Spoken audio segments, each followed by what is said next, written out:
been real estate 20 years and you're not making the income that you would dream of, you've got to start doing things differently. There are lots of ways to make lots of money in real estate, and specifically real estate investing. I'm willing to suffer through short-term things to have a long-term gain. Focus on the relationships, focus on positively influencing people's lives, and then I know the transactions are going to come in the back. To build impactful relationships, it's critical to your success in real estate and really in life. One of my mentors used to say that time is more valuable than money, and you can always get more money, but you can never get more time. When you get educated on taxes, you're going to make way more money and pay way less tax. Pretty exciting ways to make more money. One of the cool things about events like this is we get a chance to really absorb information from a lot of different angles. We're going to go very deep on, I believe, the most lucrative business vehicle and model in the world. What it means to become a multifamily entrepreneur. We're going to really unfold the whole story of the note industry today. The truth about depreciation and cost segregation. I want you to start thinking about how to do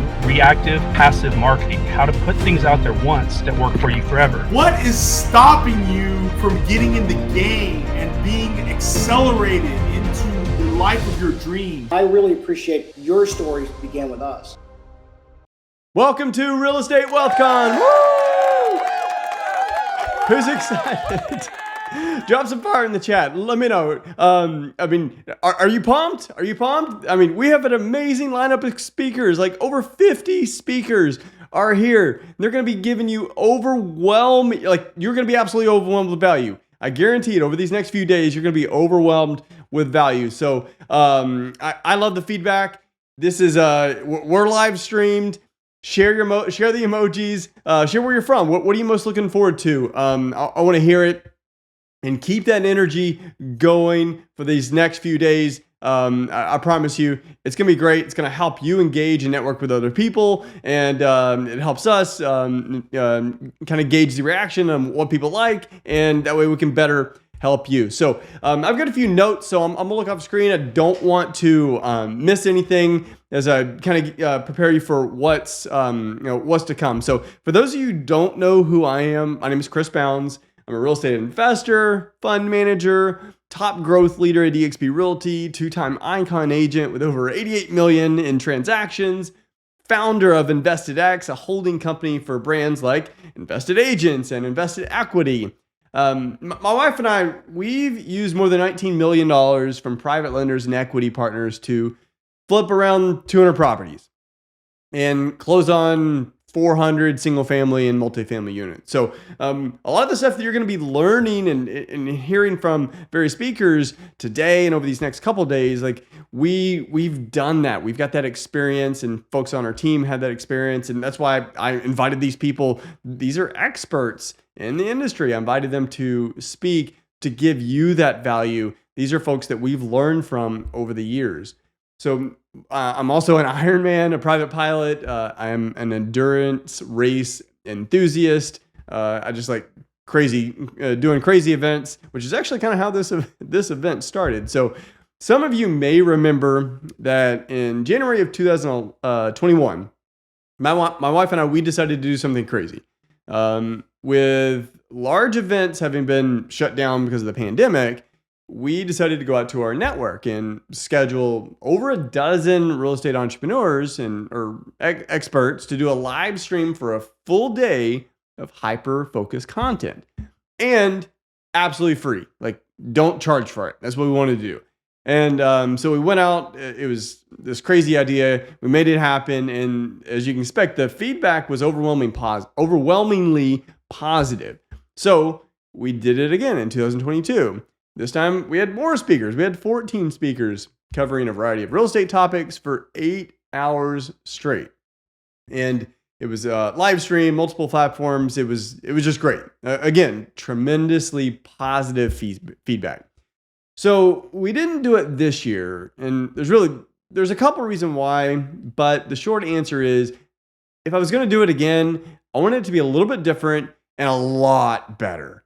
I thought the first two went great, but if I was going to do it again, it just had to be even better. So more speakers, more vendors, more content, and ultimately a lot more value.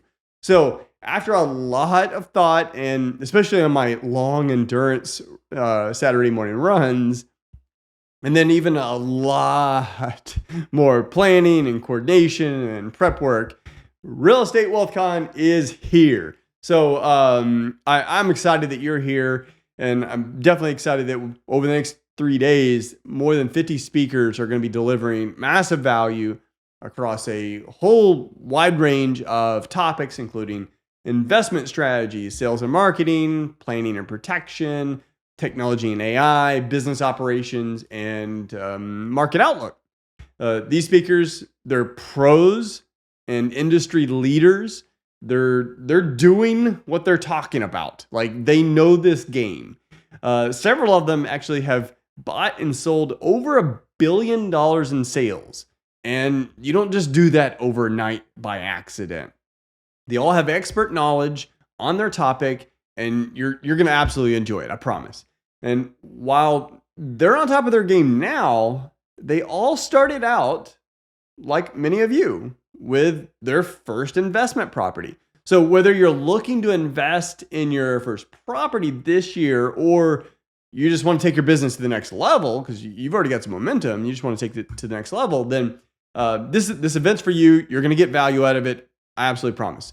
So be sure to take notes, engage with the speakers, ask questions, leave comments, leave feedback, and of course, network with the other attendees. Because a lot of these folks, they're like you. They may be in a similar path as you, similar position, or you could complement each other where maybe someone else has a different skill set than you, and you can end up partnering together on deals. You see that happening at events like this all the time. So to gather these high quality speakers for a virtual conference without risking like major technology issues, whether it was on our side or their side, it was going to be challenging. So the best way to do that was to pre-record in advance and live stream it to you over the next few days. So that's what we've done for most of the speakers. Not everyone, but most of them.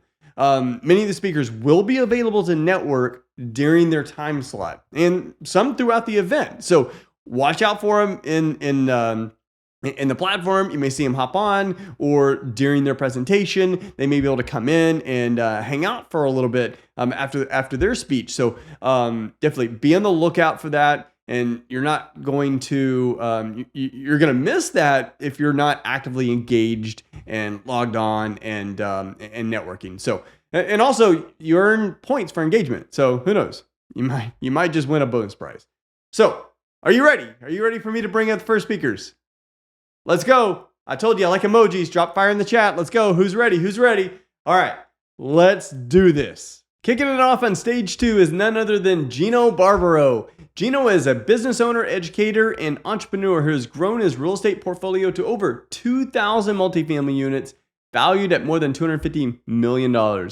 He's also the co-founder of Jake and Gino, a multifamily real estate education company that has helped students close over 66,000 units and $4 billion in deal volume using the proprietary framework of buy right, manage right, and finance right. Please welcome to the stage, Gino Barbaro.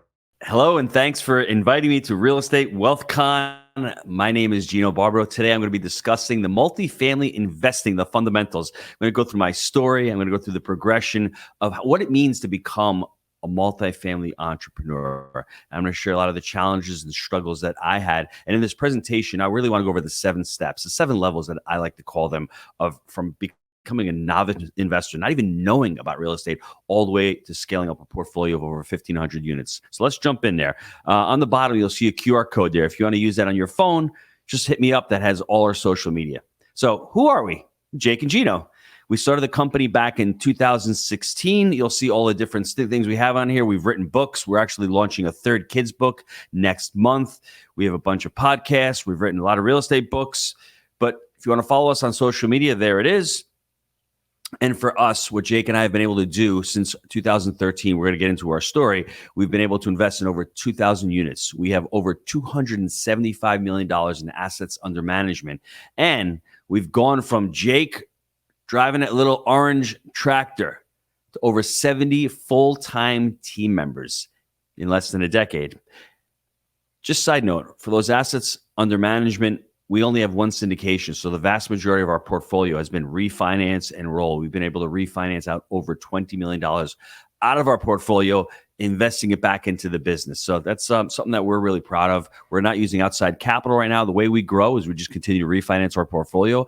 And what we've done over the last couple of years is we've allowed our employees to invest in our deals as well. Now, this is what I'm really excited about as well. Our community, the Jake and Gino community, started back in 2016 when we launched Wheelbarrow Profits, our first book. Look at some of these numbers. 68,000 units the students have done, over $4 billion in student deal volume.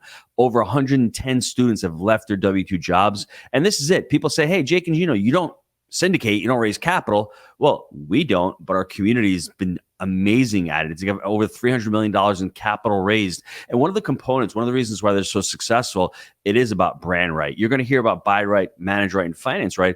But for us, the real big component is branding. How are you branding yourself? And the way you brand yourself will allow you to become a much better capital raiser.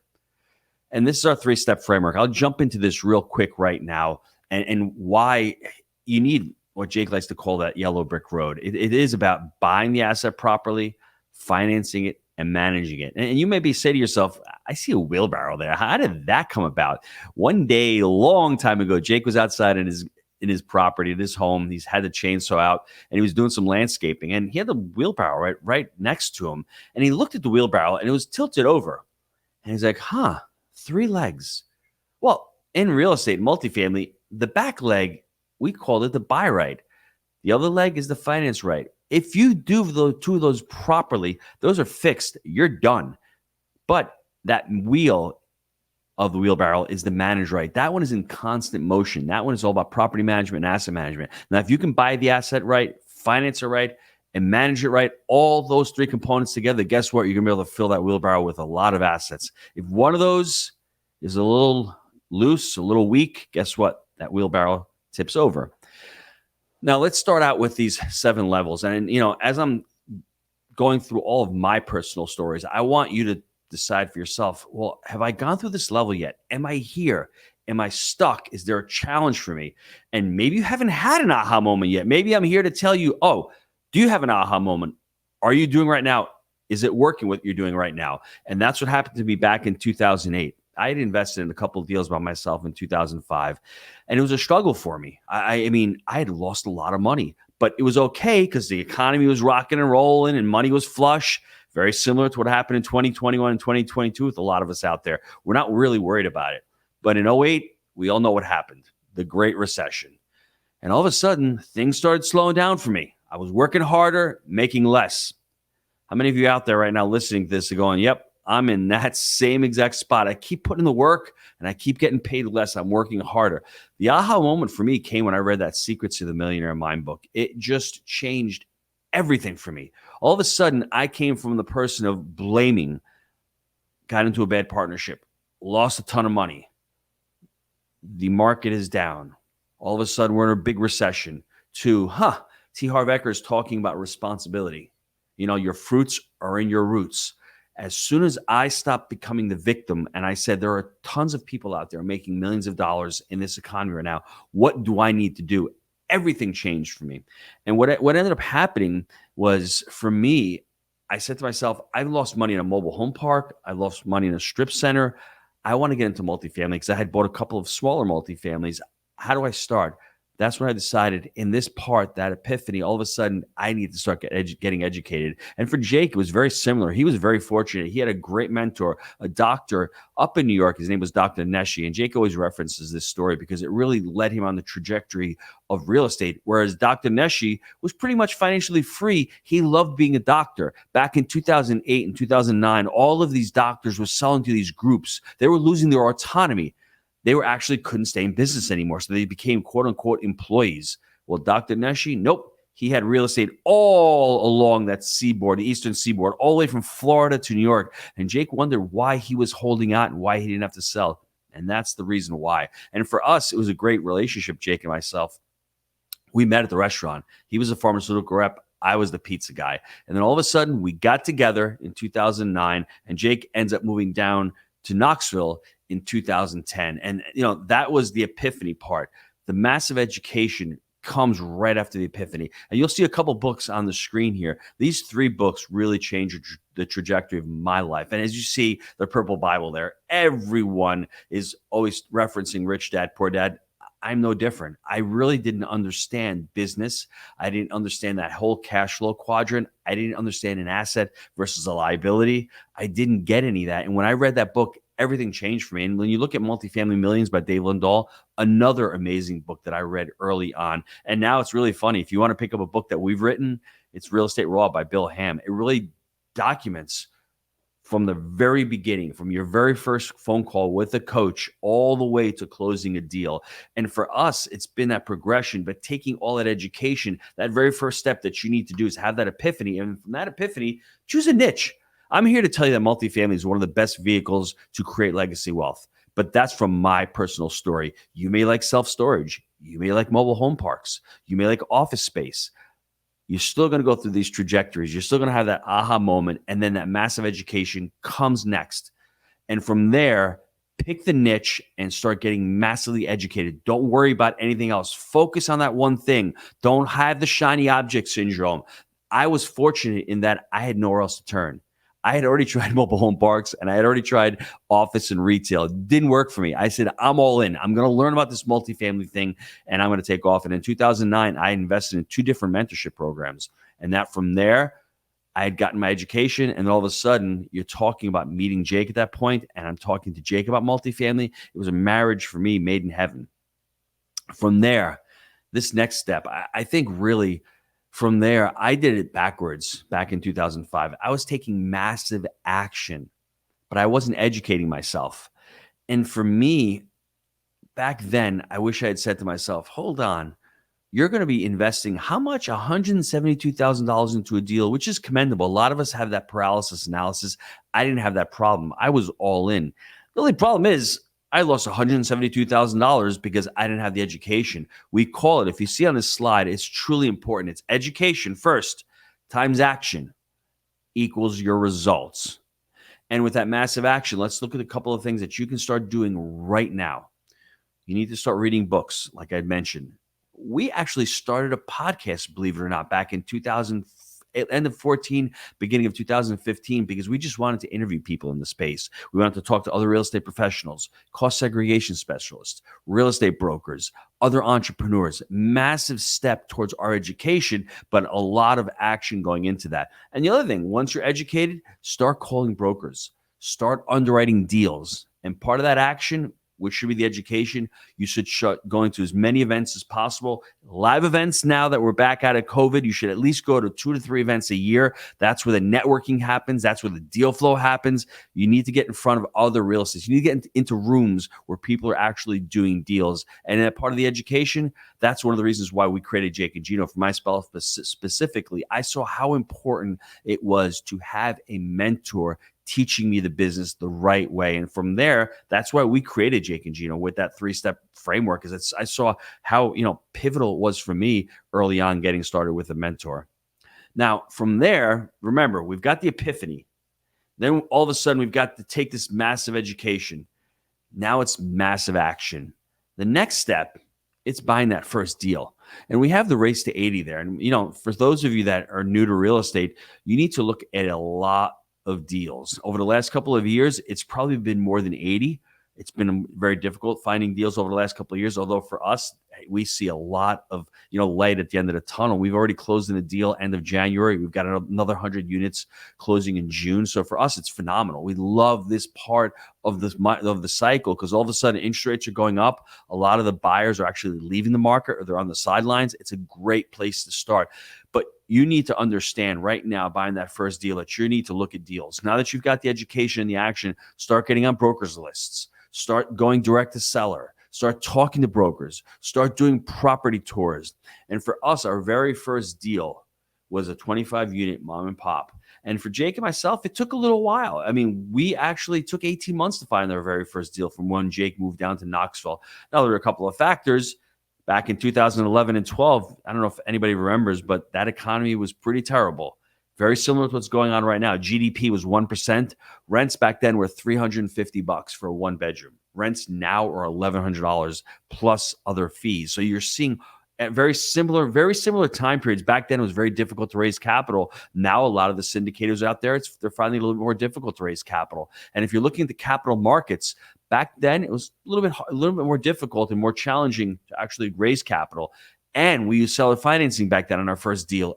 And right now, back in January, we use seller financing on this first deal. So this step right now, buying your first deal, you need to underwrite as many deals as possible. If you're looking at 80 deals to get your first deal and you're underwriting 2 deals a week, well, guess what? You're going to need 40 weeks times 2. You're going to need 40 weeks to find a deal, to actually get that deal. So understand how many deals you need to underwrite to get that race to 80. And you're going to continue to underwrite. And as you underwrite, you're going to become a better underwriter, a quicker underwriter. And our strategy, that very first deal was a mom and pop for us.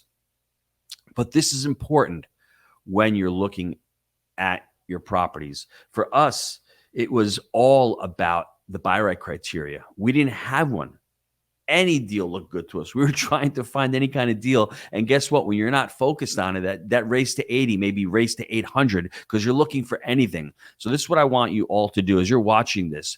Set up what your buy right criteria looks like. And even if you're in single family homes or you're in mobile home parks or whatever space or real estate you're in, you need to have a type of criteria of asset you're buying. This is going to change as the market cycle changes, which is fine, because the deals we were buying 10 years ago, we're buying different deals. But what I want you to do in your buy right criteria, the first thing I want you to look at is the age of the asset. Our very first asset was built in the 60s. Nowadays, we're buying assets that are newer because of the market cycle. The second one, what is the median income of the area that asset is in? Lower median incomes are more challenging. I don't know what the numbers for you, but for us, median income of at least $50,000 is amazing. Age of assets for us, anything built in the mid-80s and newer is really good for us in this part of the cycle, because anything that's newer, that's older, there may be a lot of deferred maintenance. You may be buying that property at a higher price in this part of the cycle because prices haven't adjusted as much as they're supposed to. You're buying an older asset, and then all of a sudden you need to fix it up and put a ton of money. What's the after repair value? Just be aware of that, because older assets have aluminum wiring. They have Fed Pacific breakers. They have a lot of different deferred maintenance and different items. Cast iron plumbing, it may be an issue. So just make sure, if that property is old and the age is old, just make sure that you have enough in the budget to actually reposition that property. The third one over there is unit mix. Well, when you're looking at properties, especially in multifamily, do you like 1-bedroom units? Do you like 2-bedroom units? Do you like 3 bedrooms? Do you like townhomes, garden style? We love 2-bedroom townhome style units. If they come with a garage, even better. So that's how we're starting to narrow it down. Fourth one, population growth. Are you looking for an area that's stable, population that's growing? You're looking over here, the number 5, the job growth. Very, very important. And 6, over here, market. The market itself, what type of area in the market? We're investing in Knoxville. So I'll give you an example. We don't really like to invest in the east side of Knoxville, so we'll stay away from the east side, but we like the north, south, and the west. And there's certain areas and pockets within those where we really thrive. And the reason why I'm trying to make you create this buy right criteria is when you're approaching brokers and when you're approaching wholesalers and when you're approaching people, off market, you're going to tell them, hey, I'm looking for a 1980s asset.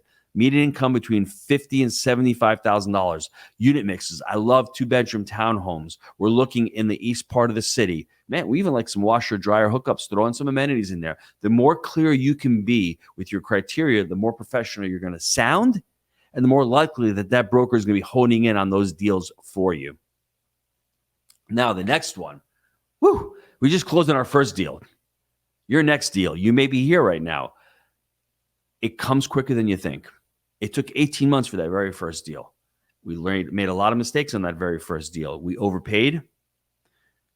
We didn't have any type of team members. So when we took the property over, we were scrambling. We were fortunate to hire a resident manager that lived on the property, but we didn't have any systems. We didn't know how to create a website. We didn't have the construction team that we needed. We overpaid on a lot of things because we didn't have those team members. We didn't do proper due diligence. We had septic fields. 6 months after we closed in the deal, that failed. So you're going to learn all these things, but don't let them stop you, because guess what? 3 months after that first deal, our broker, Ricky, sends us the second deal, and we end up closing that second deal 3 months later. And then after that, 6 months after that, we closed on 136 units. And what I would say right now, as you're looking into your next deal, what I'd love for you to do is really focus on your buy right criteria, focusing on managing and learning how to finance these properties. And I would throw in seller financing in there. And as you're looking at this, I would really caution you and take a look at on the screen here. We've trademarked this term, the 3 pillars of real estate. Now, we haven't created it. All we've done is we've packaged it together. When you're looking at a deal and you're looking in real estate, you have buy right, manage right, finance right here. On the bottom, below there, sub is the 3 pillars of real estate. You need to understand what part of the market cycle you're in right now. Why do you need to know that? Because as you're buying these assets, it'll tell you what your buy right criteria is all about. Back in 2013, we were in a buyer's market. So buyer's market means these prices are depressed. Sellers really are having challenging times selling these properties. Guess what? It's harder to finance these properties. So you could use a lot of seller financing. We as the buyers have the upper hand in that part of the cycle. And guess what? Prices are more suppressed. So you can buy older assets and be able to fix these assets, either flip them or refinance them. When you get into a seller's market, as we had been in the previous few years, all of a sudden it's more challenging. You need to buy newer assets. We need to buy assets that are valuation over operation, not just renovating assets. So it's really important to understand the market cycle, but just as important is to understand your exit strategy. Because if you're buying an asset that you're going to flip in 2 years, well, you're not going to get long-term fixed rate financing, are you? You're going to get shorter-term debt. So understand your exit strategy. And when you're talking about exit strategy, what people misunderstand when they invest in real estate is they look at real estate and they say to themselves, you make money on the buy in real estate. And you do to a certain degree. You make cash flow. But understand in real estate, you make a ton of your money on the sell or on the refi, aka the exit. So understand your exit strategy clearly, because that will help you with the 3rd pillar of real estate, which is the debt component. So if you're buying a deal right now in this part of the cycle that's a little bit newer, your exit strategy is to buy and refi this deal in the next 24 months. You're going to get either loan to cost kind of debt or some type of debt with a community bank or a credit union, or an asset or a loan that has a really small prepayment penalty, so you can refinance out with that. So understand when you're looking at your deals, you have your buy right criteria, then you're understanding where you are in the market cycle. You're going to pull that all together with knowing what the exit strategy is, so you can understand what type of debt you're going to get into it. Now, this is a tough one for a lot of people, because all of a sudden you've got a couple of deals. And as you can see on the top left, that's our director of customer service, Mackenzie. She put the slide deck together. So I said, MCK, throw a pic up there, because it would take me forever to put a slide deck like this together. She saved me so much time. I used to be into those tasks that would generate no revenue, made me feel good. She does this better than me, and she does it a heck of a lot quicker than me. But on your first hire, it's really challenging, because when we had scaled to 200 units from that 2nd to 3rd, all of a sudden we needed to start scaling up. We needed to start hiring, hiring property managers, maintenance techs. All of a sudden, the vendor list started really growing on that. And for us, it really came down to the 3 things. I want you to write this down: people, systems, and culture. Making that first hire was really challenging for us, because we were the IMA people. The IMA do this and IMA do that. The problem is that IMA gets burned out and IMA becomes a mom and pop. That's who we're buying from. Do you want to turn into a mom and pop? For us, I didn't want to turn into that mom and pop. So for me, I said, how do I start scaling? Hiring that first hire, letting them do the job. And you're going to go through it. It's going to be a rough process. Our biggest mistake, I think, as we scaled our company, was not hiring fast enough. I remember starting the podcast with Jake. And for the first year and a half, Jake was editing the podcast himself. I mean, talk about a colossal waste of time. A VA could do that for 1/10 the time and for 1/10 the cost. And that was really challenging for us. Always waiting to hire that bookkeeper, waiting to hire the next maintenance person, waiting to hire the next property manager. I promise you, if on your mind, think of yourself right now. If you're out there saying to yourself, I could really use another property manager or an assistant, you're way past it. You need to hire that person as quickly as possible. And these are some books that I really would recommend when you're starting to scale up. I mean, how many of you out there have seen Traction by Gino Wickman? It's a phenomenal book. I mean, for us, we created our cadence of accountabilities. We created our systems. We created our core systems through that book. Now, Stephen Covey, phenomenal book. I think you need to read that just for personal development. The emotional intelligence that you get out of those 7 habits are truly powerful. Now, listen, I read that book back in 2006. Didn't get anything out of it. I wasn't ready for it. I read it a couple of years ago, transformed my life. All of a sudden, you're starting to sharpen the saw. You're starting to think with the end in mind. You're trying to create win-win solutions. There's so many golden nuggets in that book that will allow you to be able to connect with people, to become a better leader. Because this is where all of a sudden leadership starts coming into play, because you can't do everything. And that's the reason why you got into multifamily. You got into multifamily or any other niche in real estate to be able to build a scalable business. Well, building a scalable business means that you need to start learning the systems, creating the systems, implementing the systems, pulling yourself out, and delegating them. These 3 books right here, I would highly recommend to anyone trying to make your first hire and trying to scale up. Scaling Up is great with Vern Harnish. Remember, I had told you back beginning this presentation, hey, you know what? I spent a ton of money on my education early on with multifamily. Well, it hasn't stopped. Few years ago, we hired Scaling Up coaches, spent almost 6 figures figuring out how to scale up an organization. We were stuck at 700 units in multifamily, and we just didn't know how to continue to scale it, adding on all those different employees. Money well spent. And this is one of the things that we learned as you start scaling up. We learned that we didn't have core values. And this is one of the things that when I was in the restaurant business, I had one restaurant for about 20 years. I didn't have core values.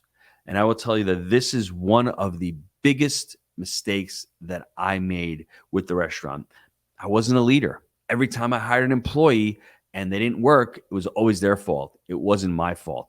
One of the things that we did when we started working with the Scaling Up and the coaches, we created our core values. And as you can see here, there they are. People first, growth mindset. And these are not just marketing bullet points. These are things that we live by. And, you know, as you're listening to this, do you have core values? I mean, if you do, great. If you don't, well, that's one of the things you need to start worrying about and working on as you're scaling your organization. And what I would say to you, if you do have them, how are you living by them? Are you living through them? Are your employees living and breathing them? We have them all over our office. I have them made on plaster boards, and all the employees see that. And if you're at the top, if you don't adopt as our first one, people first mentality, how are your employees going to adopt that? So the very first thing is, as you start scaling your organization, start thinking about creating those core values and that mission statement. Like, once again, I wouldn't do this if you're just getting into the business, but if you're at 50, 60, 80, 100 units and you want to continue to scale, this is something that you seriously need to take into consideration. And what we've also done is we've created what we call our cadence of accountabilities. In the beginning, it's just you and Mary, or you and John, or just maybe yourself. Do you need to have weekly huddles? Do you need to have daily calls? Do you need to have quarterly priorities and quarterly meetings? I would venture to say you should. But if you don't, it's okay, because you don't need to focus on that. You need to focus on getting a deal. That's what you need to do in the beginning. But as you continue to scale, what I would say to you, the core values are important, but also setting up systems and routines and that cadence of accountability. Are you having weekly meetings with all of your team members? Are you having daily huddles in the morning for 15 minutes as touch points? Are you having a weekly huddle with your executive team? And I think most importantly, are you setting up a quarterly meeting every quarter to work out priorities? These are things you're doing as you're scaling your organization. Reading Rock Habits, reading Gino's book, reading Scaling Up. It's all going to give you the advice and the information there. But don't be afraid to invest in a Scaling Up coach or a Traction coach. They will help you implement the systems you need. And as far as us, the Jake and Gino community, we have property management coaches that our students utilize when they come into the education. A lot of them have, units on their management, and they'll say, hey, I don't know how much money I'm making, or I need to get better systems. We just share all the systems that we have with our coaches, and we let the coaches coach the students on the systems that they need to implement in their management. Now, these are 2 other books that I would highly recommend if you're on there and you're scaling your company. Cameron Herold, he's been on our podcast a couple of times. Read the book Vivid Vision. If you don't want to read the book, go to the Jake and Gino channel, type in Cameron Herold. You'll see his podcast pop up. phenomenal podcast, phenomenal book for those of you who want to think. Remember, start with the end in mind. Where do you want to see yourself in 5 years? If you can put that down on paper and have that vivid vision, share it with your team members, but you'll also have a roadmap, reverse engineer it. Yeah, I want to get scaled to 1,000 units in 5 years. Well, on average, okay, the next 5 years, I need to do 200 units a year. Well, how many deals do I need to underwrite to get to 200 units? You see how it works? Working with vivid vision. And Joey Coleman's book, Never Lose a Customer Again, amazing. As you're growing your team, customer service is one of those things in multifamily, especially, that has been underutilized. I mean, the C space, there's terrible customer service. If you can start focusing on the customer experience, the customer journey, it will truly help your business. You'll be able to build an enduring organization just with these 2 books alone. And for us, when we were looking at that, if you're scaling a company in real estate and you're looking to syndicate, raise money, well, don't you want to have a great customer journey, customer experience for your investors? Joey Coleman's book will allow you to do that. Now, right now, over here, we have our power wheel. And as we're looking at this, you're buying deals. You started out with that epiphany. Let's go back to that epiphany. Gino read that book, Secrets of the Millionaire Mind. The second one, I'm like, I got to get some massive education. The third one, massive action. The fourth one, all of a sudden, buy that first deal. The next one, you're going to buy multiple deals. You're going to start hiring people. Then you're going to start buying multiple deals. And what happens is when you've been in the business for a while, you have so many different opportunities. And what I mean by that is we call this the power wheel. You'll see in between, that's Ray and Cares. That's our charitable arm. Everything can flow from that. But as you can see, Jake and Gino's up on top. That is our education arm of the business. You'll have the properties in the middle as well. Everything funds from our investors, from our investments. So the education came from the multifamily. All of a sudden, Rand Partners is our syndication arm of the business. That actually allows us to raise capital if we want to start investing with limited partners. With limited partners, we can start raising capital with that arm of the business. The property management, we're vertically integrated, so we have a property management company that generates revenue for us for managing our properties. And the one on the left, Rand Development. All of a sudden, we're developing assets. We're in the build to rent model, and we're starting to develop assets. So if you're at this point right now where you have several hundred units, and you're like, what's the next step? The next step is to create multiple streams of revenue. But what I don't want you to do is, oh, wow, I'm in multifamily. I'm going to open up a restaurant, or I'm going to go open up a car wash. You don't have to. Stay within your niche. There are so many different opportunities within your niche to be able to expand. On here, if you want to start your own CapEx crew and actually start a flooring company, you can do that to support the multifamily business. If you want to start a plumbing business with somebody, you don't have to be a plumber. Bring in a plumber with you. Let that plumber service all of your properties and start a business with that plumber and start generating revenue from there. I would say start focusing at this point all of a sudden on those multiple streams of revenue. And we're written the book, The Honeybee. And what I love about The Honeybee, it talks about multiple streams of revenue. It talks about the protagonist of the book. His name is Noah. He's a disaffected pharmaceutical salesperson. And I say that jokingly because when we wrote the book, we thought about Jake, and Noah hated his job. He's driving along one day, hits a ditch, blows a tire. Luckily for him, a gentleman named Tom drives by. He's in a bee suit, picks up Noah. It's in the pouring rain. He brings Noah to his house. And when Noah gets out and looks at Tom's house, he was flabbergasted. He's like, how does Tom have all this money? He's an older gentleman. He looks like he's poor, but he just had this magnificent estate. And in The Honeybee, we share the parable. We share the story of how Noah actually used Tom as his mentor and how he started growing. Noah started out with an Airbnb in his basement. That was the first stream of revenue he had, first asset that he had. Then from there, he went out, he bought a multifamily, he bought a duplex. Then from there, he started scaling up, and Tom kept giving him lessons. And as Noah got stuck, Tom would give him another sage piece of advice. At one point, Noah's like, I can't grow anymore. I don't know how to do it. Tom just tells him, Noah, you're asking the wrong question. It's not how can you do it, who can help you? Noah's green, light bulb goes off and goes, wow, I can go out and hire a property management company to help me scale. And let me start partnering up with a construction crew. But at the end of the book, I don't want to give it away, but we're creating all of these different multiple streams of revenue. And it's just amazing when you think of all the money you're generating. At some point in your life, you're going to say, I want to create impact. And in the story, Noah creates his own form of impact. He creates his own charity. That's why for us, Rand Cares is so important, because you're creating all this revenue, you're creating all this impact, all these different multiple streams of revenue. Why are you doing that? And for us, the story is simple It'll allow you to expand your mind and think about how you can end up creating multiple streams of revenue within your business. Now, wish I could take questions here, but there's a QR code there. If you want to continue the conversation with Jake and myself, just take a picture of that QR code. You'll schedule a call with one of our business team members. His name is Scott. Love to get on the call. Love to see how working together looks like. The QR code on the left side over there, that's all our social media handles. So please click on that. Let's continue the conversation. I just like to end it this way by saying there's a lot of fear in the market right now. People are saying to themselves, now is the right time. How many of you out there have said to yourself, back in 2019, well, the market's at a high. 2020, the market's at a high. 2021, the market's at a high. 22, the market's at a high. I'm going to wait till the market cools down and starts, I guess asset prices start to drop. Everyone said that. And guess what? That's happening right now. But what I hear a lot of people saying is, well, I'm not too sure right now. Interest rates are high. We're going into a recession. This is the time when you want to get into the market. Don't waste any time. The only time that it's right for you to start is for when you're ready. But I will promise you, these next 12 to 24 months, there's going to be opportunity for you to buy these assets and to continue to grow your portfolio. So once again, I just want to thank you for allowing me the opportunity to speak to you about multifamily. I'm really passionate about the business, passionate about the industry itself. At Jake and Gino, what we like to say is we create multifamily entrepreneurs. Click on that QR code and let's continue the conversation. Thanks. Thank you so much, Gino. Wasn't that incredible? Drop some fire in the chat if you got any value out of that. If you got questions, comments, and feedback, definitely drop it in the chat. Would love to check that out. Next up, I'm going to introduce Avery Carl. Avery was named Wall Street Journal's Top 100 and Newsweek's Top 500 agents in 2020. She and her team, the Short Term Shop, focus exclusively on vacation rental and short-term rental clients, having closed well over $1 billion in real estate sales. Avery has closed over $300 million in sales since 2017.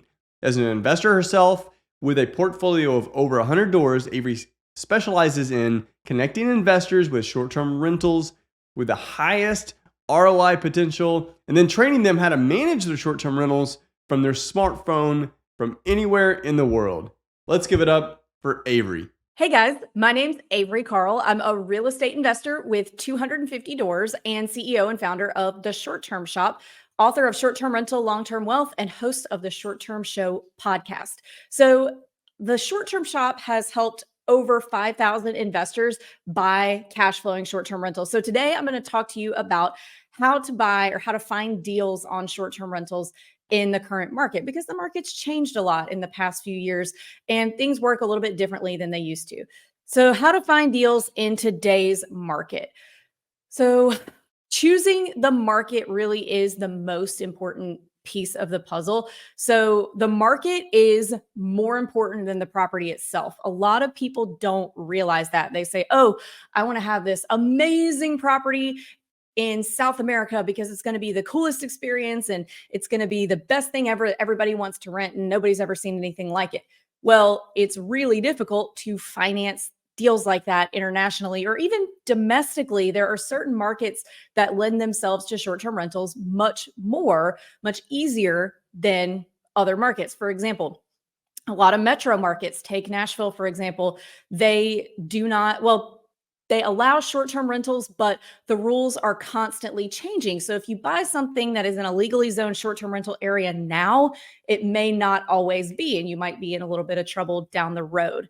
So the market, again, is more important than the property itself. You want to choose a market that has very favorable short-term rental regulations, which we'll get to in a second. Another big thing that is going to determine the market that you choose is going to be what your price range is. So you want to go figure out what your price range is. You can do that. Again, we'll get to mortgages in a second too, but your local mortgage broker or national mortgage broker or bank will be able to give you an idea of how much you can afford to buy, and then you can choose your price range from there. But your price range a lot of times will determine the markets that you're able to acquire short-term rentals in. So for example, with a price point of under 300, you've got a lot of options in Branson, Missouri, but not really any options in the Smoky Mountains in Tennessee. So your price range and regulations really are going to determine which market you buy in. We hear a lot about saturation in short-term rentals over the last 2 years. So I have a lot to say about that, actually. just because a market has a lot of rentals does not necessarily mean that it's saturated. It's kind of funny how this works, that markets that have a lot of rentals are typically markets that have a lot of tourism demand. So the reason that there are a lot of rentals is because there's a lot of tourism. So just because a market has a lot of rentals does not mean that, or a lot of short-term rentals does not mean that it's not a good market to get into or that it's saturated. All that typically means is that there's a lot of tourism coming into the market to warrant so many rentals. Typically, markets that don't have a lot of short-term rentals just really don't have a lot of demand. It's really just a supply and demand thing. So big short-term rental markets like the Smoky Mountains in Tennessee, Destin, Florida, they have a lot of rentals, but that's because there is so much tourism coming in, millions and millions of people every season. And we're going to get to seasonality in just a second too, that have created a need for all these rentals. Seasonality. So you may be somebody that really just wants to see a lot of butts in the seats all year, and you don't like seasonality, and that's okay. But if you're just somebody who doesn't care what the occupancy rate is, you just want to make the most money, a lot of times seasonal markets can really be a great opportunity for you, but it really just depends on what your personal preference is. So to give you guys an example, I've got a 4-bedroom property in the Smoky Mountains in Tennessee that has an 85% occupancy rate. And I have a 4-bedroom property in Destin, Florida that has a 65% occupancy rate. So if you're only concerned with occupancy rate, you're going to look at that Tennessee property every time. But actually, whoops, I just hit my mic. Actually, the Destin property makes about $40,000 more a year than the Smokies property at a 20% lower occupancy rate. So really the thing you want to be looking at more than anything is that annual income. I'd rather have a property that rents one night a year for $1 million than a property that rents 365 nights a year for $20 a night. So keep that in mind, that seasonality is not something to be afraid of. And last, in terms of choosing a market, there's 3 main types of markets that you can buy short-term rentals in. There's metro markets, which are like your Nashvilles, your Dallases, New York City, places like that. These can be great markets because they have a different type of renter pool. So it's not just vacationers. It can be people coming to visit family. It can be people doing corporate travel, people coming in town for major sports events, conferences, things like that. You can also typically convert properties in metro markets into medium-term or long-term rentals if needed, if anything goes sideways with short-term rental regulations in the market. Now, the downside to metro markets is those are the types of markets that are most susceptible to anti-short-term rental regulation. And I don't mean regulation that just says, okay, you can only have it in these few little zonings or these areas of town. I mean, straight banning it. So that just happened in Dallas. Dallas does not allow short-term rentals, period, inside the city limits anymore. So metro markets, because they're not really dependent on tourism, they have a lot of other types of industry and a lot of primary homeowners whose income does not depend on vacation or tourism. Those guys don't really care what happens to short-term rentals. And when you have a lot of people in a metro market like Dallas, for example, plus a lot of hotel presence, those are the 2 main things that contribute to anti-short-term rental regulation. So there are a lot of pluses for metro markets, but there's a lot of downsides also. The second type of market is your fly-to vacation market. So these are areas that are big, expensive vacations. So think Hawaii, Breckenridge, places like that. These can be great options because they are tourism dependent, but they are very expensive to get to. So when in a potential downturn, they don't stop going on vacation. They don't stop leisure altogether, but they will downgrade their vacation. So, maybe they're not going to fly to Hawaii for a vacation, but they might go to a drivable beach instead. And because it's cheaper. In addition, like if we have another pandemic, which I don't see that happening again in our lifetimes, but if we did, then what happened during COVID, people wanted to get out of their houses, but they didn't want to get on planes to go anywhere and be cooped up with people and get breathed on. So they did go places, but they drove their own cars to stay in control of their own environment and stayed in short-term rentals. So vacation markets, fly-to vacation markets can be a great option. but keep in mind, they're very expensive and they're hard to access. So the third type is my personal favorite, the regional drivable vacation market. So these are areas that most of the tourism is driving in. There's not a lot of hotel presence, which I'll give some examples in a minute. And the area is dependent on tourism. So in most cases, there's exceptions to every rule. In most cases, you're going to see fairly pro short-term rental regulations. So these are areas like Destin, Florida, like I mentioned, the Smoky Mountains in Tennessee, Gulf Shores, Alabama. Where else? Why can I not think of like all the markets that the short-term shop works in? We're in 20. Galveston, Crystal Beach, Texas, places like this. So places that the majority of the properties there are short-term rentals and always have been. So you're not causing a big influx of short-term rentals. People have been going there and staying in short-term rentals rather than hotels for decades and decades. Like, for example, I've been coming on vacation to Destin, Florida since the early 90s when I was a little kid. My parents have been coming since the 70s. My grandmother has been coming since 1940 and staying in vacation rentals in Destin. So these are areas where the rules are very well established because short-term rentals have been a part of the economy forever. Not a lot of hotel presence, so all of the tourism is staying in short-term rentals. The economy is pretty dependent on it, so these are tourist towns. So if they ever were to regulate against short-term rentals, they really couldn't. It would just be way too detrimental to the local economy to really do that. So these are the types of areas I focus on. And again, regional drivable means they are both accessible and affordable. So while people will downgrade their vacations in a potential recession, they're usually still going on vacation. So like we talked about, they're probably not flying to Hawaii, but they will drive to Panama City Beach or Myrtle Beach or places like that. You know, maybe they can't fly to Aspen this year, but they might drive over to the Smoky Mountains or the Poconos or wherever's closest to them.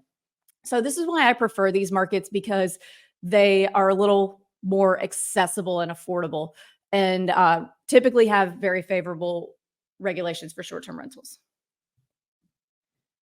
All right, now that you've chosen your market, you need to choose your team. So these are the people that are going to help you acquire and run your short-term rental. So the first two, your agent and your lender, it's kind of a what came first, the chicken or the egg scenario there. So typically your agent's going to want to see a pre-approval and you're going to need a lender for that. But also agents may have some recommendations for lenders who do deals often in the market that they work in, that they may have some recommendations on. So I would start with your agent and say, hey, agent, I'm interested in buying a property in your market. Ready to get pre-approved. Who do you recommend? So that way, you know that you're working with a lender who does a lot of deals in that market, knows what's going on, things like that. Things to ask an agent. Actually, let me back up. How do you find an agent to work with to buy short-term rentals? So now it's a lot easier than it used to be when I first started. Agents, I mean, you can find them in Facebook groups. Typically, every metro area or vacation market is going to have a local real estate investor Facebook group or a short-term rental Facebook group.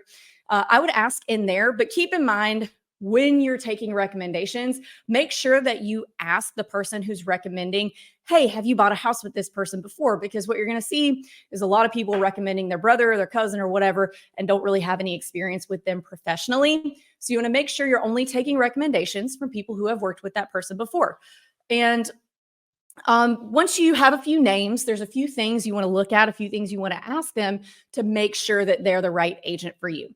So any agent that you ask, even if they've never done a short-term rental deal before, if you say, hey, do you do short-term rentals? They're all going to say yes, because everybody wants business, right? Nobody's going to say, no, I don't want business. Go find someone else. So when you ask that question and say, hey, do you do short-term rentals? Ask them how many short-term rental deals they've done in the past year. This is going to be pretty indicative of what their experience level is. And really, you want to know how many deals in general they've done, because the number of deals an agent does a month is really going to give you a gauge of how on the pulse of things they have their finger in the market. So for example, especially the last 2 years, because the market has changed so much, it's really important that you have a busy agent. And I know that sounds crazy because all the typical real estate podcasts will say, whatever agent answers my phone call first is the agent that gets the deal. That's not always going to be the best agent for the job. All that means is they're the agent who happened to be holding their phone and not in the middle of something when you called. And I'll give you guys an example. So a few years ago, we used to have an office in Nashville. This was probably 2018. And a client called me up. I'd never talked to him before. And they said, hey, I heard you're the person to talk to. You're the agent to talk to for short-term rentals. And I said, sure. And they said, hey, I found this house. It's $1 million. It's going to make an amazing short-term rental. I'm ready to make an offer. So I said, well, send me the address. So I took a look at it and it was not zoned for short-term rental. So if he called an agent who didn't know that, who doesn't do short-term rentals and really had no reason to know that, he might have made an offer on this. He could have gotten all the way to the closing table without even knowing that he couldn't use this property for what he wanted to use it for. So that's why it's really important to choose an agent that does short-term rentals often. So I think I've beat that horse to death a little bit. But the reason you want a busy agent is because, so 3 years ago, things weren't that busy. 2 years ago, in 2021, is when prices really started going crazy.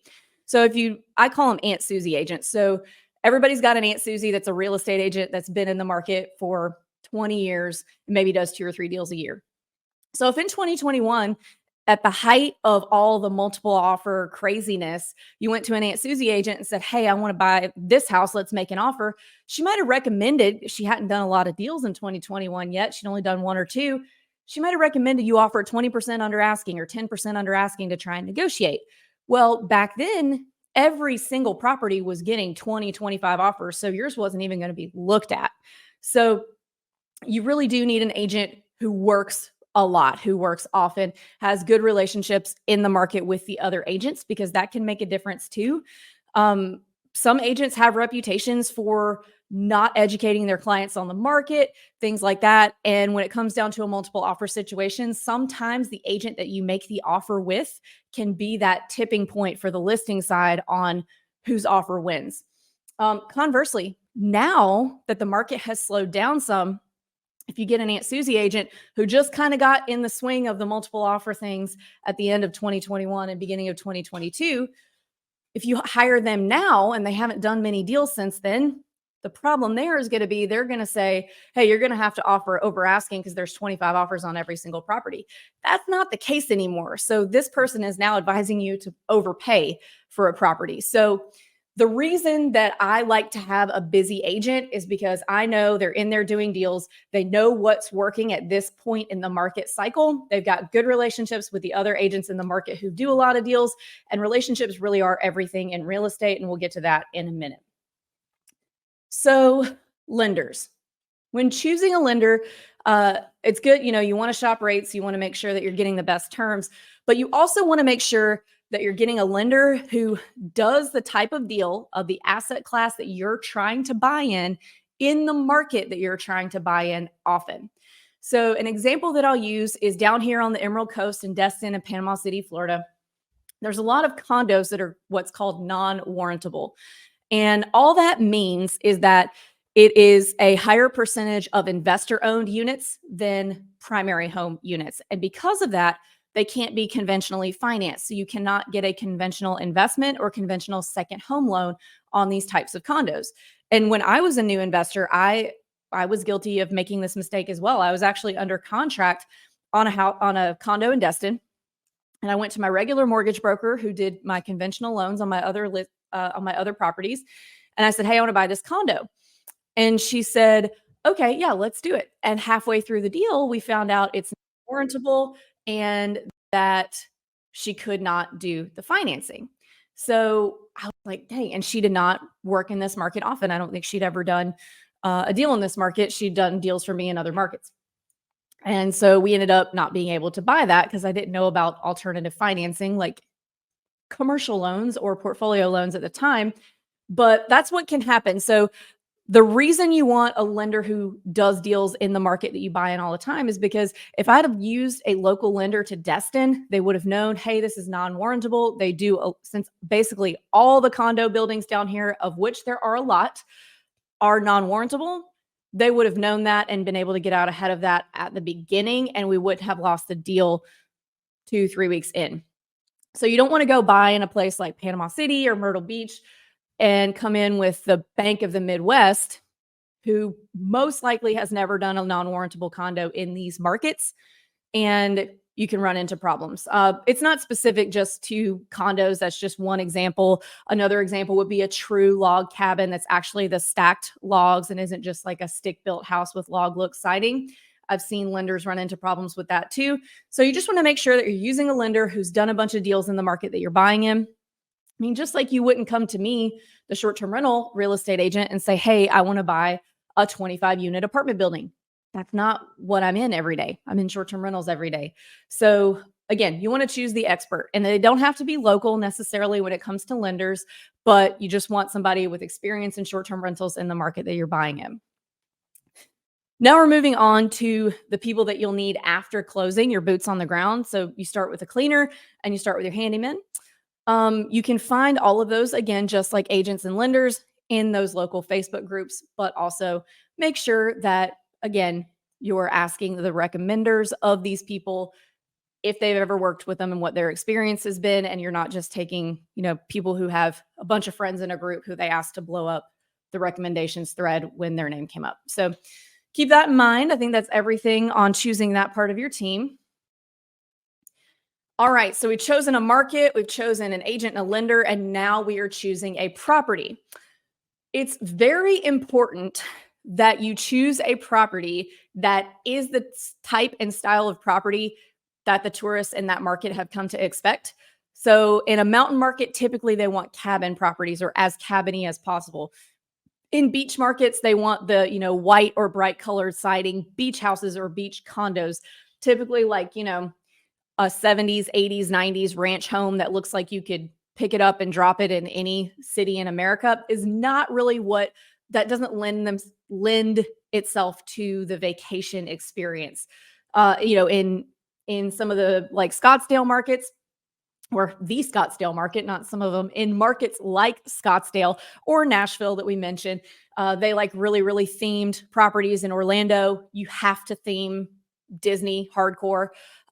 So you don't want to buy something that is wildly different than what the tourists really like to stay in just because it's a lot cheaper, because you're not going to hit those same numbers. So you don't want to buy a brick ranch home in the mountains because it'll be the last thing to book. Even if it was a lot cheaper than the cabin properties, it needs to be what they've come to expect. Type of property. So this means what, like condo, single family, multifamily, things like that. There are some markets that condos don't really work well. Like some of like the Smoky Mountains. I hate to keep mentioning that, but that's just one of the places that I own. The Smoky Mountains condos don't really work. But if you scoot over to Banner Elk, North Carolina, condos work well, or beach markets, condos work really well. So you want to make sure that you ask your agent and you're paying attention to, when you're doing your research, what types of properties are doing really well.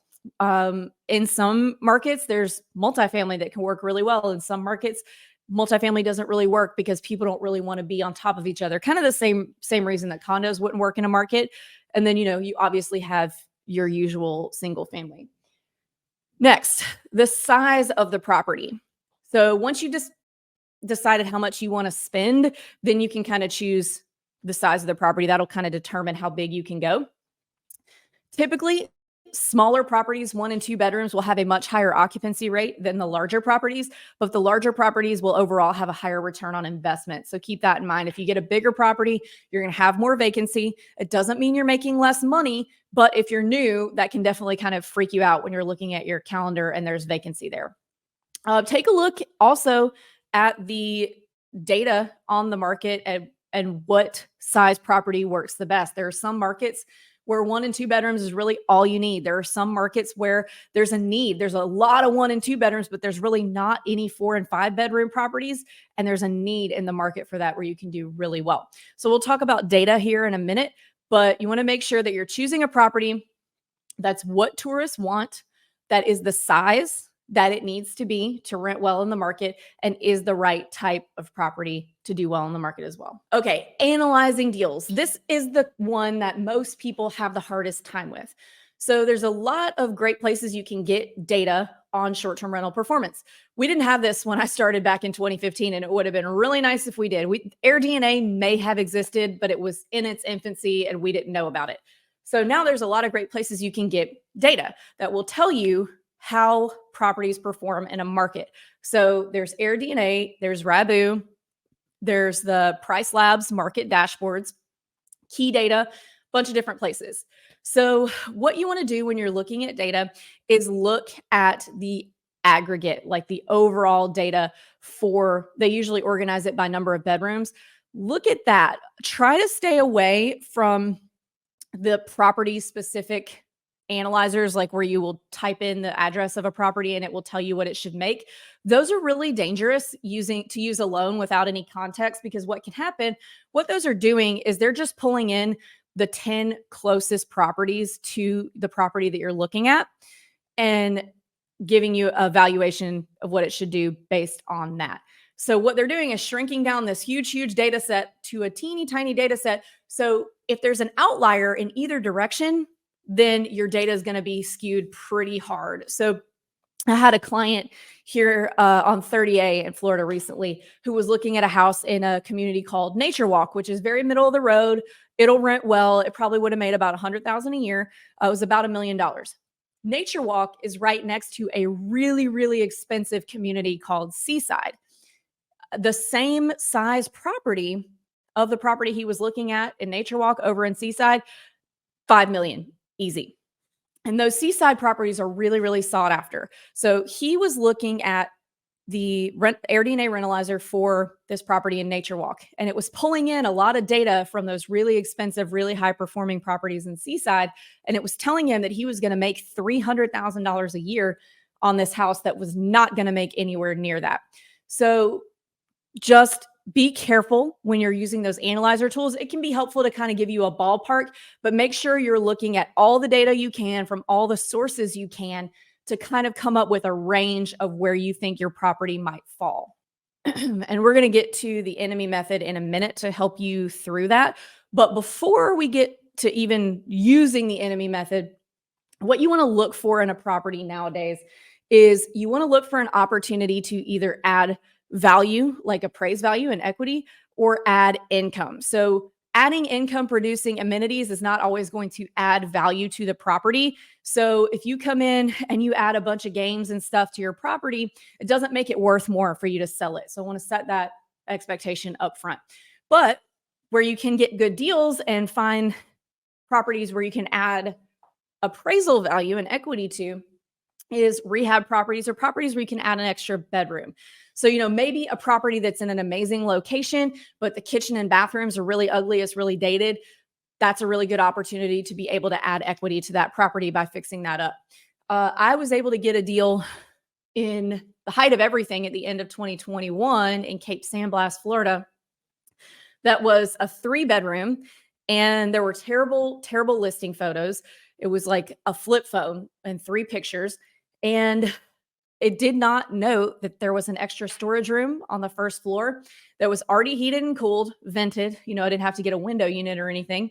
And there was already a half bath down there. So we bought this house, and all we had to do was add drywall and convert that half bath into a full bath with a shower. Now we had a 4-bed, 4-bath, which added a lot of equity to the house and also added the opportunity for more income to the house.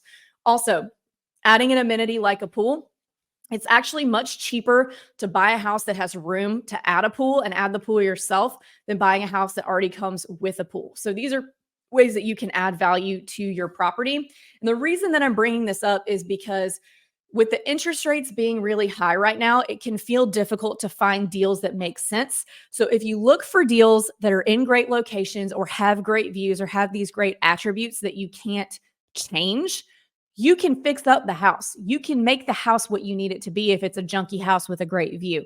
You can't fix up a view. It's either there or it's not. So in this market, we want to focus on properties that you can add value or add income to get that cash on cash return to where you need it to be. So anything typically over a 15% cash on cash return is considered pretty good in this market.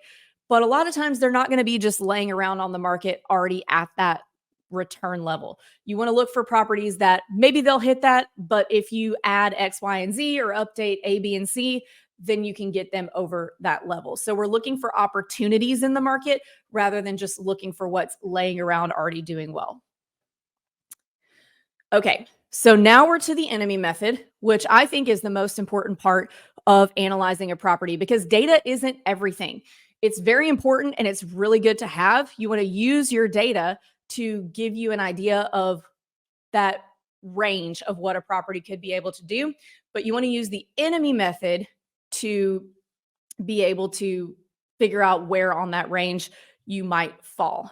So, So the way that you do the enemy method, and this is where that example of the nature walk house and the seaside house will really kind of come into play.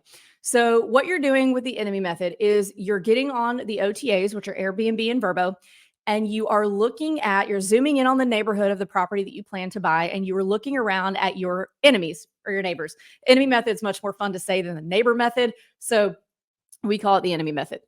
So what you're doing is you're looking at your neighbors, the 10 closest. I mean, you could use as many data points as you want and seeing how your property is better or worse and how you might be able to make your property better, or maybe you can't. So for example, if I'm looking at this nature walk property and I see all the neighbors next to me are in Seaside and they're inside the little city center of Seaside and they're just much nicer. This is kind of a middle of the road residential house. I know that when I'm looking at their calendars and their price per night, that I'm not going to be able to get that same price per night. So if you're looking at a 4-bedroom property and it's middle of the road, cute, clean, comfortable, the 3 C's of short-term rentals, nice place to stay.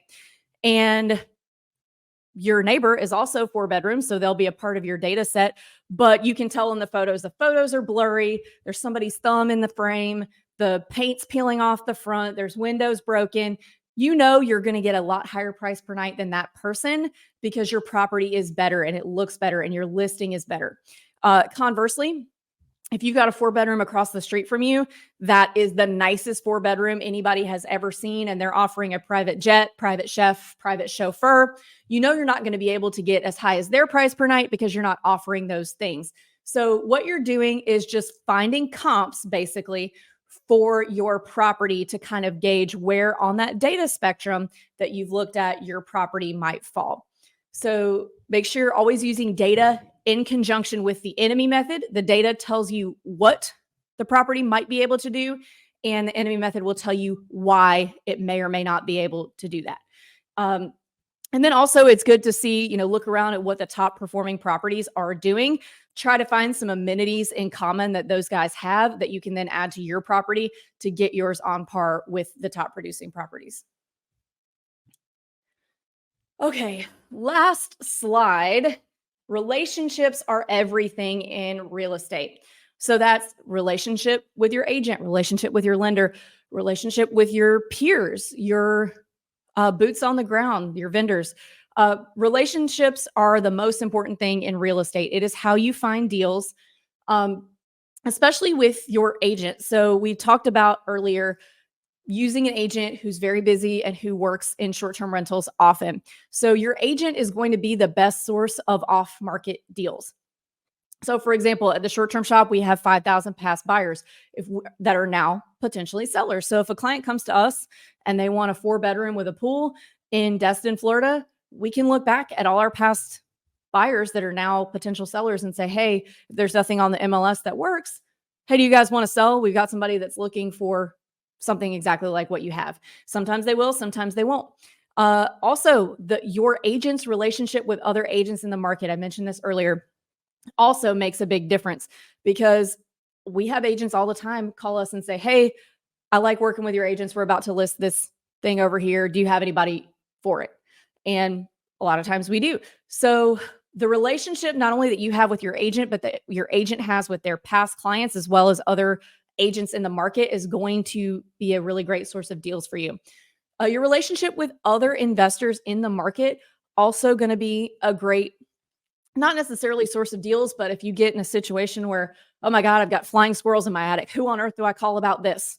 Well, if it's common for the market, your neighbors may have had a similar situation where they had to call a wildlife exclusion company and they have a recommendation for you.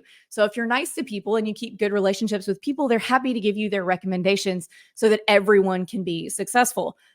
Your lender, you are almost always going to have to, or at least I do anyway, 2 years down the road or 1 year down the road when you're doing taxes and you need something from that lender from that house that you bought. If you were a jerk to them, you're not going to be a priority when you need a piece of paperwork from them. So always keep good relationships with everyone around you. Sometimes like even your cleaner can be a source of deals because they're cleaning other people's cabins. And sometimes owners will mention, hey, you know, I'm thinking of listing it. Can you do a deep clean? And maybe the cleaner will let you know. So everybody is a potential deal source, partner, just shoulder to cry on even. So relationships, if you take nothing else from this presentation, relationships are the most important thing in real estate, whether it's to find deals, to get help with things, or really just to find a sense of community with other short-term rental investors in your market. Relationships really are the most important thing. And I hope you guys enjoyed this presentation. You guys can reach me at theshorttermshop.com if you have any questions or if you want to buy in any of the markets that we work in. We have agents, 70 agents in 20 markets. Or you can find us on Instagram at The Short Term Shop. I do respond to messages there personally. So thank you guys for having me here at this conference, and I hope to hear from you guys soon. Thanks so much. Thank you so much, Avery. Be sure to drop your biggest takeaways in the comments. Would definitely love to check that out. Next up, I'm going to introduce Casey Thome. Casey is a serial entrepreneur and real estate investor, having founded multiple companies across different asset classes. His investment focus began with manufactured housing communities, which eventually led him to becoming a partner in Sunstone Real Estate Advisors. Casey has successfully closed on more than 150 communities in 20 states, and he holds several market records in Texas. Please welcome to the stage, Casey Thome. Hi guys, my name is Casey Thome. I work with Sunstone Real Estate Advisors, and I broker mobile home parks and RV parks. Today I'm going to talk to you a lot about just investing in the manufactured home community space, a little bit of my journey, and then some things that I think are, challenges and opportunities when you choose this asset class to invest in. So like a lot of you guys, I started out as an investor. I started out investing in single family homes and then moved up to duplexes and quadplexes and small apartment complexes. Raised a lot of friends and family money to put deals together. And over the course of time, when I was operating the apartment complexes, there were a lot of issues. I think, challenges, I think, with operating small apartment complexes, tenant issues. Sometimes you'd have a resident that would come in and pay a month's rent and then do, 10 times the amount of damage to the unit and not pay, and then you'd have to evict them. You always had issues with contractors. And through the course of kind of dealing with some of those issues, someone had recommended to me that I should look into mobile home parks. At the time, I never really imagined myself investing in that particular asset. But then they said, well, a lot of times we're trading at higher cap rates than apartment complexes, and then you have a lot less issues because all you're really doing is renting dirt and utility hookups. There's a little bit more to it than that, but at that time, it sounded like a very good option. So I purchased my first mobile home park in, 12 years ago. And immediately when I bought that park, it was a 26 site park, and it had a well and septic. And within the first year of owning it, the septic system failed and I had to replace it. That purchase at that time was about $550,000, and it cost me almost $200,000 to replace the septic system. So that was a lesson, hard lesson to learn. But once I learned that, I still ended up making money on the deal. and it kind of decided that this is the route that I wanted to go. So over the course of time, I moved into commercial brokerage, sold off all the properties that we owned, and then just kind of moved into brokerage because I liked finding the deals and underwriting the deals and understanding the deals more so than I liked operations. And so that's why I ended up in this particular space. But I think that there are a lot of attributes to manufactured home communities that really serve an investor well. I know that most of you guys are in this to generate passive income, to make your life better in some way. So either, hopefully buy back some time. And I will say that I think a lot of people underestimate the demands that it takes to successfully operate a mobile home park. But it is a little bit more hands-off than apartment complexes, hotels, a lot of RV parks, a lot of other asset classes. It does provide you with a little more stability. So I'm going to talk to you a little bit about some of the advantages of owning and operating mobile home parks. One is there's a lot less variables than many other asset classes. So once a resident moves a home into your community, they've made a significant financial investment into your property. So they've spent, the home that they've brought in, maybe if it was a used home, it's going to be maybe as little as $15,000 or $20,000 and as much as $100,000. But the move and set cost is going to be, anywhere from $3,000 to $6,000 or $7,000. So they're committed to your property. And if they decide to move out, in most cases, the unit's going to stay in your park because it's expensive to move it to another property. So once a unit is in your park, you're going to continuously generate revenue from that unit. And unlike an apartment complex, where if you evict a resident, it's going to cost a lot of money to get them out, and then you're going to have to renovate the unit. If they, for whatever reason, don't pay, then you can end up getting the unit through eviction and abandonment, and so you actually have an asset instead of a big bill. You either can renovate and resell. So instead of getting like a $5,000 to $10,000 renovation bill and a bunch of court costs and stuff like that, you still will have the court costs, but you have an asset. So your residents are extremely sticky, unlikely to not pay. Your expenses are more predictable. When you're operating multifamily, you have to think about roofs and air conditioning units and fridges and washers and dryers, and in a mobile home park, mostly what you have to worry about is roads and your water lines, your sewer lines, stuff that you would have to worry about in an apartment complex anyway. There's barriers to entry in terms of supply. So if you're used to dealing with multifamily, somebody can build a new apartment complex. Right next to yours, there's continuing supply expansion. Cities don't have the same stigma about approving a apartment complex as they would about approving a mobile home park. So there's very little supply expansion. And in fact, there's oftentimes more supply contraction. So, parks that are getting shut down and changed, higher and better use. If you buy a park in the right area, it could potentially be a covered land play for higher and better use in the future. I think it's very difficult. In the circumstances I've seen people kind of try to take that approach, I think it's very difficult to shut down a park in terms of, just headline risk and the steps and like what the buyer would want, unless you're going to be the person developing a different use on that property. So I would say that's a nice idea, but in practicality, it's not something that we actually see that often. But unlike, a lot of other asset classes, there is pretty much a fixed supply. There's a certain amount of sites that are available in a market, and it's very unlikely there's going to be significant supply expansion. So in terms of supply and demand dynamics, it's very predictable. Your income is very predictable because once you have residents there, they're unlikely to not pay. And if they for whatever reason default, then you have an asset, and the expenses are very predictable just because there's less things to worry about.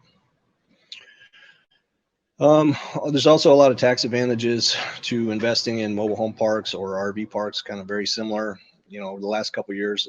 And again, I'm not a CPA, so, take anything I say shouldn't be considered tax advice. This is just kind of, anecdotal.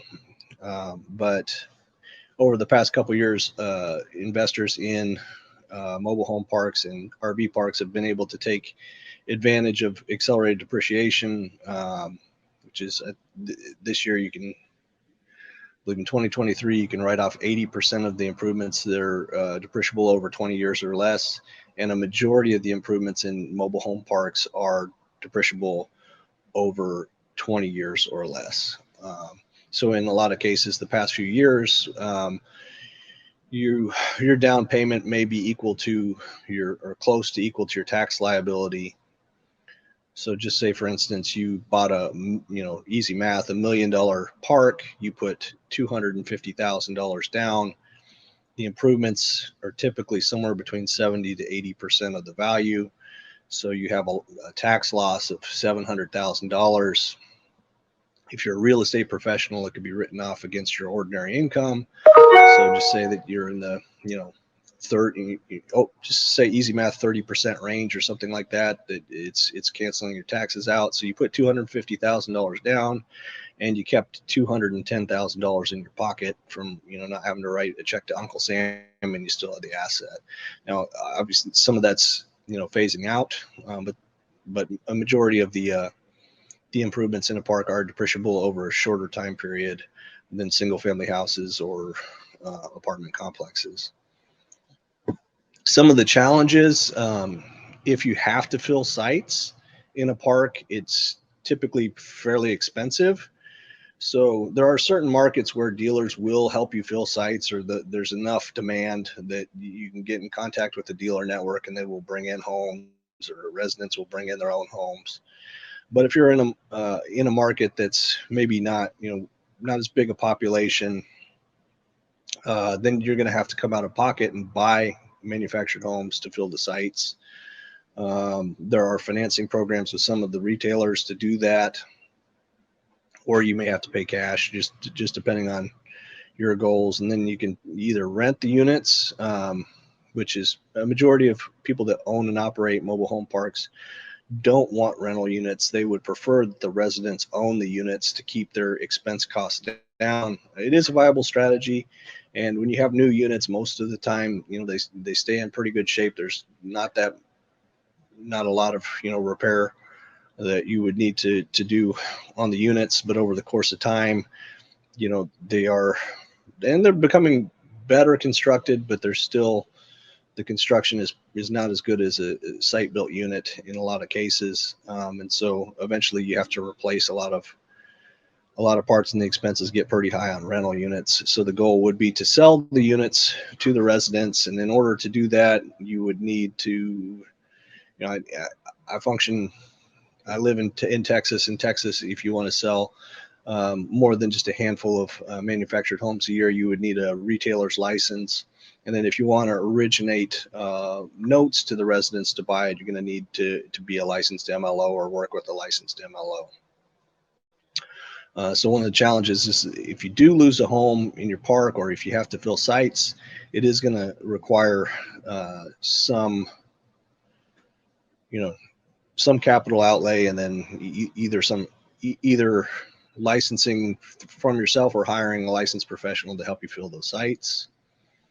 Another challenge, people think it's just super easy to run a mobile home park. All you need to do is just give somebody free lot rent to collect rent and serve notices. But if rules aren't enforced in a park, they can go downhill very quickly.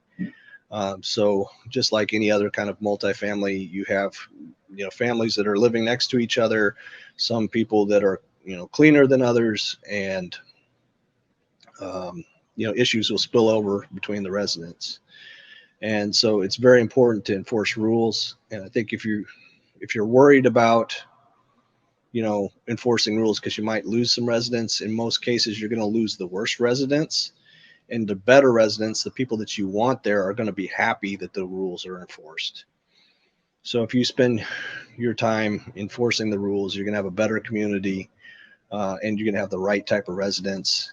And if you do that, and you create that kind of environment and culture, it does become very easy to run a property. In some circumstances, if you buy a park, you may have to turn around and instill that culture. But if you don't have it, then you can have, a nightmare in terms of,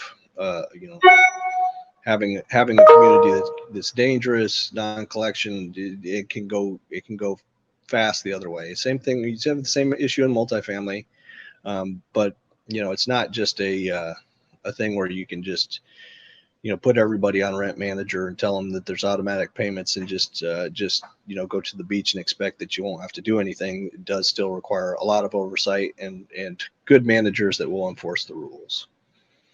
Well, in terms of financing options, there are some very attractive financing options for manufactured home communities. They are eligible for agency financing, so you can get Fannie Mae or Freddie Mac debt on parks if they meet certain requirements. In most cases, they're going to have paved roads. The units are going to need to be skirted. The hitches are going to need to be removed. They're going to need to be a certain level of quality. The deal size is probably going to need to be a minimum of, $5 million to kind of make sense for the fees and the effort that's going to go into financing the deal. Certain markets, it's important. Sometimes, if it's private utilities, it's not necessarily that you're not going to be able to get agency financing, but it's like a little ding against it. So it makes it a little bit more difficult to get a loan. But if it's in the right market, it's a quality park, then it shouldn't be an issue. They will limit how many homes that can be owned by the community. They've relaxed those requirements. It used to be a much smaller percentage, like 20%, and they've expanded the ability to finance parks with, over, in some cases, over half community-owned homes. Just depending on the sponsor, depending on the location, depending on the quality of the asset, but having a high percentage of community-owned homes can hurt you from getting that type of financing. Another option, if you have to go non-recourse, is CMBS debt. Typically, the rates are going to be higher than Fannie Mae and Freddie Mac. The terms are going to be significantly worse, but it is an option. You're going to be locked into your loan for between 5 to 10 years, and if you want to sell the property or refinance the debt, then you're gonna have to work through defeasance. But it is an option for parks that are either maybe not as high quality, not in as strong a market, for whatever reason wouldn't qualify for Fannie Mae or Freddie Mac, but for sponsors that need non-recourse debt. And then your third option is going to be your community bank debt. As of current, I think we're looking at rates somewhere in the mid 8s, maybe even approaching 9%. With agency financing, we're going to be some sort of spread on the 10-year, which is, last I looked, I think was about 3.6 or 3.7. The spreads are typically between less than 200 basis points. So we'd be looking at debt in the mid 5s. So it is significantly more expensive to use community bank debt. But for smaller properties, for properties in lesser markets, for properties with more issues, or properties that you're just not ready to put permanent debt on yet, community bank debt is an option. Typically, the AMs on those deals are going to be 20 to 25 years, whereas with agency financing, you probably will get a period of IO, maybe up to I think that there are even some programs that are doing the entire term, but typically a couple years, and then you're gonna be on a 30-year AM. Similar CMBS is typically going to be a 30-year AM. And then your fourth option is for financing is seller carry. So a lot of times you will still be able to find mom and pop operators that want to sell the property. They like the cash flow, but they're just, ready to retire, and they may owner finance the deals to you. It's actually becoming, pretty common. It's one way to get deals done in rising rate environment right now. The past few years, pricing has dramatically taken off, and so people that have had parks for a number of years were getting offers that were well beyond what they ever expected that they could receive for their parks. And then as debts moved, the offers that they received last year are no longer viable. So in order to get the pricing that they were offered last year, they may be willing to, offer terms that were similar to debt last year that allowed buyers to offer those higher prices. So in terms of if you're looking for a property, what makes a deal more desirable? The larger the metro, the more stable the metro, job creation, job growth, population growth. You need a house price that's significantly higher than a manufactured home price. You need that delta there to make the affordability. You need it to be significantly more affordable than other options. So in a market where, the median home price is $300,000, and if a person can buy a manufactured home for, very nice manufactured home, new manufactured home for $60,000 or $70,000 all in, you have a delta of about $230,000. So that's not an issue. You should have demand filling those sites. But if you're in a market where, the median home price is $80,000 and you're competing against site-built homes, that can be problematic. So the bigger the market, the stronger the market, and just like any kind of real estate, is going to be more desirable. So mobile home parks, you have the utility issue. So are the parks serviced by municipal utilities, city water, city sewer, or are they serviced by, do you have a well and septic system, or treatment plant or packaging plant or something like that? If you have city services, they are typically those deals are more desirable. So if you go to sell your parks in the future, we always have to think about liquidity and what kind of exit options we have. The buyer pool for private utilities is significantly bigger than the for public utilities is significantly bigger than properties that have private utilities.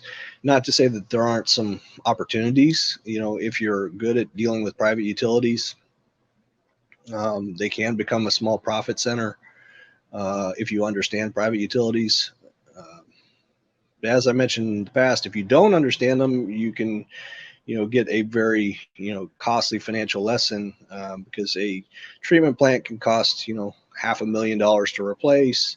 Septic systems may be able to be replaced. If you don't have enough land for your density and there's new requirements, you may have to lose sites.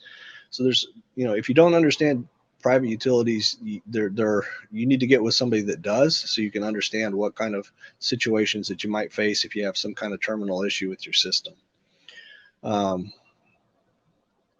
So what else makes deals more desirable? Typically, the larger the property, the more desirable. Just like any deal, the larger the deal, the easier it is to get financing. The more you can spread, the cost of operations out. The easier it is to remote manage, because you just have more dollars and cents coming in. And the quality of the park, so those parks that would qualify for financing, for agency financing, would be more desirable because the debt's going to be cheaper. And you have more institutional type buyers, people that will be able to accept a lower yield on the exit. So, if you have a 300 site park in a million plus metro with city utilities, paved roads, all the units skirted and the hitches removed, that's a property that your bigger buyers, your more institutional buyers will be interested in. And so you'd have typically a stronger exit. Those stay more stable. So even as debt's blown out, we've seen less of a decrease in pricing on those bigger parks than we have on the smaller parks.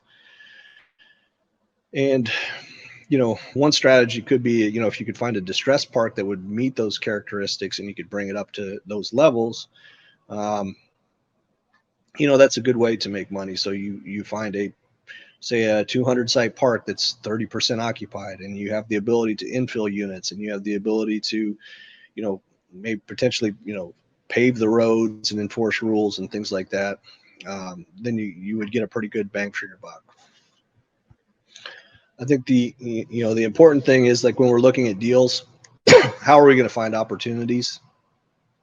I know that when I initially started to invest in real estate, I was always kind of looking for, kind of the sweet spot where I wasn't competing against the biggest buyers, but something had enough size and enough scale that it was worthwhile, or I got a pretty good bang for my buck for actually doing the deal.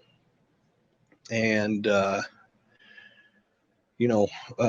for me, when I was investing in multifamily, I would typically look for the unit count that was smaller, it was kind of sub-institutional. And so I could, negotiate better pricing. So it was easier to find quality buys. But then when you go to sell, then you're selling to, I guess, a less strong buyer. So you got to think of all those factors. I would say if you want to find, good deals in the MH space, being able to get on the phone, contact mom and pop owners and negotiate deals directly is one way that sometimes you can get good deals. If you can negotiate a good owner carry, that's obviously a good deal. But also develop a skill set in some of the stuff that's more challenging. So the easiest way to make a lot of money, and the people that I've seen that have started with the least and made the most in the space, have been really strong at filling vacant sites. And so that's a skill set that, if you can create that skill set, if you're good at filling vacant sites, then it's easy to find money to do deals, and it's easy to create equity. But you also have to make sure that the park is in a strong enough market that there's enough demand to fill those sites. If you're particularly good at private utilities, you will have opportunities that a lot of people will pass on. And there is ways, like I had mentioned before, to create revenue that wasn't being collected. So, for instance, if I have a park and it's on city services, and say it's $600 a month lot rent, and the utilities are directly billed from the city to the residents, or if I have a park that's $600 lot rent and it's private utilities, and I'm just providing the water and sewer to the residents, it's effectively like I have a park that's like maybe, typically the water and sewer bills for residents somewhere around, $80 a month. So it's really effectively like they're paying $520. So if I can find a way within the regulations to recapture that expense, then that's another, $80 per unit per month that I can put into my pocket, or potentially you can just raise the lot rent there as well too.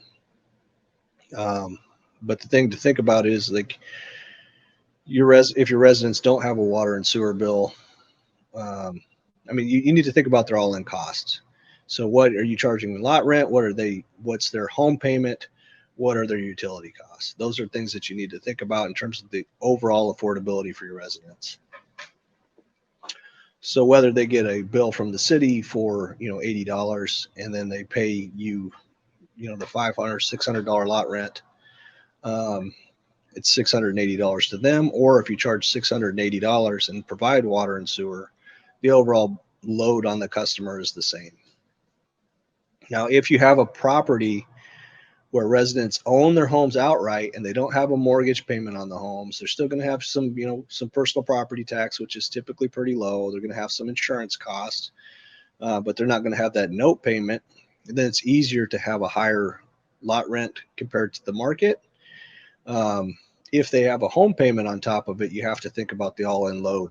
So I typically like to look at the median 2-bedroom apartment rent and the median 3-bedroom apartment rent in those particular markets to see what I can charge in terms of an all-in cost. It's typically just a good rule of thumb is that's going to bookend the high and the low all-in cost for a resident. So a 2-bedroom apartment would be kind of the low end. A 3-bedroom apartment rent would be kind of the high end.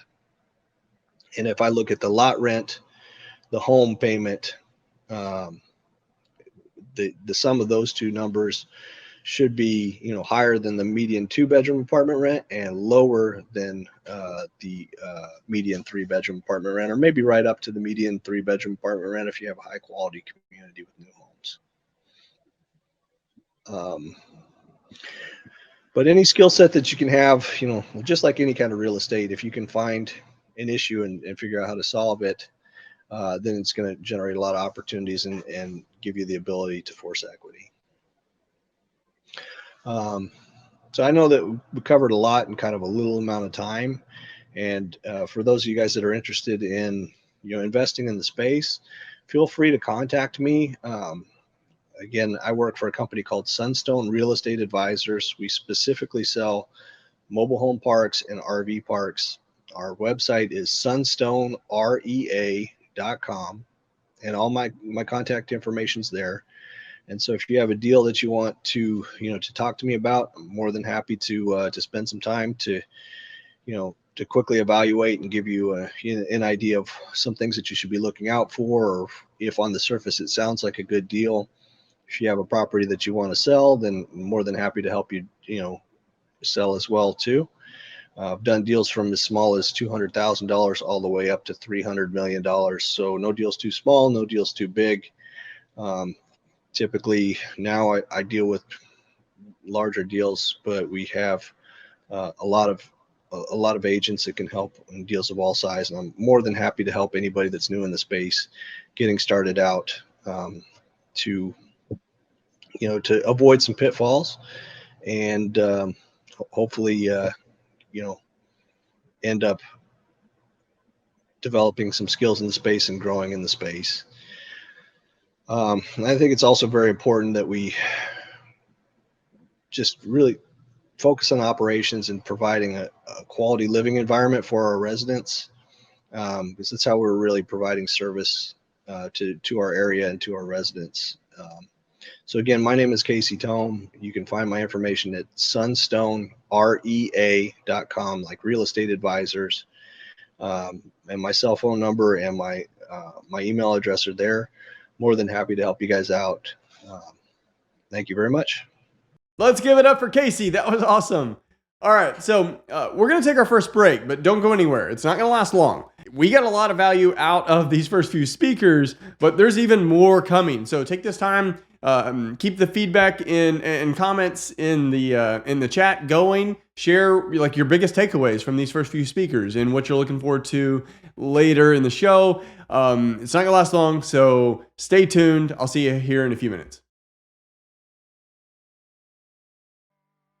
Why don't people use Jet Lending to fund their real estate investments? Is it just for the speed? Is it the 100% financing options? Is it the asset-based long-term programs, the commercial programs, the anything to do with investment real estate programs? Is it our free real estate analysis, our free education videos, the way we can do everything online? At Jet Lending, you will have a dedicated team to help educate, comp, evaluate, and estimate your deal within 24 hours to give you the support, dedication, and expertise you need to get your next investments done with confidence. Do you still wonder why people use Jet Lending? Come aboard and find out. Jet Lending, your fast and friendly asset-based lender since 2004.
Welcome back. We've covered a lot of topics so far. We're going to keep that going with our next speaker, Brennan Schwab. Brennan is a real estate investor, fund manager, and travel baseball and softball coach. But it's his mission to modernize the quality of care in the senior housing industry by providing smaller boutique homes to seniors needing assisted living.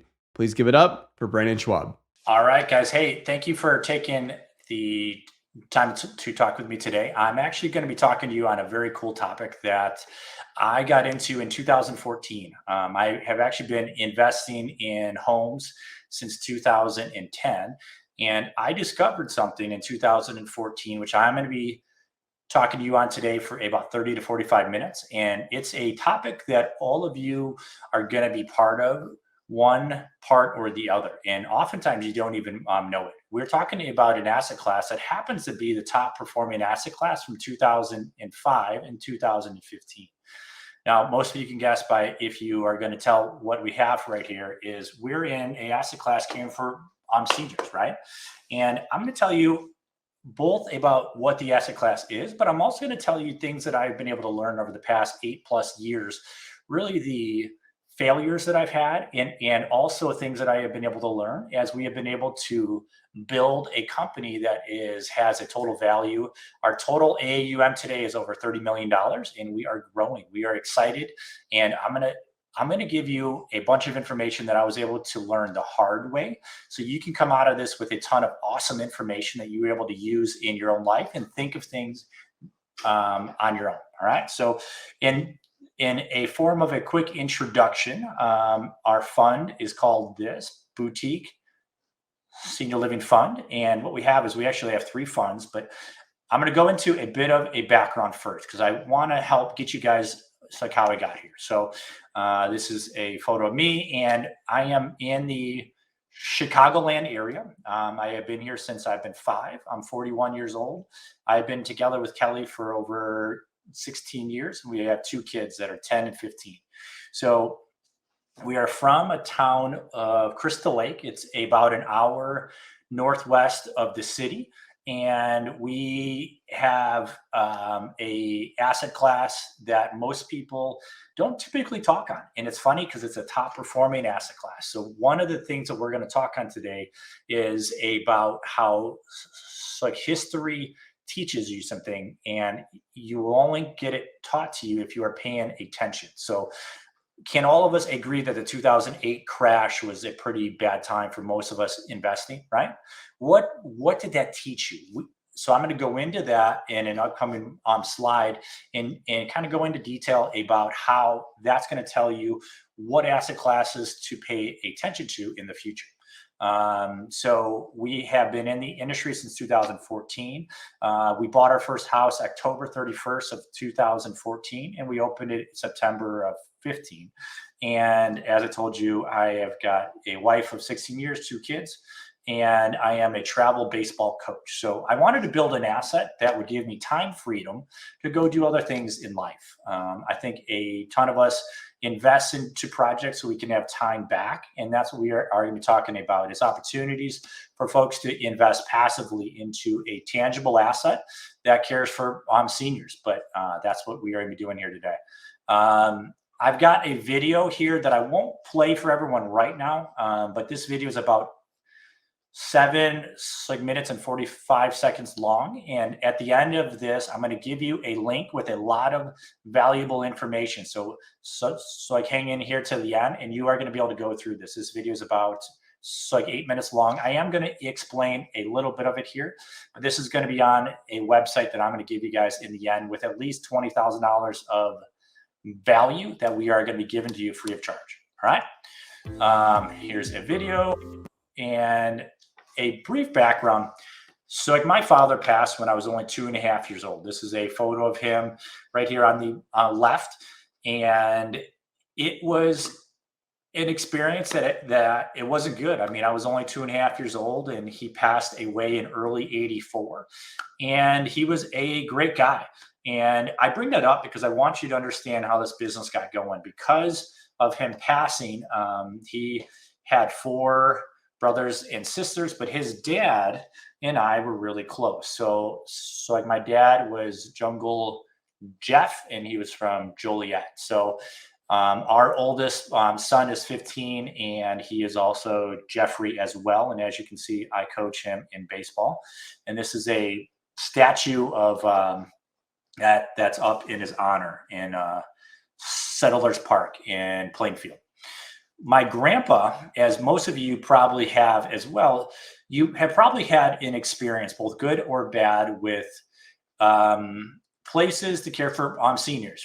My grandpa had a second stroke when he was 80 years old. And some of you may hear this and you could begin thinking about an experience that you had in your life that maybe wasn't so good at the bigger box type places that have 100 to 200 people.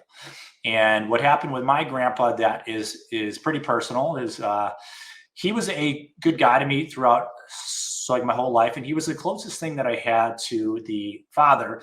And he taught me a bunch of things. And when he had his second stroke, it was a real hard time for us because I didn't like being able to see him in that position. And he went to a building in Joliet, and it was a 200-bed building that we will call a facility. Now, in our office, what we do is we say the facility is the F word. So whenever you hear the word facility, what do you typically think of? Most people tell me cold, big, and it's not always very good, right? So we were at a big box facility, and we had a pretty bad experience, and I'll tell you about it. When he had an accident and he needed help, there was a pull cord button right behind his head, and we pulled it. Now, I was only maybe 30 years old at the time, and I thought when you pulled the button that people would come booking over to help you. And what I realized is that really wasn't the case.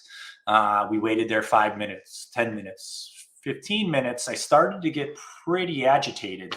And by 20 minutes, I lost it. His face was changing color. And it was just a pretty unfortunate experience that I didn't know what I could do to help him past go get help.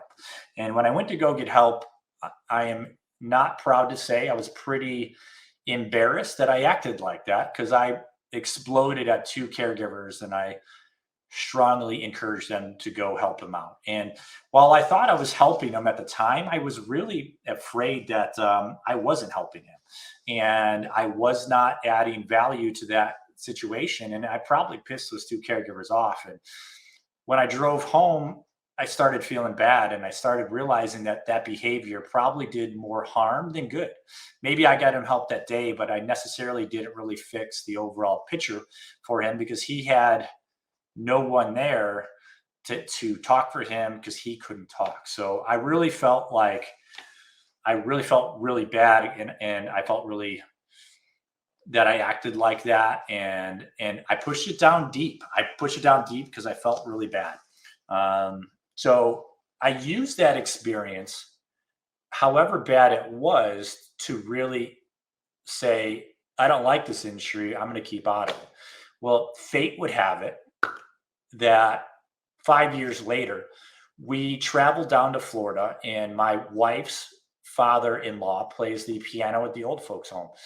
And he does it 328 times per year for $35. And we typically go to these huge buildings, 100 to 200 people. And one of the things I typically notice is when you went to the bigger facilities, the F word, it typically had a pretty foul odor to it. And that odor wasn't necessarily pleasant. And the atmosphere was bad because everyone was asking for help.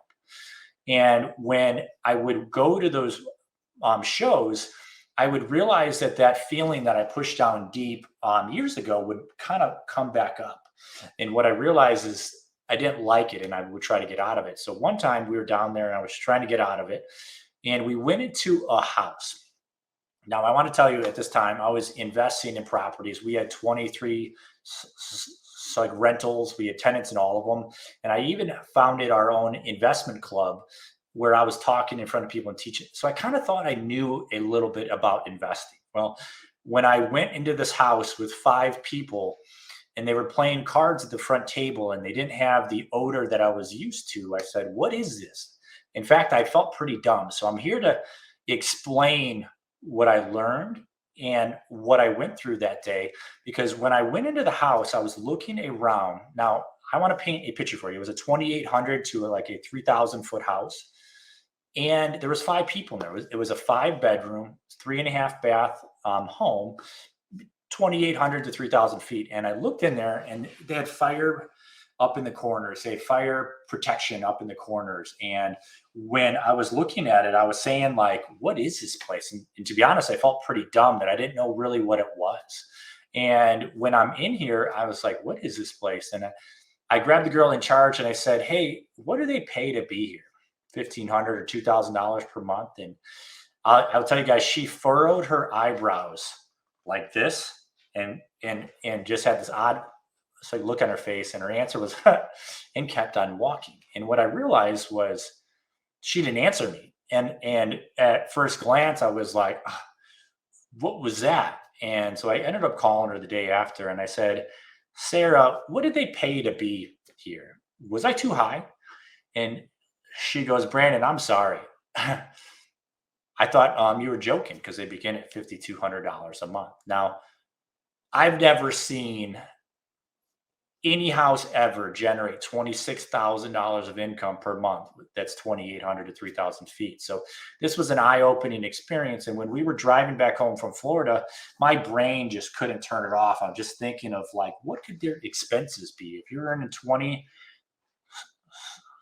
earning $26,000 of total income, what are their expenses?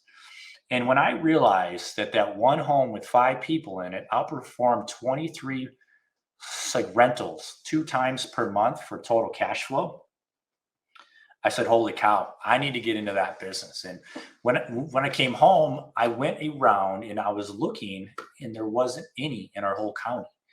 And I said, are you telling me that I could be the first one to take this concept and bring it up here? So one of the things that I want to explain to everyone up front, when I say the boutique living experience, what I mean is that's 10 beds to 20 beds that provide assisted living in a home, a cozy home.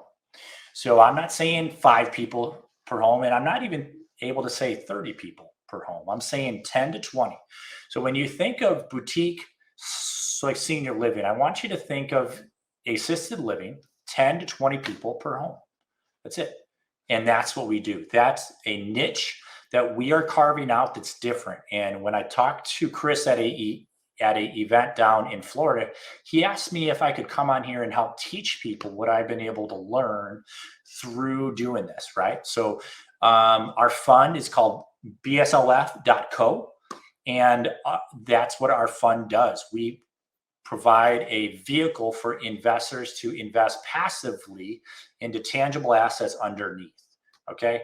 Shepherd is our opco that provides the day-to-day operations. Our fund is over here. So it's 2 different things, but I want to be upfront. Sometimes when we get through this, it's a little confusing for people the first time through. So I want to be upfront. Our fund is bslf.co and our opco is SPSL. So just to be upfront, we are going to jump into this. I'm about 10 minutes in, so here we go. So senior living is a very interesting asset class, right? It's an asset class that is the top performing one, which I will go over later. But throughout the country, it's an $87 billion asset class, right?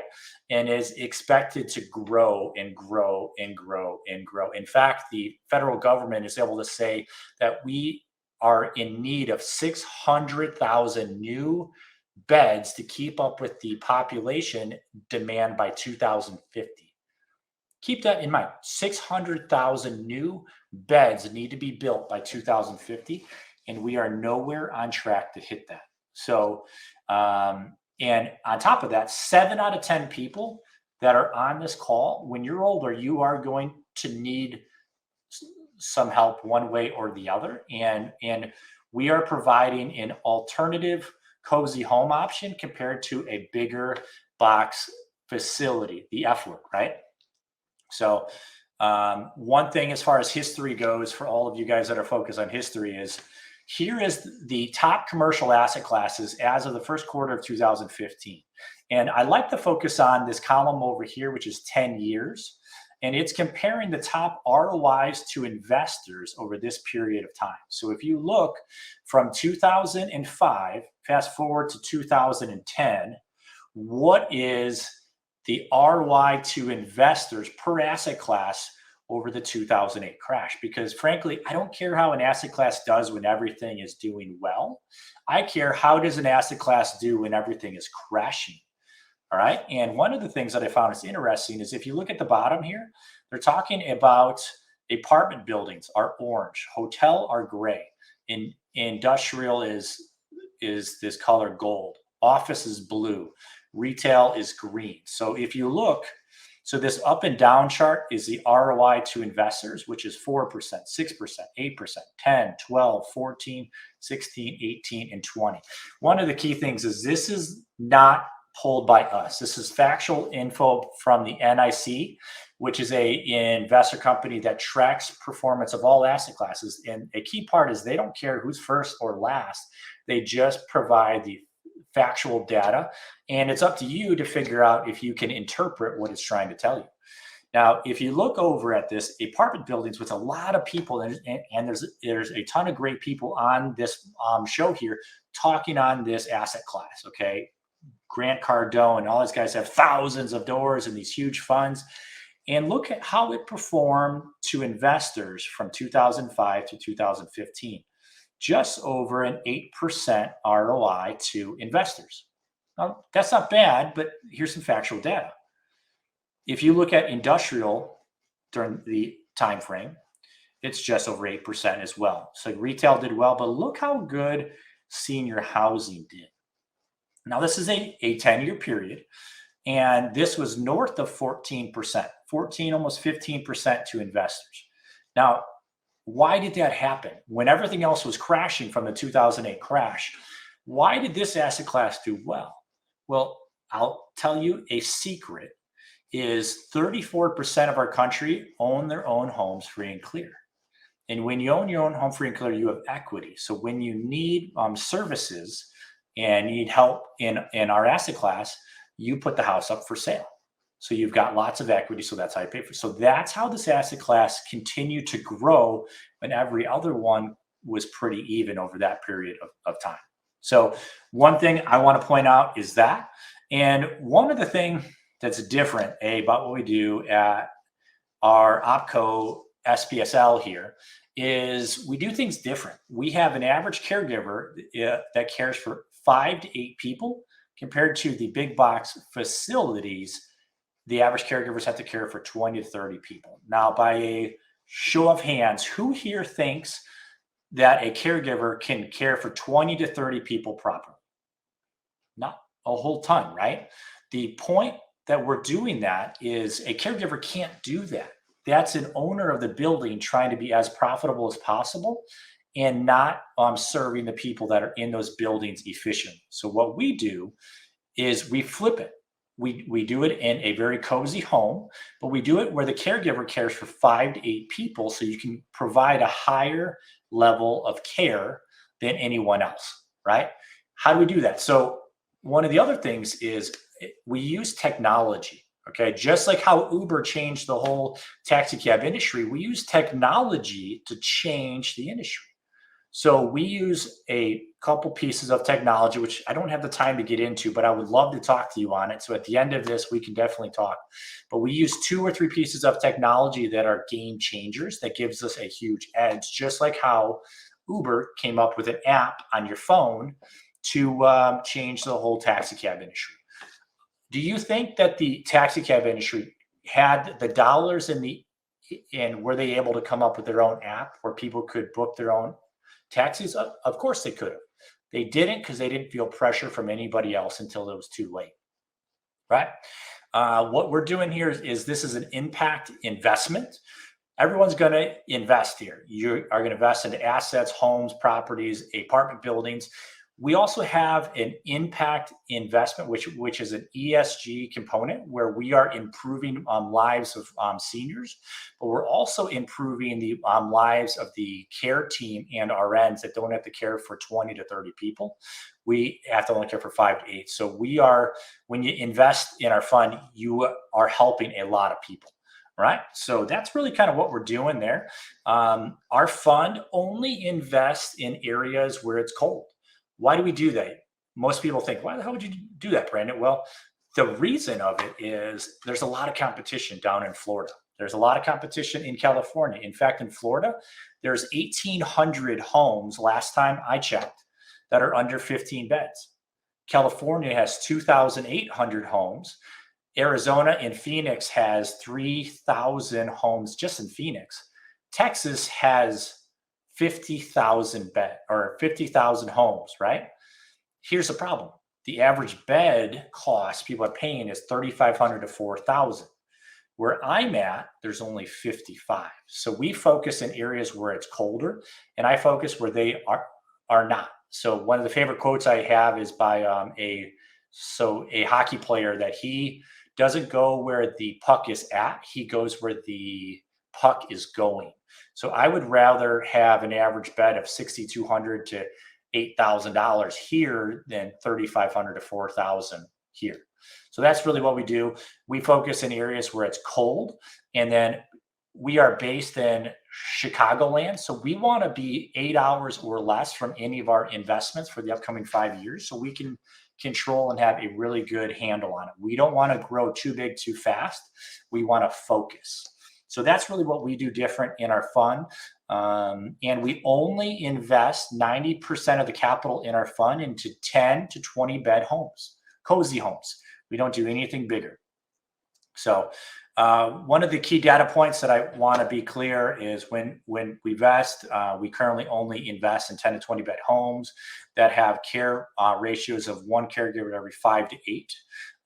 We currently have 6 homes. 4 of them are up and operational. 2 of them are going to be open within 12 months that we are actively investing in. And we also have 300 homes that we are looking to open up over the upcoming 5 to 10 years. We have about 60. Our OpCo has 65 employees, and our fund has just under 4 to 5 employees. So we got 8 years of experience. So we've learned one key thing, guys, is 95% of businesses fail in the first 5 years. We are on year 9. So we've learned a lot. I transitioned from the CEO of our OpCo to the fund manager of our fund. And I used the 8 years of experience that I had operating these homes firsthand to be a great investor expert into our fund.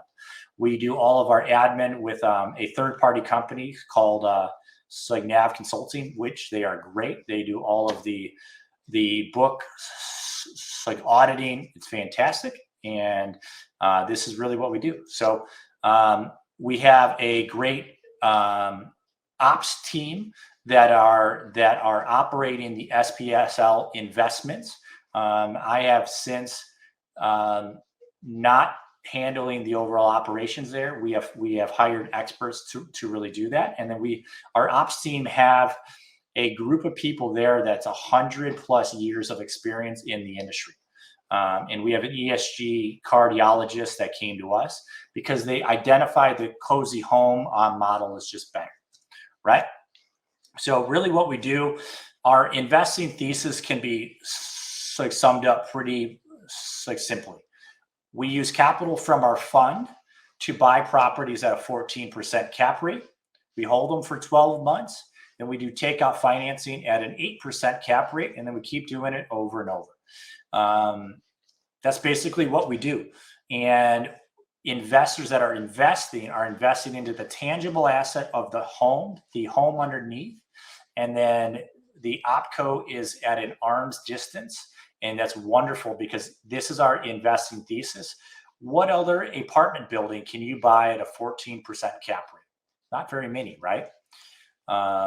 So I don't want to get into this right now. We do have 3 funds. I really want to add value by explaining some different cases of what we bought and what we've learned. We do have 3 funds. I'll just hit it from a 500-foot overview. Each fund is 25, and each fund has their own purpose, right? So we are going to kind of go past this. They each target their own investor. Our first fund targets active investors that have payouts every 30 days or every quarter. The value add ones, it's more passive guys. It's people looking for compound interest and investing with their IRA, or family offices typically invest into our Fund 3. Fund 3 has 4 different options, 4 different classes to pick from. We'll talk on that later. What I really wanted to get to in this presentation, I've got about 8 minutes left before I would like to open up for questions in the chat feature. But I really wanted to explain some case studies so we can really dive into what we do and kind of how it's able to work. So this first property here, this house has been fully occupied for 4+ years. Our average occupancy is 98.3%. So this is operated by SPSL. And what this does is this is on 5 acres. This is a 5,200 foot house that has 10 people. It's been full for the last 4 years. Our average occupancy is 98.3. We average $6,000 per bed. So imagine 10 people paying $6,000 per month. That's a total of $60,000 per month, which with expenses of $35,000 per month.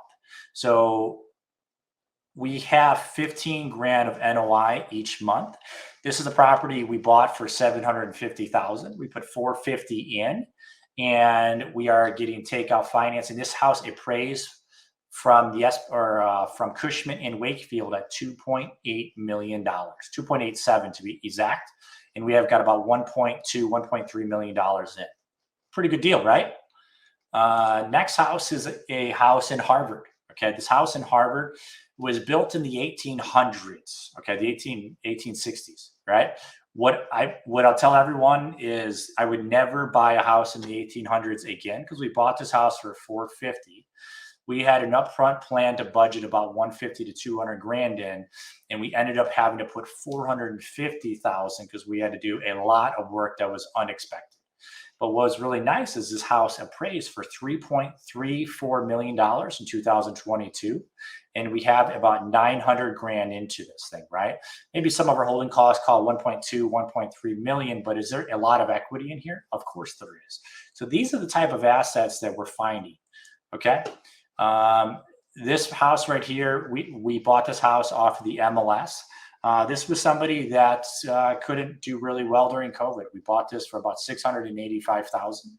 This is a purpose-built turnkey property that we bought it for $685,000, and we put $300,000 in. So we got about $1.2 million with holding costs all in, and this house appraised for $2.48 million. So we're basically doubling our equity. The value of the property is about 2 times what we put into it. And then when we package enough of these houses together, we can get up to 90% LTV when we package these up, and we have 200 beds total. Here's a Bull Valley house. Here's our house in Crystal Lake. The Bull Valley house, I took the photo off, and this is a property that I opened during COVID. And when you go through our SPSL brochure, it's our first house that's on there. I want you to look at it. This was a learning curve, right? So we currently bought it right before COVID. And at the time, everyone wanted their own rooms, right? Or at the time that we bought it, everyone wanted to save as much money. Today, post-COVID, they wanted to have their own rooms. So we made a mistake here. And this year was an 18,000 foot house. And what we did is we built 9 bedrooms. 7 of those were 2 people per room.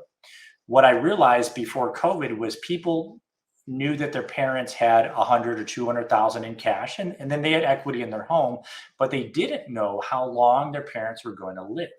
So what happened was they really needed a way to hedge against that. And when you had 2 people per room, the discount would be $1,500 each month times 12 months. It's $18,000 per year.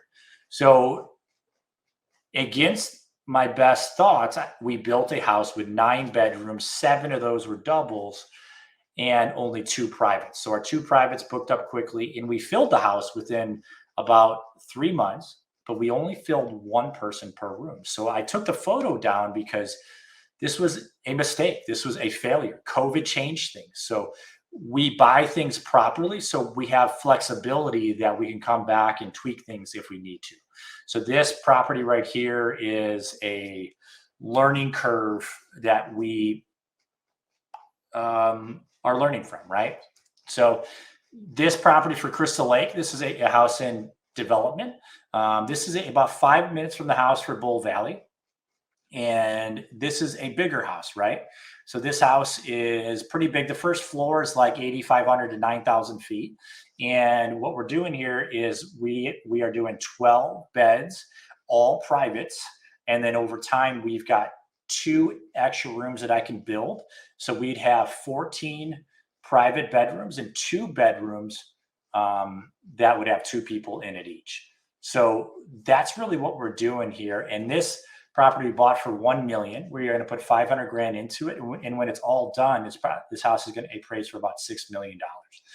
One of the things that I think you're probably thinking of is they want to know, how do you appraise it in the end? Really, what they're looking for is they use what's called the highest and best use, using an income-based appraisal. So what they're doing is they're using a cap rate based on the NOI that the property produces on an annual basis, and they are dividing it by a cap rate of anywhere from 6 to 10% with an average of about 8%, right? So that's how we come up with a value of like $6 million. Now, one of the things that's interesting is next door to the property, there's 30 acres of farmland. So one of the things that we're doing here is our fund has the opportunity to participate in helping acquire the farmland and building 5 other homes. But we're only going to do that once this property is full, and we would provide takeout financing. So I want you to understand, this house with 16 people in it will generate $104,000 of income with expenses of $55,000 each month, which will generate a $35,000 each month NOI, or $420,000 per year. So that's what these properties do. And with 16 people, you'd have 1 caregiver to every 8 people. And then you would have 1 RN that comes in for 2 to 3 hours per day, and a doctor that would come in as needed, or at least once every 30 days. So here's another property for Dixon, Illinois. And Dixon this is a elder purpose built property. And at the end, I'm going to give you a link here that you can jump in and take a virtual tour. Does anyone here think that that would be valuable? Say "I" in the chat, and I will get that over to you, all right? What we're doing here is this property we bought for $800,000, and we bought this on a contract for deed. So I basically got into this with nothing down, but I did have to put $300,000 into this property. So this property just appraised at $2.48 million as is. And when we fill it, we think it's going to be somewhere in the neighborhood of $3.5 to $4 million, right? Clinton, Connecticut. So this is a property I bought in the middle of COVID. Maybe this is also a learning curve as well. We bought this from the Institute for the Blind. It was up on the MLS for $2.2 million. And I made 2 offers. And this is one of the things that I want to give value to you, right? So we are about 30 to 32 minutes in, and I want to give you some good value. We put in an offer for $1.8 million on this property. And we also put another offer in for $700,000 cash. Now, we put the $700,000 cash offer because we wanted to prop up the other offer. And one of the things I'll tell you is about 50% of the time they'll take the offer for cash, and the other 50% of the time they will take the owner carry offer. So when we do the owner carry offer, what we do is on the purchase contract, we will put buyer agrees to pay seller X each month for 120 months. All right. On the 121st payment, a balance of X is due. So let me give you a quick example. So if you were to buy this house for, say, $1 million, right? The buyer agrees to pay seller $5,000 each month for 120 months, right? Now, 120 months times 5,000, that's 600,000, if my math is correct. And then on the 121st payment, a balance of Y is due, which is $400,000. So what I just taught you is how to get 0% interest, owner carry financing. But when the owner of the property looks at your offer, they're going to say, geez, I'm going to get $5,000 per month for 10 years. And then I'm going to get 500 grand or 400 grand at the end. Sure, I'll take that. But where in there does it say there's interest? There's not. And there's a very smart attorney down in Florida that taught me that. And I want to give him props. Chris McClashley is a great guy. He taught me that. If anyone's down in Florida, contact him. He's in the Central Florida area. He's a wonderful guy, very intelligent. But I use that repeatedly over and over to build an empire that is now worth over 30 to 35 million dollars. So thank you, Chris. I wanted to give you some props for that. But guys, what I just taught you is super, super valuable. Buyer agrees to pay seller $5,000 per month for 120 months, period. On the 121st payment, the balance of $400,000 is due, right? What's powerful there? 0% interest. So right now, banking sucks, right? You can't get, the SBA right now is at 10%.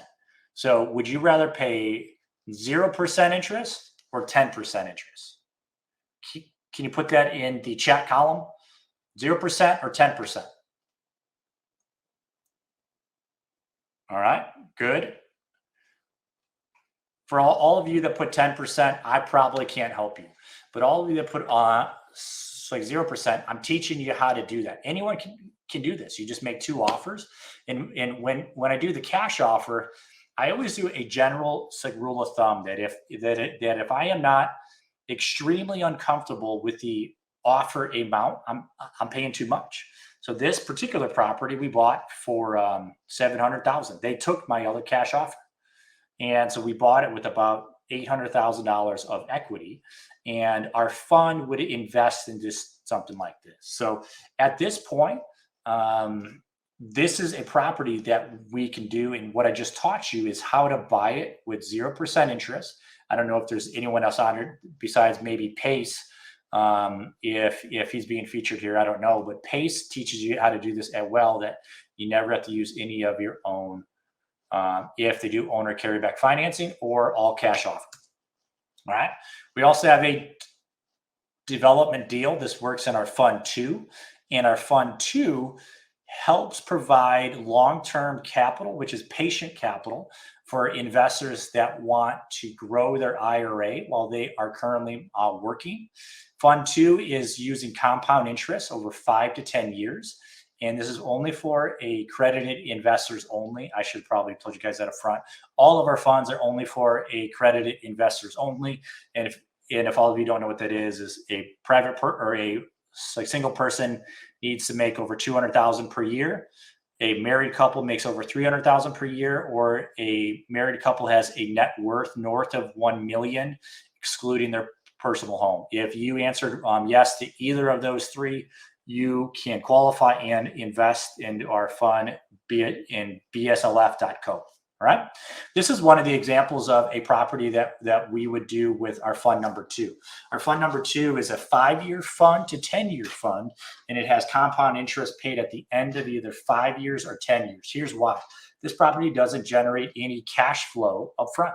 We are gonna build on this property, and this property is going to probably cost $20 million to $25 million to build. But when we're done building it, it will be worth $48 million. So is anybody interested in earning 15 to 21% every year for 5 to 10 years? This could be for you. So this is really kind of what we do here. And I wanted to give you value about what this asset class is, right? This asset class is not the traditional 100 to 200 bed building. So we do some things that are very different. That yes, this has 6 beds total, but we're doing it across 6 different homes. And I don't know if we could zoom in. I don't think we can zoom without changing a slide, but here's home 1, here's home 2, 3, 4, 5, 6 with an office right here. So that's really what we do. So at the end of this, I want you to go to bslf.co, and I want you to go through everything. I want you to learn what we do. And also I want you to go to spsl.co as well. And I want you to go through a bunch of videos from families that are in our homes. Our OpCo has actually been in business for 8+ years, and we've served over 110 families. So we have captured a few of them, the video experiences of what it's really like in the homes. And one of the biggest things that I think you'll hear while you are listening to those on spsl.co, it is so not .com, it's spsl.co. What you're going to find is video testimonials, and you're going to hear a lot of people say it feels like family. It's a home. It has a heart. Like, the caring culture is really what we do. So we are, in essence, changing the senior living industry by taking residential homes, and what we're doing is we're pooling them together to provide a bigger efficiency across 10, 15 different homes. Is a direct equivalent to one of our competitors, the F Word. The facilities have 200 beds on average per facility. We can equal them with 12 to 15 homes equal that. So we use our fund to get those going. We pay cash, we close quickly, and then we can provide our investors a very good ROI, 8 to 21%, backed by tangible properties. So that's really what we do. If anyone really wants any more further questions, I would offer all of the direct contact information. And one of the things I'll give you as well is go to bslf.co, and that's really where you can find some information. There's going to be articles of third-party companies that have featured us. And I want everyone to follow me on LinkedIn. It's probably the best channel to get me. And one of the things that I'll only give to people that have listened this far is my personal calendar link to book an appointment with me. Go to my first name, like last name.com, and book an appointment. And typically I only tell people to book 15 minutes as a first call, but I would give permission to everyone on here to book a 30-minute discovery call, and we can talk on whatever questions you have, and I can help kind of answer those questions for you. So my first name last name.com is the appointment link for the calendar. And at this point, I would love to take questions or talk to you guys offline. So if you can go to the chat feature, type in your questions, and so I can make sure that I can get in contact with you. And I will literally be here until every question is answered. And that's what I got. Does anyone have any other questions? Put them in the chat feature, and I'd be happy to answer. While everyone's doing that, I'm going to tell you one quick story. And this one story cost me $85,000. Would anybody like to not have to spend $85,000? Well, what I learned here is I was buying a portfolio of homes, and it was during COVID. And what I realized was I got some good financing. It was the SBA 504 program and the 7A. And what really happened at the end of it is we didn't get the deal done, right? And I'll tell you the overall punchline because I want you to learn the lesson. We needed $12.5 million to buy it, and we were buying it at a 14% cap rate, and we didn't get it done because SBA needed more time to come up with the financing, and another buyer came in the picture, and we lost it. And what happened is we didn't get the deal done. However, if we had our fund that we have now in place, we would have been able to close on the property for 30 days. And then we would qualify for the takeout financing. That was really good financing. It was 90% LTV at 2.5% interest. It was really good. And we could have paid back our fund within 30 days. So there is a quote that haunts me and has haunted me, is that you need to dig your well before you're thirsty. And that's really what we're doing right now. Is our fund, I jump onto these shows and I'm teaching people about what a boutique home is. 10 to 20 beds per home. I want everyone to think of me for that. Follow me on LinkedIn. And what I would love to do is I'd love to hear everybody's personal story about their good or bad experience on like senior living with your own family. That really connects us so we can hear really what's going on. But I want you guys to understand that this is one common thread that everyone's going to be part of, and we can help each other. So that's really kind of what we're doing. If there's some great questions in here, guys, thank you very much. I'll definitely be answering all these questions, and I'll get back to you. And the best way is maybe to book a call with me personally at like my first name, BrandonSchwab.com, or go to bslf.co and just go through all of those. We have a PDF viewer that you need to click the upper corner or the bottom corner. And because of Chris and how awesome he is, you can pick a 30-minute time to talk with me. I was at a Black Card event with him, and he was being interviewed by the head guy that was up there talking in front of 2,000 people, and Chris had an opportunity to go up front. So I think of Chris as a awesome guy, and I love what he's doing with his fund as well. He's a great guy. So I thank him for the opportunity to jump on and talk about our fund and what we're doing to change the overall industry, caring for seniors. So we're approaching 45 minutes. So before they pull me off and get me off of here, I just wanted to keep this all up. This is my phone number right here, my personal cell phone. You could text me as well. And if you could text me and just put Chris in the text message, I will know where it came from, and I will get back to you right away. One thing is I do coach baseball Friday through Sundays. So if it's over the weekend, I don't always get back as quick. I will definitely get back to you, and I look forward to talking with you. So if there isn't any other questions, put them all in the chat column, and I will get all of them answered by the time we're done. And if it's something that I can't answer on there, I might just have you call me and book a time to talk to me. But all of you guys, please follow me on LinkedIn. And we can talk from there. All right. Take care. God bless. And we will talk soon. Thank you so much, Brandon. All right. Our next several speakers are going to take you across a wide array of multifamily topics. And we're going to kick it off with Ben Suttles. Ben is an entrepreneur and veteran real estate investor with more than 15 years of experience leading IT and real estate companies. He has successfully built over a dozen companies with current annual revenues approaching $40 million. In his current role as managing partner at Disrupt Equity, he helps drive acquisitions and asset management, where they have successfully acquired and managed over 4,500 units and currently hold $700 million in assets under management, primarily across Georgia, Texas, and Florida. Please give it up for Ben Suttles. Well, thanks for being with me, everybody. We're going to be talking about buying large multifamily deals. So this is not your 5-plex. This is not your 10-plex. We typically start off at 100 units minimum. So my name is Ben Suttles.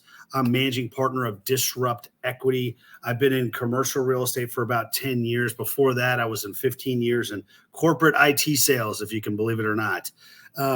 Since then, we've bought and sold over 5,000 units and currently have about 800 million in assets under management, mainly here in Texas, but we also have properties in Georgia as well as Florida.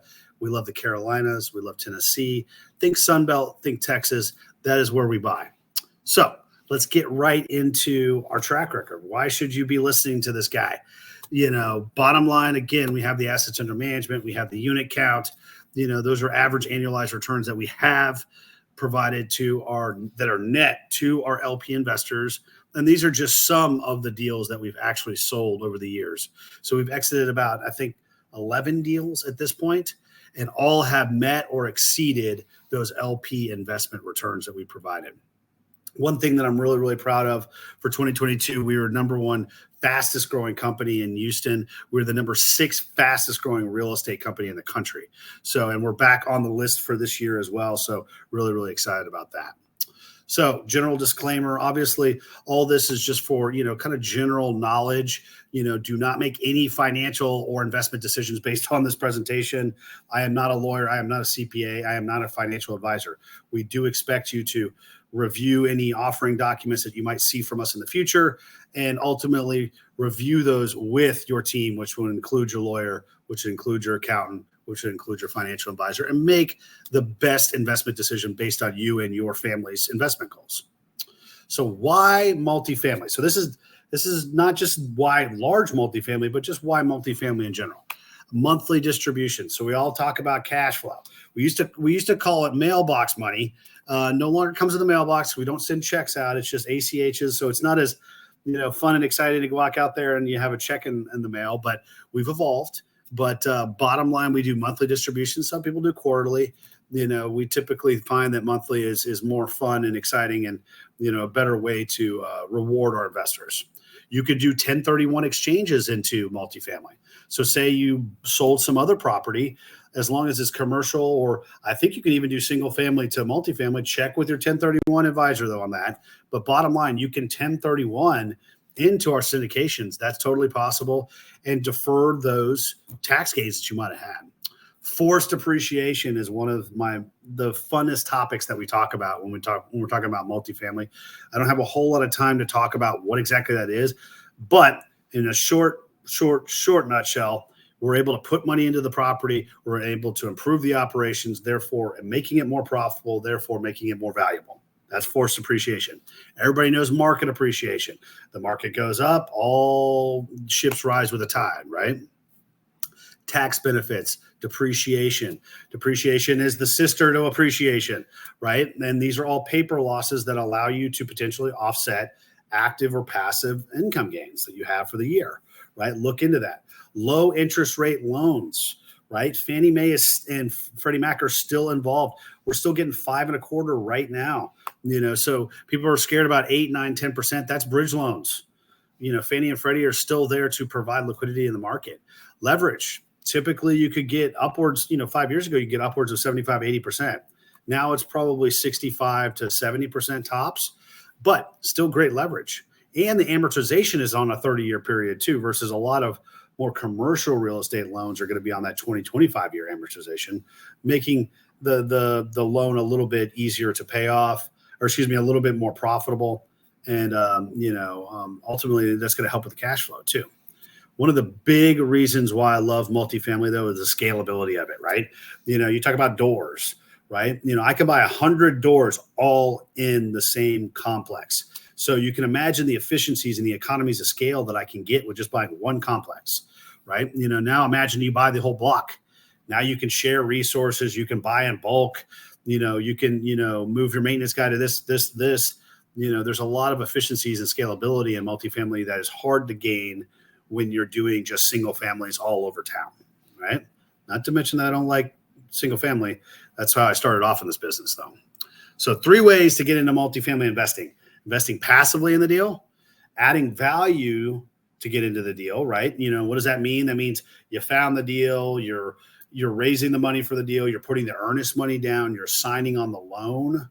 That's adding value. So you could be part of a GP partnership that takes down the deal. And that happens. There's a lot of collaboration in the big multifamily space. You're typically not going to see one guy doing all of it. Now there are some people that are independently wealthy that will really kind of come into number 3, doing your own deal, right? Maybe you've got the cash in the bank to take on one of these big properties. Maybe you can sign on the loan. Maybe you're happy to do all the work all on your own, or you have a team that you can do it. Maybe buying your own deal might be in your best interest, right? And I'm not here to tell you which one's the best. These are just different options for you to get your foot in the door, right? But today's presentation is going to cover number 2 and number 3, right? How do you take down large multifamily deals, right? So the syndication model, right? What is it? So we're a sponsor, we're a syndicator, we're GP. That is our business model, right? So we find the deal, we coordinate all the aspects of the closing of the deal, right? So I'm going to arrange the loan. I'm going to put up the earnest money. I'm going to develop the business plan. I am going to get the lawyer and the title and all the stuff combined. I'm moving it towards closing, right? The sponsor takes care of all that. I'm raising the money, right? Which is a whole thing in itself, right?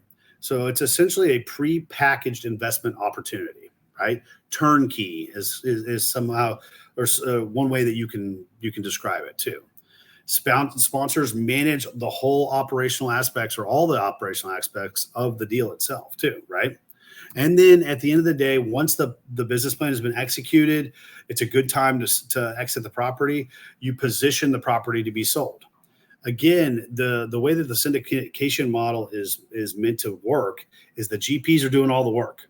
The LPs, which are the passive investors, are just providing the money, right? So you're leveraging my time, expertise, and the team that I have behind me, and I'm leveraging the money that you're putting into the deal, right? So that is, in the nutshell, what the syndication model is, right? So ways to get into multifamily deals, this is what we talked about earlier. How do you add value, right? Finding the deal, boots on the ground. Maybe I want to invest in Atlanta, Georgia. Now, luckily, we already have assets there, and we know Atlanta really, really well. But say we didn't. Say we wanted to get into Atlanta, but you're in Atlanta, and you find a deal, and you say, hey, Ben, I can asset management or help with the asset management, and I can help with the construction management. Let me be a part of the GP. That's another way to add value and potentially allow yourself to be a part of the GP. You're an underwriter. You know numbers. You know spreadsheets. You know analysis. You know financial modeling, right? And you dial that in. You add value to a team that maybe doesn't have that as their biggest expertise. That's another way to add value, right? Balance sheet. What do I mean by that? In order to get these big commercial multifamily loans, the loan amount, so your net worth needs to equal the loan amount. So if the loan amount is 10 million, the people that are signing on the loan as personal guarantors, their combined net worth needs to equal that loan amount. So 10 million. Now, we talked to liquidity. Liquidity is going to be cash in the bank. That's going to be stocks. That's going to be bonds, things that are easily liquid, right? Are going to be what's considered liquidity. And typically those same lenders that are giving you that $10 million loan are going to expect you to have 10 to 20% of liquidity in the bank. So of that $10 million, let's just say they expect you to have $1 to $2 million in liquidity as well, right? So not everybody's walking around with $1 or $2 million in the bank account. I wish I had, but I don't, right? And not everybody's going to be worth $10 million. So what do? You find somebody that's a high net worth individual, or maybe you put together a team and cumulatively you come up with that 10 million and you come up with that $1 to $2 million in liquidity. Raising capital, right? Raising equity. That's an important part of our business, right? That $10 million deal right now, you're having to raise at least 3 to 4 million just to take that down. Where are you going to find 3 to 4 million? Well, guess what? There's people out there that know how to raise 3 to 4 million bucks. And there's also maybe a couple of folks that you can climb together. And as long as they're adding value outside of just raising money, they're doing asset management or they're doing something else, they are allowed to do that, right? And you'll dial that in as you get more mature in this business and you build out your bench and you build out the various investors that you have in your investment pool, right? You'll be able to eventually get to that $3 to $4 million raise. We just finished up a $57 million raise. So you can imagine it takes time, but you eventually kind of get there. And then construction, and I'd also add into this slide asset management. Construction management is we put money into every single deal, right? And, let's just call it $1 million or $2 million bucks that we're going to put into that $10 million deal. And somebody's got to manage that construction. It's just like a big flip. Who's watching the contractors? Who's making sure that the bids are coming in on budget and that they're sticking to their timelines and that the work that they're doing is good? That's construction management. Asset management is more managing the business plan, right? You went in and you said, I'm going to update 100 units and I'm going to raise rents and I'm going to implement this and I'm going to implement that, right? Well, the people that are actually doing the work are the property management company, but who's keeping them accountable? It's the asset managers. They are essentially an extension of the ownership team. So think owners, asset management, property management, right? They are that conduit between these two things. And they are there to make sure that that operational business plan gets done, right? And it's where the rubber meets the road. right? And as long as they can effectively communicate with the property management company, sometimes they have to effectively communicate with the construction management folks too. You can typically have a good business plan and make sure that it gets implemented and executed, right? Looking to buy your own multifamily deal. So what area, what size, what returns are you looking for? What condition, who's on the team, deal flow, do I have the time, right? I think it's important to understand that you need to understand what your buy box is, right? And what does that mean? Your buy box is, if I found this perfect avatar deal, I'm going to buy it, right? So I will give you our buy box. Our buy box is 150 units and above in a primary market in Texas, Florida, or Georgia. And primary market typically means 500 to 1 million people and above. Sometimes it can be even bigger, right? And it's going to be a 1990s or newer built property with a value add component. And you guys say, what the heck does all that mean? It's all the specifics of what I'm looking for. The brokers, which are really real estate agents in our business, they know that that's what we're looking for. They're not going to send me a 1960 property that's 50 units in Beaumont, Texas. And for those that are listening, where's Beaumont? Beaumont is 90 miles east of Houston. And it's a great little market, but it's a secondary market. It's not a primary market. Primary markets are Houston, Dallas, Austin, right? And, we have kind of grown up in our business, and, we don't want to do the 60s or 70s or really even 80s deals anymore. We'll still do the 80s, but we're really trying to stick to the 90s and newer, because things are coming up on their useful life. These assets are getting older. Just imagine, I wasn't even born in the 70s. So, these things are old, and the plumbing is going to start getting bad. The electrical starts going bad, and you don't want to be the last person holding the bag on this stuff. So, not saying that you can't find opportunities in that space, but that is the reason why we've changed it, right? And then it also really, when we find that perfect deal, now we have to go through the analysis part, right? Does that deal hit the returns that our investors are expecting? And you're going to say, well, what are those returns? Typically, it's 6 to 8% cash on cash. It's typically going to be anywhere from 13 to 17% IRR, typically 15 to 20% AAR, which is average annualized return, right? We're essentially trying to double people's money within 5 to 7 years. So what does that mean? If you put $100K into the deal, between the cash flow that you're going to get from the hold period and the proceeds from the sale, that adds up to another 100K. So I'm going to give you your 100K back when we sell, and you would have already made another 100,000 on it. That's a 2x equity multiple, folks, right? Other thing too is who's on your team, right? If you don't have a good lawyer, you don't have a good title company, you don't have a good insurance agent, you don't have a good mortgage broker, it's going to be really tough for you to go and buy some of this stuff. This is a team sport. It's a collaborative sport. You need to have a lot of this dialed in prior to going out and making this happen. Right. So, it's really, really big. And then deal flow. How do you get your deal flow? Right. And our business, especially when it comes to large multifamily stuff, it's all through the real estate brokers. 99.9% of deals are getting done through the real estate broker. Reason being is that they know where the buyers and the sellers are. They know what the cap rates and where things are shaking out at. It's a very, that's just the way that the market works in a commercial. Right now, that's not to say that you can't find deals, direct to seller, but for those folks that are kind of coming from the single family world, you're not sending them postcard. Yeah, we still get some of that stuff, and I've gotten it too. But you know where it goes? It goes right into the trash can. And I will never in 100 years ever call any of those people back. It just doesn't work like that, right? And typically, there's going to be, and this is the same thing in residential, right? Of the 100% of the deals that are getting done, 80, 90% of those are getting done by the top 3 to 5 dogs. That's just how it is, right? So my suggestion to people is develop that rapport and those relationships with those brokers and those agents, and they will give you your deal flow.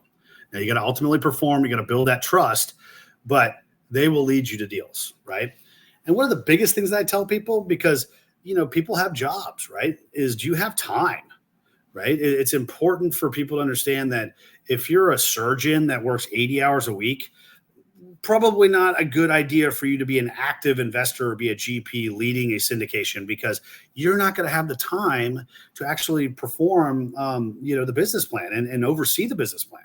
right? Your job really should be more so to be on the LP side. You put your money to work. Because if you're working 80 hours as a surgeon, you're probably doing all right. So I always tell people, be realistic, be honest with yourself. Do you really have the time to take on another job? Me and my business partner, Ferris Musa, we do this thing full time. We have a full team. I have 150 employees.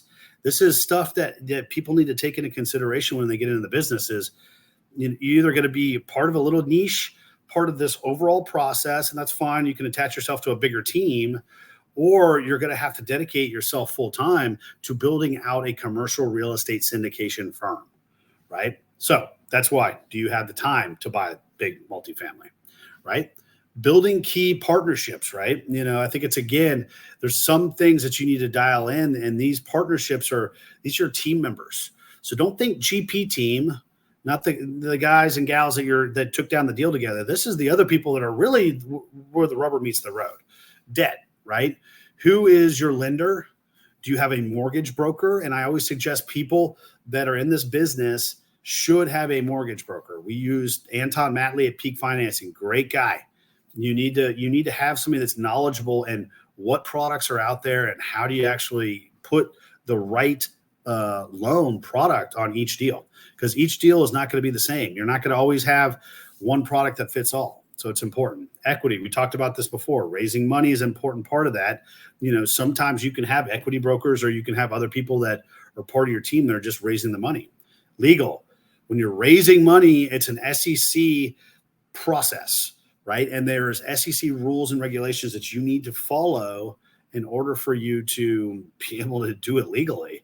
And so you need to have a good law firm that not only helps you draft the PSA, which is the purchase and sale agreement, and make sure that they can work with the lender to get the loan agreement and the loan docs done correctly, but you also need somebody that helps with the PPM and the SEC paperwork and the blue sky filings, right? We use Dugan Kelly over at Kelly Clark.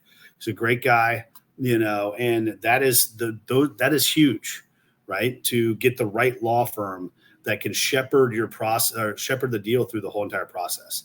Title, right? Everybody if you're in real estate, you kind of know the title company. It's still the same thing. We do not go into a title company. In fact, I've never been into a title company on my 26 transactions that I've done, but you still need a title company to go through the title process, right? And lender legal and your legal team, everybody works through that, and the money still goes to title and they close the transaction. It still happens somewhat similarly to residential, just on a bigger scale, right? Great title companies out there. We use Newmark Title. Insurance. Right now, if you're following anything that's happening in commercial or happening in multifamily, especially the bigger stuff, insurance rates have gone through the roof. On a minimum, you're talking 20%. We've seen it upwards of 100% increase from last year to this year. And it's so important to have a good relationship on the insurance side, because not only can they help you mitigate those increases by putting the right insurance product on there, but they'll make sure that you're not underinsured or that you're not overinsured, right? Underinsured means that, you're getting a cheaper price, but when it comes down to it, you have a storm or you have a claim and your deductible is $500K, right? Do you have $500K sitting in your bank account, or does the property have $500K? You have to look at deductibles versus the premium and understanding that there's a risk there, right? We use Dan Kadurka at Strategic Insurance Group. He's a great guy. I've been using him for my whole entire career. Property management. That is where the rubber meets the road, folks. And you need to get them involved as soon as you can when you're under contract. You need them to help do the site inspection and the unit walks and making sure that the property is performing, and they're going to be doing the lease file audits, and they're going to be providing a pro forma budget for you. And they're ultimately, once all that's done and you finally take over, they're the ones taking over the property and making sure that the staff stays in place and implementing your business plan along with your asset manager to make sure that the property is successful, right? And we have our own management company. It's Disrupt Management. We do third party here in Texas. There is some other great companies out there too. All I would suggest when it comes to property management companies, because I have fired 5 before we started Disrupt Management, is do your homework, ask for referrals, drive by their properties, look at the reviews, ask around, right? There are some good companies. I'm not going to call any of them great, but I'm going to call some of them good. And then there's some really bad ones. And I'm telling you, folks, out of all of these people, after the fact, who can torpedo your deal is the property management company. So pick wisely. Right. Q&A. Top questions I get asked by our investors looking to buy large multifamily deals. So what are the things you wish you knew before you got started? I wish I wasn't as skittish about buying property from the beginning. I got into real estate in 2012, bought my first deal on my own in 2015. I was told the top of the market was in 2015. And I've been told the top of the market was pretty much every year since then, except for maybe the depths of COVID. And so, take it for what it's worth. Nobody really knows. Nobody has a crystal ball. But I'd say knowing that how much the multifamily was about to take off, I wish I would have bought every dang thing that I saw. Right. I'd also want to say that, what I could go back and tell myself or wish I knew before I started was just the power of a partnership and the power of having a good team behind you. I think it's so important. People, and I'm type A, just like you folks that are out there too. I mean, if you're watching this, you're obviously a go-getter, right? I wanted to do everything on my own. That's not the way to scale though, folks. Yeah, maybe you can do all on your own for 1 or 2, maybe 3 deals. After that, you're going to be tapped out. Your money's going to get tapped out. Your time's going to get tapped out. Think about work-life balance. Think about, what are you doing this for, right? So I wish I would have known that building, having a trust in a team and having a trust in a good partner was so valuable up front. I didn't learn that for a couple of years. Now I'm seeing the power of that because I have a great partner and I have a great team behind me, right? So what are some of the most challenging aspects of acquiring large multifamily deals? I'd say the process from buying a 50 unit to a 500 unit, the actual closing process is about the same. The only 2 things that you need to think about, right, is certainly you're going to have to raise more equity on a 500 unit, right? And that's important to understand, right? You're talking about, 2 to 3 million versus maybe 30 or 40 million, right? And how do you bridge that gap? Because that's, for some people, they'll be like, I have no idea. Well, you need to look into that before you start making offers on a 500 unit property, right? So raising the equity is challenging. But I'd also say I'll say there's 3 things. So the second thing would be really working with the lenders. The lenders are going to obviously scrutinize your financial situation, your net worth, your liquidity, your experience on a 500 unit deal versus a 50. Now you're going to say, well, which one's harder? Which one's easier? Most people are going to say the 500 unit. But you know what? The more scrutiny that you're going to get is on the 50 unit property, right? Because they're going to say, well, you're not making enough revenue, so you're probably not going to have a property management company, which means you're going to be operating the property on your own, which means, do you have experience doing this? That's why for Freddie Mac small balance loans, you almost have to have, 3 before they'll let you do your own on your own. And that's crazy, right? But they do that for a reason, right? I was looking at a statistic during COVID, the most defaults that any loan product out there was Freddie small balance loans. And Freddie small balance loans is 7 million and below. They go down to, I think, 700,000, right? And the reason is because that was a bunch of mom and pop operators that were doing it all on their own. They didn't really have a whole lot of experience, but yet they were able to buy these smaller properties. And so right now, the scrutiny is really being put on those smaller deals. And trying to put debt on those is a lot more challenging than if I wanted to put debt on a 500 unit property. I know it sounds crazy, right? I'd say the third thing that's probably one of the most challenging aspects is getting the right team to execute on your business plan. I talked about, and I beat this into your heads. Hopefully, if there's one thing that you think about after this is picking the right property management company, right? You can have the most bulletproof underwriting and projections out there that you're going to hit. You can have the best basis. It doesn't matter. I have seen great deals get run into the ground by bad operators and bad property management companies. So make sure that not only do you have good underwriting, a bulletproof basis, and a good plan, but you have the right team to implement it. In fact, that's probably been, and I think throughout the rest of this decade, it's going to be the decade of the operator. So make sure that, maybe you're great at raising money. Maybe you're great at underwriting deals, or maybe you're great at finding deals.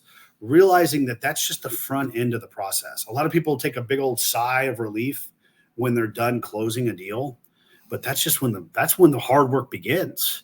You have to have your asset management, your construction management, your property management teams buttoned up. They need to be aligned. They need to be communicating. Ultimately, it's all in an effort to execute on your business plan and sell at the right or most opportune time, right?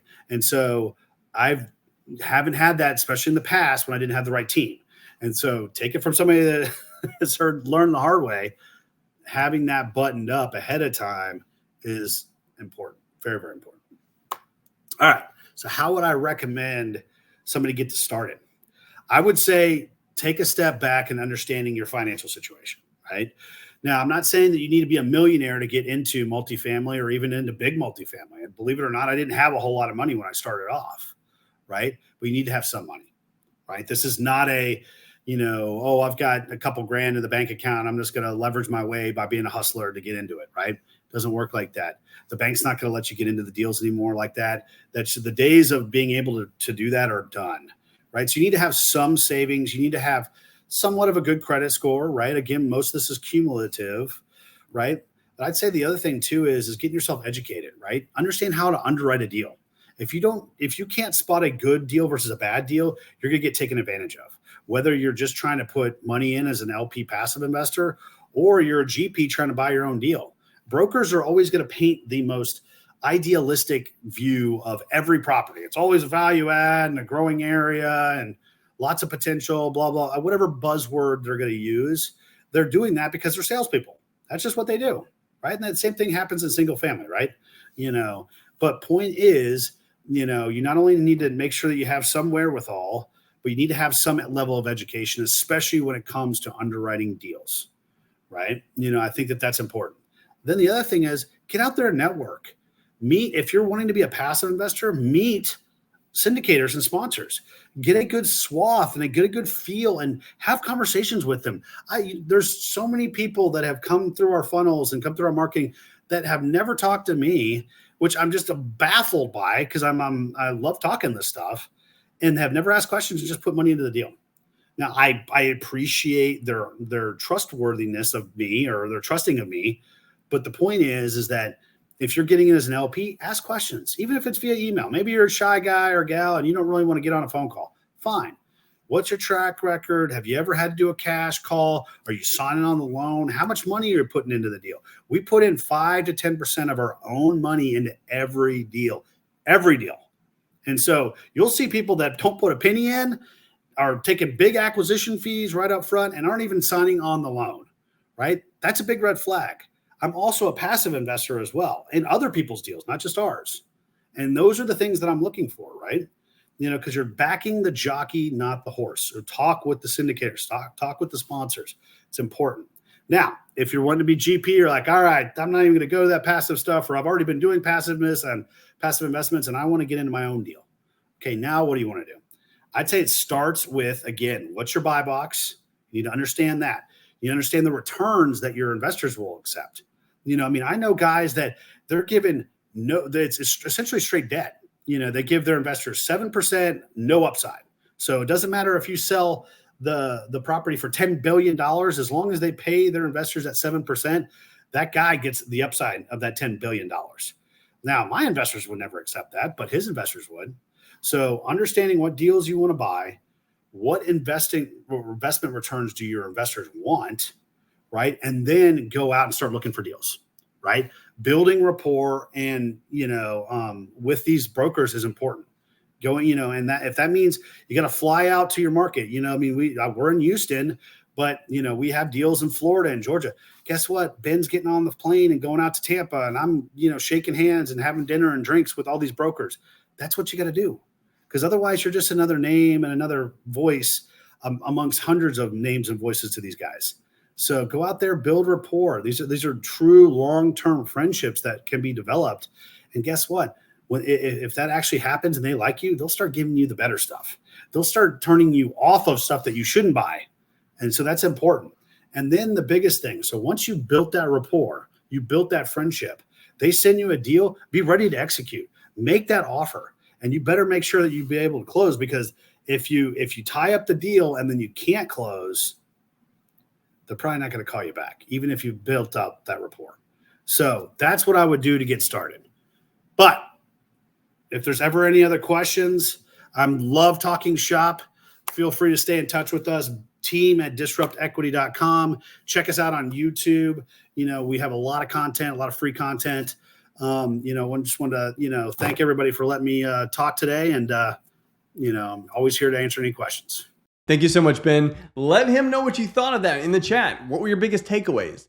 Our next speaker is someone who's no stranger to the real estate investing space, Jason Scott, or better known as Jay Scott. Jay is an entrepreneur, investor, and author of 5 best-selling books that have collectively sold more than 400,000 copies.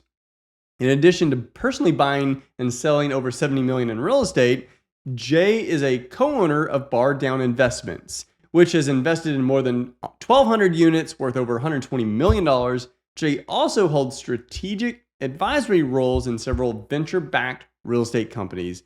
Give it up for Jay Scott.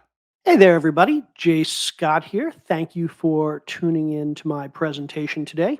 So today I'm going to be giving a presentation called Digging into Multifamily Return Metrics, the Good, the Bad, and the Ugly.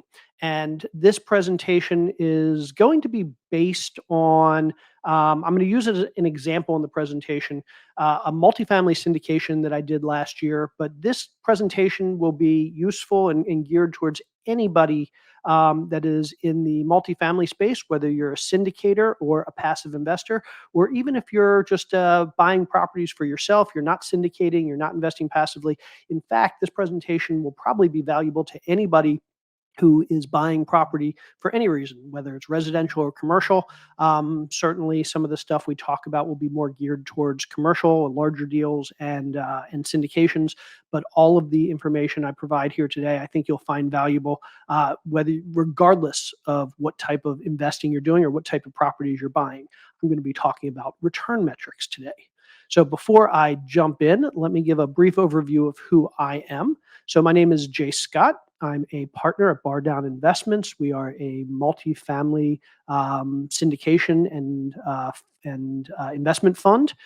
We currently own about $130 million across the Southeast and the Midwest. And I'm the author of 5 books, the book on flipping houses, the book on estimating rehab costs, which were released about 10 years ago. And my most recent book is Real Estate by the Numbers, which was just released last year. I currently own about 900 single family and multifamily units, and I've done a little bit over 150 or $160 million in transactions. I'm also a coach at my mentoring group, apartmentaddicts.com, where we talk about multifamily mentoring. Okay, so let's jump into our presentation. If you are a multifamily investor, a syndicator, or a passive investor, what you see in front of you is probably pretty familiar. When we do a syndication offering, meaning we're offering an investment out for investors to come in and join us and invest passively in our deals, we typically provide some level of basic information about the deal, and it's often in a format that looks similar to this. Even if you're not somebody who syndicates or invests passively, a lot of these metrics here are going to be familiar to you, and that's what we're going to be talking about today. But let me go over this just from the top. So if I were offering an investment, and again, this example that I'm presenting today is a real investment that we did about a year and a half ago. And so this was the information we provided to our investors. The top line, the eligibility, 506C offering, basically we have to register because this is a security. We either have to register with the SEC or register an exemption. So this basically is information about who's allowed to invest in this deal. The hold period indicates how long we plan to hold this particular investment before we sell. And so for our example today, and for all the numbers that we did in our underwriting, we assumed 5 years, though we tell investors 3 to 5 years because sometimes it's a little bit shorter. And then we get into the meat of the return metrics, the financial expectations that our investors can expect when investing into this deal. And that's these things here. And this is what I'm going to be talking about in our presentation today, how to calculate these numbers, and more importantly, what these numbers mean. A lot of us know how to calculate the numbers, but we don't have a real good feel for what the numbers mean. And most importantly, I want to talk about how syndicators and investors can use these numbers in ways that aren't always obvious for both good and bad purposes. Number one, they can use them to manipulate these numbers to make a deal look better than it might be. But number two, they can also do things to manipulate these numbers to increase returns in some areas, decrease returns in other areas, that can make it more attractive to potential investors or more attractive to themselves if they're buying the property for themselves. For example, some of us want more cash flow and are happy to take fewer profits on the back end. Others want more profits on the back end and are happy to take less cash flow throughout the deal. Others just want tax benefits. And so using these metrics and understanding these metrics, we can play around with these numbers and get creative and actually provide an opportunity that's more in line with what we or what our investors want, even if it's the same deal. And then the last line is the minimum investment. We tell our investors how much we are looking for investment on the particular deal. But we're going to focus on all the stuff in the red box today because, again, these are your return metrics. These are the metrics that are going to be important to you and to your investors to indicate how good of a deal this is and whether it's going to meet your financial expectations if you were to do the deal. This is another view of that last sheet. Basically, it's a more detailed view. Anytime we look to present information to our investors, or if we just do underwriting for our own purposes, we're going to come up with an annual view of what the financials look like. And that's what we see here. We see an annual view of our financials for this particular property. This is year 1, year 2, year 3, year 4, year 5, as well as taking a holistic view of the returns that we can expect on the property. So this is the cash flow over the life of the deal. This is what we refer to as net proceeds over the life of the deal, and I'll talk about what that means. And then finally, here's a combination of all the returns we can expect across the life of the deal.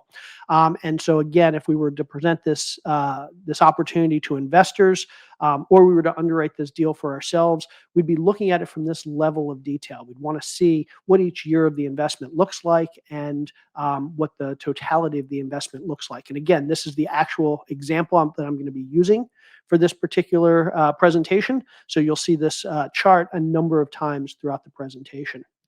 Okay, with that said, let's jump into the actual return metrics that we want to learn about.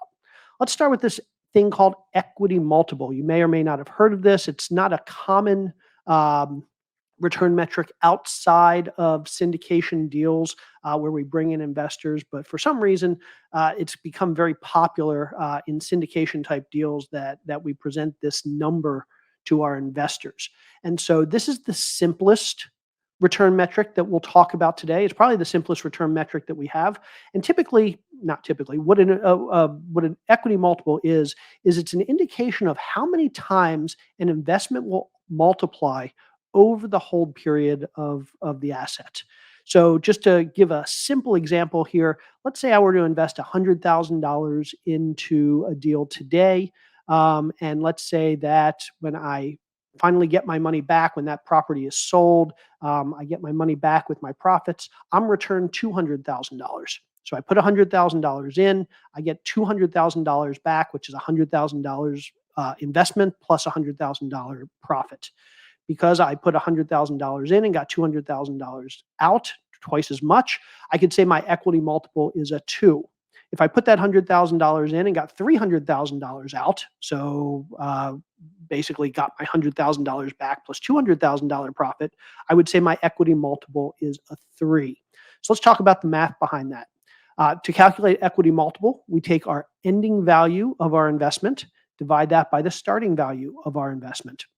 So using the example that we've been working with so far, the starting value of the investment is $100,000. So we ask our investors to invest $100,000 or they invest whatever amount, but we use the example of if they invest $100,000, we expect our pro forma, our expectations, our projections are that at the end of the deal, they're going to get out their $100,000 investment plus $95,437 in profit. So their total ending value would be the combination of those two numbers for a total of $195,400 and some dollars. So if we stick those numbers into the equation, the ending value again, $195,000 and change, divided by their initial investment of $100,000, we get this 1.95 multiple. So that's how many times their money is going to multiply. 1.95 times over the course of the investment. Very simple number. Let's talk about the good, the bad, and the ugly with this particular return metric. The good is it provides a very simple, very concise representation of how much an investor can expect their investment to grow. It doesn't require a knowledge of math. It doesn't require a knowledge of statistics. Anybody, whether they're a real estate investor at all, or whether this is the first investment they've ever made, can get their head around whether their investment is multiplied 1.5 times, 2 times, 5 times. So it's a very simple metric.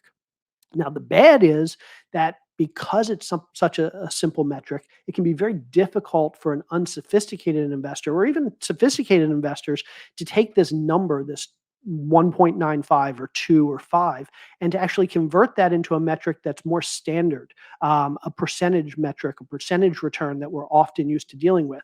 And because it can be difficult to translate that equity multiple into a more standard metric, it's not necessarily beneficial, especially to those of us who are comfortable with those more standard metrics. And then here's the ugly part of the equity multiple. Here's how the equity multiple can actually be used to hurt us as investors or as passive investors. We typically assume that equity multiple is based on a 5-year hold.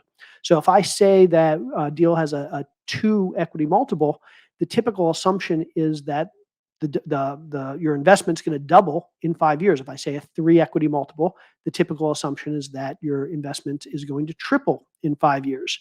But there's no formal definition of equity multiple that involves the time frame of your money multiplying. So while we assume a 5-year time frame when we talk about equity multiple, some operators could actually be assuming a different time frame. So an operator could say, I have a deal that has a 5 times equity multiple. If we're assuming 5 years, that's going to be a much different return than if the operator is actually assuming that it's a 20-year investment that's going to return the 5-year multiple. So you always have to ask your operator, and if you're an operator, you should always be clear with your investors what the time frame is for that particular equity multiple. A 3 times equity multiple isn't necessarily better than a 2 times equity multiple if that 3-time multiple is going to take 10 years and the 2-time multiple is only going to take 3 years. So there's how equity multiple can be used by operators to trick or manipulate their investors. So again, always make sure when you're talking equity multiple that you specify the time period. Okay.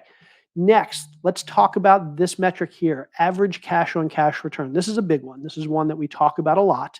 An average cash on cash return is an indication of what percentage your investment from the deal is going to return per year on average from property operations. And notice I say property operations here. I'm very specific about what we're measuring, what type of return we're measuring, and I'll get into that in a second. But again, average cash on cash measures your average return per year on property operations. So let's talk about property operations. Typically on a deal, we have 2 types of returns. We get money back, we get distributions from 2 different places on a deal. Number one, we get money from cash flow. Cash flow is another word for property operations, and this is the money that we get typically on a monthly, quarterly, or annual basis based on the income and the expenses of the property. So let's say I own a multifamily property. I charge rent. Maybe I have collect laundry fees or pet deposits. I collect late fees. I get all of this income. I'm also paying expenses. So I'm paying my property taxes, my insurance, maintenance costs, even my capital expenses, property management fees, all of those expenses that come along with owning multifamily property. At the end of the month, I'm going to subtract my expenses from my income, and hopefully I have a positive number.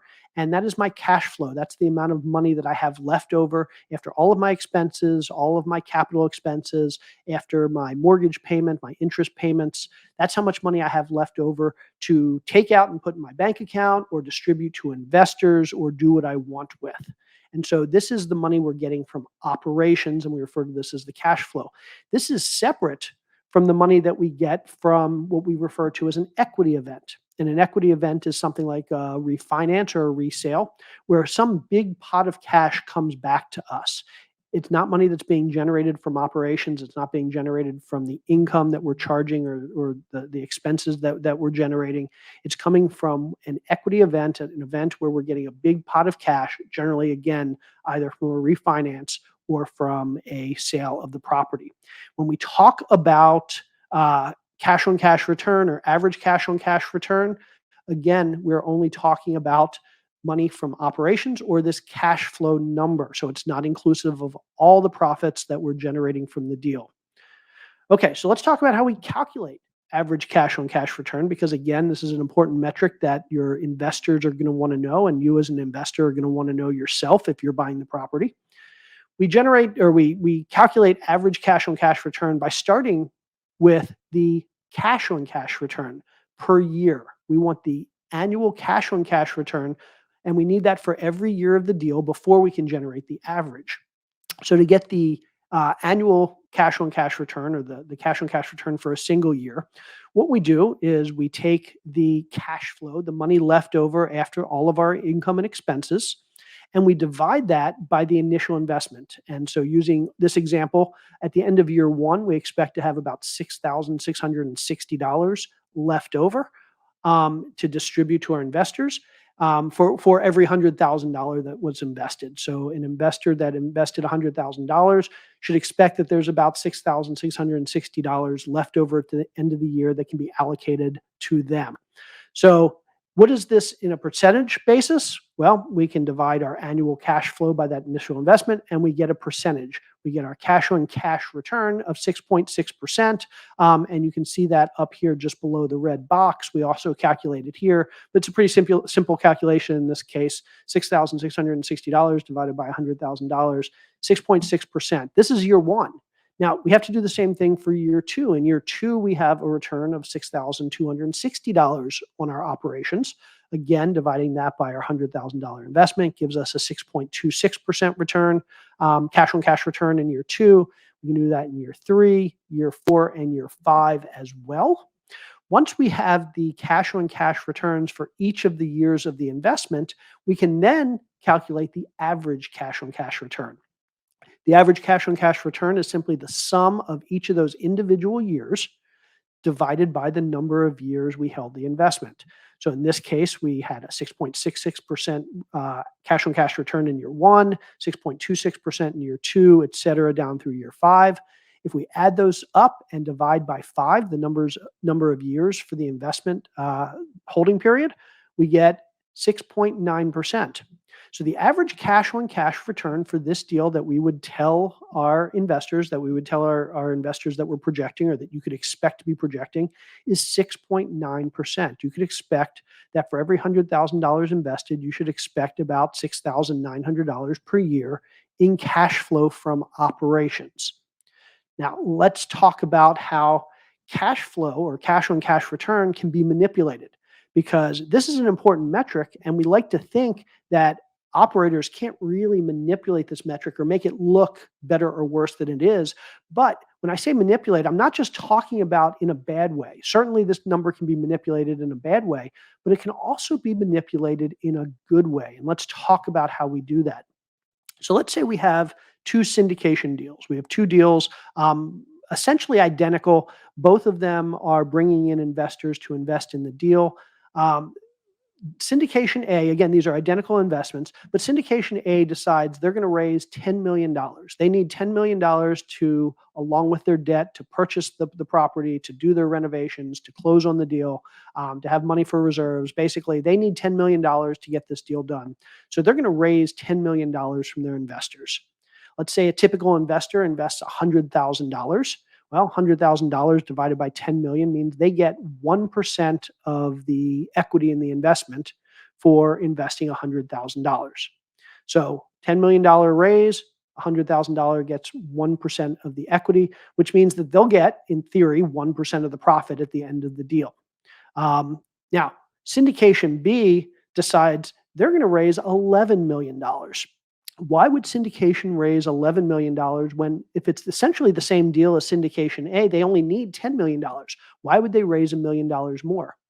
The reason is that a lot of syndicators will raise extra money so that they can return some of that capital that they're raising as cash flow.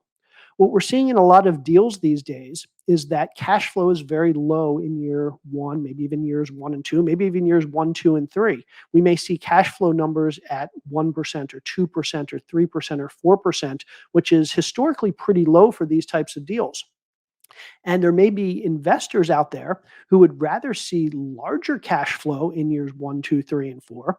And so the operators will raise more money, and they'll actually take that extra money that they've raised and they'll return it in years 1, 2, 3, whatever, as part of the cash flow to boost the cash flow in years 1, maybe years 1, 2, and 3. And so basically, the operator is raising extra money and returning the investor's own money to increase cash flow in years 1, 2, 3, whatever. Now, is this unethical?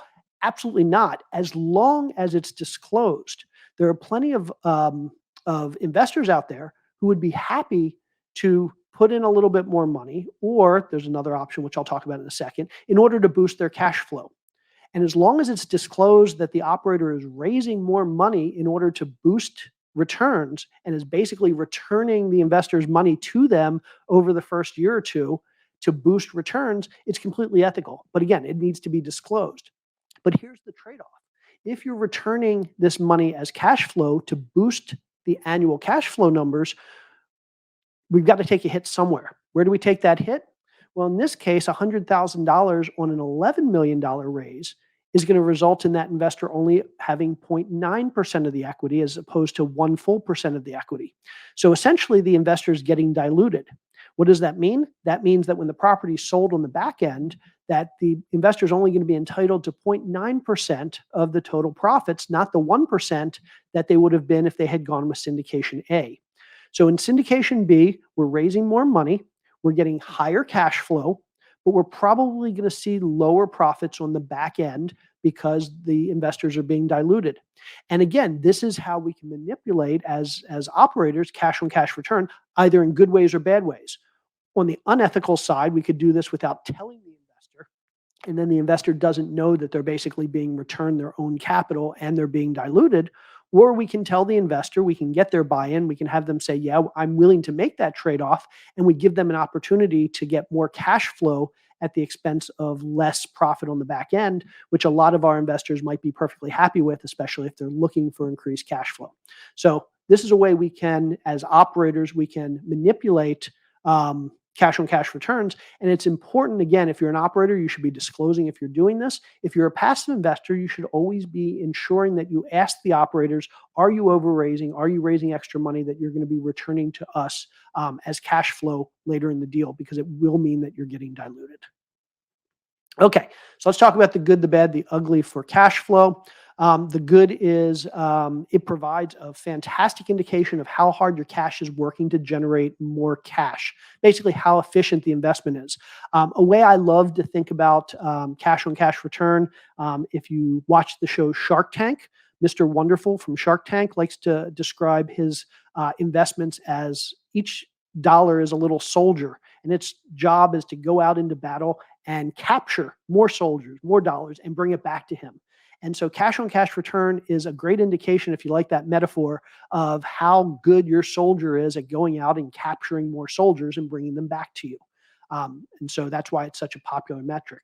Why is it a bad metric? Well, number one, it's not necessarily representative of what you're actually going to receive. So think back to our example from earlier where I said the average cash on cash return from this deal was 6.9%. Or on average, in any given year, you would have received a $6,900 return on your $100,000 investment. Well, while that is the case, if you recall, and I'll go back here, just because the average return is 6.9%, you'll notice that in none of the years, none of the 5 years, do we actually receive a 6.9% return. Every year is a little bit lower or higher.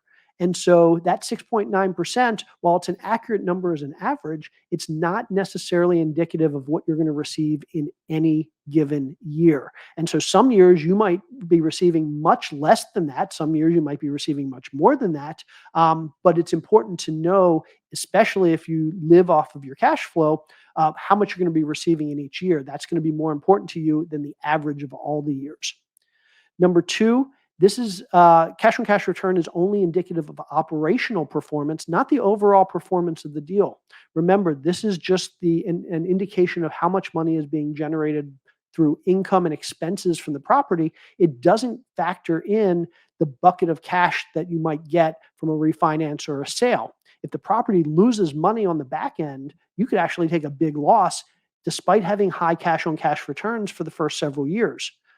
Additionally, you could have very low cash on cash returns for the first several years, but see a tremendous windfall on the back end when you sell the property for a lot more than you expected, and you could have tremendously outsized returns on the back end, even though you had small cash on cash returns throughout the project. So again, cash on cash return is just indicative of how efficient the property operates. It's not indicative of how good the investment is overall.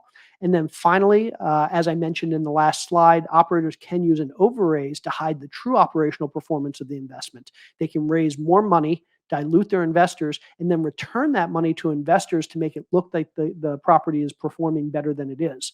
Again, not unethical as long as this is disclosed upfront before the investment's made, but not all operators will do that, so it's important to ask.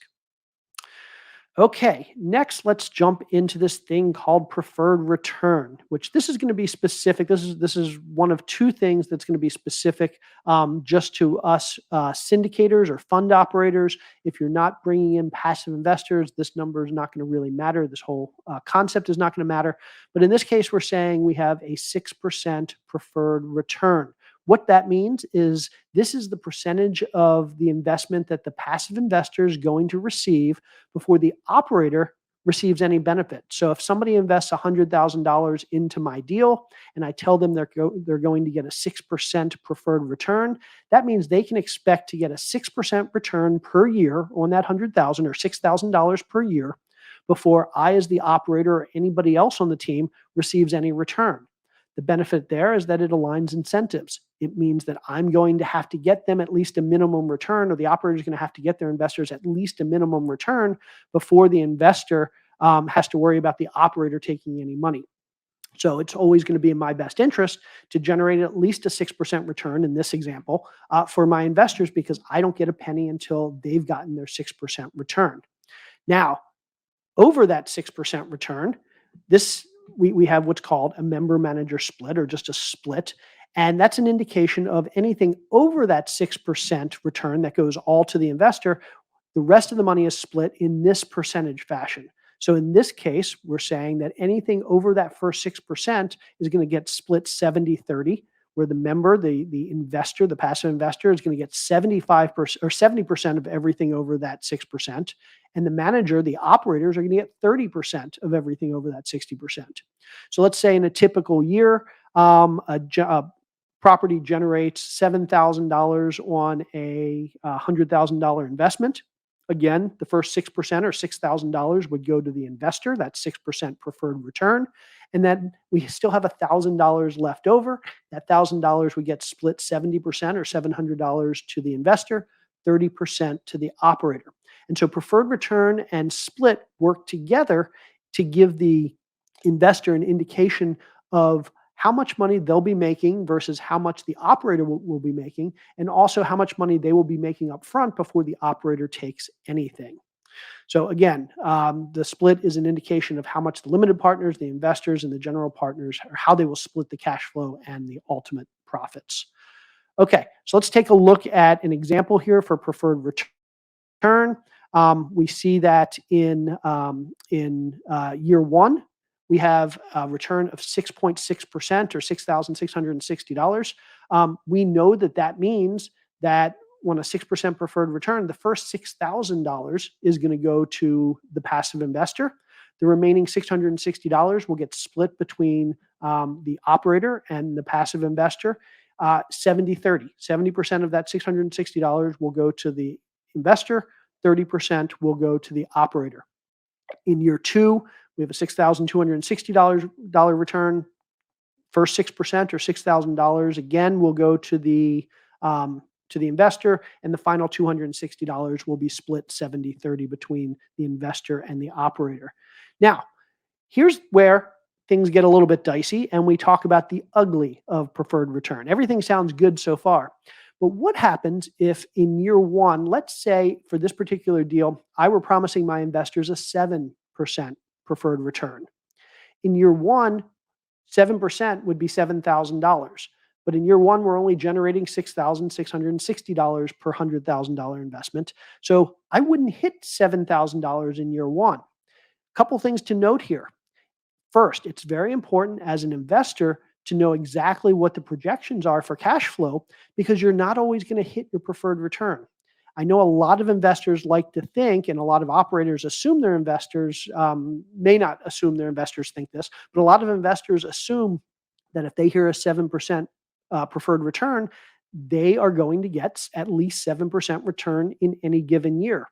But as you can see from this particular chart, if I were to promise a 7% return to my investors, there's only 1 year, year 3, that if the numbers went exactly as I planned, where investors would actually get their total preferred return. In other years, they would get less than their total preferred return. So it's very important that as an investor, as an operator, that you're clear with your investors that whether or not they're going to get their full preferred return in every year. Now, a 7% preferred return is still better than 6%, even if we don't hit that, because in most deals, any money that's not captured as part of the preferred return in a given year is going to be accrued and rolled over to the following year. So in year one, let's say the investor gets $6,660, but let's say they were promised a 7% preferred return. Then they should be entitled to $7,000 year one. There's going to be a $340 shortfall in year one. So what would normally happen is that $340 would move over to year two. And now in year two, the investors owed $7,000 plus the $340 from year one. So now they're owed $7,340. But in year two, they're only getting $6,260. So after year two, they're now $1,080 behind.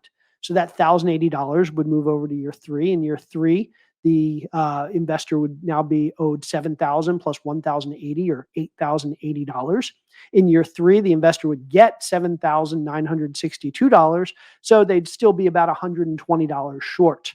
And that $120 would keep rolling over. If it rolls over all the way to the end of the project, then when the property is sold or refinanced, the very first thing that investors should be receiving is any preferred return that they're owed.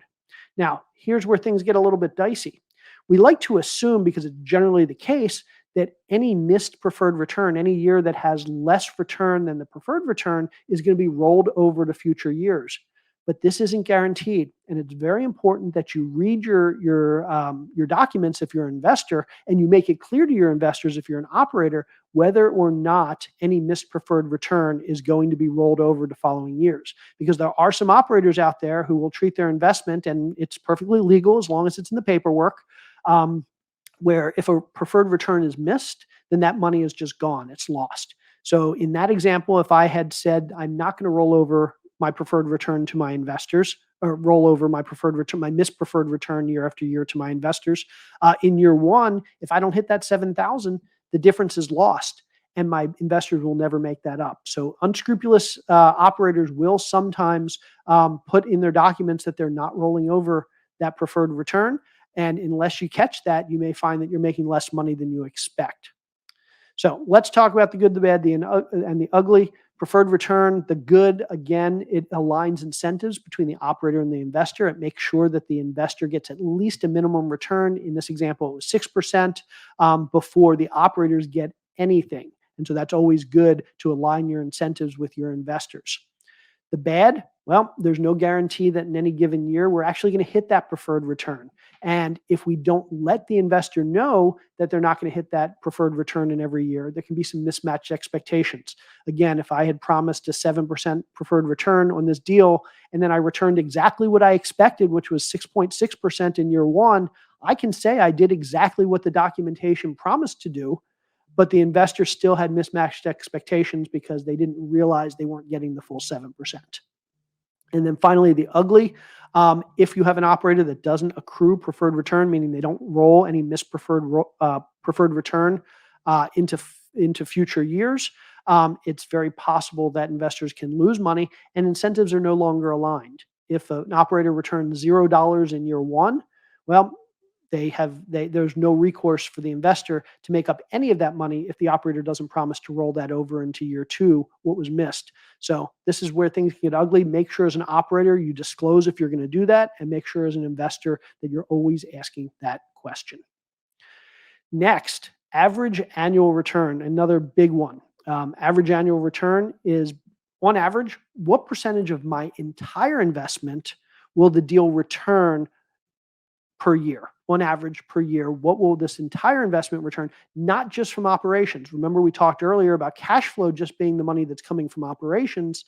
Average annual return is going to measure the average return both from operations, your income and expenses every year, plus the big pots of cash you might get throughout the property, throughout the deal, either through a refinance or a sale. So how do we calculate average annual return? It's the sum of all of the annual returns divided by the years held. So in this particular example, this is how much money we're making from operations in each year. And we went through this with our cash on cash return earlier. This is how much money we are making from the total returns of the property. And the total returns are not just the cash flow. In years 1, 2, 3, and 4, the total return is exactly the same as the cash flow because that was all the money we were making. But if you look in year 5, we have this $60,914 return from the sale of the property. So in year 5, instead of just getting return from our cash flow from operations, we're also getting an additional $61,000 return from our sale. And so again, when we do average annual return, we're taking into account all the investment returns, not just from operations, inclusive of refinance and sale proceeds to calculate this average return. So in this case, in year 1, we're returned 6.6%. Again, $6,660 divided by our $100,000 investment. Year 2, 6.26. Year 3, 7.96. Year 4, 6.65. And then in year 5, because we're seeing this huge windfall, the $67,000 total return in year 5, that's a 67 or close to 68% return in year 5 when you take both the cash flow and the proceeds from sale. Add all of these up, and you get a total percentage return over the course of the deal of 95.44%, which is this number right here. If we then divide that by 5, the total number of years in the project, we see that on average, we're returned about 19% of our investment. So on average, about $19,000 for this $100,000 invested per year. In other words, on the 5 years that we held this property, we saw an average of 19% or $19,000 return in each year. Now, again, just like with cash on cash return, we're not necessarily seeing $19,000 in any single year. In fact, in this example, we're not seeing anywhere close to $19,000 in any single year. We're seeing a whole lot less than $19,000 in the first 4 years and a whole lot more in year 5. And so that's the downside of average annual return. So the good is this provides a very easy to understand expectation for how much we're going to make from the entire project, not just from operations, from the entire project on an annual basis. But the bad is whatever that number is, whatever that number is not necessarily representative of what we can expect in any given year. So that number, if we see it a 20% average annual return, we might want to think we're going to get an average of 20% per year. But as you saw in the example, that's not necessarily the case. Another bad for average annual return, I'm not going to go into it here, but we need to be very careful about investments that compound our returns, because with average annual return, more money up front or more money on the back end can certainly obfuscate the real returns from the deal. Also, if we have any years with negative return, average annual return can get all messed up. And again, I'm not going to go into that now, but just be mindful of the fact that if you're doing a deal that has compounded returns or that ever has any negative returns, that the average annual return may not be a completely accurate or beneficial return metric. Finally, we have this thing called internal rate of return. This is one of those metrics that we talk about all the time, but from my experience is completely misunderstood. In fact, a lot of investors, if I were to ask them, what does this mean? They might be able to give me a very one sentence rudimentary idea of what it means, but they can't really explain it. And it's because it's actually a pretty complicated metric. I'll do my best to explain it here. But basically, the internal rate of return is the compound return on the overall investment. So, what does that mean? What does compounded return on the overall invested mean? Let's jump in and let's talk about the difference between an investment that returns simple interest and an investment that returns a compound interest or a compound return. And this might be a refresher for some of you, but I think it's really important for this discussion. So I'll go through it quickly. An investment that returns a simple interest basically assumes that your initial investment is going to generate some return on an annual or some regular basis.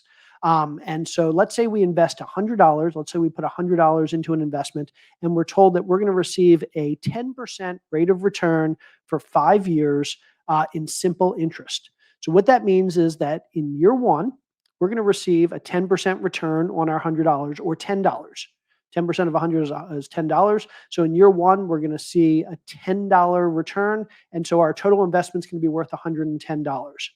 In year two, we're going to see the exact same thing. We're going to see another $10 return, 10% of our original investment returned to us. In year three, we're going to see another $10 or 10%. So we'll have a total of $130. Year four, we're going to see another 10%, $140. And by year five, we've seen 5 years of 10% returns on our $100 investment for a total of a $50 return, $150 on our initial investment of $100. This is what's referred to as simple interest. Compare this to what we refer to as compound interest. Let's say we take the same investment. It's a $100 investment. We're promised the same return, 10% for 5 years. But instead of a simple return, we're going to get a compounded return. Let's see what this looks like. In year one, we're still going to get our 10% of $100 or $10 back. That takes our total investment to $110. But instead of being able to take that $10 out of the investment and spend it, or take that money and put it under our mattress, or whatever we were going to do at that time, $10, we're leaving it into the investment, and we're being told by the operator of that investment that they're going to compound our return, which means they're going to take that $10, they're going to add it to our initial investment, and in year two, they're going to give us a compounded return on the total amount. In other words, we'll get 10% return in year two, not just on the first $100, but on the total $110 that we have in the investment. So in year two, we're going to get 10% of $110, which is an $11 return. Add the $11 to the $110, and in year two, we have $121. In year three, we're going to get 10% of that total amount, or another $12 return, so we'll have $133. Year four, we're going to get 10% of that $133, and that's going to take us to $146. And in year five, we're going to get 10% of that $146, which takes us to $161.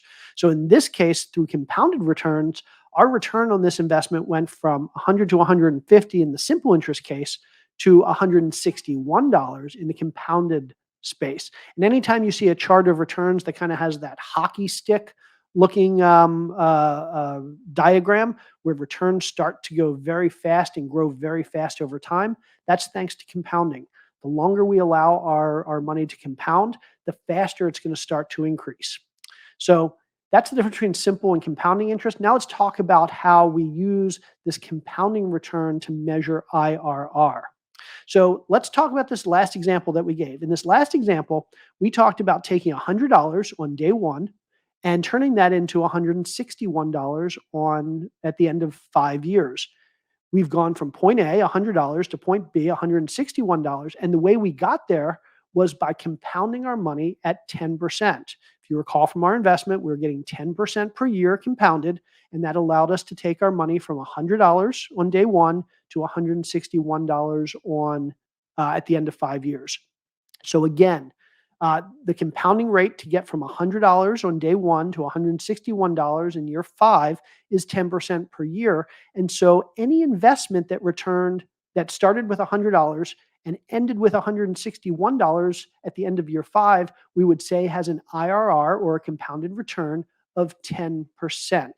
Again, the IRR just measures the compounding rate that we need to use per year to get from point A to point B. Let's take a look at another example. So in this example, we're going from $100 on day one to $500 at the end of year 5. And I'm using this just so we have some nicer round numbers for the next part of this example. But in this example, if we were to stick this into a calculator, and there's no nice formula I can give you to determine internal rate of return. There's some very complex formulas, or better yet, you can just use a spreadsheet. But if we plug this into a spreadsheet or into a calculator, we would see that to get from $1 on day one to $500 after 5 years, we would need to compound this money at 38% per year. So if we took $100, we compounded it at 38% year one, we took the result and compounded it at 38% year two, all the way through year 5, that $100 would turn into $500 after 5 years. So we can say that for an investment where we turn $100 on day one into $500 at the end of the investment, we can say the IRR is 38% on that deal. If I invest in a property where I invest $100 and in 5 years they give me back $500, the operator can tell me that I received an IRR of 38%. Now, here's the catch. We're assuming in this case that we're putting in our money on day one and we're getting all of our money out at the end of year 5. But as we saw with the last examples that we've been talking about, not all of our money is coming back in year 5. Some of our money is coming back in year 1. Remember, we're getting a return in year 1 from operations. We're getting a return in year 2, year 3, year 4. We're getting a return in every year from operations. The bulk of our money, the bulk of our profits is coming in year 5 at the sale, but not all of it. We're getting some money back earlier. And so let's talk about what happens when we get money back earlier in investment and how internal rate of return works in that case. Let's use an example where we take the same $100 that we started with here, and we end with the same $500 from this investment, but instead of getting the $500 all at the end of the deal, we're going to get $100 per year for 5 years back from this investment. So again, we're still getting our $500 back, just like we got in the last example. We start with 100, we end up with 500, but we're not getting the 500 back all at the end. We're getting $100 per year. So the only thing that changes here is the timing of when we receive our returns. Well, here's the thing with internal rate of return. Internal rate of return assumes that if you're going to get money back before the end of the deal, that you're not just going to stick it under your mattress, that you're not just going to spend it and go out and buy yourself a nice dinner or put it in a savings account. What internal rate of return assumes is if you're going to get money back earlier, you're going to reinvest that money in another deal, or maybe the same deal. You're going to reinvest that money at the same return that you're receiving from that original deal. So if we get $100 back from this investment in year 1, in order for us to hit our internal rate of return, we need to reinvest this money in just as good of a deal as this one for the next 4 years, for the rest of this investment. For the rest of this investment. It also assumes that at the end of year 2, we're going to get some amount of money back from this investment, and we're not going to spend that money or stick it under our mattress. We're going to reinvest that money for the remaining 3 years, and again, just as good of an investment. At the end of year 3, we're going to get money back again, and we're going to reinvest that money for the next 2 years. In year 4, we're going to reinvest that money for 1 year. And so internal rate of return assumes that every dollar we get back, from the moment we receive it back, we're going to reinvest it in just as good of a deal for the entire timeline of the deal.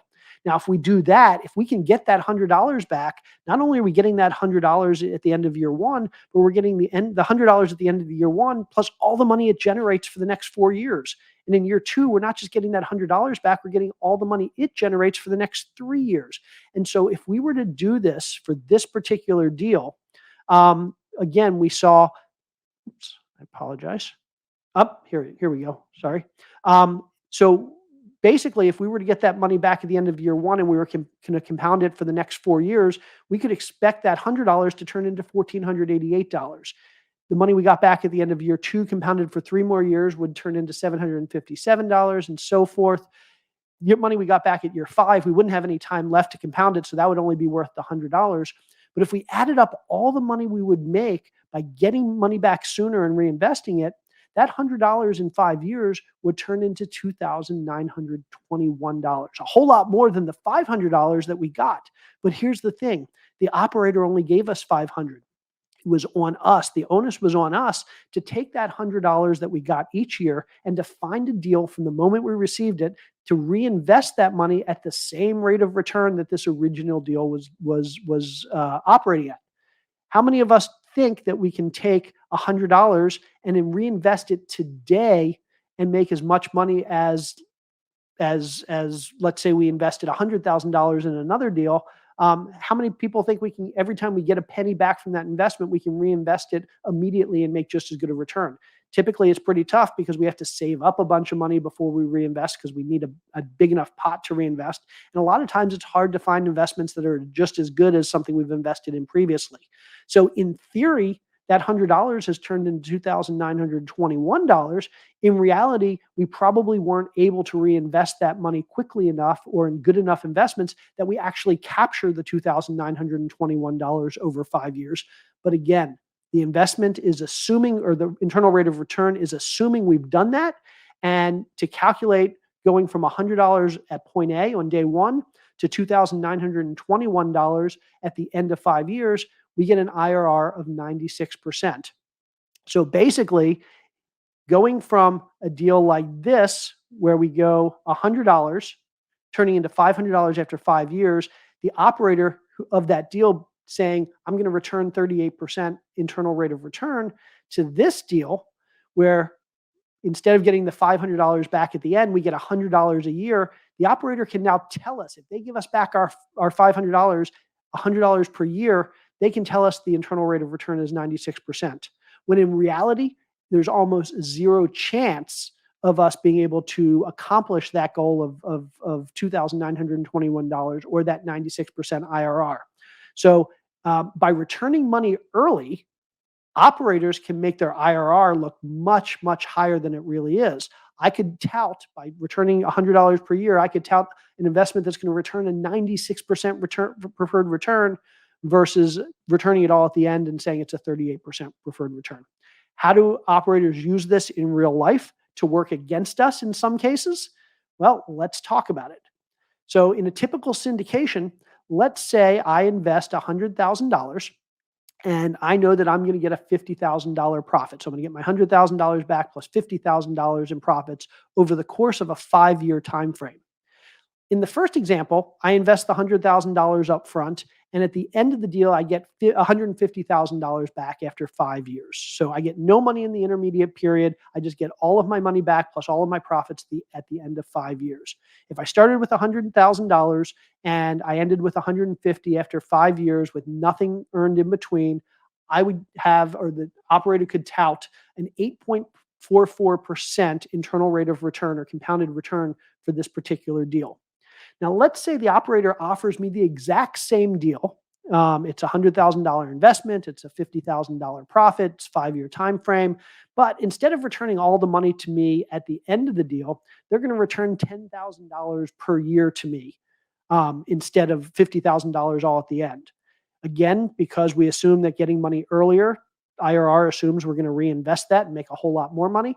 If an operator told us that they were going to return $10,000 per year to us, they can now tout that investment as returning a 15.2% IRR, or 15.2% compounded return. Basically, they've returned no additional money to us. They've just given us money back a little bit sooner, and the IRR skyrockets. What if they said, we're going to pay you on a quarterly basis? And this is what a lot of syndicators do. They pay out distributions on a quarterly basis.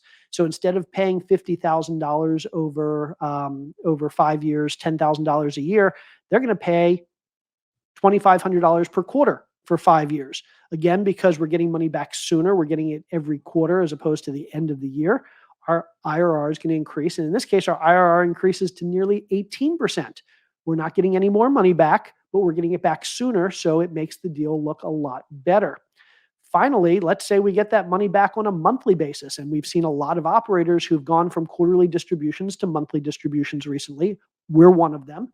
Why are operators doing that? It's a lot harder to distribute on a monthly basis because it costs us more money, it takes more effort, more time, more financial calculations. But the reason why a lot of syndicators are doing that is because, again, by being able to return money more quickly, we can boost IRR even more. In this case, again, we're returning the same $50,000, but we've boosted IRR to nearly 19%. So if you ever wonder why your syndicator is returning money to you more quickly, why they are doing monthly returns instead of quarterly returns or quarterly instead of annually, the big reason may be that they're trying to boost their IRR. But remember, unless you can take this money and turn around and invest it just as quickly as you receive it and in just as good of a deal, you're not really achieving that full IRR. In fact, if you take this last example of receiving all of this money monthly, if all you did was you took that money and you stuck it under your mattress, and at the end of year 5, you had that same $50,000 as you had in the first example, your IRR isn't really 18.7%. It's this 8.44% because you didn't do any work to compound that money that you got back sooner. Hopefully that makes sense. Okay, so preferred return, good, the bad, the ugly. The good is preferred return. I'm sorry, this should not be preferred return. This should be internal rate of return. I apologize. In the good for internal rate of return is it's probably the best metric used to compare investments, even if those investments are structured much differently. If you ever need to compare investing in 2 different multifamily properties, or a multifamily versus a self-storage, or even investing in a multifamily property versus some completely different investment like a business or artwork or the stock market or bonds, whatever it is, using IRR is probably the single best way to compare those 2 investments. All other things being equal, the investment with the higher IRR is probably the better investment, but don't ever assume that you're going to actually achieve that compounded return. That's the bad. Just because a higher IRR is probably a better investment than a lower IRR, unless you can reinvest that money just as quickly or just as quickly as you receive it for the same amount that you're receiving from the original investment, your IRR is your theoretical best case return. And practically speaking, you'll probably never actually hit it.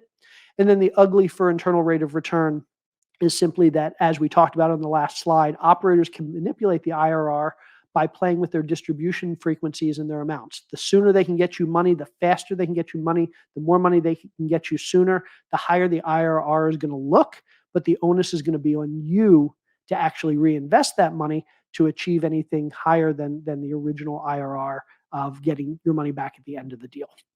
So that is internal rate of return, and that covers everything. If anybody has any questions, hopefully you were putting them in the chat box, and I'm happy to discuss that now. But if you want to connect with me, if you want any more information about what I do, about my company, about my coaching program, about my books, about anything, feel free to go to jscott.com, and that will link you out to everything. Thanks so much for joining today, and I really appreciate you being here. Jay Scott absolutely never disappoints. Didn't do it here either. Thank you so much, Jay. There's been so much value thrown at you over these last few speakers and really since all morning. We have a lot more coming. We are going to take a little break again. Keep the comments going, keep the feedback going, share your biggest takeaways with these last few speakers and what you're looking forward to later on, network with other folks, and I'll see you here in a few minutes.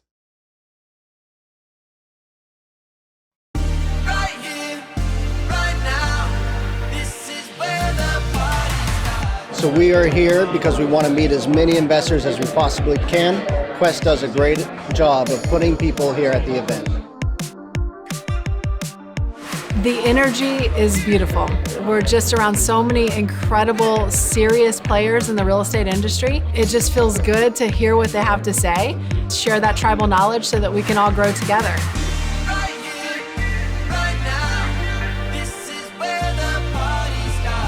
Anybody that even has the thought of investing, anybody that is in real estate, I would say it's great for anyone wanting to learn, or even if you're in the industry, I mean, there's always something to learn.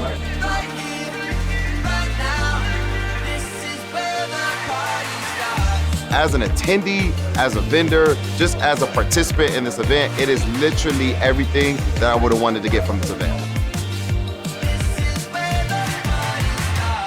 If you have any experience in real estate or any desire to get into it, you're gonna learn it here and you're gonna meet the people that are doing that. So you can partner with them, take money from them, make money for them, make money for yourself. It's all here. So this is actually my third year attending the Quest Expo. I'm so excited that it's finally back this year and it's really back in full scale.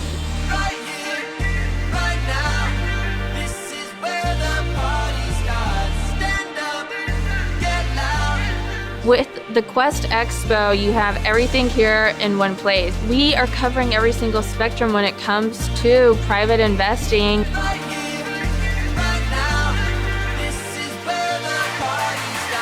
I've learned so much. I've already found several investments for myself. I can't be more impressed. Each time it gets better.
Welcome back. Our next speaker is highly regarded in the multifamily real estate space, Brian Burke. Brian is the president and CEO of Praxis Capital, Inc., a vertically integrated real estate private equity firm founded in 2001.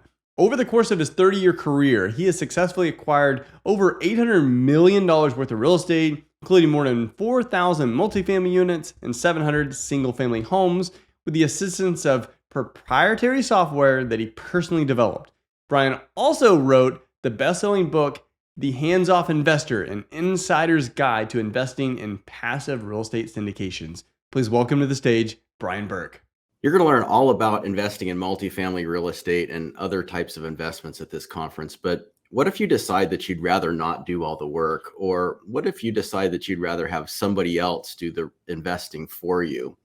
Or let's just say you decide that you don't want to buy properties for yourself. You'd rather just buy yourself. You'd rather just scale your business to be much larger by bringing in outside investors so you can buy more property than you'd be able to buy on your own. Well, the answer to all of these questions is real estate syndication. over the next probably half hour to an hour, we're going to go over a deep dive of exactly what real estate syndications is. My name is Brian Burke. I'm the president and CEO of Praxis Capital. In my 33 years of investing in real estate, I've bought over 4,000 multifamily units, over 700 single family homes. I've done probably about 750 house flips. I started out as a house flipper before I got into multifamily about 20 years ago. In my career, I've managed to somehow miraculously buy over $800 million in real estate. And a few years ago, I started a lending company that I've lent over $2 billion to real estate investors for short-term financing. Don't do that anymore. We sold that company last year. And in fact, I've sold about 3,000 of my 4,000 multifamily units. So we're going to talk a little bit about things to look for in real estate investments in general, but specifically things to look for in real estate syndications. So as I mentioned, I started out as a house flipper 30 years ago, then got into buying small multifamily units, then large multifamily units. My primary business now is multifamily syndication. I've been able to do that through the help of over 2,000 passive investors who have invested over $300 million in over 40 offerings in the 33 years I've been doing this business. I didn't do it alone. I have a really strong team. The guys here at Praxis Capital have decades of experience. We have over 106,000 units of multifamily experience in our background. And that's served us well throughout the country. We've owned or managed assets in about half the states. This chart probably doesn't encompass all of them, but this is our current operational experience. Our current portfolio is mostly in Arizona, Texas, Georgia, Florida. We also have owned in Carolinas and Alabama, among others. Outside of real estate investing, I'm probably best known for my book, The Hands-Off Investor. I wrote this book because a friend of mine that I worked with years ago, before I even got into real estate investing, had sold a couple of fourplexes that she had bought a couple decades prior. And she was working as a grocery clerk, making about $14 an hour, but still had managed to buy a couple of fourplexes. And she sold those fourplexes and basically would have been set for life, but she made an investment into a real estate syndication. This syndication was a TIC investment, which is a tenant in common. It was commonly called a TIC for TIC. This is a structure that allows you to invest 1031 exchange proceeds from a real estate sale into essentially a syndicated offering. And that's what she did. She took all the proceeds of those two investments. She put it into a real estate syndication through a TIC that was buying senior housing facilities where, it's like assisted living, larger assisted living facilities. And, she should have been set for life, really. But it turns out the sponsor of that investment was a crook. He had prior convictions for wire fraud and other types of fraud, and essentially stole all the money that was invested in this syndication. The real estate went into foreclosure, was taken back by the lenders. All the investors were left holding an empty bag. They had a 100% loss, which meant that my friend essentially lost her entire life savings, and her entire retirement was gone in an instant. And I thought to myself, if there was anything I could do to help just one person avoid making that same mistake, it would be worth the effort. And that was the catalyst for why The Hands-Off Investor was born. This book was designed to teach passive investors how to invest in real estate syndications, what to look for in real estate syndications, so maybe they wouldn't fall to the same fate as my friend did, who now has to drive for a rideshare service just to put food on the table. So let's start with, what is a syndication? There's a lot of confusion out there about what a syndication is. Well, let's start with the root word of syndication. The root word of syndication is syndicate. Oxford Dictionary describes a syndicate as a group of individuals or organizations combined to promote some common interest. which is exactly what we're doing. We're a group of investors are coming together and providing capital. Another person is coming along to essentially find the real estate and do all the work. And this group of individuals or organizations combine to form a syndicate. Well, not to be outdone, Merriam-Webster's dictionary also has a definition for the root word syndicate. Their definition is a loose association of racketeers in control of organized crime.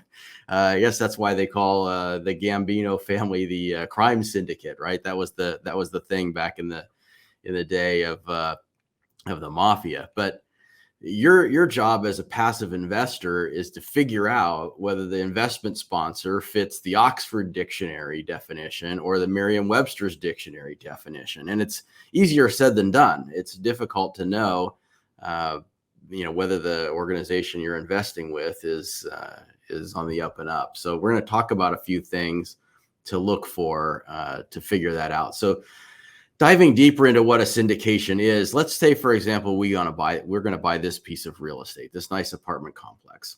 We're going to have money to buy this apartment complex. That money is generally going to come from two different sources.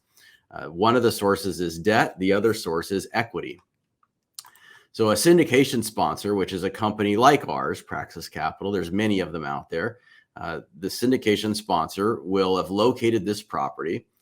They will go to a bank and obtain a loan. The bank will provide a loan, and that will form the debt side of what we call the capital stack, which is this little sideways words here next to my apartment building in the picture. So the bank provides the debt. Now, what about the equity? So the syndication sponsor will go to their investors, their group of passive investors. Those investors will contribute capital that will go into the fund or the joint venture or the LLC, single purpose LLC, whatever it is. That money is going to go in to that vehicle, and the syndication sponsor will then invest that into the real estate deal as the equity portion. So we have the entire capital stack here. Bank provides the debt, investors provide the equity, syndication sponsors in the middle coordinating the whole thing. There are two types of syndicators. One type of syndicator is an operator. An operator is one where the investors invest in the company of the syndicator, who goes and invests the equity into the real estate and operates the property, asset manages, or maybe even property manages the real estate. We'll get to that in a second. But there's also another kind of syndicator, and that's a joint venture fund. In a joint venture fund, the investors invest in the joint venture fund. The joint venture fund will in turn invest in the operator, and the operator will then in turn acquire the real estate. Now, why this is important is if you're a passive investor and you have choices on which group you might want to make your investment with, it's important that you understand the difference between these two types of syndication sponsors. In the case of the operator, you're going to be investing directly with the person or company that is buying the real estate and operating the real estate. In the case of a joint venture fund, they're basically a middle person between you and the operator. There's nothing wrong with that. I mean, really what you're doing is you're outsourcing your sponsor selection. So the investors with the operator are outsourcing their real estate investments. The investors in the joint venture fund are outsourcing not only their real estate investments, but they're also outsourcing sponsor selection and figuring out who to invest with. But it's also important to understand the difference, because let's say you have two offerings in front of you that have different terms. Let's say one is an 8% preferred return and then an 80-20 profit split, and the other is an 8% preferred return and a 70-30 profit split. So you have the same preferred return, but the profit split is more favorable with the first one than it is with the second one. So when you're comparing, you might say, well, the 80-20 one is better than the 70-30 one. But what you might not realize is that the 80-20 one might be a joint venture fund. And if that's the case, let's say the joint venture fund is the 80-20 and this operator fund is the 70-30, that the 80-20 might not be better than the 70-30 operator fund, because first, the operator is going to have a profit split with the joint venture fund. Let's say their profit split 70-30. What would happen in that case is the joint venture fund would be splitting with you 80% of 70%, not 80% of 100%. But if you invest with the operator, you'd be getting 70% of 100%. So in that case, it might be better for you to be investing directly with the operator than with the joint venture fund. Well, better or otherwise, really it's up to you just to determine whether or not you want to do your own sponsor selection, or if you'd rather invest with somebody else who's picking the actual operator. That's really what it comes down to. There's two different types of syndications. There's a single asset syndication. This is where the investors are investing in one property. They know exactly what the property is. They can underwrite the underlying financials of the real estate alongside the syndication sponsor. They can see rent rolls, trailing 12 financial statements, property condition reports. All that stuff can be made available, and the investor knows exactly what they're investing in, just as if you were buying a piece of property yourself and you had gone and toured it and made your own selection. The other kind of syndication is a fund. And in the case of a fund, the investor puts money into the fund then turns around and buys a number of properties. Now, there's two different kinds of funds. There's three different kinds of funds when you really come down to it. So one kind of fund is an identified asset fund. And this is one where they would say, here's the 5 assets we're buying. The money goes into the fund. You know exactly what the 5 assets are. You can look at all the same exhibits that you could if you're doing a single asset. You're just doing more than one asset.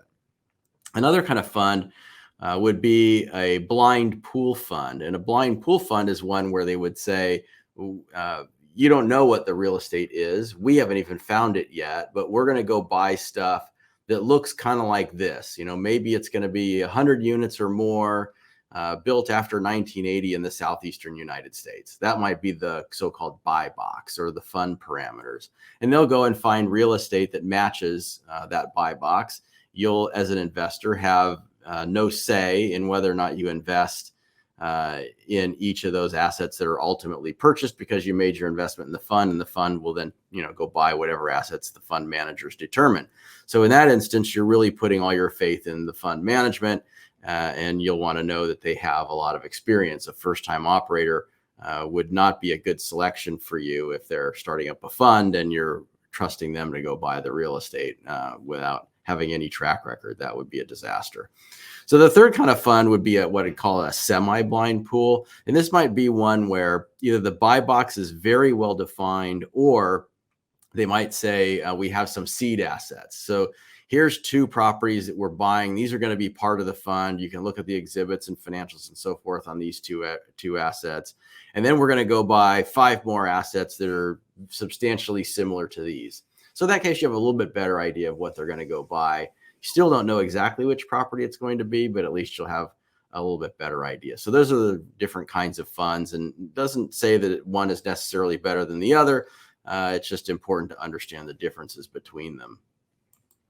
There's a couple different types of operators. There's operators that self-manage. That means that they have their own management companies, or at least their own management division. Those management companies or divisions would actually physically operate the properties. They would have employees on site. The sponsor would be responsible for hiring and firing those employees, managing those employees on a day-to-day basis. They would be the ones to make all the decisions, even the day-to-day decisions on, lease approvals. I mean, everything, you name it, they would do it. The other type of operator is one who uses third-party management. And in this case, the sponsor is acting more as an asset manager than a property manager. Their job is essentially to manage the management company. So they would hire a management company in the area where the property is located. The management company would be responsible for the day-to-day operation, hiring and firing employees, direct supervision, all of that kind of stuff. And then the sponsor would be responsible for making sure the management company is hitting their targets and goals and complying with the business plan. Not to say one is necessarily better than the other, but I would say that I think it's commonly held belief in the world of capital managers. So we're talking, when I was mentioning before about the joint venture funds, the operators of joint venture funds strongly prefer to invest with sponsors who self-manage over ones that use third-party management, because they've recognized over time that sponsors that self-manage tend to do a better job because they're more involved in the day-to-day than sponsors who use third-party management. So there's still funds that will invest in sponsors that use third-party management, but it's pretty common that they would prefer ones who self-manage. So some might argue that sponsors with their own management divisions are a better selection. Others might feel differently. National Real Estate Investor Online did a study once that showed 54% of high net worth investors with real estate in their portfolio invest passively in private real estate offerings. This doesn't mean that they only invest in passive real estate offerings. They might also have direct ownership real estate, where they might even invest in income real estate on their own directly by owning the properties themselves, but they'll also invest passively with other operators in passive real estate offerings. Now, what is it that these large or high net worth investors know that the rest of the people don't know? Well, what they've learned is that you can actually use leverage by investing in syndications. Now, when we think about leverage in the sense of real estate, we usually think about debt being leverage and using debt to amplify the returns of the equity that's placed into the real estate. So in other words, you make a small down payment, you take out a big loan, and if the real estate goes up 50% in value, your equity has gone up 5x, for example. That's the use of leverage in the usual context as it relates to real estate. But when we're talking about syndication, there's actually a whole slew of other kinds of leverage that you're using. The first of which is you're leveraging the sponsor's time. Basically, you can go out and do the things that you want to do or that you like to do or that you have to do instead of being out searching for real estate investments. Maybe you want to go play golf, sail around the world, or maybe you have a 50 or 100 hour a week job that you can't get away and go look for real estate investments and manage managers and deal with staff and tenants, toilets, and trash, as I like to say. Instead, you could have the sponsor spend their time doing all that while you're off doing the other things that you need or have to do. You can also leverage the sponsor's knowledge. Assuming that you have an experienced sponsor, they should be able to find the right investment at the right place at the right time. And you can leverage all of the work they put in to locate that investment so that you didn't have to go do it. You can leverage the sponsor's team not only to locate and arrange opportunities, but also to professionally manage the asset once it's acquired. You can leverage the sponsor's experience, contacts, and systems to source deals you couldn't source on your own. Assuming that they've been in the business long enough, they should have an extensive book of contacts with brokers, lenders, sellers, you name it.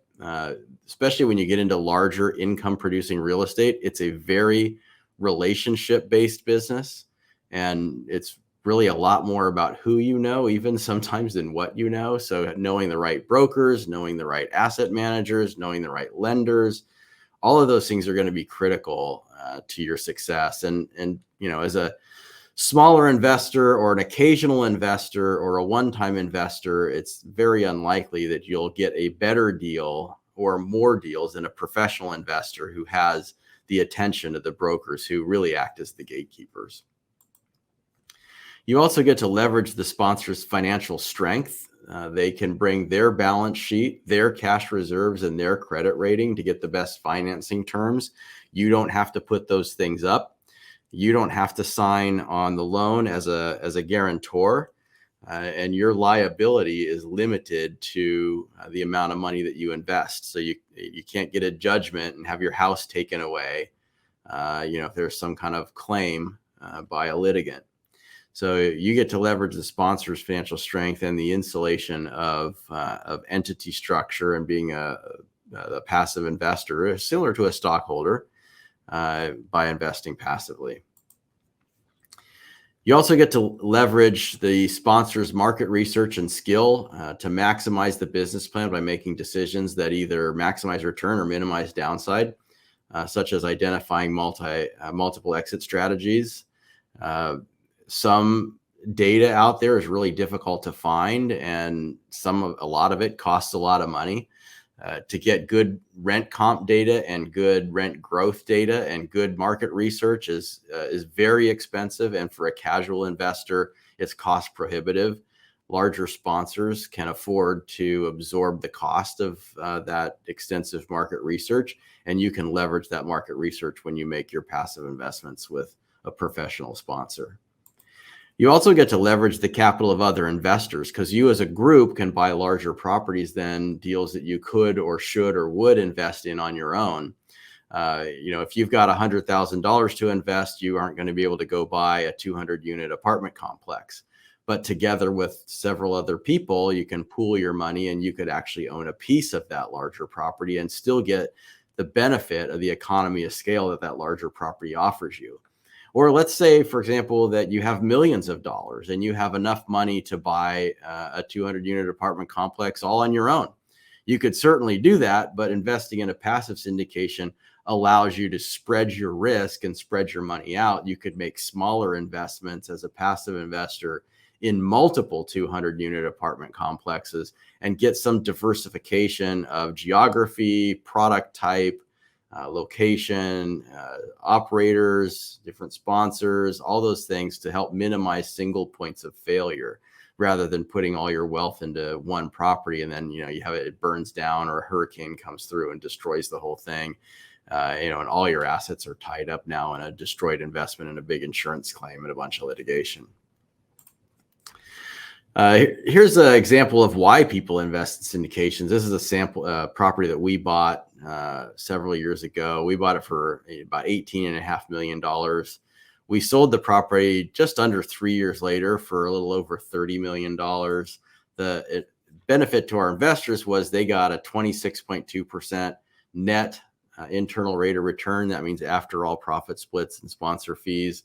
A 1.83 multiple meant that if they invested $100,000, they got $183,000 back just under 3 years later. And they got a 10.5% average cash on cash return during the period that we owned the property.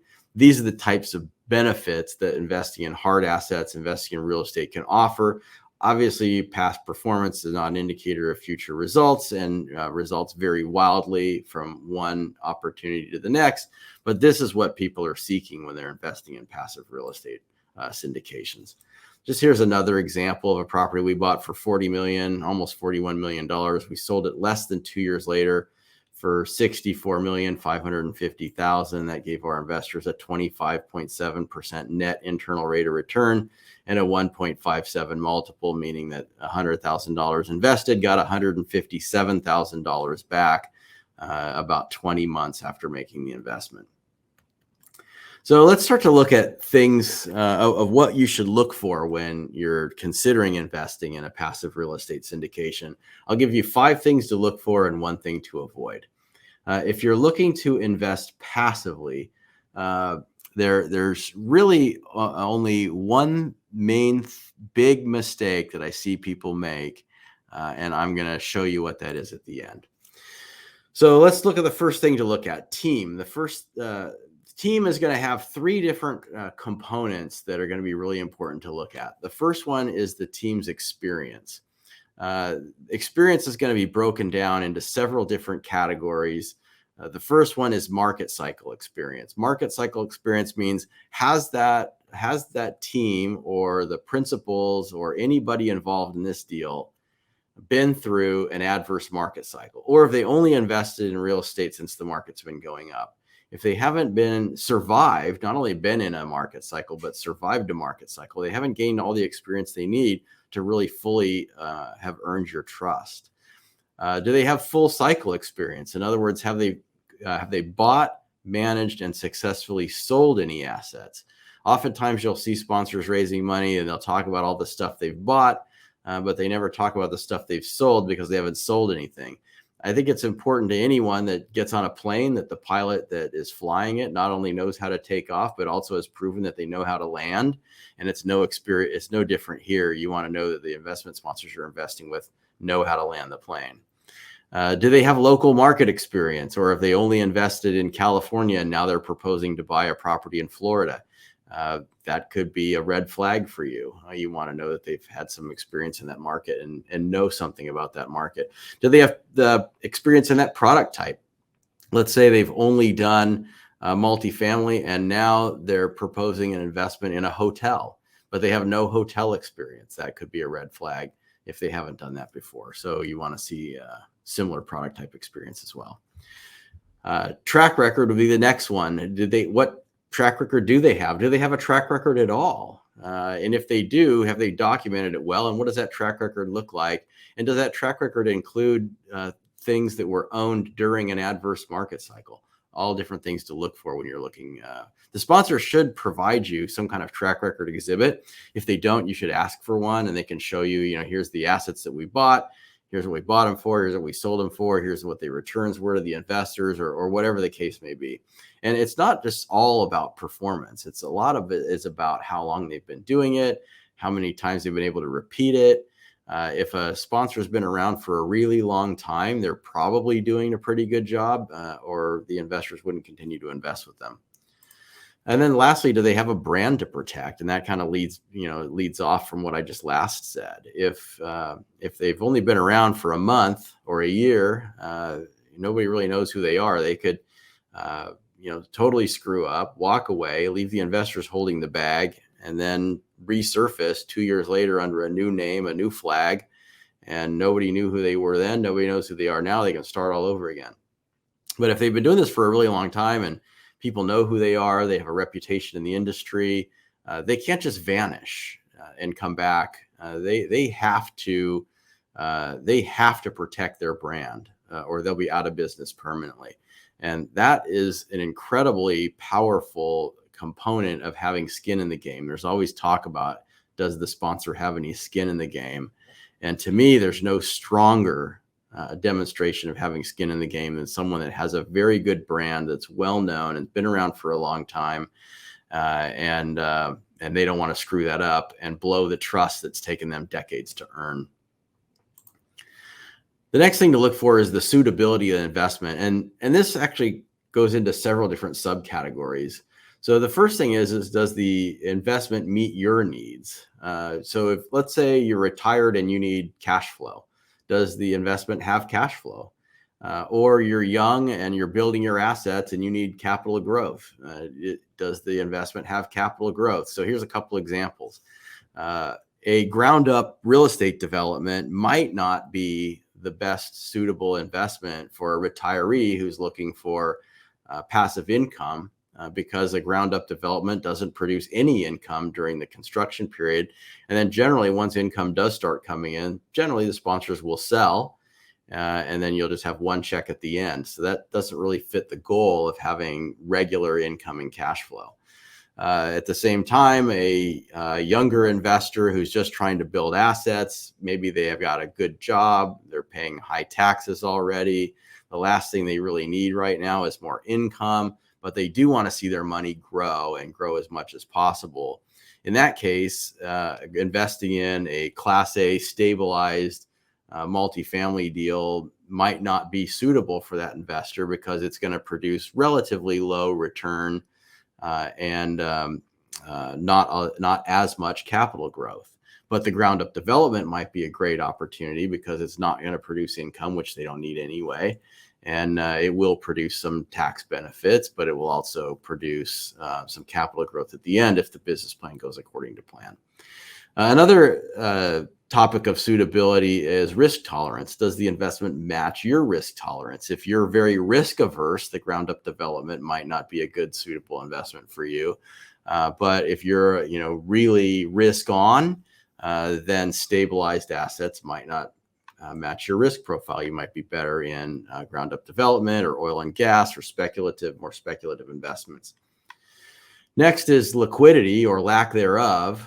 Is that okay? If you might need the money that you're going to invest in a syndication, if you might need that a year or 2 or 3 from now, that syndication investment might not be suitable for you because they're illiquid generally. Some investments, some passive investments do offer some types of liquidity options. So if you do need liquidity, make sure the liquidity options match your needs for liquidity, and recognize that sometimes even with a liquidity option, there could be some kind of black swan event that prevents that liquidity option from being fulfilled. And what would happen to you? I mean, would that drastically alter your lifestyle, or would it be a minor inconvenience? You just have to make sure that that liquidity situation is not going to be a problem for you down the road. Sometimes these things are 3 to 5 year business plans that turn into 10-year business plans. So, just be aware of that. That can happen. The next thing to look for is the market. And there's 3 main drivers of income producing real estate. These are things that really push income and allow capital growth, income growth, and capital growth. And that is job growth, income growth, and population growth. Those 3 things are the main drivers of any income producing real estate asset. And you want to know that the market that you're investing in through your passive investment is in a market that has these 3 things, that job growth, income growth, and population growth. But you also want to make sure that those core fundamentals are built upon a foundation of economic diversification. If this is what I call avoiding the one horse town. If you've got a market that has good job, income, and population growth, but only has one single industry, you're at a big risk if that industry gets into trouble. A good example I always pick on is Midland and Odessa, Texas. This market is strictly oil and gas. It's essentially their only industry. And if oil and gas goes down the tubes, then job growth obviously turns negative. They start losing jobs as rig counts go down. They lose income growth as they cut wages and cut expenses. They lose population growth as the roughnecks move to other places or go get jobs somewhere else that's in another town. So all kinds of things will happen when you only have one main industry. Even if they have other industries, like, for example, doctors, right? They're going to have doctors in that town. So you can say, well, there's 10% medical. But the problem is that medical is highly dependent upon the oil and gas industry also, because if there's nobody out there working on the rigs, nobody's getting injured. If they aren't making good money, they aren't doing elective surgeries, just all those kinds of things. Basically, everybody is in the oil business in a town like that. So you just got to make sure that there's multiple industries where you're investing. The 4th thing to look at is the real estate itself. The location, the quality, and the strategy. Do those 3 things gel together to produce what will likely be a successful business plan? So location means a lot of things. It could mean the corner of Main and Main. It could mean a high visibility, high traffic location. Or it could just mean that it's in a really good, strong growth city in a really good, strong growth state. Macro locations and micro locations are both important. The strategy needs to match the location, which also needs to match the quality. So, like, for example, if the strategy is to completely renovate a high quality asset in a really bad location, that's probably not a winning strategy. But if the strategy is to renovate a low quality asset in a high quality location, those 3 things probably come together and produce a winning strategy. So look at all these 3 things together and just make sure that the whole thing makes sense to you. If it doesn't make sense to you, there's probably something wrong. Next, I'm going to get into some assumptions, but I'm just going to mention quickly, if you have any questions, be sure to type them in the chat window. And we'll do our best to get some of those questions answered through that. So just keep in mind to that. Okay, so assumptions. These are other things for you to look for, and usually you'll find the sponsors will give you a prospectus or a business plan or a PPM, it's called, which is a private placement memorandum. Basically, it's a disclosure document that talks about the business plan, the real estate, the risks, all those different things. Inside of all of their projections, they should be providing you with some financial projections, among other things. So I'm going to run through one thing to look for in amongst all these documents in the financial assumptions that could be red flags for you. The first one is the projected rent supported by rent comps. Oftentimes they'll say, okay, we got this property, the rents are $800 a month. After we buy it, we're going to increase the rents to $1,000 a month. And we're going to, put in new carpet and paint and light fixtures and we're going to bump the rents to $1,000. Okay, well, great. But where are you coming up with $1,000? How do you know? Is there anything to support the $1,000 rents? So are they showing you rent comps? Do they have rent comps so you can look and see that there's other properties that are achieving $1,000 rents, and what condition are those properties in, and how much will it cost to actually get the subject property to the condition of the comps that are getting $1,000? You just want to make sure that all that stuff gels together. The next one is, are they using a reasonable rent growth assumption? In today's market, a reasonable rent growth assumption might be 0. It might even be slightly negative in some markets, but sometimes you'll see sponsors saying, oh, there's going to be 10% rent growth. Well, 2 years ago, 10% rent growth would have been conservative. But what really matters is it reasonable, and do they have some kind of third-party research or data to support the assumption that they're making for rent growth? So they can't just say, well, rent growth was 10% last year, so it's going to be 10% this year and 10% the year after. That's probably not going to fly. So historical rent growth isn't really what you're most concerned with. It's future rent growth and what assumptions they're making and where they're coming up with that assumption. There's services out there that have economists that make forecasts for rent growth in over 1,000 submarkets across the U.S., and some of that data is really good at providing some reasonable assumptions. So maybe they're using that third-party data, and if so, they should be able to identify the source that they're using for their rent growth assumptions. Physical and economic vacancy factors. Oftentimes you'll see the financial projections lacking in physical and economic vacancy factors. Sometimes they'll just say, well, we're accounting for a 5% vacancy factor. Well, what kind of vacancy? Do you just mean empty apartments, or do you also mean if we have to give somebody half off the first month's rent, even though there's actually physically someone in the apartment, there's an economic vacancy of a half a month rent for that one unit. So are you accounting for all those different things? Some economic vacancy factors to consider is concessions. That's like the half off month's rent, or maybe a $50 recurring concession for the first year, or whatever that case may be. Another one is bad debt. This is where the tenant, unbelievably, they don't always pay their rent. So if they don't pay the rent, you've got a bad debt loss. That's an economic vacancy factor. You might have non-revenue units, which is where you use one unit as a model unit, for example. So it's getting 0 rent. So you have 200 units, but you're only renting out 199. So you've got a 0.5% vacancy factor right there already, just for your model unit. Another one would be a loss to lease, which is where, let's say the rents are 800 and you're going to bring them to 1,000.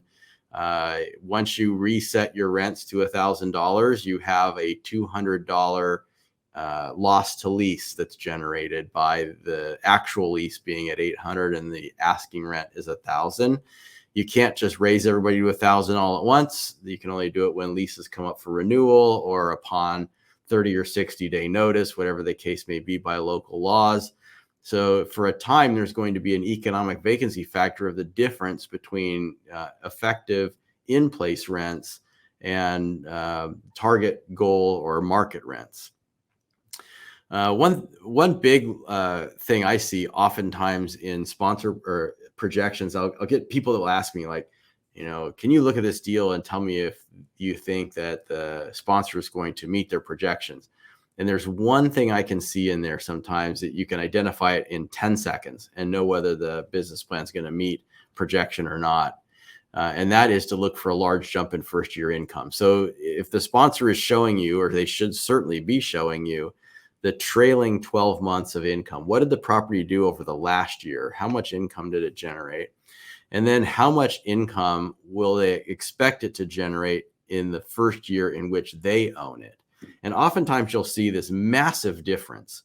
And you'll ask the sponsor, well, hey, how are you getting from, $1 million of income last year to, $1.4 million in year one when you guys close escrow? How are you getting there? And like, well, we're going to raise the rent from $700 to $1,200. That's how we're going to do it. And we're going to do this renovation and so on. But you can't just walk in there day one and boost the rents $500 straight out of the gate on everybody on the same day. It just doesn't work like that. it has to get phased in. If you're doing renovations, it can take a year or two to get through all the renovations of all the units. And as you re-rent them to new tenants at higher rental rates after renovation, it just takes time to do all that stuff. So that first year income never has a big jump in my experience. Generally speaking, first year income is usually roughly equivalent to the previous 12 months income. And then it will start to slowly climb after that. And if the financial projections you're looking at show you anything different, then that would be at least a reason to have a conversation with the sponsor to find out how they're coming up with that number. Another one is the sale price projection. What sale price projection are they giving you for the property, and when is that sale, are they projecting it to take place, and how are they arriving at that price? Generally, the way you arrive at an ultimate sale price projection is you'll first establish when you want to sell. So let's say the business plan is to hold the property for 5 years. Then you'll calculate what the income is expected to be in 5 years using rent growth, post-renovated rental projections, expenses that are grown with inflation, and a variety of other things to estimate year 5 income. And then you'll use what's called a cap rate, which is it's just a formula that's used to determine real estate value in income producing real estate. And the cap rate is basically you take the income, you divide that by the cap rate, and you get the sale price. So quick example is, let's say the income is $100,000. This is the net income after all expenses, but before the mortgage. The net income is $100,000 and the cap rate is 10%. $100,000 divided by 10% is $1 million sale price. If the cap rate was 5%, $100,000 divided by 5% would be a $2 million sales price. So this is how sale prices are projected. Now, it's one thing to calculate what the income might be. You can look at how the sponsor is coming up with that year 5 income and determine whether it's reasonable. But the other variable is the cap rate that they're using to divide into that income to come up with a sale price. What is that cap rate? Is the sponsor even telling you what the cap rate is? Or are they just saying, here's the income and we're going to sell for $10 million? What cap rate are you using? They might not even say. But where did they come up with it? That's what's really important, because this is so easily manipulated, where sponsors could say, well, we need to have a $30 million sale price in order for us to hit a 15% return. So what cap rate do I need to use to produce a sale price high enough to produce a 15% return to our investors? And then that's the cap rate that they use. And they just basically made it all up. So you got to be careful about where they're getting this cap rate, what that cap rate projection is. Is it reasonable? Compare it to today's cap rate and see how much different it is. It also compare it to the real estate market. So let's say the real estate market is really, really good, and 5 years from now, they're projecting that the cap rate will be even lower than cap rates are today. That would mean the market would be even more good 5 years from now. And that's probably not likely to happen. But let's say where the market right now is not very good. In fact, in 2023, it's really not that good. Let's say the market's not that good and they're projecting to sell in 5 years. Maybe having a cap rate equivalent to today's cap rate would be reasonable, because you might assume that in 5 years, the market will probably be better, or at the time they sell, the market might be better. So you have to take that into account when determining whether their exit cap rate is a reasonable assumption. Next is, are property taxes adjusted for reassessment on the sale? When you look in their financial projections, look at the property tax line, look at what the property taxes were for the last 12-month period, and then look at the property taxes that they're projecting for the subsequent 12 months and the 12 months after that and the 12 months after that and so on, and determine whether or not they're accurately estimating what those property taxes might be. Some states will reassess the property after the property is sold. Here's the best example I can think of is California. California had a law enacted in the 1970s called Proposition 13. Under Prop 13, when you buy a property, your property tax assessed valuation is locked in essentially at your purchase price at the time you acquired the property. And then it's just allowed a 2% increase every year that you own it after that. So if you own a property for 50 years, it might be worth $10 million right now, but your assessed value might only be $500,000, depending upon what you bought it for. So if the property taxes were based on a valuation of $500,000, and now you buy the property for $10 million, your property taxes are going to go up like 20x. So did the property tax expense line in the sponsor's projections reflect a 20x increase in property taxes? That would be an extreme difference to the income and the performance if they did not. Some states do not reassess taxes at all. Arizona is a good example. In Arizona, there's basically a 5% increase in taxes every year. So whatever the assessed valuation is, you tack on 5% more, and then they might adjust the mill rate a little bit here and there. So, maybe 5 to 7% increases on an annual basis. And it's essentially always caught up. So if you look at last year's taxes, it's pretty safe to assume in most cases, a 5 to 7% increase in the first year is going to be reasonable. So you just have to know the tax reassessment procedures in the locality in which the property is in. And if you don't know, you can ask the sponsor. And if they don't know, then you should invest with somebody else. The next question is the sponsor raising enough money to execute the business plan? I was at a conference one time when a guy came up to me and he said, I showed you a deal I was looking at, or a deal I was doing a while back, and asked you what you thought of it. And I said, oh yeah, what I think of it? And he said, you told me I wasn't raising enough money.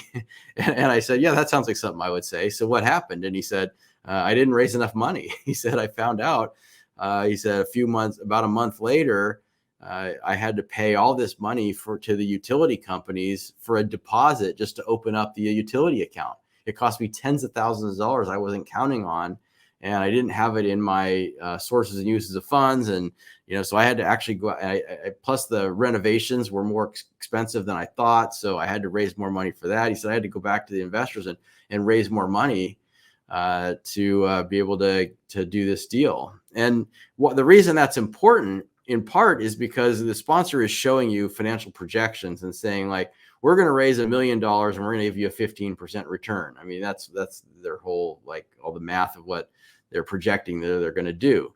Well, that's fine. But now if they have to raise $2 million, the 15% return got cut in half. Or if they raise $1.1 million, it got cut by 10%.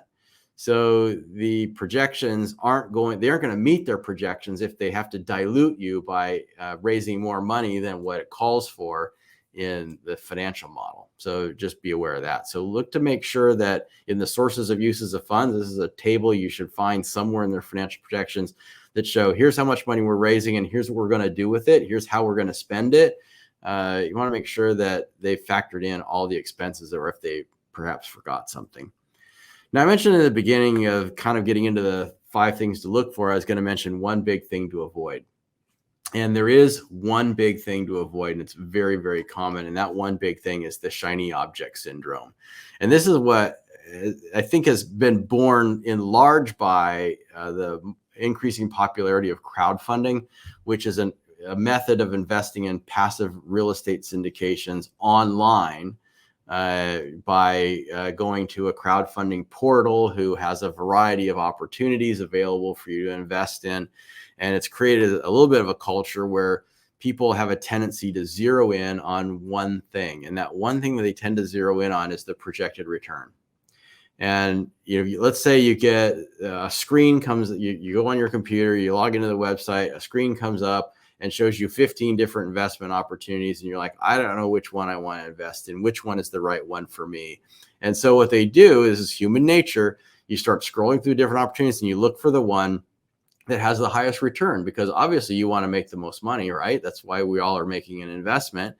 So people tend to say, like, okay, here's one. This one is 20. Everything else is in the teens. This one's 20. I'm going to invest in that one. And they make their investment in the one that has the highest return. That could be the single biggest mistake that you'll make in investing in passive real estate syndications. And there's many reasons why that could be the single biggest mistake. First of all, it could be a crook that's using a high rate of return to lure suckers into their investment so they can basically take all the money and and disappear. It could be an honest sponsor that doesn't have a lot of experience, that didn't factor everything in because they don't know what they don't know. They didn't know there was going to be a big utility deposit to pay, so they're not raising enough money. They don't know about all the costs involved. They weren't aware that the property taxes were going to reassess. They don't have very good rent comps. So, they just don't know. And they have a nice high projected return, but the actual results are going to be much, much worse. Or it could be an honest sponsor with a lot of experience that just simply made a mistake and missed something. There was a math error in their model or something like that it could be. Or it could be someone who is manipulating the financials just to generate a higher return to get you to invest. And this is often, it's seen a lot, especially in newer sponsors who they don't have a track record to attract capital. So they try to attract capital by having high projected returns. And they do that by an exercise of financial engineering. Maybe they're using an overly optimistic cap rate, or maybe overly optimistic rent growth rates, or they're, not quite getting the property taxes up to as high as they should, or they're tamping down their expense growth projections, and different kinds of things to manipulate the return into what they feel they would need to be competitive and raise money given their lack of track record. So all of those different factors don't bode well for you. Instead of looking at the highest projected return, what you should be looking for is the assumptions that go into arriving at those projections. And yes, that means it's more work for you. But remember, this is a situation of garbage in, garbage out. Your job as a passive investor is to sort out that garbage, find the right sponsors to invest with, find the right offerings with those sponsors to invest in, look carefully at the projections that they're making and ensure that they're reasonable. That is the active part of passive investing. Once you've done all of those things, now you can passively, sit back and let the returns roll in, but you can't go passive from day one. Passive starts after all the hard work is done. So you still have to know a little bit about the basics of underwriting real estate. So, when you're buying property directly, there's really one main risk factor for you, and that is the real estate that you're investing in and making the right choice for real estate. But when you're investing passively, there's one new risk factor you're introducing, and that risk factor is the sponsor. You have to underwrite that sponsor because sponsor selection is critical.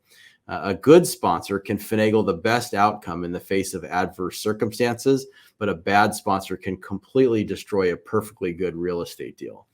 If you're wishing to learn more about how to underwrite sponsors, how to underwrite real estate, what kind of financial projections are normal or within range, and what ones are completely out of range, be sure to check out The Hands-Off Investor. It's available on Amazon. You can also get it through biggerpockets.com/syndication book.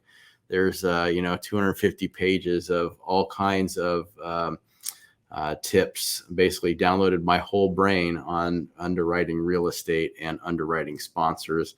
If you have any questions about passive real estate investments or interested in making passive real estate investments with Praxis Capital, you can reach out to our investor relations department here at the information on the screen. Check out our website at praxcap.com. It's praxcap.com.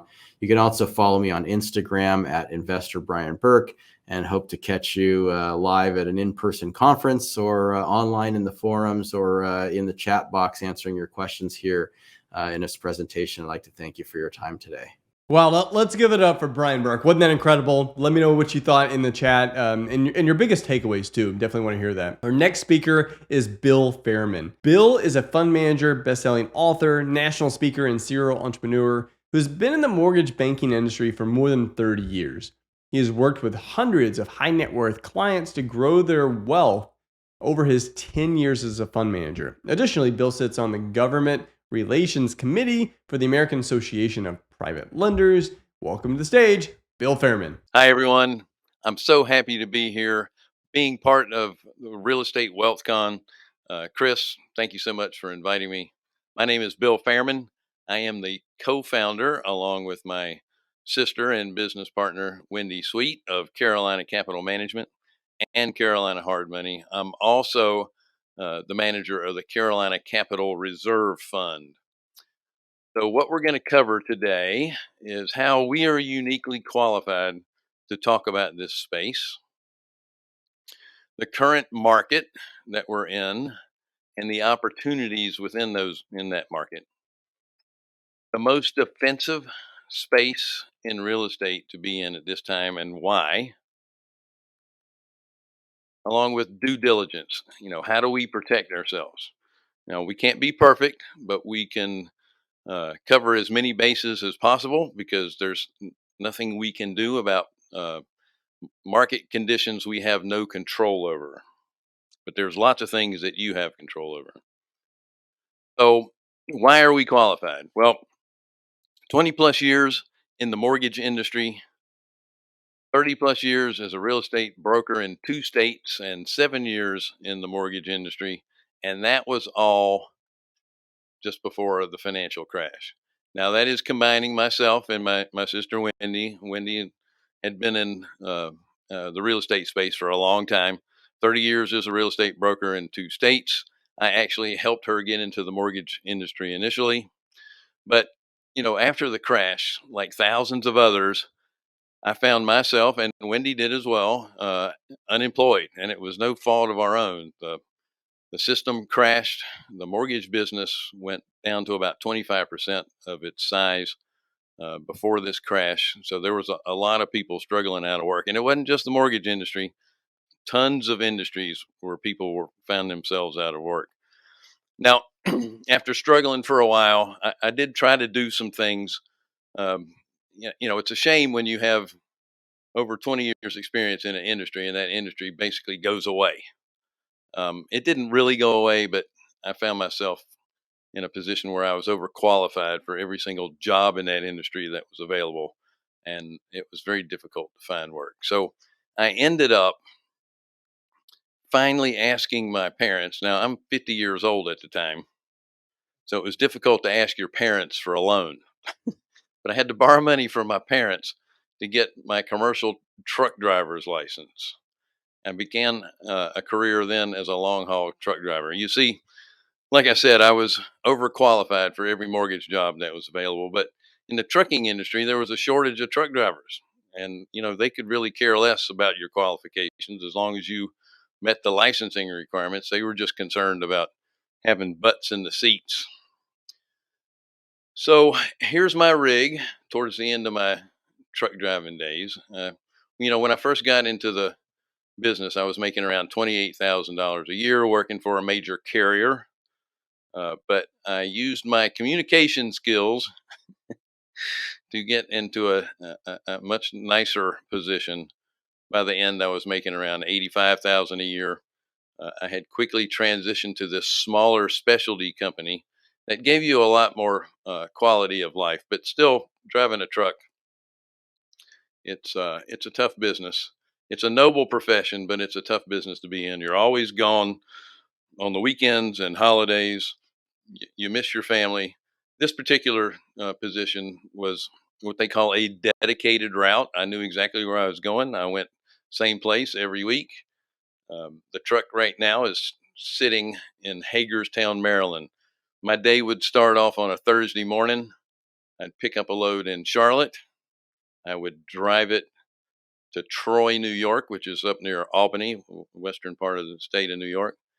I would drop the load off there. I would work my way back to Hagerstown, Maryland, and I would sit for 2.5 days in this truck stop waiting to pick up freight from Air France. The specialty company that I worked for, they were an importer of Bavarian products. And what I meant by that is they worked with a lot of companies that did machining, furniture making, all kinds of stuff. But the equipment came in from Germany and Denmark and those areas, and it would be flown in via Air France. And then we would distribute those parts out to the companies in the Charlotte market at that time. But my job was to go pick it up and bring it back.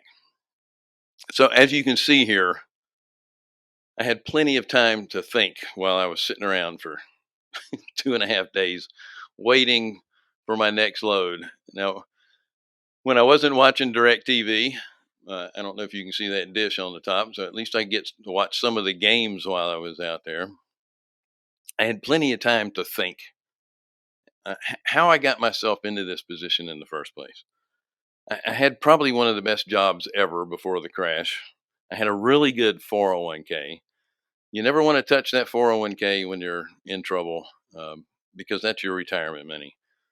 But my 401k not only ended up losing half of its value, I ended up having to cash it out anyway just to make, pay our bills. But how did I get into this in the first place? Well, I was not a real estate investor. I was a worker bee in the mortgage industry. And this time I got to sit around and think about what could I have done differently so I wouldn't be in this position stressing about bills. If I'd have been a real estate investor, I would have had enough passive income that I still could have done some part-time stuff or maybe even a little bit more investing to continue doing passive returns. And this is where I got my passion for trying to help people. I don't want anybody else to go through the same thing that I went through. It was very agonizing at age 50. You're so pretty close to retirement by that time, and now I'm having to start all over again. Well, I don't want this to happen to anyone else. So that's where I got my passion for helping people understand passive income. Now, Wendy took a different path.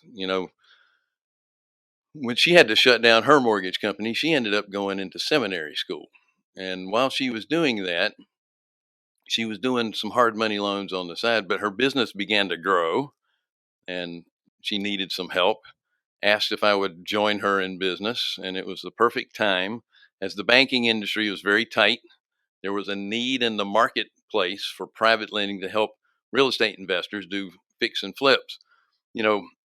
After the crash, the banks were really tight and no one could get any money to do this because it was, in their mind, high risk loans to take a house that's distressed, um, fix it up, and then sell it. If you had, you, if you could get a loan, they're not going to give you the loan uh, to fix it up. They would give you the loan as is. But most banks wouldn't even do that because they don't want to have to take it back if it's in distressed situation, and then they would have to turn around and sell it. They had plenty of inventory on their hands already. So there was a great need in the marketplace to do this. But her and I started out with just us two and a part-time bookkeeper. The way we look is a little bit different than when we started, obviously. But to back up just a little bit, how we started in the business is that we knew people that needed loans, and then we knew people that had self-directed retirement accounts that were trying to put their money to work. And we would just put the two together, and essentially we would broker the deal. The IRA holder would get all the interest rates, and we would get the points and do all the work for them. So here we are today. The business um, grew so quickly that doing the broker part was really became unwieldy. The individuals became, well, let's put it this way. We were working with around $28 million of other people's money, and having to put the pieces of the pie together became a little bit more difficult than actually putting the loans together. So in 2014, we started the Carolina Capital Reserve Fund, where everyone could take that money and pool it together and make things a whole lot easier on one side. Plus, it makes it much safer for the investor themselves to have all your money pooled. You have a lot more diversification across the entire portfolio versus, lending money on one asset. So this is our office now. We have 12 people in the office, and then we have a number of contractors, and remote staff as well. So, what's the current market that we're in right now? Interest rates have gone up nearly 5% in 12 months. I mean, that's quite the shock to the system, don't you think? And it's not just residential, but commercial as well. See, in the commercial world, value is based on the income that the property produces. So if you're forced to refinance and your income is down, which Murphy's Law says when you're forced to refinance, you're going to have a market downturn. That's just the way it works. Then the value of your building is lower because you probably have more vacancies in that building than you normally would. And in some cases, you'll be upside down in value, just like in 2008.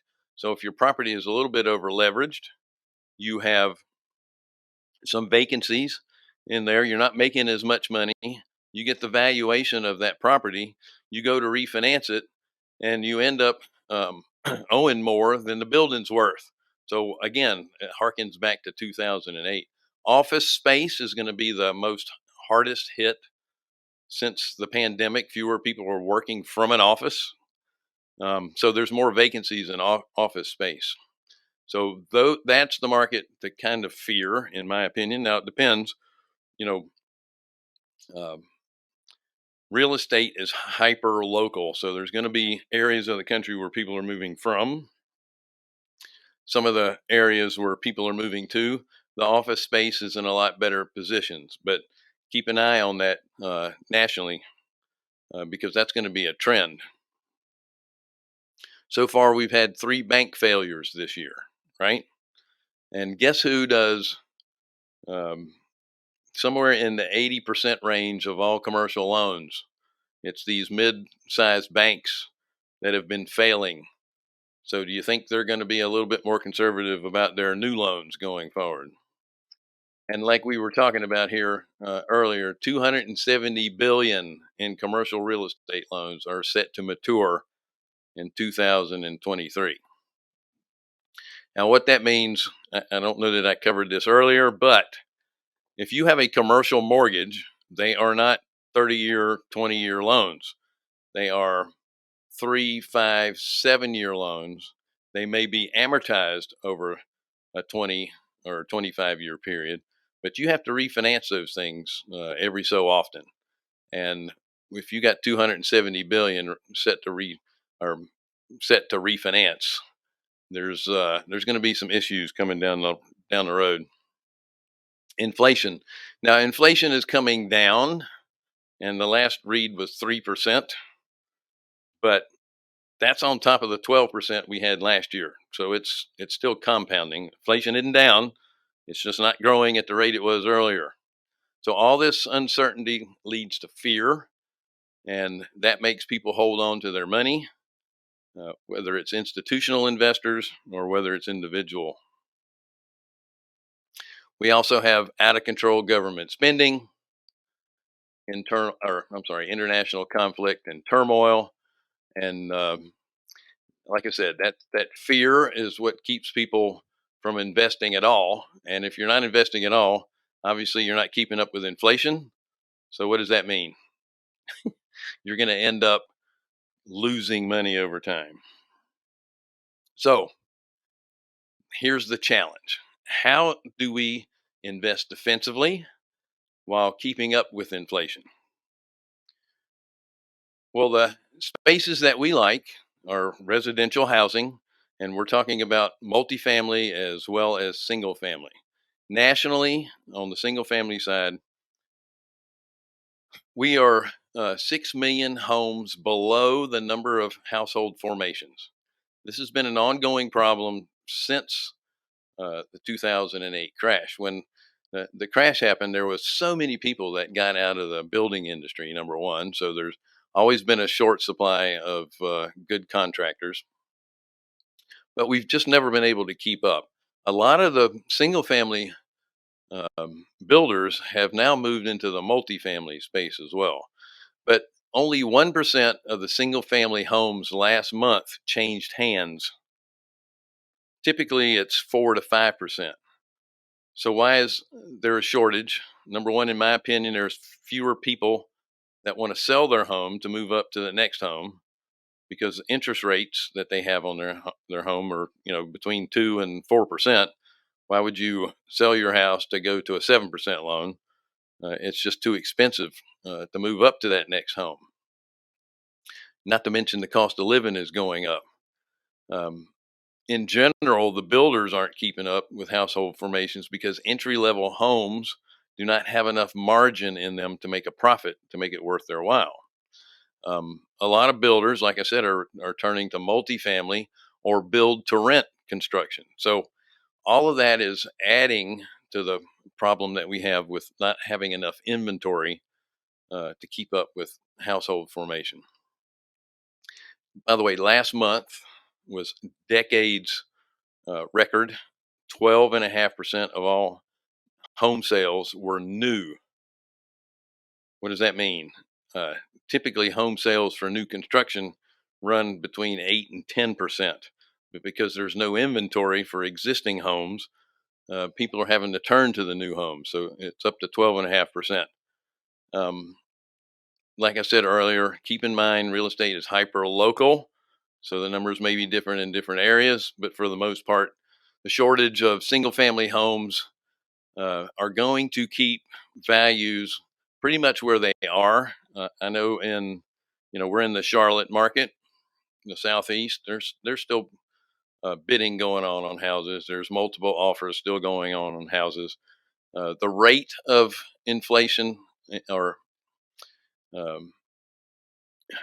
the values of homes going up has slowed a bit. You're not going to get the 20% appreciation like you had, but they're not dropping in this area. They're going to continue to go up for a little bit.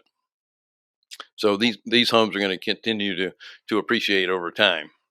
Another space that we like very much is commercial strip centers. We love strip centers. They don't suffer from the Amazon effect.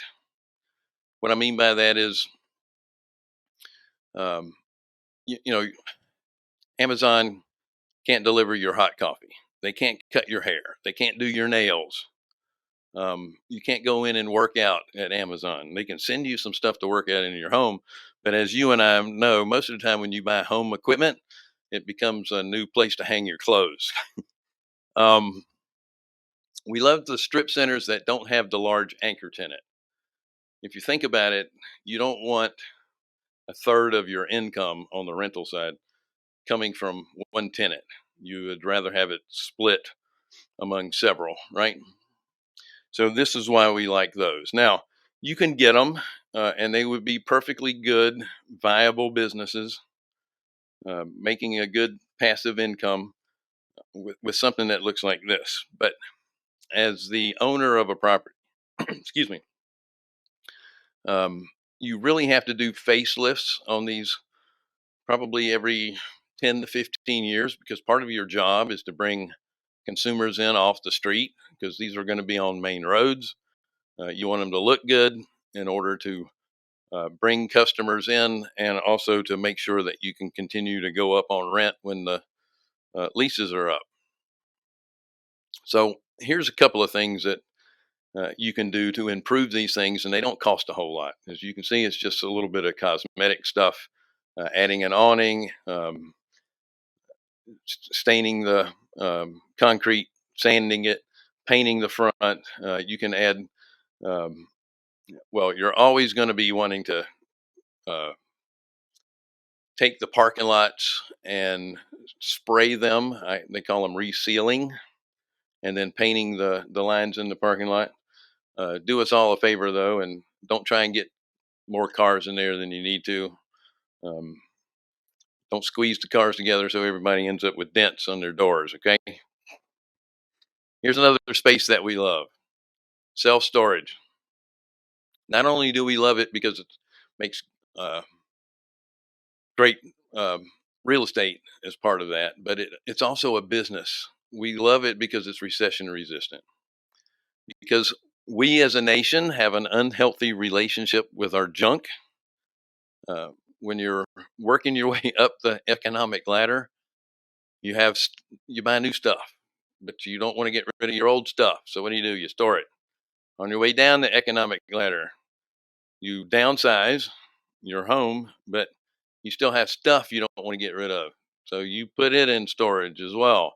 If you have a relative that passes away and they leave you stuff, now you're emotionally attached to it and you won't get rid of it either. So, um, one of the things we love the most about self storage is that it is SBA friendly. What I mean by that is the Small Business Administration will loan a lot of money on a self storage. They consider it not only real estate, but they consider it a business.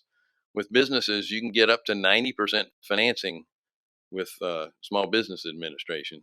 You can actually get money as part of your refinance or purchase for working capital as well. You can't do that with a commercial property. Most commercial property loans with a bank, you're getting 65% of the value if you're lucky. And like I said, it's very recession resistant. You can use it in all types of economic climates. Here's another thing you can do with those. Remember those big anchor stores that I hated in the strip centers? Well, you can easily convert those into self storage. As you can see, now it's all climate controlled. You just throw a few of these lockers in there and you're good to go. Now, the most defensive space in real estate. Where is it? We call it being the bank. Now, I showed you the property types that are really the ones that are going to be recession resistant and ride through this. They're also, by the way, the most liquid of all the real estate property types. Meaning, if you have to get rid of them, you're able to get rid of them quickly. You're able to sell them a lot faster. The commercial multi-tenanted is always going to have income coming in, and then everybody needs a place to live. In any economy, you need two things: food and shelter. So the multifamily or a single family, you're still providing shelter. You're providing one of those. But do you always want to own it? Not necessarily. There's advantages to being the bank. Being the bank, think about this. Most all the beautiful office towers in most cities are owned by the banks. Why is that? Well, they have all the money. they make all the money. Albert Einstein once said, "Those who understand interest will receive it. Those who don't will pay it." So you want to be on the lending side. Number one reason you want to be on the lending side, as the lender, you control the asset without being responsible for owning the asset. As the lender, you're not responsible for the taxes, the insurance, the upkeep, and maintenance, homeowners association dues, and the rules that come with it. Investment properties, if you're lending on those, you don't have to deal with tenants, toilets, and trash, but you're still getting passive returns, just like you would if you were the person that owned the property and getting cash flow. You're still getting cash flow. You're just getting it from interest versus leases. So you are getting, cash flow from those interest payments. You're in a much better equity position as the bank versus the owner, because from the lender side, on the banking side, you're going to only be in the properties for 60 to 70% of the value of that property. So, worst case scenario, if you have to take it back, now you have this equity built in. And keep in mind, this equity is not there for you to make profit. This equity is there for you not to lose money. So that's what you want. You want plenty of cushion when you're taking a property back, because there's going to be expenses when you sell them, when you hold on to them, when you take them back. But 60 to 70% of the value is a good equity position to be in. Last but not least, being the bank is better for liability. As the lien holder, you're not going to get sued for something that happens on the property. If there's a slip and fall or a fire or anything like that, they don't sue the bank. They sue the owner of the property, not the bank. So the question is now, how do you invest as the bank, right? Well, first way to do that is to create notes so you can be what we call an originator of a bank note. You become the lender, you set the terms. Um, a couple of tips I'm going to give you. Use, if you're going to do this, you need to use an attorney, and it needs to be your attorney. Borrowers can always get their own attorney, but they're going to have to pay extra for that themselves. They're already going to be paying for your attorney. I want to keep this right up front. You have the gold, and that's the old golden rule. He who has the gold makes the rules. So if you're lending money, all costs involved in a real estate transaction, when you're lending money, the borrower is going to pay. You need to do that. You need to make sure that the borrower is paying it, not you. So these things that you have to get up front is insurance for yourself. So always use a real estate attorney. You need to get title work done, and that's getting title searches, making sure there's no chain or a break in the chain of title. You want to get title insurance in your name for at least the amount of the loan to cover you in case there's any issues. And then the borrower should, they don't always have to, but they should get title insurance for the value of the property. So you're getting title insurance for the value of the loan. They're going to get it for the value of the property. If there's a construction component, you never want to give the construction money in advance to the borrower. Believe me, we've been doing this a long time. You hold on to the construction money and you give it in draws after work has been completed, not because somebody told you it was done. Here's another tip. You're getting an appraisal before you do anything.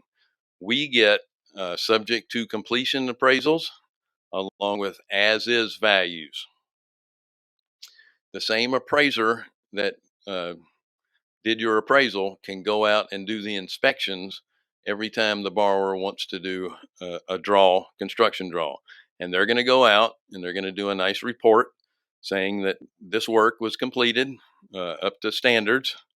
And they're going to send pictures and make sure that it was done. Because I can tell you right now, somebody can bring in a set of cabinets, put 2 screws in it up against the wall, take a picture that they're in.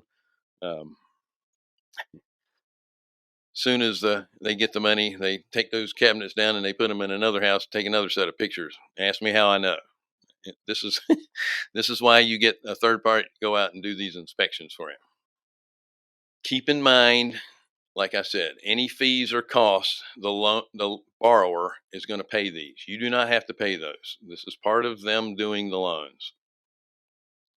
You can also, if you don't want to get into the new note space, you can get into purchasing existing notes. Another great way. Now, this is a loan that's already ongoing. All the due diligence has already been performed. You just need to make sure that it's true. You have all the appraisals done, all the income documents, make sure that they can afford the loan. All this has already been done. You're just verifying it. You're just deciding at that point, is the loan worth the risk? While you have all that documentation to look over, is it worth the risk to you? If it isn't, you can always negotiate a higher rate of return from the person that's selling you the note. In other words, if somebody says, I'm going to sell you this note, you're going to get a 10% return. You're looking at the note and the collateral and you're thinking, well, this wasn't documented like I like it, but I still like the property and the place and the person, but it's a little bit too risky for me. I want 11% return. And you do that by paying less for the loan. Okay. So there's all kinds of ways to work these things out. You can buy, for example, a stream of income from a note. Let's say, for example, you have a 15-year loan and you can buy 5 years or the first 5 years of the income. And the second 10 years that's left would revert back to the original owner. Now, if you're the owner of the 15-year note, you could do the same thing. You could sell somebody 5 years of payments. Why would you do this?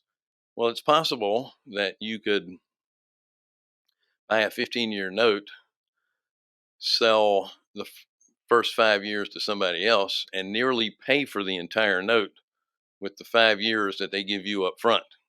And then the last 10 years is just gravy. You're basically, somebody else paid for that or most of the note, and now you're just getting the rewards. Now, the person that bought the note is still getting cash flow. They're making money too.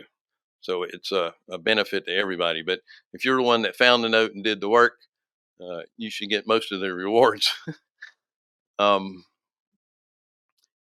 This is not as, actually, either side of these notes are, they're not as passive. They're a little bit more active than some. It's not nearly as active as owning property, but it's not as passive as others. There is a little bit of work that you have to do to these things if you have the time, but there's plenty of companies that will do a lot of this for you. Debt fund investing, though, is a great way to be truly passive. That doesn't mean you're completely passive. You still have to do your due diligence on the manager and the fund. The fund has to invest in stuff that is within your investing goals. Okay, so you have to still have to do your due diligence on what the assets are in the fund. Is the fund manager doing what they're supposed to, or is their philosophy in line with your investing philosophy? But this is how the ultra wealthy make their money. They don't have time to do stuff that's semi passive. They want to do stuff that's completely passive because they got other stuff to do. They just invest their money in different private placement funds, and that way they can be more diversified as well. You have to be, in most cases, not all funds, but in most funds, you have to be an accredited investor. And what an accredited investor means is that you have to have a minimum of $1 million in net worth, not counting your primary residence, or you have to make $200,000 a year and have been for the last two, and assuming you're going to continue to do that as well as a single person, or as a family, it needs to be 300,000. And there's also other designations. For example, if you're a licensed CPA,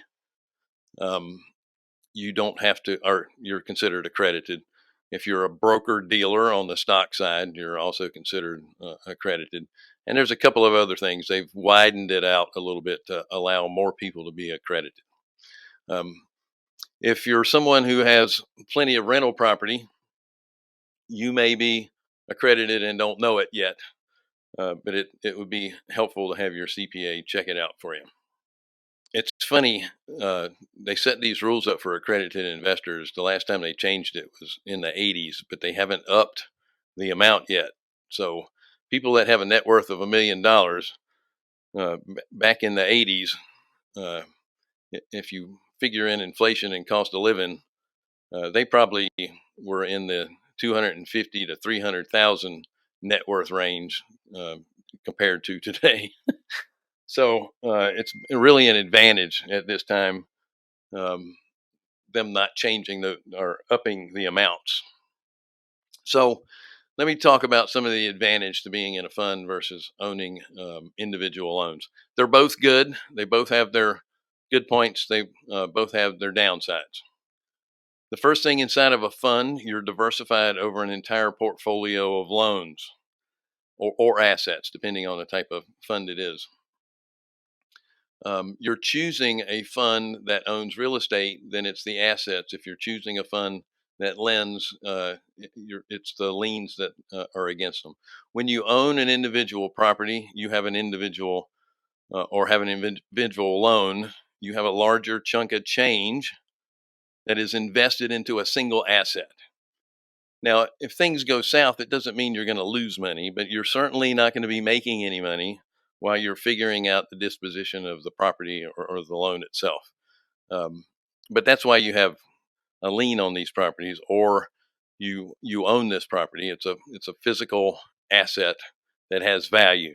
Okay, but when you're dealing with one, there's a higher chance that things could go wrong, and you could lose money, or you're really going to work hard. One of the two. If you're working with a fund that allows you to compound your distributions, then your money is always going to be working. So let me give you an example.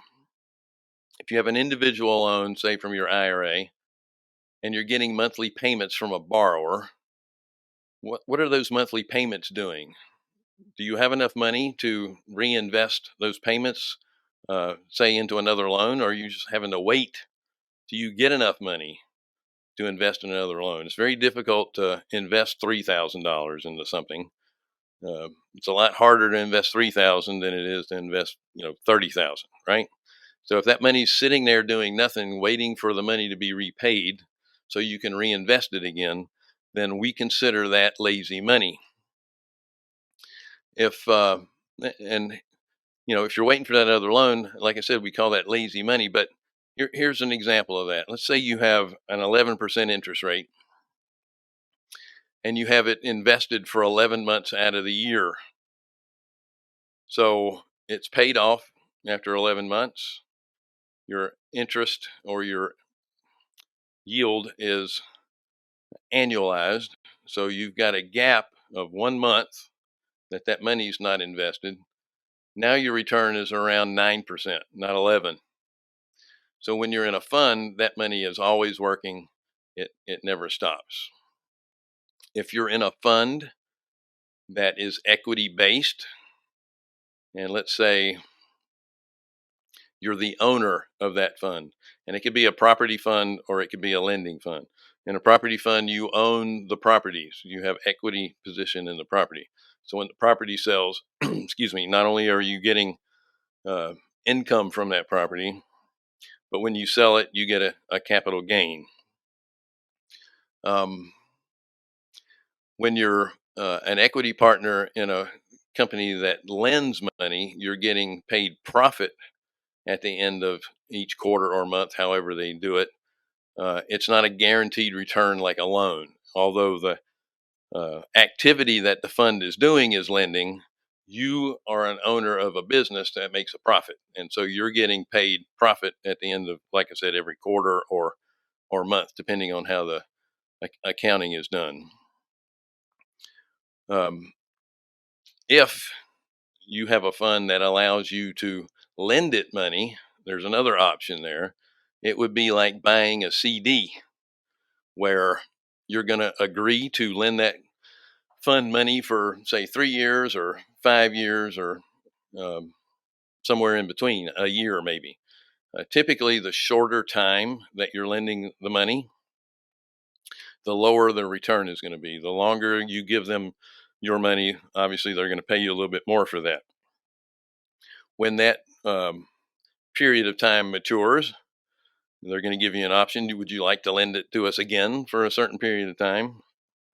And then they can roll it over into a new note. When the time runs out, you have the option again to lend the fund money again or to put it into some other type of investment. The difference here is there's going to be more upside to being in an equity position than on the lending side. But on the borrowing side or the lending side, if you're loaning the fund money, you're going to get a guaranteed return on that lending side because it's a fixed rate of return. The key to all this is knowing what you're doing and doing your due diligence to start with.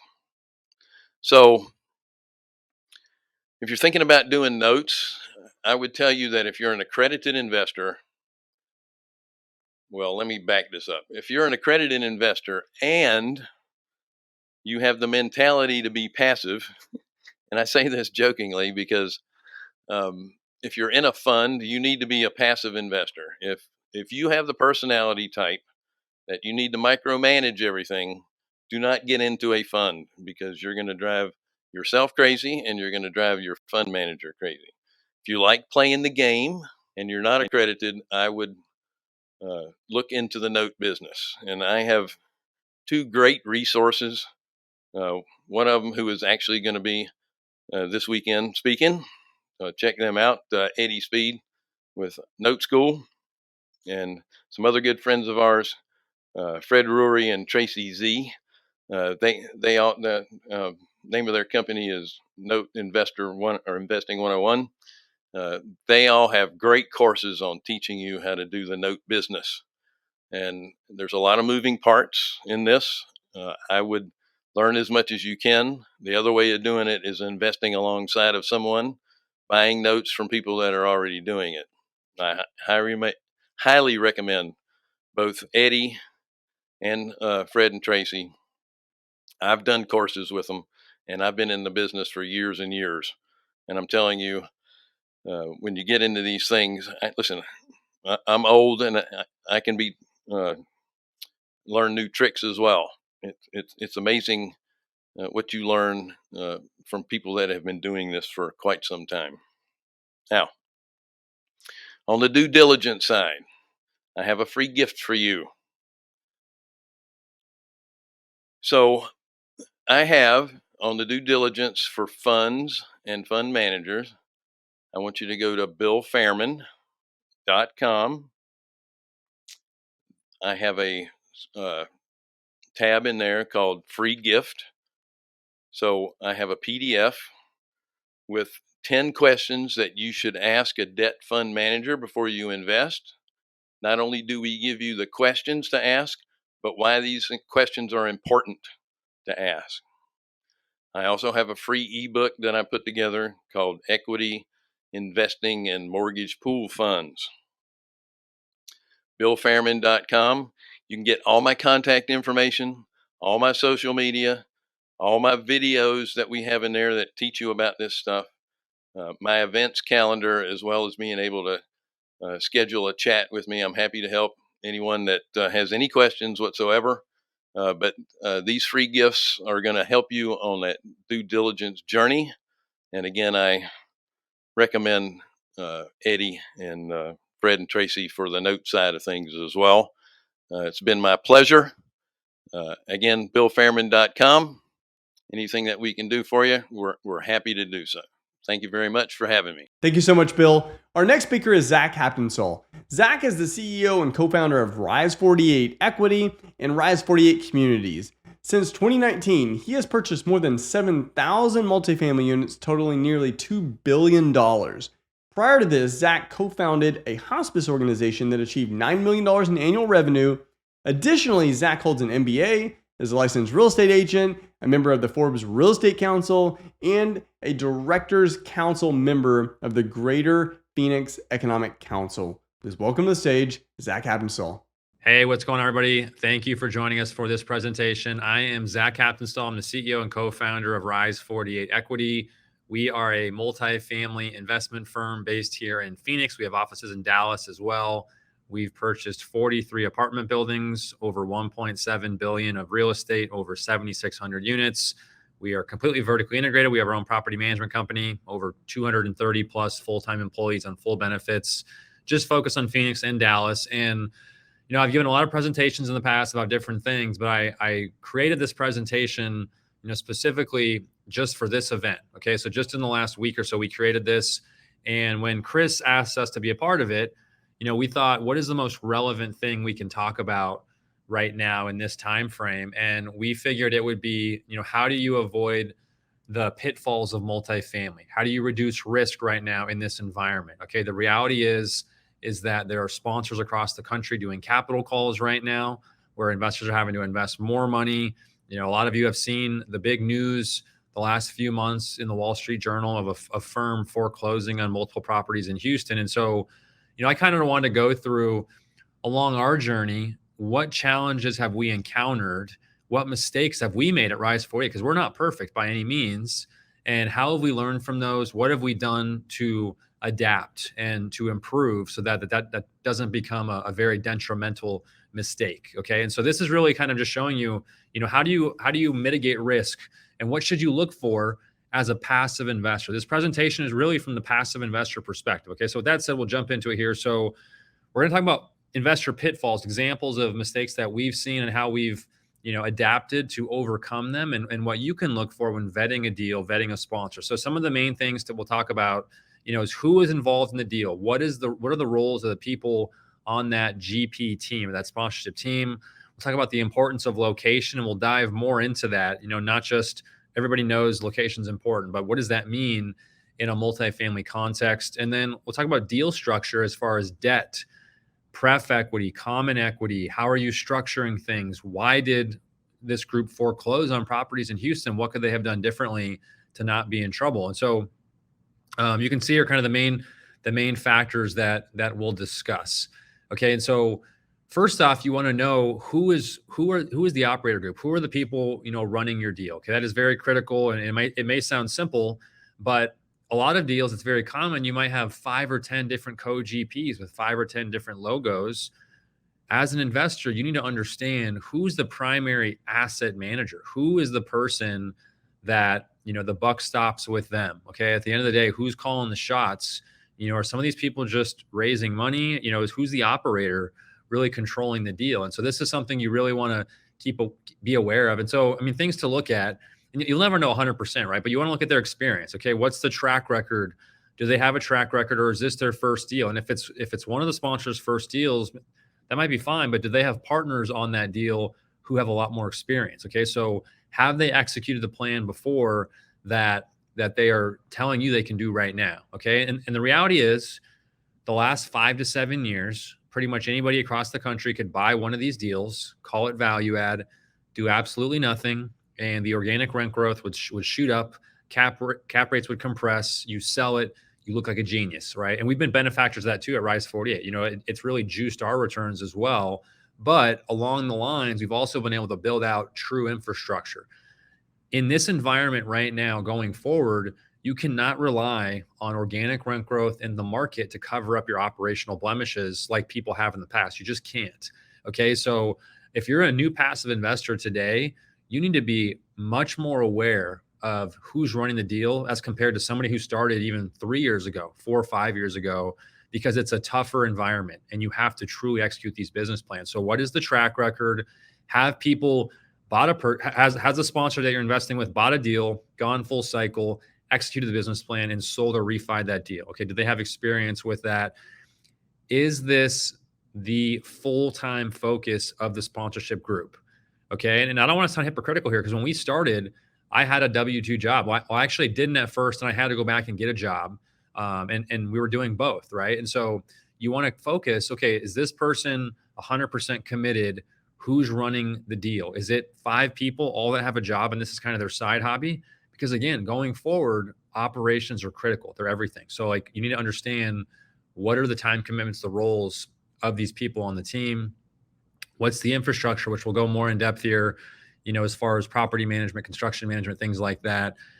How is the sponsorship team making money? Okay, and we'll talk about this kind of with deal structure as well, but is there a preferred return?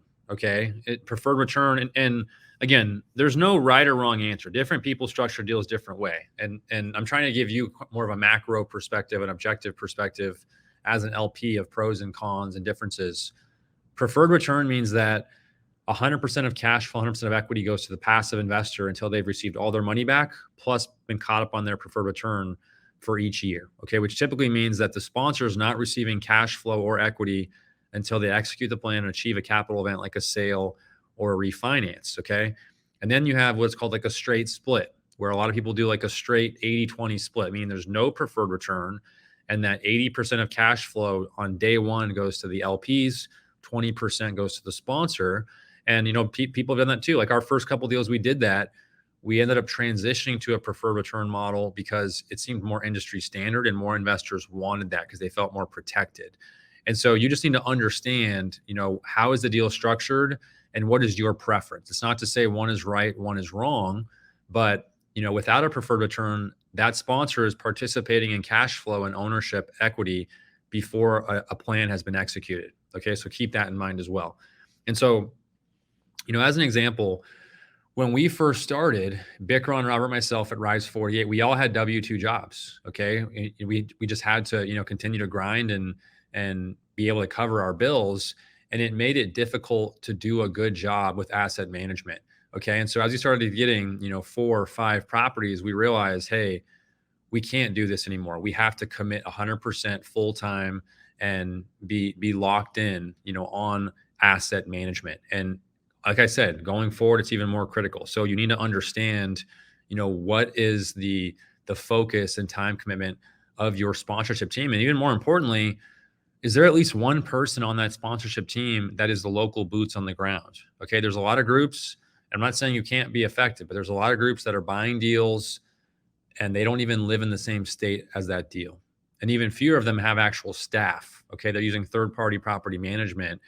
You ideally want at least one person who lives there, who's holding that property management company accountable, and who is making sure everything is going according to plan. And so, we realize the challenges involved with this. It's not as easy as buying a deal, plugging in a third-party property management company, and then everything just rolls on from there. Okay, so that's something really important. So, of this first point, takeaways and red flags. Okay, identify who are the general partners, what's their track record, what's their role, what's their time commitment, where do they live, and understand the compensation structure. What is incentivizing them to make sure that the plan is being executed so that your investment not only will grow, but that it's being protected in the first place.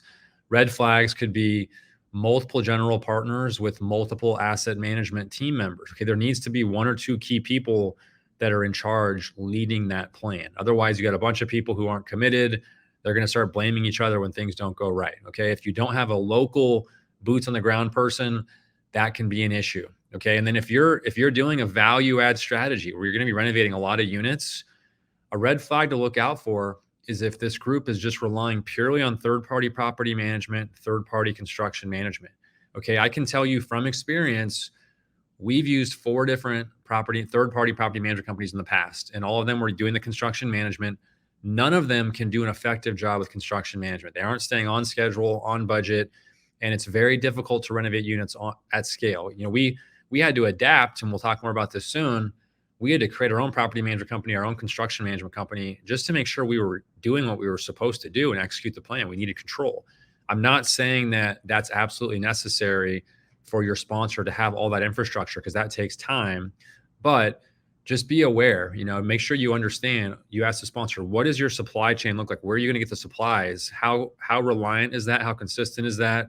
How are you going to deal with cost overruns or fluctuations in supply chain costs? What does your labor look like to renovate the units? If your property management company that you're using is doing the construction management, what is their experience? Do they have examples they can show of renovating units at this scope on other properties? So those are things to keep in mind. If you don't have infrastructure and you're assuming you're just going to renovate all these units, it can be a red flag because it's a lot harder than people think. Okay, so just keep that in mind.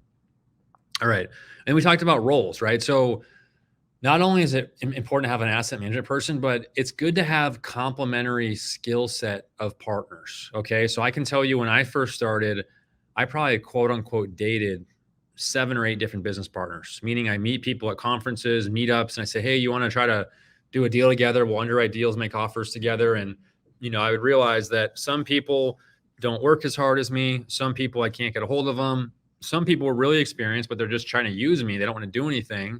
And I had one guy who was really hard worker, great communicator. We got along really well, but then I realized we have the exact same skill set and we were not complementary pieces. So I said, hey man, we're not helping each other. Okay. We need to break up and find, our complementary pieces. So, for example, I finally met Bikram, our CFO, who's like a true finance guy, economics degree, CPA, was a corporate auditor. Robert, our chief construction officer, had an architecture degree and a construction background. So finding those complementary skill sets so that we can have clearly defined roles within the company, and my focus is focusing on acquisitions, raising capital, forming partnerships, high level management, leadership. And so you need to understand what are these people's roles on the team, because whenever you're going to take on one of these properties, there's different tasks that have to get done, and you need specific people and specific roles to make sure that the plan is executed. So does your sponsorship team have people in those spots? Okay, that's a big question to understand. And so I can tell you that, going back to, relying on third parties as a lesson that we learned, our very first deal, our first couple deals, we were relying on third-party property management company to do all the construction management. And within a few months, we quickly realized they are not staying on schedule for these renovations. They're not staying on budget. And we're kind of freaking out. We're like, hey, you guys are not staying on track with the plan, with our budgets that we created in this model. And so I'm out at the property chewing out vendors, trying to coordinate these guys. Robert's out at the property. And we started to realize, okay, we need to take construction management in-house. Okay. So we first started to hired a construction manager as our own employee and started building out construction coordinators beneath him so they're basically sourcing, bidding out, and managing all of our vendors, construction crews, roofers, everybody. And then our construction coordinators were also walking units daily, making sure that everything was staying on schedule and on budget. So when I say construction management, that doesn't mean necessarily that your sponsor needs to employ the labor that's doing the work in the unit. We weren't employing or hiring people to do the actual in-unit labor. We were hiring the managers who were going to source and bid out third-party construction companies to make sure they're doing what they're supposed to do. Okay, so that was a key piece that we learned. And so going forward in this environment with high interest rates, you got to realize organic rent growth is gone. Okay, organic rent growth is toast. You cannot rely on organic rent growth to increase the value of these assets, to increase your NOI.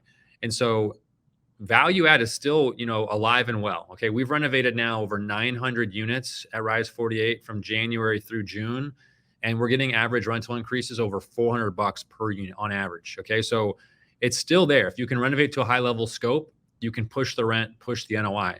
But it's very difficult. Okay, there's a lot of logistics to manage. You got to make sure your sponsorship team has infrastructure in place to do that. Okay, and so by bringing these things in, we started being able to renovate more units.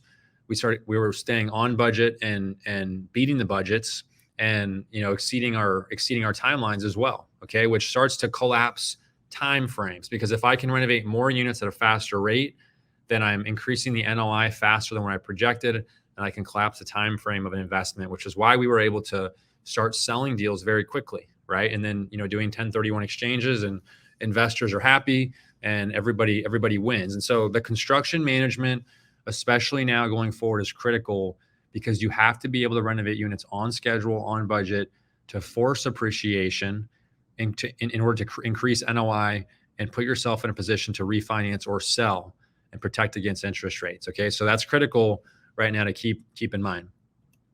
And then, we were doing construction management, but we were still using third-party property management, and we started getting around 1,500, 2,000 units. And again, you don't need to only invest with sponsors who have vertically integrated property management. Okay, I'm sure people can do well with third-party management, but there's different things you need to be aware of. For example, we were using third-party property management, and it was going fine for the first 1,500 units or so. And then I remember within a span of 5 months in 2021, we had 4 different on-site managers turn over. They get picked off by other property management companies, literally showing up on site and offering them more money. Okay, and so the problem with third-party property management is that property management is a crappy business model. Okay, it's very low profit margin. You can't make a lot of money. When property management is your business model, you cannot be as competitive to offer the best compensation and benefits to get the best people, recruit and retain the best people. Okay, and really since post-COVID, across the country, there's many industries where it's harder to find talent, okay, because people don't want to work, and it's very thin in the property management industry to find quality people. Okay, and to keep in mind too, the industry standard for turnover in property management is 30 to 40% annually. Okay, you got to keep in mind, a lot of these people are entry-level positions, on-site managers, leasing associates, maintenance people. And so my point in saying that is that we felt like we were using a third-party property management company that could not be competitive in the marketplace to provide higher compensation and benefits to keep good quality people so that we had continuity and consistency at our properties. So what did we do? this, and again, we're going over our lessons learned. You don't have to do this to be successful. So not every sponsor needs to do this, but this was what we did. We realized that we want to continue to grow, but we need more control. We need continuity. We started our own property management company. And our whole philosophy was we're going to offer the most competitive compensation, the best benefits in the industry to recruit and retain the very best people. So now we're the ones poaching people, poaching talent from other groups. Okay. So we cover 100% of every employee's medical, dental, vision, 50% of all their dependents. And that's allowed us to really build infrastructure and to really create incentives that are more beneficial to our staff. Like, we want people in the industry to know you can make more money working for Rise 48 Communities, which is our property management company, than pretty much anywhere else in the market. Okay. And that's because we pay very high salaries, very lucrative benefits. We have a 401k program for every single employee. So all 230 of our employees have 100% medical, dental, vision covered, 50% dependents, and they have a 401k option where we'll match 3% of what they contribute. And then we bonus staff pretty significantly, okay, depending on your role. If you're an on-site manager, leasing agent, regional, whatever, we have different incentives in place. And the reason we can do that is because we're not looking at the property management company as a profit center, okay? We just need it to break even. And it is profitable. I mean, we invested about $800K of our own cash into the property management company. It took about 10 months to break even. And now it is profitable, but we're not looking at the bottom line. We're trying to say, what do we need in order for operations to be effective and be improved? So if we're going to spend more money, we're willing to spend more money on more infrastructure, get better people, because if we have better control, better operations, then we're going to get better investor outcomes. Okay. And we make the bulk of our money on the equity company. Okay. The high profit margin business for us is when we sell a deal, give an investor all their money back, catch up their preferred return, then go through our GP LP splits. Like our GP promos, where we make the bulk of our compensation. Okay. But to get to that point, we have to have solid operations. And so I think the biggest thing when you're looking at a sponsor is you need to understand who's the property management company. Okay. What are they doing to make sure that they're going to have consistency with their staffing? Are they competitive in the industry? And do they specialize in these types of deals? I mean, there's a lot of people that will put like a third-party property management company that specifically or traditionally manages Class A buildings. They'll put them on like a 1980s value add deal, and they don't know what they're doing because it's a different type of demographic, it's different strategies, things like that. Okay, so you need to understand who is the property management company, what is their experience, their expertise, how are their staff, how is their staff incentivized, aligned? Are they the ones doing the construction management, or are they using a third party, and what is their experience? So construction management, again, very critical. And so, just be hesitant in general with third parties, because for any of you watching the presentation who have ever renovated your house, you know that dealing with contractors can be a pain in the butt. Okay. A lot of times they don't show up when they're supposed to. They don't do what they tell you. Everything gets delayed constantly. The cost isn't what they told you. Well, imagine doing that at scale, renovating 20 units a month, 50 units a month, 100 units a month. There's a lot of infrastructure you need in place to make sure these things are working logistically. And I think, you have to have at least one local person, whether on the sponsorship team or an employee, who is constantly overseeing these vendors. Okay. You cannot just be using third party for everything. At the end of the day, they don't care as much as you do. They have to be held accountable. Okay. They are effectively like, think of a third party property management company as your employee, and you have to manage them and you have to hold them accountable and make sure they're doing what they're supposed to do. If you don't hold them accountable, if you're not tough on them, they'll take advantage of you because they've got other clients who are holding them accountable, and they got to keep those people happy. And if you're going to let them get by easily, they'll take advantage. We know because it's happened to us. Okay. So these are just things that we've seen, and some of the things to keep an eye on.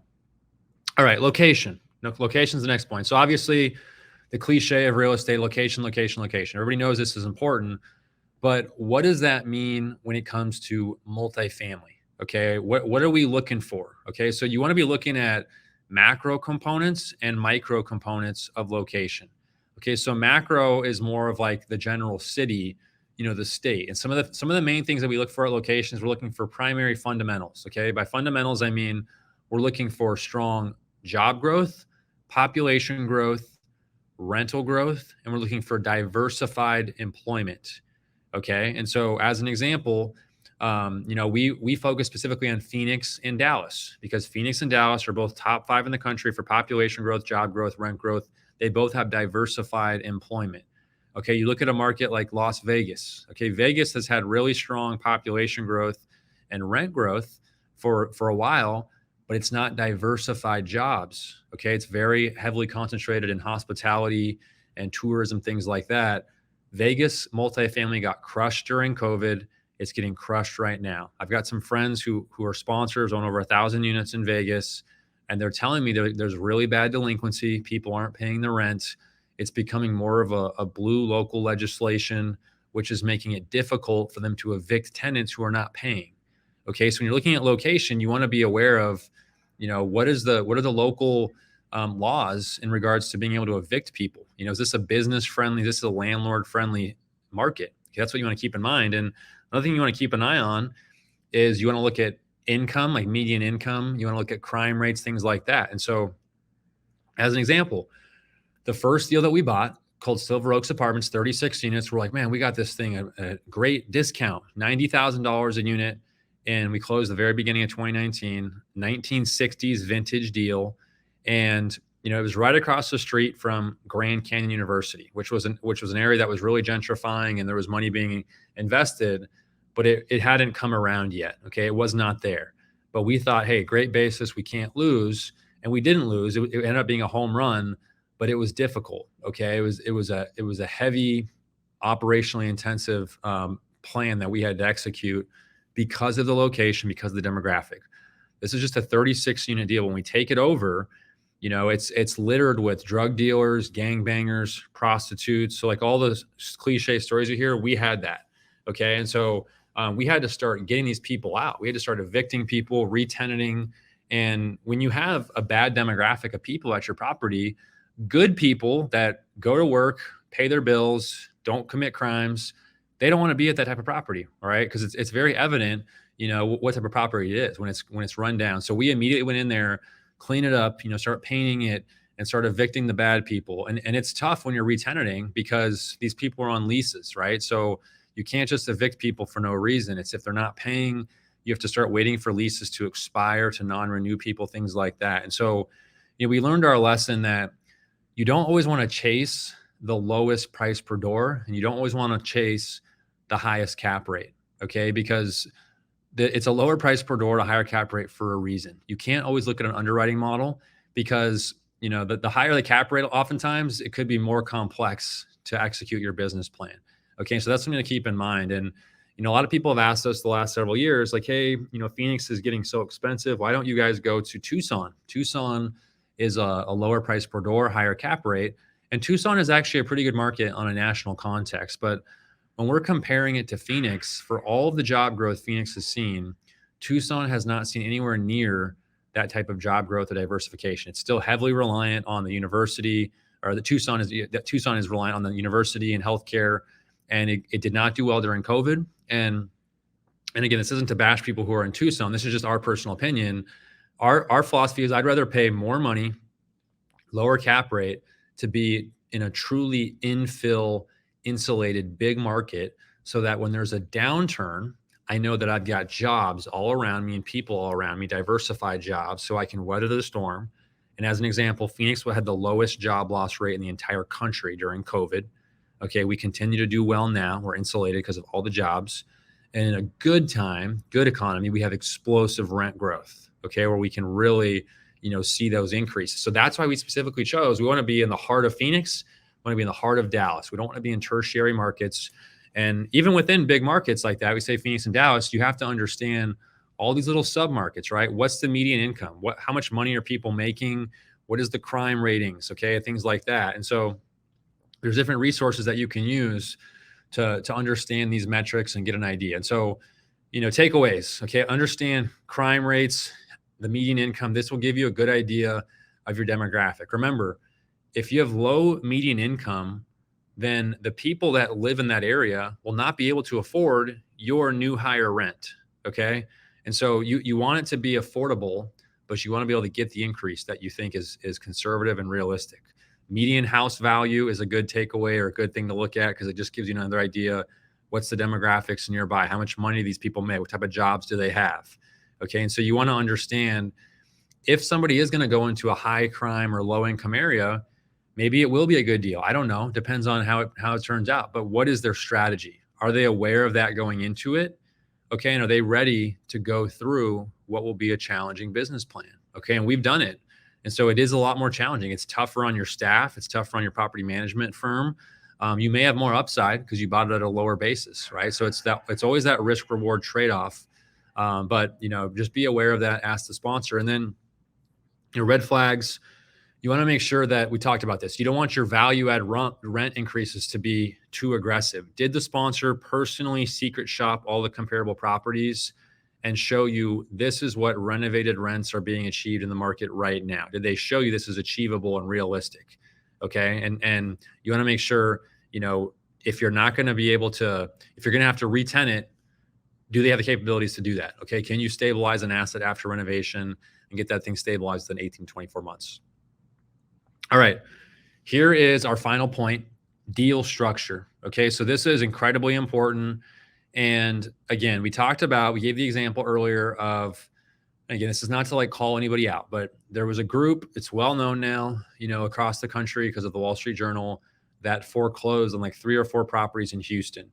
Okay. And so a lot of people want to take that example and, the Wall Street Journal, I should say, wants to paint all syndicators as scam artists. And we're basically out to rip you off and screw you over because of this one operator. Well, we looked into those deals. Okay. We have investors that invested in those deals.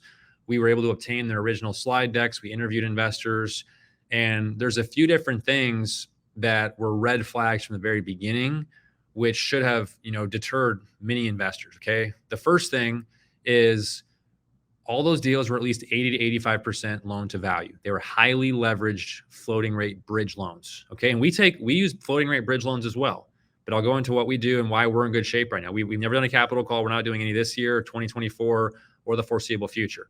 And this is not to self-promote. It's just showing you a contrast of why we feel like we're in a good spot and how we've structured these deals on the front end. The Houston group took 80 to 85% leverage.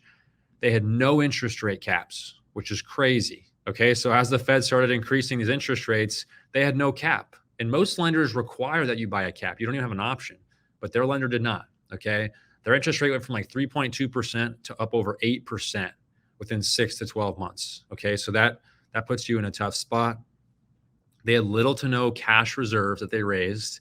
And then on top of that, they were putting pref equity on top of the senior debt, which basically means that you have an outside group providing equity, which sits in first position above your common equity, where you as an investor are investing. Not only does this make you even more leverage, this gives you 90% loan to cost. The pref equity has what are called special member rights or control rights. Okay. So the sponsor is not even in 100% control when you bring in a pref equity group. So these are some of the dangers to keep in mind. Okay. So debt structure. Okay. There's a lot of things that go on with debt. First off, you need to be aware of the leverage. Okay. How much leverage is there? And who am I to say what is right, what is wrong? Okay. You as an investor need to determine what you're comfortable with and what you think has worked out. For us at Rise 48, we've always been 60 to 70% loan to value. Okay. We have a few deals that the highest leverage we ever took was 75% loan to value. Right now, everything we're doing is 55 to 60% loan to value. Of the 32 assets we currently own, our average loan to value is 68%. Okay. So we're not over leveraged. We have a healthy amount of cash equity in the deal. Okay. We've always purchased 3-year interest rate caps, every single deal, no matter what, 3-year interest rate cap. So our interest rate cannot exceed that cap for 3 years, no matter what happens. That gives us time to be able to renovate units, increase NOI, so that even if rates don't come down in 3 years, we've increased the NOI so that we can refinance into a new loan, buy another interest rate cap to protect ourselves, protect investors. And we've always raised significant cash reserves. Okay. So we have a lot of liquidity at the property level. And so these are all things that groups that are in trouble, did not do. And so you've got floating rate debt, you've got fixed rate debt. Okay. Right now, a lot of people across the country, the sky is falling. Anybody who does floating rate debt is a reckless idiot. Why would you do floating rate debt? Well, I can tell you, we've done 43 deals. We're about to close the 44th one. and we've done all types of variety of debt structures. So we've learned firsthand pros and cons, the effects. We've done 10-year Freddie fixed rate. We've done 10-year Freddie floating rate. We've done debt fund floating rate bridge loans. And I can tell you, we prefer the debt fund floating rate bridge loans. And I'll tell you why. First off, though, I'll give you an example. The reason we don't like fixed rate debt for value add deals like we do is that whenever you take a fixed rate loan from the lender, regardless of if it's Freddie, Fannie, a bank, when a lender gives you a fixed interest rate, they are guaranteeing your interest rate will not change. So if interest rates go up in the market, that affects them too. And they have exposure because they have to cover that additional interest rate. The way they cover themselves when they give you a fixed interest rate is that within that loan, they hit you with a really nasty prepay penalty called yield maintenance or defeasance. Yield maintenance means that if it's a 10-year loan and you want to sell the deal in year 2, you are going to pay that lender the entire yield they would have made as if you owned it for 10 years. Okay, that's how they protect themselves. As an example, do we have an example here? Yeah. So as an example, we bought a deal in 2019. Okay, we bought it for $17 million, $13 million 10-year Freddie fixed rate loan. We cranked through the business plan, renovated 50% of the units, exceeded our pro forma rent significantly, and we go to sell this deal early 2 years later, 2021. We had a $3 million prepay penalty of yield maintenance right off the top. $3 million of cash out of investors' pockets to the lender because it was a prepay penalty for a fixed rate loan. When that happens, we're like, oh crap, we have to hold this deal even longer to continue to renovate more units, increase NOI, so that we can sell the deal and absorb this massive prepay and still net out over a 2x return to the investor. And we were lucky the market was strong, because if it was the kind of market that we're in now, we wouldn't have been able to sell or refinance, because by the time you go to sell, that prepay penalty is so significant, it bites into your net return for your LP. So by the time you go to sell, your return doesn't look very good. So it doesn't make sense to sell. And when you try to go refinance, it bites into your refinance proceeds. Okay, so you can't even get enough loan proceeds for the new loan to pay off the first loan. So everybody who's putting in fixed rate debt right now needs to be prepared to hold these deals long term, because it does not make sense, in my opinion, to do a value add strategy with fixed rate debt. If your strategy is to do a 7 to 10 year hold, by all means, I think fixed rate debt is a great product, but you have to align your debt structure with your strategy. Okay. Now, why do we do floating rate debt? Floating rate debt gives you very flexible prepay penalties. Okay. And so typically our lenders want to see 12 to 18 months of total interest payments, meaning if we own the deal for 12 to 18 months, we can sell the deal and have little to no prepay penalty whatsoever, which allows us to maximize returns on the back end, allows us to gives us flexibility where I can refinance or sell without having to worry about this massive prepay penalty that bites into my returns or my proceeds from the new loan. So it gives us flexibility and allows us to maximize returns. And how do we mitigate against a floating interest rate? What we do is we buy what's called an interest rate cap. Okay, we always buy 3-year interest rate caps. Okay, so basically that we can show investors that your return is net of this max interest rate. And no matter what happens in the world with the Fed or the indexes or whatever, our interest rate cannot exceed that number for the first 3 years. Okay. And so that's kind of how we do these deals. I will say, if a sponsor is not confident, doesn't have the infrastructure to renovate units on schedule, on budget, and push NOI, you should not be doing floating rate debt right now, because you're going to be in trouble. Okay. It's all predicated about being able to increase NOI. Okay. So that's very critical. So anyways, that's some stuff on debt. Okay. Equity. We talked about pref equity. A lot of people will use pref equity to gain more leverage. Okay. Pref equity means that this is a third-party equity company that sits on top of your common equity. So you may have, you and $10 million worth of other investors just like you, and you might have a pref equity group that brings in $2 million. The pref equity group has control rights over your sponsor. Okay. They have major decision rights over when to sell, when to refi. And if there's certain thresholds that are not hit, occupancy, DS, debt service coverage ratio, different performance things, the pref equity can actually take control of the deal. Okay. So now you're in a deal with this group you didn't sign up for. We've done 2 of our earlier deals with pref equity. Both times they were a nightmare to work with. Okay. And I'm not saying pref equity is bad. Maybe there are some good groups. I'm not saying the sponsor that you're working with is using a bad pref equity group, and maybe they'll do pref equity and it'll work out fine. Okay. But something to be aware of is to ask the sponsor, do you have any other equity partners in this deal? Or is this all just investors like me at 50K? Like, do you have a pref equity partner? And so that's something very critical to be aware of, because you have to understand, what does the capital stack look like? What are the control rights, and how much total leverage is there in place here? And so that's something to keep in mind. I mean, we've sold those 2 deals with the pref equity, and we don't ever want to do another deal where we have our investors in a deal with another equity source. We want to have 100% control, 100% common equity, something to keep in mind. So just keep in mind, takeaways, keep in mind the senior debt strategy, and does your debt strategy and debt structure align with the business plan? Okay. And ask the sponsor, what are the prepay penalties? How are you guys underwriting for this? If you're doing floating rate debt, are you confident that your interest rate cap is long enough? What happens when the interest rate cap expires? What are you going to do then? Have you increased NOI so that you can refinance in a worst case scenario if rates haven't come down? Okay, so that's very important. Understand the equity structure. And so these are some of the red flags we kind of talked about to be aware of. So all very critical right now in this current environment. Kind of last thoughts here. Request information. Your sponsor should be 100% transparent. There should be nothing really that they're holding back from you. So you should be able to ask them for the raw underwriting model. You should ask them for all the raw financials of the asset. There shouldn't be any reason. We always send that to investors if they ask for it. Whatever they need, inspection reports, whatever it may be. Do they have cash reserves in the deal? Are they raising cash reserves? That's very important, especially in this environment.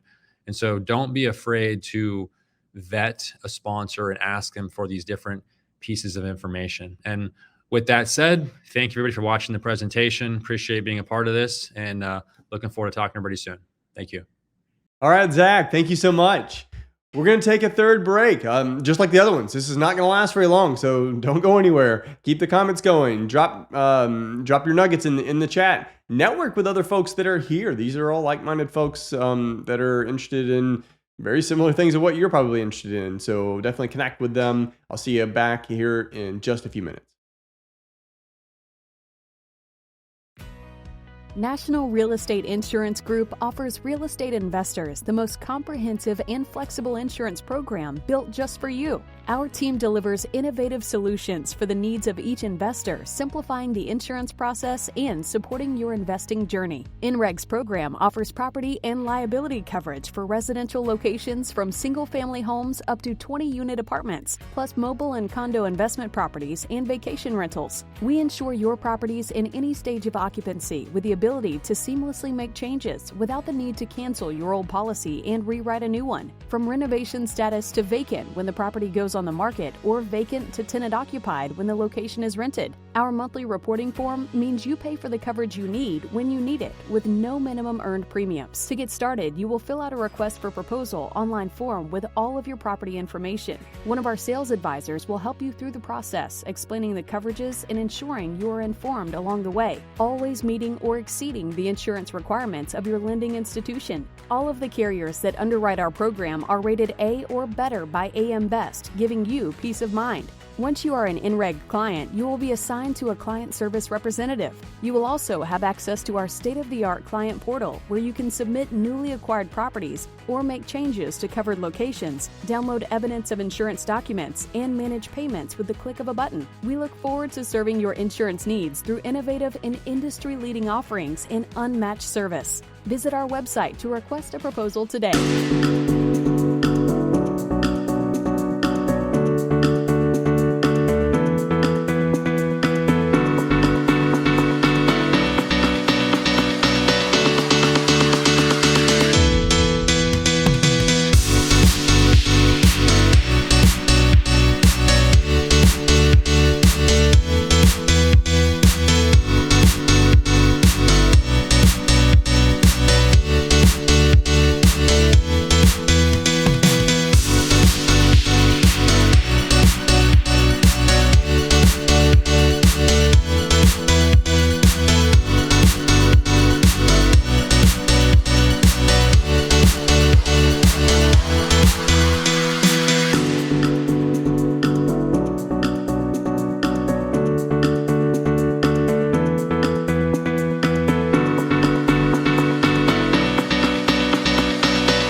Welcome back. Our next speaker has a wealth of experience in the real estate investing space. Sonia Sasadri.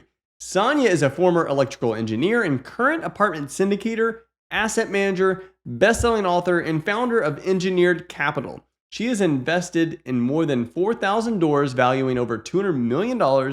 Sonia enjoys helping busy professionals take advantage of the real estate market to protect and grow their wealth. Please welcome to the stage, Sonia Sasadri.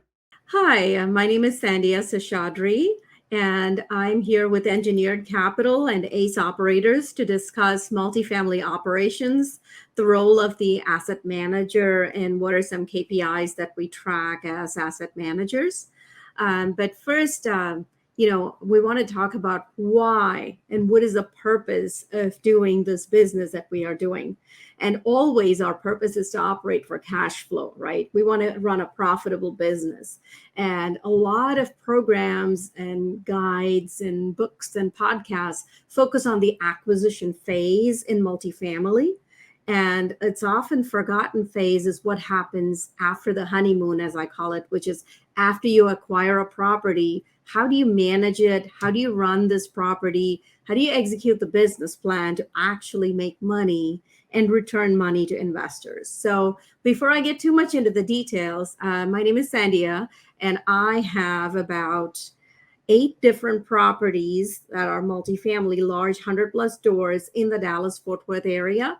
And that is my focus market. This is where I've lived for over 33 years. So I really know my market very well. And there are so many nuances to every little market that you want to pay very close attention to. So definitely having a hands-on asset manager, boots on the ground in the local area is going to make a huge difference to your success of your project, or the ability for anyone slightly remotely located, many hours away, to be able to frequently visit the property is going to make a very big difference to the success of a multifamily operations.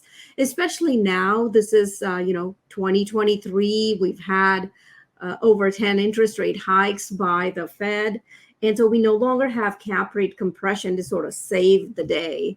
By, regardless of how you operate the property in the past, you could make money with it because cap rates and interest rates were going down, which meant that the purchasing power for a buyer was higher with a lower interest rate. So they could pay a lot more for your property. But that's not the case now. In fact, we're facing an uphill battle. So more than ever now, operations are going to make all the difference between success and failure in multifamily. So why does it matter? Because you're going to have a pulse on the profitability of the property. How much do you have money left to pay to eventually pay back your investors and take profits for yourself? So that bottom line net cash number, after you pay all the bills, all the operating expenses, and the mortgage and any other one-time deferred maintenance kind of expenses, the net cash is so important, because just like in a household, you get in your paycheck and other sources of income, and then you pay all your bills. You need to have enough money left to pay all the bills, right? Otherwise, you'll be cash flow negative. So that net cash number is very, very important.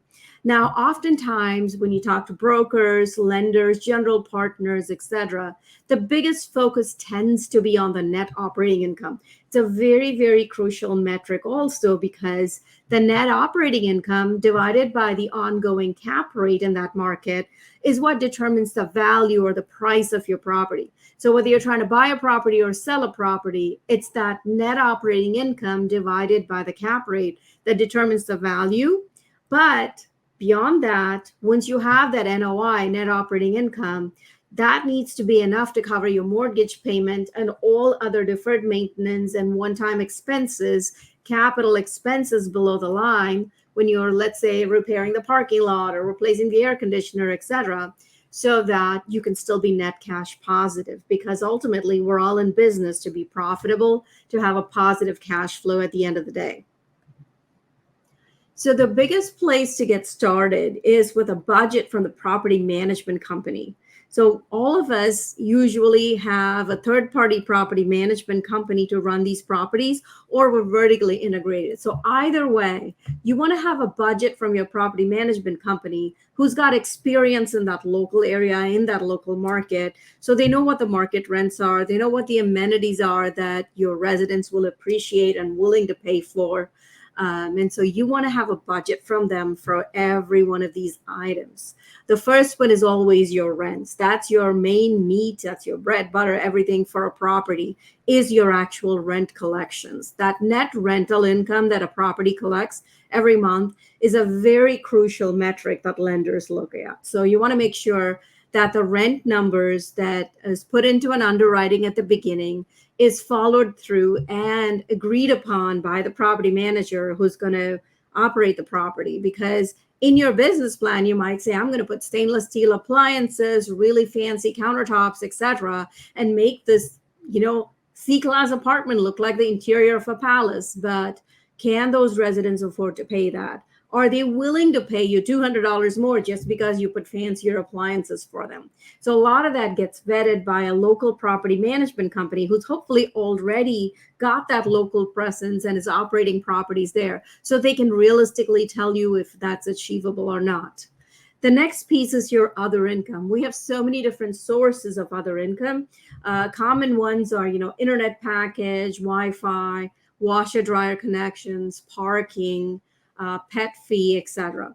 So is it reasonable for you to charge an extra $30 or $40 just to have a reserved parking spot? Is a resident willing to pay that just to park 5 spots closer? That's another question that you need to ask the property management company and do a thorough competitive analysis of the properties nearby to see if that's achievable. And so your controllable operating expenses, there's a whole list of those versus the non-controllable operating expenses. And those are the two numbers which falls into your operating expenses that are going to impact your net operating income, which, as I mentioned earlier, is a very crucial metric. So once you collect all your revenue, which is your rents plus your other income, then you subtract your operating expenses from that to end up with the net operating income. So what are some controllable operating expenses, right? Your payroll, your salaries. How many people do I need to employ for this level of property? How much maintenance is required, right? An older C-class property might require more heavy maintenance, and they may have more frequent maintenance issues coming up than something recently built, like an A-class property. So personnel costs, your admin, your the office expenses, the other income, some of the other expenses include the cost of doing your marketing, like are you paying for websites to market your property, apartments.com and other sources, right? So those are all some of your controllable operating expenses. You want to make sure all of those numbers are agreed upon by the property management company and fits your budget. Some of the non-controllable ones are, your utilities, right? It's a little hard to control them. You could do measures like water conservation, LED upgrades, etc., to reduce those. But that's your non-controllable operating expenses, certainly your taxes and your insurance. So I have all my deals in the Dallas area. Property taxes make a very, very big difference there. So you've got to have a company that's going to protest that for you. And you've got to have that company provide you with that number so that you have a reasonable assumption in how much your taxes are going to go up in the coming years. So insurance is something else that's skyrocketing depending on where you're located, like Florida, Houston, some coastal areas, etc. Certainly any past claims, even in a property that's not in one of those areas, like could be a property in Dallas, but if there's a creek flowing nearby, you could have several buildings in the floodplain that's going to affect your insurance, etc. So you want to get an insurance quote. So both your controllable and your non-controllable operating expenses will factor into your NOI. And that's a number that your property management company has to agree to in the budget. And then you have what we call the below the line expenses, like capital expenses. Like I am planning to put new air conditioners in the property or repair the parking lot because my lender requires me to do that. Or I plan to upgrade so many units and spend $5,000 per door or $10,000 per door in doing these interior upgrades. or I need to replace a roof, etc. So these are all your major capital expenses that you want to have a budget for. And that features, that feeds into your business plan that is agreed upon by the property management company, right? So they have to agree that you spending this much money on these upgrades is going to give you the rent and other income that you're expecting. And there's also deferred maintenance issues. Oftentimes, your lender is going to do an inspection. Your insurance company might require you to fix a certain things, etc. So all of these things will factor into your net operating income. So your below the line, actually deferred maintenance items. So those don't factor into the net operating income. They factor into your net cash flow because they are below the line expenses. And you got to make sure that's also budgeted for when you do your capital expenses. And then the reserves. You never know when something could break down, something could go wrong. Your lender might require you to have a certain amount as reserve. So all of these feature into the budget from the property management company. So when you have rent, right, that's the most important metric that we want to research. So have you done enough market research to make sure your rents are truly where they need to be? And is the rent growth you are planning for reasonable? Like I said, the property management company has to agree to it. Are the rents, existing rents, far below market? And did you do a fair comparison of apples to apples, right? So if you have a C-class property, let's say, and you plan to do these fancy interior upgrades, you can't really say that the A-class property next door is getting $300-400 more, because that's a totally different type of property with much nicer amenities. So it's not really a fair comparison, right? And are you having the amenities that you expect renters to pay for? Are they desirable? Do the renters really want those things in your property, right? Is your property as appealing as the one next door? Maybe the one next door has a pool or a splash pad or a basketball court and playground, etc., versus yours is more of a plain Jane kind of property, right? So you got to really do a fair comparison of apples to apples when you're thinking about these rent bumps. It's very important to also stay up to date on the local trends and things happening. There could be some major road work happening nearby that could, make it harder to access your property, and that could reduce the traffic you get there.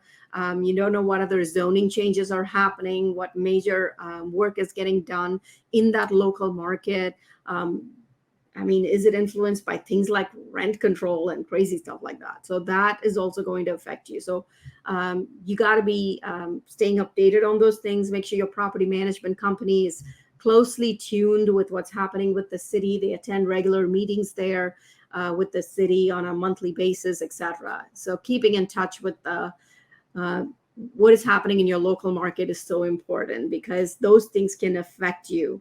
Also, the type of loan that you take. In certain agency loans in certain markets, they might require you to have a certain percentage of residents below a certain income, like 80% of the income, etc. So have your lender talk to you about that, because that's also going to affect the amount of rent collections you could have every month. What can you do with respect to collecting money? So make sure your property manager doesn't accept cash. There's some kind of an automatic payment system so they can pay on a Sunday, even remotely if they have to. What are you doing to manage the delinquency? That's when tenants can't pay the rent and you accept a partial payment sometimes. They may owe you $1,300 and you may accept a payment for $100, in which case you cannot evict them because they made an attempt at paying the rent. So be careful of all the different ways by which your delinquency number could go up, and make sure your property manager on site is well trained to deal with all the different ways that people can abuse the system and try to get free rent from you. Monitor and analyze the performance, like monitor the trends of your revenue collections, because there could be different factors affecting that in your local market. So I would say 1 month to the next, if there's a slight dip because you evicted a bunch of the residents, that's different from over a 3-4 month period. What does that trajectory look like? So definitely analyze trends and make sure that your property is not falling below that 90% occupancy, and therefore the revenue collection is affected. Make sure the property management company has really robust accounting systems, their back office is well staffed. They properly use good software like, your RealPage and, Yardi and Resman, etc., and have good systems to document everything that's happening, because ultimately you as the general partner are still responsible for the reporting of everything to the IRS properly, filing tax returns, etc. Occupancy could be an issue at a property. And so you want to make sure you have good curb appeal and your website, your signage, everything is attracting the right kind of new residents. And you also want to really focus on retention now as expense control becomes a factor. So what are you doing to retain your existing good residents who've had a good track record of paying their rent on time and not causing any kind of problems, right? So definitely, look at how frequently those resident complaints come up. Is it the same issue coming over and over? Monitor the work orders, monitor the customer satisfaction, and the cycle time by which these things get processed. Make sure there's periodic communication with the residents, at least on a monthly basis. Some kind of a newsletter is sent out. I'm big on resident activities that I'll discuss as well. But your occupancy is going to be one of your most important factors in determining your net revenue for every month. So what are you doing about occupancy if that is a challenge? Why is the occupancy dipping if there is a challenge of that sort? What can you do about it? So are your marketing dollars getting spent on the right channels to promote your property? What is your competitive advantage of your property? How does it differentiate from the other properties nearby for a potential resident to pick yours? So all of that rent comps, as well as the amenities you provide and the service you provide, is going to make a big difference. The referrals from existing residents is always a good way to get tenants in, because then you have better retention. People want to stay when their family and friends are also in the same apartment complex.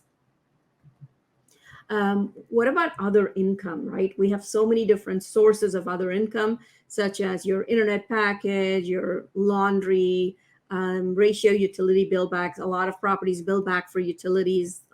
So all bills paid tends to be the much older properties, and the newer properties is almost always the resident paying their utilities.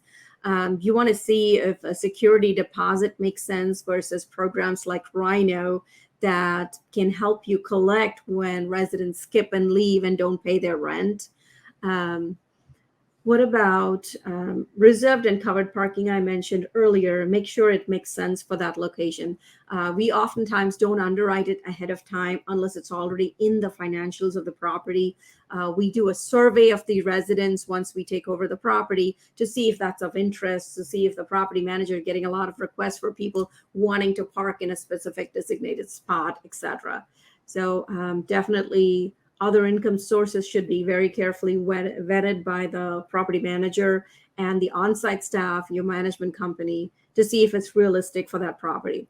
One thing we do about collecting pet rent is, we only allow a maximum of 2 pets, but sometimes people have 3 or 4. So whenever pest control comes in, that's a good chance for you to go into the units, have your maintenance go into the units, or have the pest control guys mark that in their chart if they have pets in a unit, and make sure those are declared pets and they pay the fees, etc. What are some of the controllable operating expenses, right? So the repairs and maintenance is a big one. So you want to make sure that repairs are done in a timely manner. And if the same issue occurs over and over, you want to see if it makes sense to just replace it, because then it can be a capital expense below the line, as we call it, below the net operating income, so it doesn't affect the NOI. It can be a one-time capital expense, like replacing the air conditioner or replacing the fridge, instead of continuously and repeatedly trying to repair it.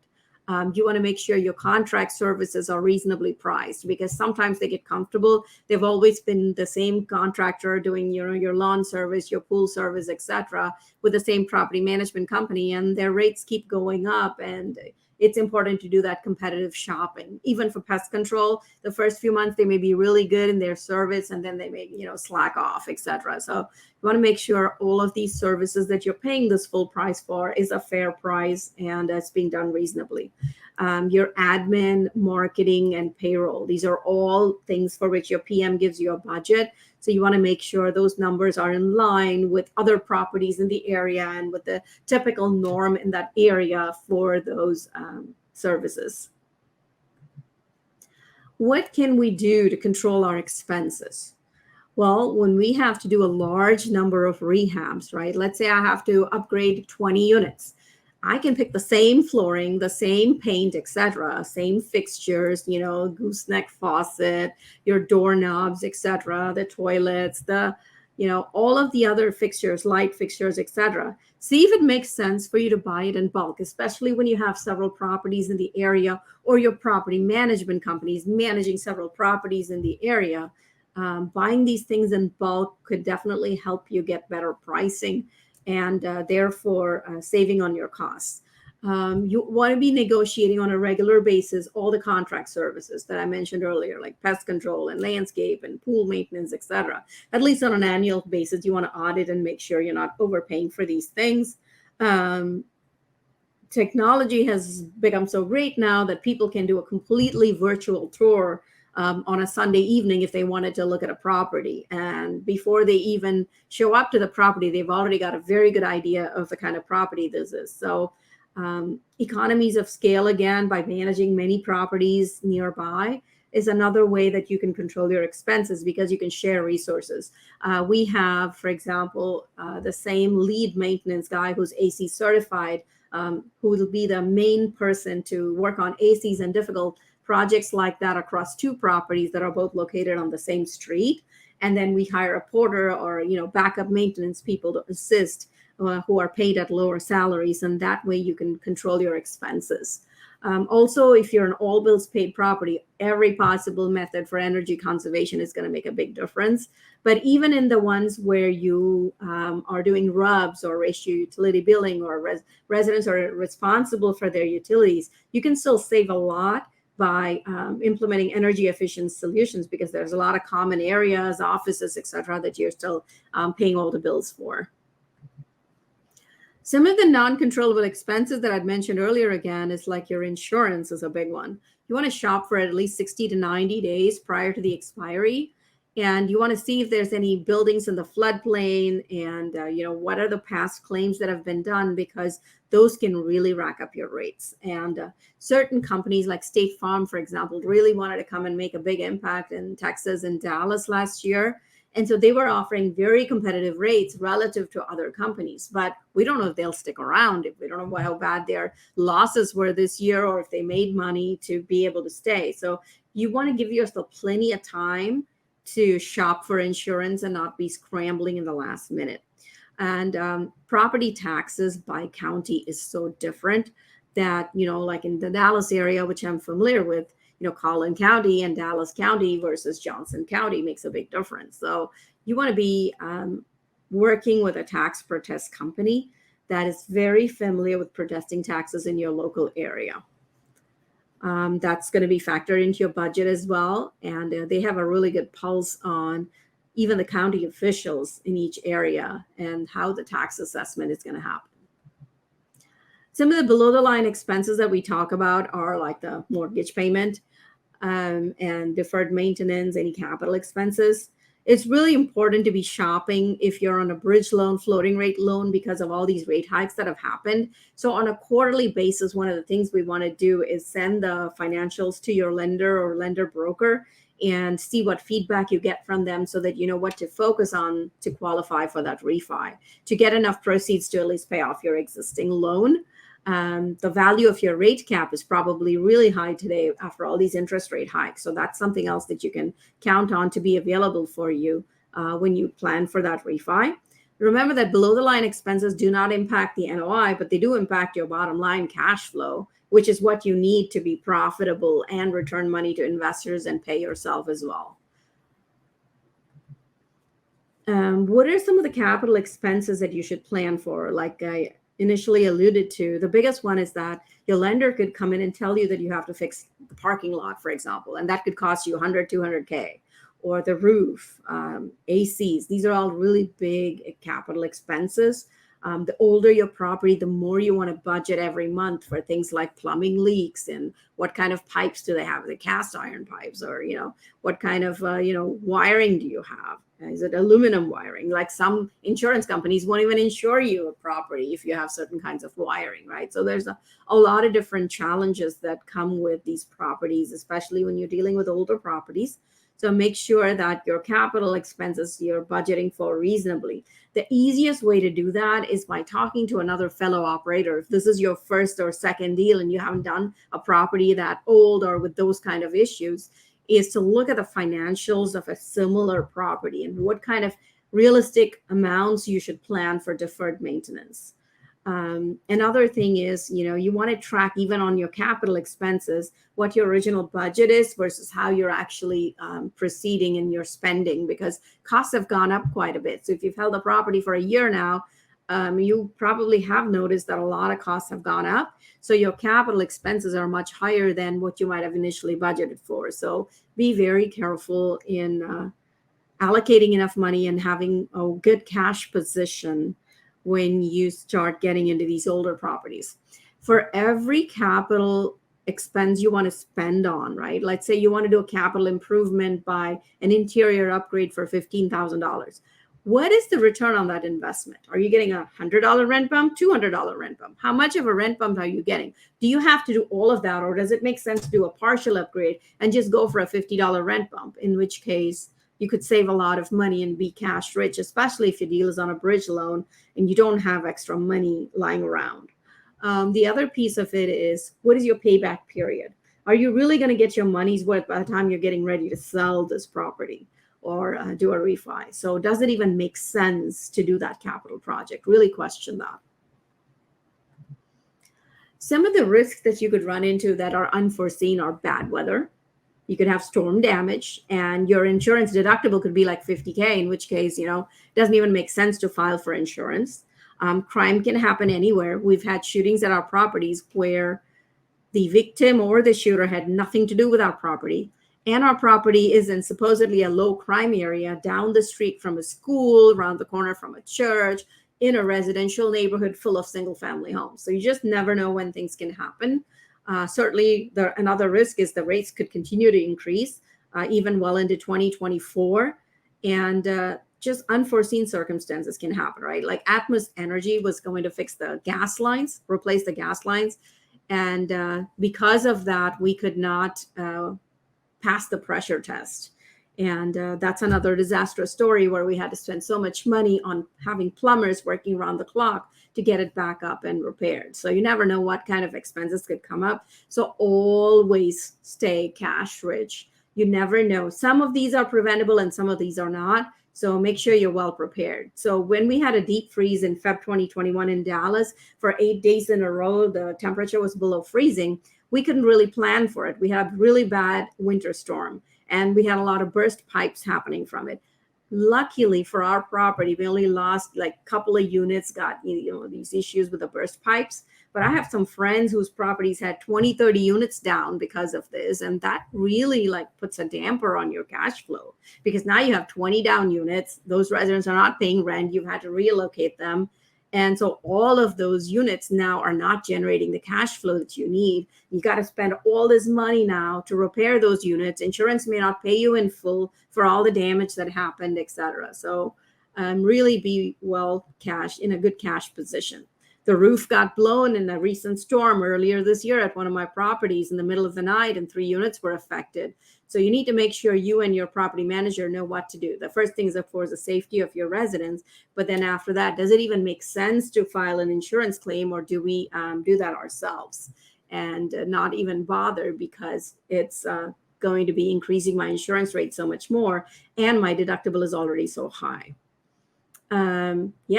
There's been one time at one of my properties, there was a shooting that happened, and I almost got shot. I was just about to open the door of the leasing office in this hallway, and someone was running, and there was this gang driving by and wanted to shoot. And you would think, again, that location was really bad and full of gang violence and drugs and stuff. And no, there's not been a single incident happen there after that one random incident.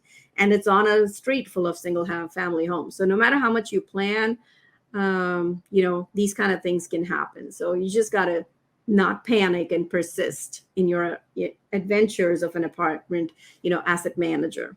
Fires can happen, right? So you need to know what the protocol is, make sure residents are safe again.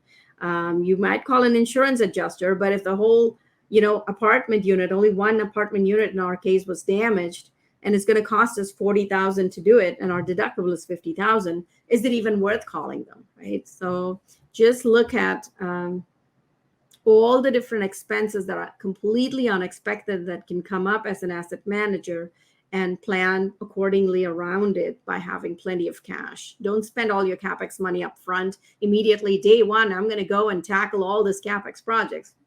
Then you'll have no money left afterwards, right? So take it slow, get a pulse for the property. Does it make sense for this property to spend this much of CapEx right now? Are there going to be other issues that is going to need my money later on? So stay cash rich. This is the case where I was mentioning earlier, the Atmos Energy changed gas lines at the street level, which is something they hadn't done in over 2 decades, and pressure testing failed.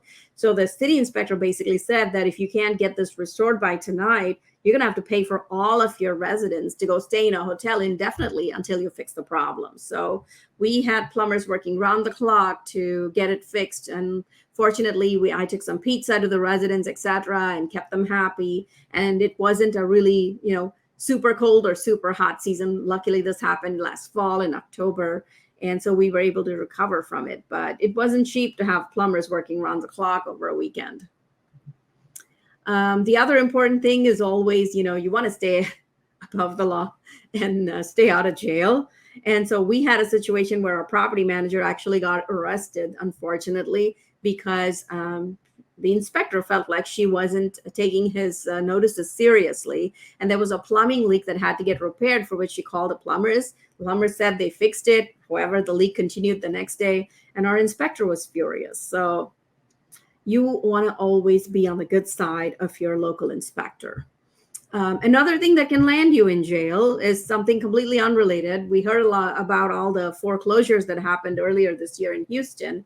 And so commingling of funds, meaning don't use the funds from one property or money that was raised for one deal with the money for another deal. This is why we create separate LLCs. So as an asset manager, you want to make sure it's all the lines are kept separate and none of them get mixed. The Houston foreclosures, right? Several of these deals that foreclosed earlier this year in Houston, what were the reasons for these foreclosures? Well, one of them was you have a highly leveraged floating rate loan without any rate cap. So you can't afford the mortgage. And on top of that, you've got a pref equity company coming in at 10%. And there was no boots on the ground general partner. So the apartments got neglected. The property management company didn't focus on managing these properties very well. They went out of business later that year. And this one solo general partner was not located near the properties. The properties are all in Houston. This partner is sitting in Dallas, focusing on more and more new large value add acquisitions. So one of the red flags there is you need someone focused on asset management. You need somebody focused on operations, especially if it's a heavy value add kind of lift. And, you got to make sure that your certificate of occupancy passes with the inspectors, and you do everything that your city inspector and your lender inspector and of course your insurance tells you to do. And you don't want to be in any kind of trouble with the city, which is what happened in this case. He had over 100 code violations. His properties were featured and then used for the wrong reasons. Residents complaining of unsafe conditions, shootings, dead bodies found in the property, just complete signs of neglect. So again, a classic example of what not to do when it comes to managing an asset, right? So they just had all kinds of issues with these properties, and the mayor and city council had to get involved. So again, a case of no focus on asset management can really take you down and can completely shut down your business. So do not forget multifamily operations.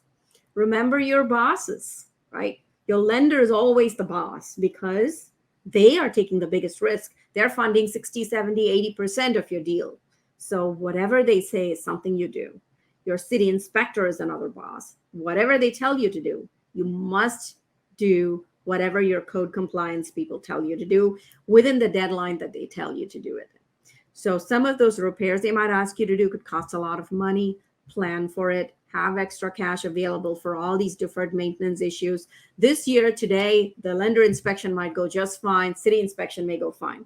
A year from now, that parking lot needs to get repaired. Those stairs need to get replaced, etc. So those expenses, just because you passed it and did it well the first time, it doesn't mean it's going to be exactly the same. You could have a different person come in, all of this parking lot, stairs, whatever else could have deteriorated by then. You'll have to spend additional money. So always have plenty of cash available.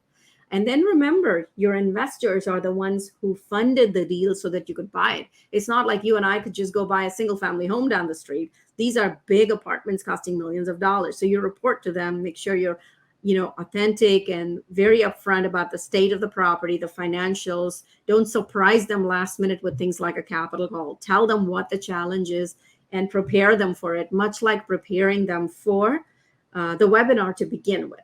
And then don't forget the residents. If residents complain and the city inspector gets involved frequently, they're going to shut you down. So as an example, this is August in Texas, right? In the heat of summer, if your AC is not working, you can't delay that. You can't delay those repairs by a week. Oh, the part is going to take a week to come in. So, oh no, you need to have those temporary air conditioners. You need to take care of those residents, because any temperature above 85 degrees, they will pull your certificate of occupancy and you'll have to pay for all the residents to live in a hotel, which is going to be very expensive. So make sure you take care of all of your 4 bosses as an asset manager. One thing I'd like to end with is that make a positive impact, right? Leave the place better than when you found it. So something we love to do is to have periodic resident activities at our properties. So for Easter, we had an Easter egg hunt. You can see all these kids lined up in front of a fire truck. We like to bring a fire truck and the police out for a national night out. We had breakfast on the go one day. And then we, of course, have Santa when it's Christmas time. And we had some roses handed out to all the mothers for Mother's Day, just to make them feel appreciated. These are inexpensive activities. We had a summer kickoff pool party. We had free Thanksgiving turkey. We had pizza for our employees as well as residents. So when you build a community, you have better retention. Residents want to stay there. Residents feel appreciated, and they welcome and refer their friends and family to stay. So ultimately, you get better retention, better renewal, which means your turn costs are less. Your unit is not sitting vacant between, when a resident moves out to the next one moving in. And you don't have to spend tons of money on the upgrade costs, because even if a resident moves out, a new one is going to move in and the apartment unit looks just fine, your basic make-ready cost, you're at least $1,000 typically, and the cleanup, etc. So when you do community activities, it creates that cul-de-sac-like feel to the property, and you retain your residents, and it's a great way to build this community and make them feel appreciated. So we have a maintenance appreciation day. We had the Easter bunny out, of course, for Easter. We took snacks one afternoon when the property manager was staying late to finish collections for the month. And we had a little Santa's mailbox, all cute little ideas. They're not very expensive, but they just make the individuals feel really appreciated. And they work a little harder for you when it's your employees. And when it's your residents, the relationship is built to where the complaints are less. They don't just pick up the phone and call the city every time there's a problem. They know that you care, and so they're going to give you a chance to fix whatever the issue is. So don't forget that deferred maintenance can really kill you. So make sure that whatever repairs are given to you, anything that's a hazard from a safety and comfort level, like air conditioners are always going to be important. Stairwells, if the railings, the paint is peeling off, you'll be required to paint those. And so anything that's a trip hazard, etc. So walk the property frequently, look for these signs, make sure your maintenance is walking the property or your property manager on a regular basis. And anything that is going to affect the safety and health of your residents, make sure those get addressed quickly. And like I said, it's important to have plenty of cash reserves, right? So establish and maintain a reserve fund for unexpected expenses. And, you want to be better than the banks. And so don't be like Apple's Way Investment Group. That's the group that had all those foreclosures and, things happening in Houston because they just didn't have the cash to be able to pay for their mortgage without a rate cap. So Always be cash rich, have plenty of reserves. Don't spend all your CapEx money at the beginning saying, I'm going to execute all my CapEx projects within the first 90 days. Well, that's great. But if you spend all that money and you have nothing left and your whole period is more like 3 to 5 years, you never know what deferred maintenance items can come up. So, make sure that don't forget the ultimate bottom line, which is not just the NOI or net operating income. It's also the importance of staying net cash positive. So you want to increase your revenue, decrease your expenses for operations to have a great NOI, which is the important metric for selling your property, NOI over the cap rate. But you also want to have plenty of cash to pay for all the capital expenses, deferred maintenance items that come up, so you're ultimately profitable. And minimizing risk, managing risk is a big piece of being an asset manager. So you want to watch out like a project manager, plan around some of these worst case scenarios, have plenty of cash reserves available for that rainy day, for that stormy day, for that freeze day, etc. So for those of you who are interested in further improving your operations, you know how to find me. You can reach me on LinkedIn, Facebook, and ACE Operators is the mastermind I launched recently to focus on multifamily operations. Thank you for your time. Thank you so much, Sandhya. What'd y'all think of that? Let her know in the comments. I know she'd love to see that. Okay, our next speaker is an absolute legend, especially when it comes to note investing. Eddie Speed. Eddie is a veteran real estate investor, note investing expert, and founder of Note School. Eddie has personally closed around 50,000 creative financing transactions, and his unique position in the industry has allowed him to review close to 500,000 note deals. Some of the most prominent real estate investors in the world seek out Eddie for advice and guidance on creative financing strategies. His innovative ideas and strategies have revolutionized the note industry and have helped thousands of real estate professionals expand their business models to increase earnings and build wealth. Please welcome to the stage, Mr. Eddie Speed. Well, hello, guys. Yes, this is Eddie Speed. I started in the industry a long time ago. I have decades in the industry. I think we're going to talk about some very specific things that relate to timing and market awareness, and we're going to talk about market opportunities. And obviously, we know that anytime there's something different in the market or something changing in the market, or quite honestly, something that's stressful in the market, then there's other opportunities that are going to become incredible for us to do that. So we're going to really unfold the whole story of the note industry today and how that really relates to the business. So we'll start. If you can see my slides here, then we'll start with the presentation, and we've got a lot of information to cover. Let me challenge you. We're going to cover a lot of information within an hour. A lot of information, and then I have a lot of math, but I'm going to make it simple. I'm going to make you be able to see it. I'm going to show you. I'll guarantee you, I'll be able to show you things that you've not thought about before, and So try to position yourself. Get ready to learn some information. It's going to be hard to multitask and really get this, but I'll commit to you that it's going to be worth learning. All right, let's get started. So first of all, let me do you a disclaimer. This information is for educational purposes only. I am not an attorney. I'm not an accountant. I have paid lots and lots of fees to attorneys and accountants, so I feel like that what I'm saying is considered to be correct, but obviously you need to seek your own legal or accounting information in order to be confident that a licensed professional is confirming what I'm saying. So a little bit about me. I have closed 50,000 note transactions over a long time. I started in 1980. And I've now had Note School and a coaching program for over 20 years. So not only have I been doing it for the industry for 43 years, but we've been coaching and training a long time. We've become very good at teaching people how to add this to their business.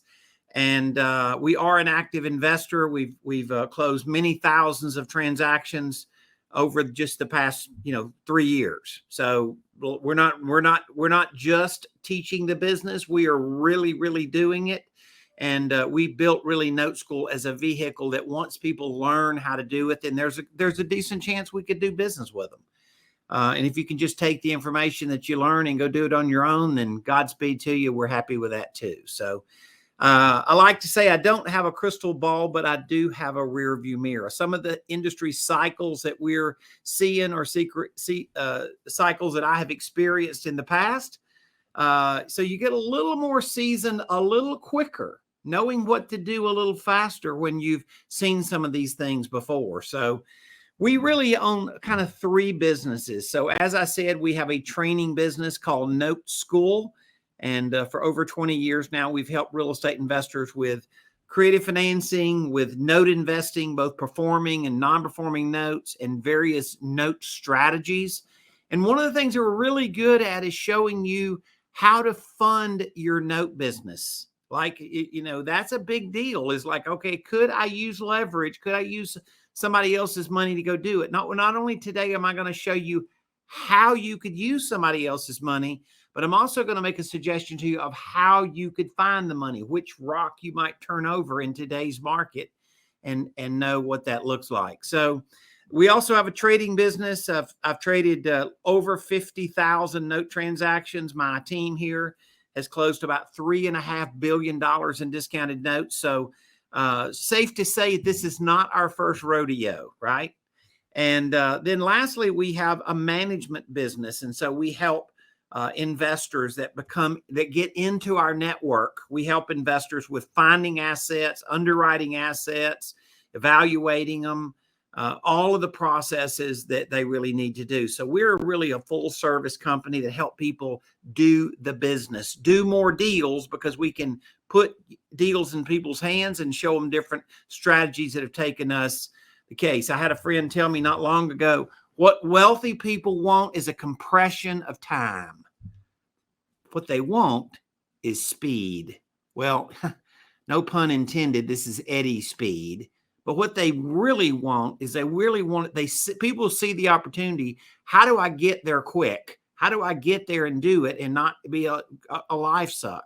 And we're very focused on that initiative. So let's talk about a little bit about market conditions, because without understanding where there's voids in the market, sometimes we don't understand opportunities. So we're going to talk about the housing market. First of all, we're going to talk about really a big thing that I don't think a lot of people are fully aware of, and that is the availability of credit today. Is it good or is it bad? And then secondly, of course, something that we all are very familiar with, which is the cost of credit, interest rates, right? So let's talk about the availability of credit. This is the Mortgage Credit Availability Index. This is generated by the Mortgage Bankers Association. They're always a little bit behind, but this takes us through the end of May. And once again, they're a little bit behind, but I think you can see the trajectory of this. It's not like it's all of a sudden mysteriously going up. It's down literally. It's at right here, which is at 96. And if you look at the trajectory of the market, it is down 45% from where it was when the virus started. That's a big down. That's the underwriting standard that Mortgage Banker sets in order to make a loan. So are a lot of people getting left behind? Are a lot of people that would normally have sufficient credit underwriting to qualify for a loan getting pushed behind today? Eddie, the answer is yes, obviously, right? All right, let's talk about affordability. So some of you may know John Burns is a very recognized. His group is a very recognized research and consulting firm. Their clients would be basically everybody you've ever heard of involved in, building products, to financial services, to Fannie and Freddie and FHA and so forth and so on. And so he recently made a good analysis here, and he said the cost of owning versus renting. And this is for a single family starter home. So this is not the super expensive home, which you would expect a bigger gap in. This is just for a working class house. So if you kind of look at this real quick, what you have here is, I'll call this a baseline. So this is a baseline here, and this baseline is rent. So let's just say that you rented a house for $2,000 a month. Well, everything below here is that $2,000 in rent. Everything above here is additional that you would add to a mortgage payment. And what he's saying is, in this article, it's $1,000 on a starter home. $1,000 above the baseline of rent. So let me ask you a question. Is there a market that it could make more sense to seller finance than just keeping a rental? Is there a market? Is there a set of circumstances? Is there a possibility? We all understand owning a mortgage on a house would be way easier than managing a rental. We all get that, right? Hopefully we do, right? But is there a market where it could just make a lot more economic sense to be the bank than a landlord? So let's lay them up there. Let's take that $2,000 in rent, and there's your rental income. That's the $2,000. Now let's lay in a seller finance transaction. Now that's assuming you were only loaning the money at the same interest that good borrowers can borrow money at the bank. A lot of times seller financing is written at even a higher rate than that, but we're not going to make that assumption. We're going to say that their payment is $3,000. So what, Eddie, are you really saying to me that I could collect $1,000 more in payment than I could if I rented it? Yes. And remember this, some of these expenses have to be paid on a rental, and that equals dollars that you don't get. It's not your dollars. It's dollars that go for expenses. So your net income might only be $1,400 to $1,500. So are you saying, Eddie, I could earn virtually twice the income that I could if I used a house as a rental? The answer is, it's just math. It's just math. So this is a dimension of creative financing. This isn't, we're going to talk about all kind of note strategies today, but this is an idea, just giving you a sense of how things can work. Now, I have learned it's impossible to recognize an opportunity if you're oblivious about the market. Let me say that again. It is impossible to recognize an opportunity if you are oblivious about the market. So, commercial real estate is in for, let's just say, as the politically correct guys say, and all of these write-ups that are out there, significant headwinds. Okay? And you're saying, wait a minute, Eddie, I'm a residential guy. I don't care about commercial. So why would I care about an office building or a storage facility or a multifamily? I'm just a house guy. What if I said there's big opportunities when you understand that market and you understand how to be a hero in that market? Oh, okay, wait a minute. Now we've got a reason to learn something, right? So I presume that most of you know who Charlie Munger is. Charlie Munger is kind of basically, he's Warren Buffett's right-hand man.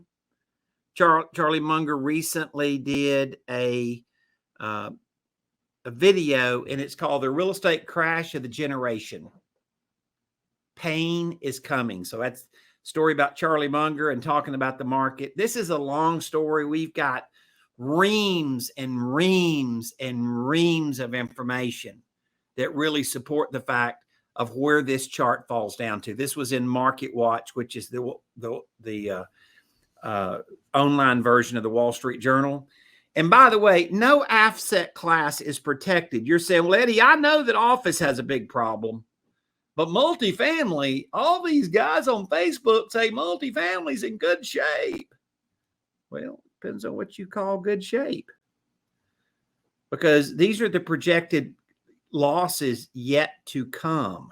And as you can see here, the shaded line is basically where we're at, and the pain's not over.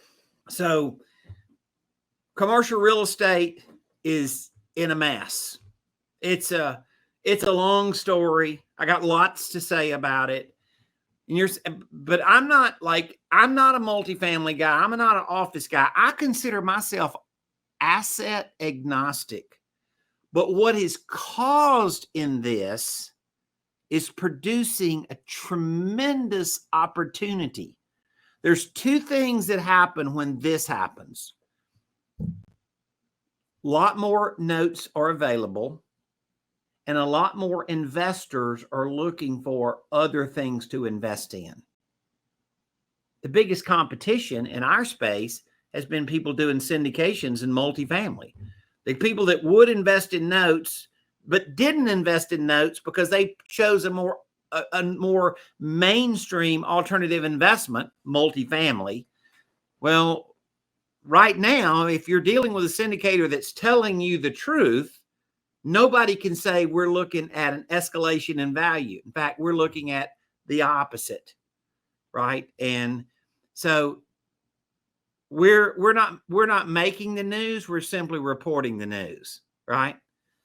The bank failure situation, because of the crash in commercial lending, is an accelerated situation. There's much being said about this. The failed bank story is pretty rampant and like pretty rampant. There's plenty of estimates out there that say the insolvency of community and regional banks, not the top 25 and above, but below that, the insolvency is 20 to 25% of these banks. And I can tell you this has drastically changed the amount of notes that are available. The notes that we can buy because of the banking situation has drastically changed. When banking is bad, notes become very good. That is a proven lifelong truth since I've been doing this business in 1980. So I'm sorry for my friends, but this is kind of when we shine. This is basically when we do really good. My friend here, Paul Moore, the author of this, actually is a friend of mine, and he has invested hundreds of millions of investor dollars into apartment syndications, multifamily syndications. And he did a deal on Bigger Pockets. And basically, if you read that article, you can go back and Google it. Basically, he's calling it exactly the way I see it. And he says, if you're dealing with anybody in multifamily that acts like nothing's wrong, run for the hills, because there's no way that's a truth. And so understand, you're saying, well, Eddie, why are you making a big deal out of this? Why are you beating up the multifamily guys? They're good guys. I'm terrific friends with tons of people in the industry. I'm training a lot of people now that used to raise money and buy multifamily. Because here's the deal. The deal is pretty simple. Some people are always betting on the jockey, no matter what horse he's riding. Just because a guy was a good operator in multifamily 2 years ago doesn't mean that his horse hasn't changed. Now, I am really a cowboy, right? And I was raised on a horse's back, and I know all about horses and donkeys, and I can tell you this, a donkey is not near as fast as a thoroughbred, right? You can take the fastest donkey in the world and about the slowest thoroughbred in the world, and that thoroughbred will still outrun that donkey. Let me just tell you this. Stop betting on the jockey, bet on the horse. And the horse is the asset class. So what if you could reposition and said, I could take passive investors' money and do something really, really smart with it. And they wouldn't lose their money and they would earn a good return and they get a cash flow. And there are hundreds of thousands of investors having to go find other alternatives other than alternative investing of multifamily. So we are the alternative to the traditional alternative. Notes are the alternative to the more traditional alternative of something like multifamily. You get that? So understanding something about the market produces opportunity. Now, Eddie, are you ever going to buy defaulted loans on multifamily properties? Yes. When? When the knife drops a little further. It's not time yet. Okay? But I have plenty of notes that I can buy today at a good price. And I have plenty of investors that were investing in this that now want to do something with me. So I wanted to glue together why me understanding the market and the void produces an opportunity.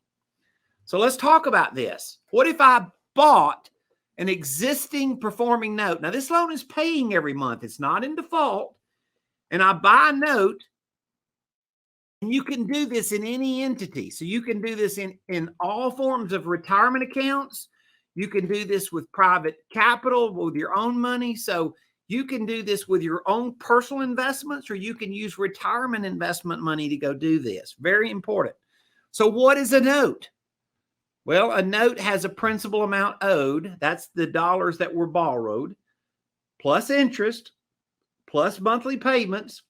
And it amortizes over time. So it's a 10-year, 20-year, 25-year note, whatever it may be. So then the buyer comes along and he signs the note. You may have heard it called a seller finance note. You may have heard it called paper. You may have heard it called a home loan. You may have heard it called a mortgage. You may have heard it called a lot of different things. But basically, you're buying a loan on the property versus the property itself. You're the bank, right? Now, people say, well, what would be the benefit, Eddie, of being the bank? You see that mailbox over there? You see it growing? Yeah, it's that. Like, who would not love to do work one time and collect income for years, for decades in the future, right? And that's what the note business equals. You do work one time and it's done forever. Now, this is my family, right? And I have, that's my pretty wife, Martha, there with me. We've been married for over 40 years. And my son, Wood, is one in the red shirt and the blazer. He's a fireman, a paramedic. My son, Hudson, behind him in the lime green shirt. And then that's my Emily, my daughter, Emily, in the green dress. Emily's a professional ballet dancer. She's in her 30s and still making a living doing it. And those are my beautiful daughter-in-laws and my son-in-law, Matt. 3 of those people, other than me, believe in this business so much that they work in this business along with us. So I tell you that there's not too many family businesses where the parents want the kids to inherit the business because it's a good business, because it doesn't suck the life out of you. Now, my wife, Martha, works with me in the business, and Martha specializes in building legacy. Now, I'm going to show you how to do this because this form of legacy is probably different than what you were thinking. Most people think in terms of legacy, like you start out with a huge pile of money and then you turn it into more money. What if you start out with a little pile of money and could turn it into huge money? What about that? So I'm going to give you an example of how Martha does this. Martha does this because she is what I would refer to as a deal architect, right? So Martha's family legacy is she finds people as passive investors. Remember we talked about people that were buying multifamily? Well, now multifamily, not so much. What if they did notes? Now, it could be an active real estate investor, or you can use this in any way that you wanted to, and using it not just for retirement accounts, but a health savings account or a Coverdale educational account, any of those strategies, you can literally use any of those tax advantaged accounts you can use to do this strategy that I'm showing you. So here is a property. This is a property that we were working on a note deal on. We're buying a note deal on it. So this is a real property. It's in the state of Texas. The property value was $220,000, and the borrower owed $200,000 at 6%. Payments were $1,000 a month for 20 years. Okay, so it's a nice, simple deal, not complicated, and long-term monthly payback is pretty good on this deal. For 20 years over time, this thing pays back a lot of money. So Martha buys this note. Here's Martha. And Martha buys this note at less than what's owed. Remember how much the note is? The note is $200,000. But Martha buys this note for $140,000. So she bought it at a discount. So she buys this note. Now, technically, I told you a while ago the payment was $1,000. I just use that as an example. Actually, the payment on this deal is $1,432. So it's almost half again bigger than the $1,000 payment.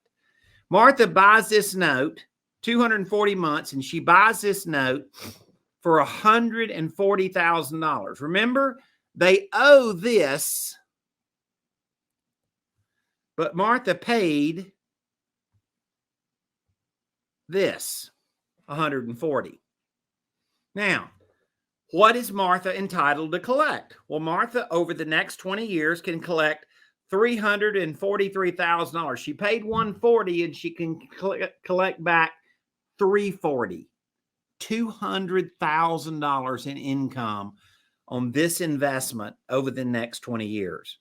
Pretty good deal? I would challenge you to say that's a pretty dang good deal, right? So then Martha buys this note, and understand, because she bought it at a discount, her return or her investment on interest on her investment is higher than the interest rate on the note. So the note had a rate of 6%, but Martha bought it at a discount, $60,000 discount. So if that's the case, then Martha's return is 11%. Actually, it's more than 11. It's closer to 11.5. No need to put down the exact number. Believe me, I can calculate it. But her return's pretty dang good, right? So let's talk about risk, right? So her investment compared to the value of the property, her investment is $140,000, and the value of the property is $220,000. Is Martha good? Is she safe? She's pretty dang safe, right? She's got $140,000 invested, and the collateral's worth $220,000. God forbid something happened here, Martha's probably okay. So when you really look at it like this, Martha's got a significant cushion right here. This whole amount in blue is a cushion factor, and it's a pretty big cushion factor. In fact, it's $60,000 in cushion.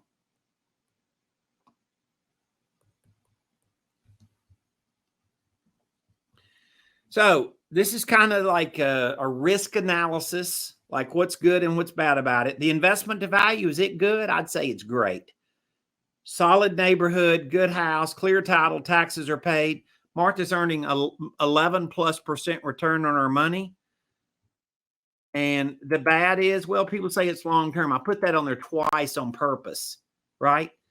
The buyer had some credit issues in the past, totally explainable, and had totally reestablished some good credit. They do not have bad credit today. They have good credit, and there was verification of their ability to pay, their income. They had established and were paying creditors back properly and as they promised. So understand where we're at. Yeah, I think you got to go on this, right? So understand that a passive investor, formerly they were invested in syndications. They may have owned rent houses themselves and figured out they were a lot of brain damage. An investor is trying to figure out what to invest in today. Now, listen, I fully understand that not everybody that knows anything about real estate is fully aware of what's going on in commercial real estate and multifamily. I fully understand that. But with less than 30 minutes of research, pretty much anybody could figure it out. It's not a big secret. So understand there's a lot of people that are looking for an alternative to the traditional alternative.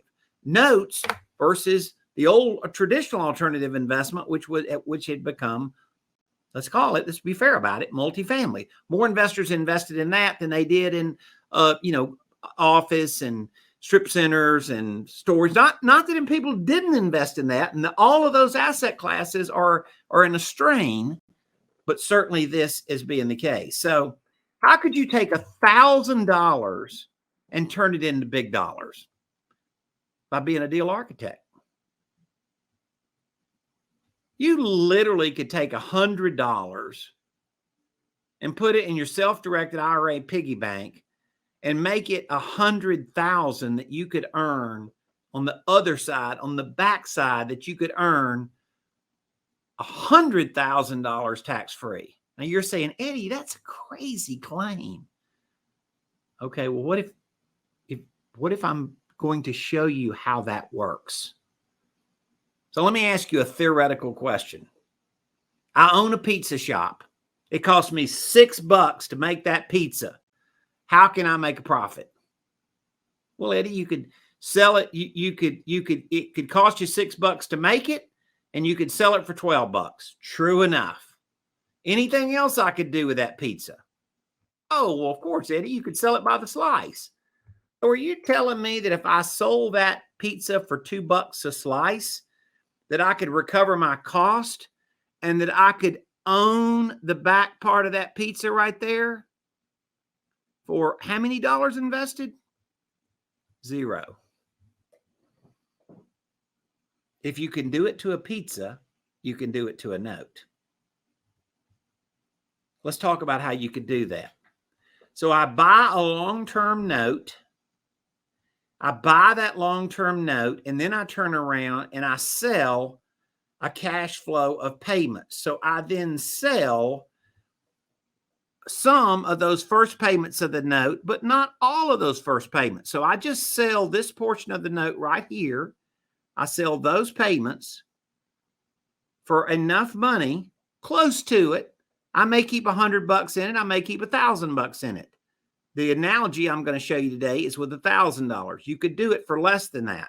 I've done it countless times for $0, no dollars invested. I sell that front end of the note for what the whole note cost me, and I own the back side of the note for free. That is called a partial. I've done this over 20,000 times, so I'm fairly seasoned at how to do this. Now, remember, I've got a nice piece of property as collateral, right? And I've got a loan that is paying every month. And I come in here and I paid $140,000 for it. This is a Martha deal. Martha's done this countless times with our family's various retirement accounts, Coverdell educational accounts, health savings accounts. She's done all this. She's given our family legacy because she knew how to structure a deal, not because she started out with a gigantic amount of money. So remember what she paid? She paid $140,000. She then sells 12 years of this note for $139,000. So for $1,000 invested, she keeps 8 years of that note times $1,432 a month. Say it ain't so. Yeah. I've done this literally over 20,000 times. I discovered this 40-something years ago, and I have used this strategy over and over and over. Because let me ask you something. If you could do this, why would you not do it? right? If you knew how to do this, of course you would do this. So let's talk about where everybody fits in this deal. Well, Martha's passive investor. Remember the guy we keep talking about, the one that was invested in multifamily. Martha's passive investor. He invested $139,000, but he's going to get back a lot of money too. In fact, I calculated his return at about 7%. He earns 7% interest on his investment per year. True income, not you're going to earn it in the future. It's appreciation or it's that. Like, none of that. Like he's going to get the dough. Martha, on the other hand, takes some entity within our family legacy, and Martha takes this and takes $1,000 and turns it in this $1,000 and turns it into 8 years at $1,432 per month. People say, well, what's Martha's return on her investment? Yeah, I calculated that. It's very high. The best investment is one that you don't need a calculator. Yes, I know how to calculate the return. I do. I don't need to. It's enough. It's crazy. It's unbelievable how good it is. And Martha does this, and this is how she's been able to develop legacy within our family. So Martha finds the deal. She buys it from a note seller. And so she pays the note seller $140,000. And what does she get? A long-term payment. And then Martha has one of these passive investors. Let's just call it former landlord, former multifamily investor, who's not doing very good right now in those things. And she sells him something that's going to produce a check every month with no aggravation. That's what he wants. He wants peace. So she sells that to him, and he pays for those 12 years worth of payments. He pays Martha $139,000. Pretty good. Would you do that? Would you do that? Let me ask you a question. If we could show you how to do that, why would you not do that? Because we've presented this now for over 20 years in Note School, and we have found that virtually everybody that sees this and understands the components and understands that we're really good at showing you the steps to get to those components, they're like, that's crazy math. Well, it is kind of crazy math. I'll admit that. Martha's net investment in this deal is $1,000. And we've been able to do it for Martha's mom. We've been able to do it for Martha and I. We've been able to do it for our kids and now our grandkids. And so it's something that's turned out good for us. So third-party servicing. Third-party servicing is another deal because every month that payment is coming in and somebody's got to see about the collections and the escrow and the taxes, and they got to be licensed and compliant. Don't give that job to a passive investor. He doesn't want that job. She doesn't want that job. So instead, let the payment go to the servicer, and the servicer then sends the payment on to the note owner. And now you've got what they really want, which is their time back. It's passive. How many of you would agree that Martha is a pretty good deal architect? Now, this is the pretty lady that I've gotten to be married to for now over 40 years. And this is what we see is now she can share how she does this in our family legacy. And Note School teaches this. And now all of a sudden, thousands of people have been able to apply this to their family legacy, right? Market condition, past due loans. These are residential loans. These are not commercial. This asset class is that we're zeroing in on the loan is just residential loans that are delinquent, because I think it's a way bigger number than what most people think. In fact, the truth of the matter is residential mortgages that are not paying right today tally just under 2 million loans. There's 2 million loans that aren't paying, and these loans are definitely probably headed straight for foreclosure because they've been trying to modify them and they're not going to modify. So I've been doing this a long time. My first defaulted loan cycle was in the Southwest Bank debacle in 1986. I dealt through 1998 and the securitization bust, 01 when the terrible 9/11 crash happened, the mother of them all, 2008. And now we've got the 2022 to 2023 recession and kind of, you know, post COVID and all of the things that related to that.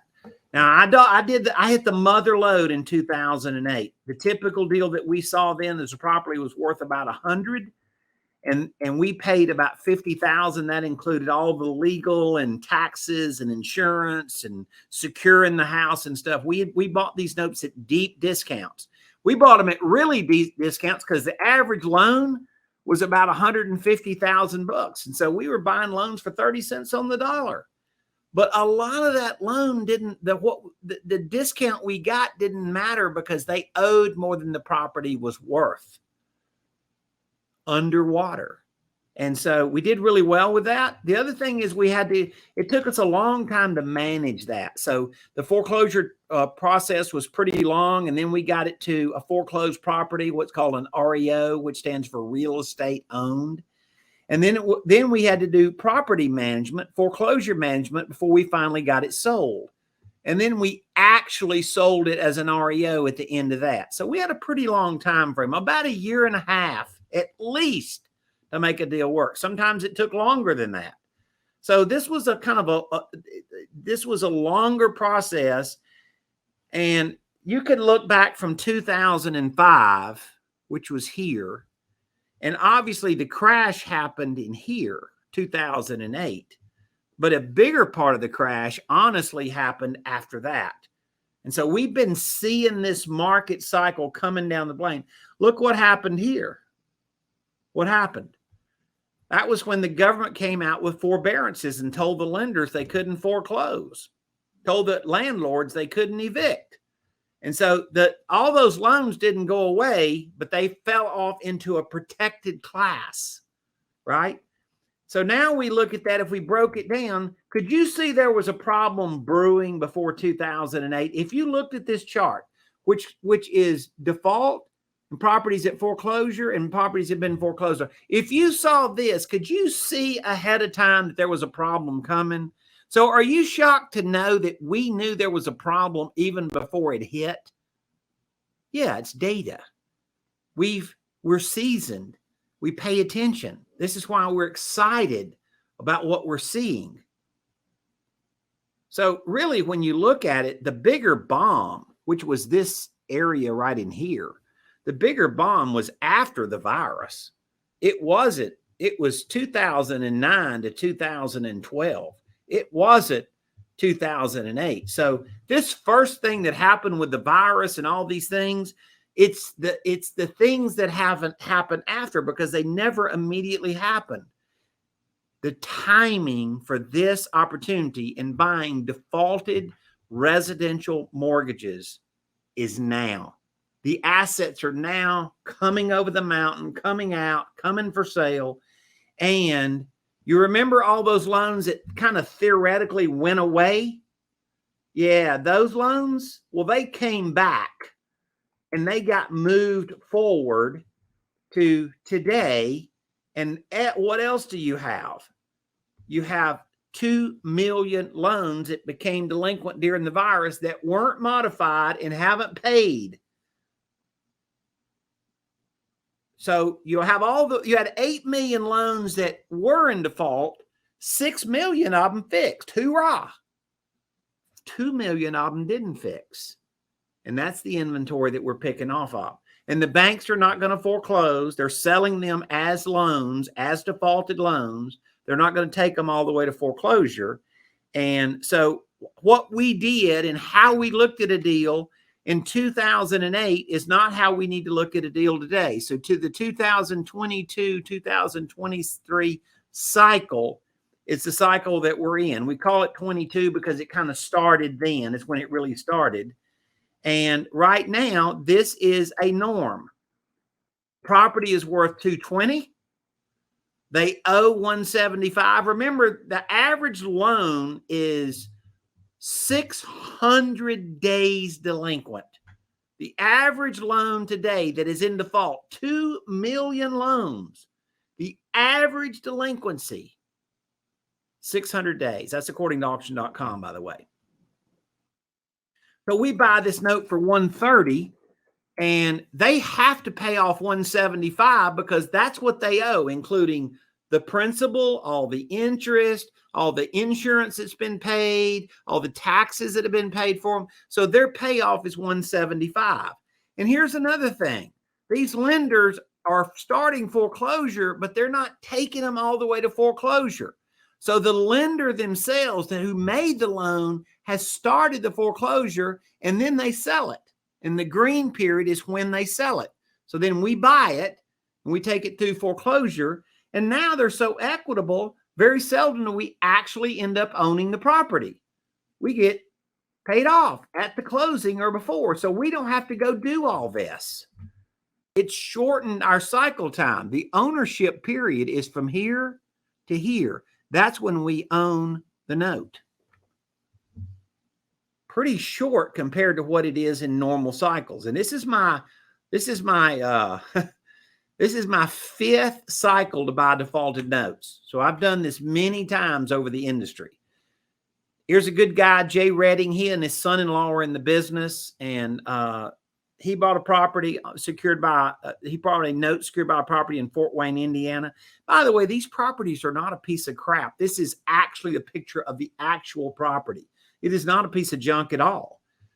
And the bank had it. They started foreclosure, and the bank was owed $85,000. The fair market value of the house was $145,000. Is there a chance if you're only owed $85,000 and the property's worth $145,000, what's the odds you're going to end up foreclosing on it and buying it back at foreclosure for only what you're owed?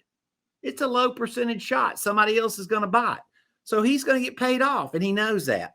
Jay buys this note for $53,000 and he's owed $85,000. Pretty equitable, right? And here is the actual sheriff sale information right there. That's the actual house. So see that their principal amount they owed was only $61,000. All of this stuff was other fees for another almost $25,000. So right there, you can see this is the principal that they were owed, and this is the total that they were owed. All of this number right in here, this adds to what we call the legal balance, right? Now, what's crazy is the bank took it to here. Then they sell it, and that's when he bought it. And $57,500 includes all the legal and foreclosure fees. Okay, so this included everything he had invested. Then he went to here, and it went to foreclosure, and somebody bought him out at foreclosure. Right? Now, this is a good story, but it's Jay's story. In fact, Jay presented this story at a Note School annual event. Jay only owned this loan for about 60 days, but he got paid really good to go do this, okay? So here's Jay's math. The cost of the note was $53,000. He had other legal expenses in it of $42,888. So his all-in cost was $57,000. And when you look at it, Joe, he had $57,500 in it, and he got paid back $85,000. And you look at it, and you're like, man, he made like, wow, he made like almost $27,000 on this deal. And the difference between what he paid and what it cost. Pretty good. Pretty dang good. So here was his foreclosure process, right? It was 80% foreclosed before he bought it. And you're saying, that just can't be right, Eddie. No way. There's no, we're saying to you, we're describing to you a market cycle. We've been doing this a really long time. And part of the thing is you have to understand market conditions. You have to understand what is an industry standard. You have to understand what is normal in the industry and what's a fluke in the industry. Lenders starting foreclosures and then deciding to sell the note before they get to the foreclosure sale is an industry standard. It is not a fluke. It is not like you see this once in a blue moon. It's not that. Once again, we've kind of been through the math. We've seen Jay made, I said 27. He almost made $28,000, right? Pretty good dough. All right. So what does it take to do this business? What does it take for people to want to go do something related to notes? And Note School is pretty good at teaching this, right? What is it that what is it that it takes? Well, first of all, you got to know something. You have to like it. You have to have an interest in it, and you have to have time to go do it. I have learned this. Investors' number one reason to work with somebody like Note School is a compression of time. How can you take 40 years and all of this knowledge and compress it into something, Eddie, that we can get that's efficient for her to get? And you don't have to get drug around for a year to go learn how to finally do a deal. Well, I've learned that usually at this point, people always have an interest in it. Then Note School comes in and fills the gap with knowledge and time. So I'd like to leave you guys with a gift. And what I want to give you is, I want to invite you to a one-time, we'll call it implementation session. Like, how does this work? Real case studies and real deals. Like, Eddie, I want you to show me how this works. And so I'm going to invite you. I'm going to give you a registration here in a moment.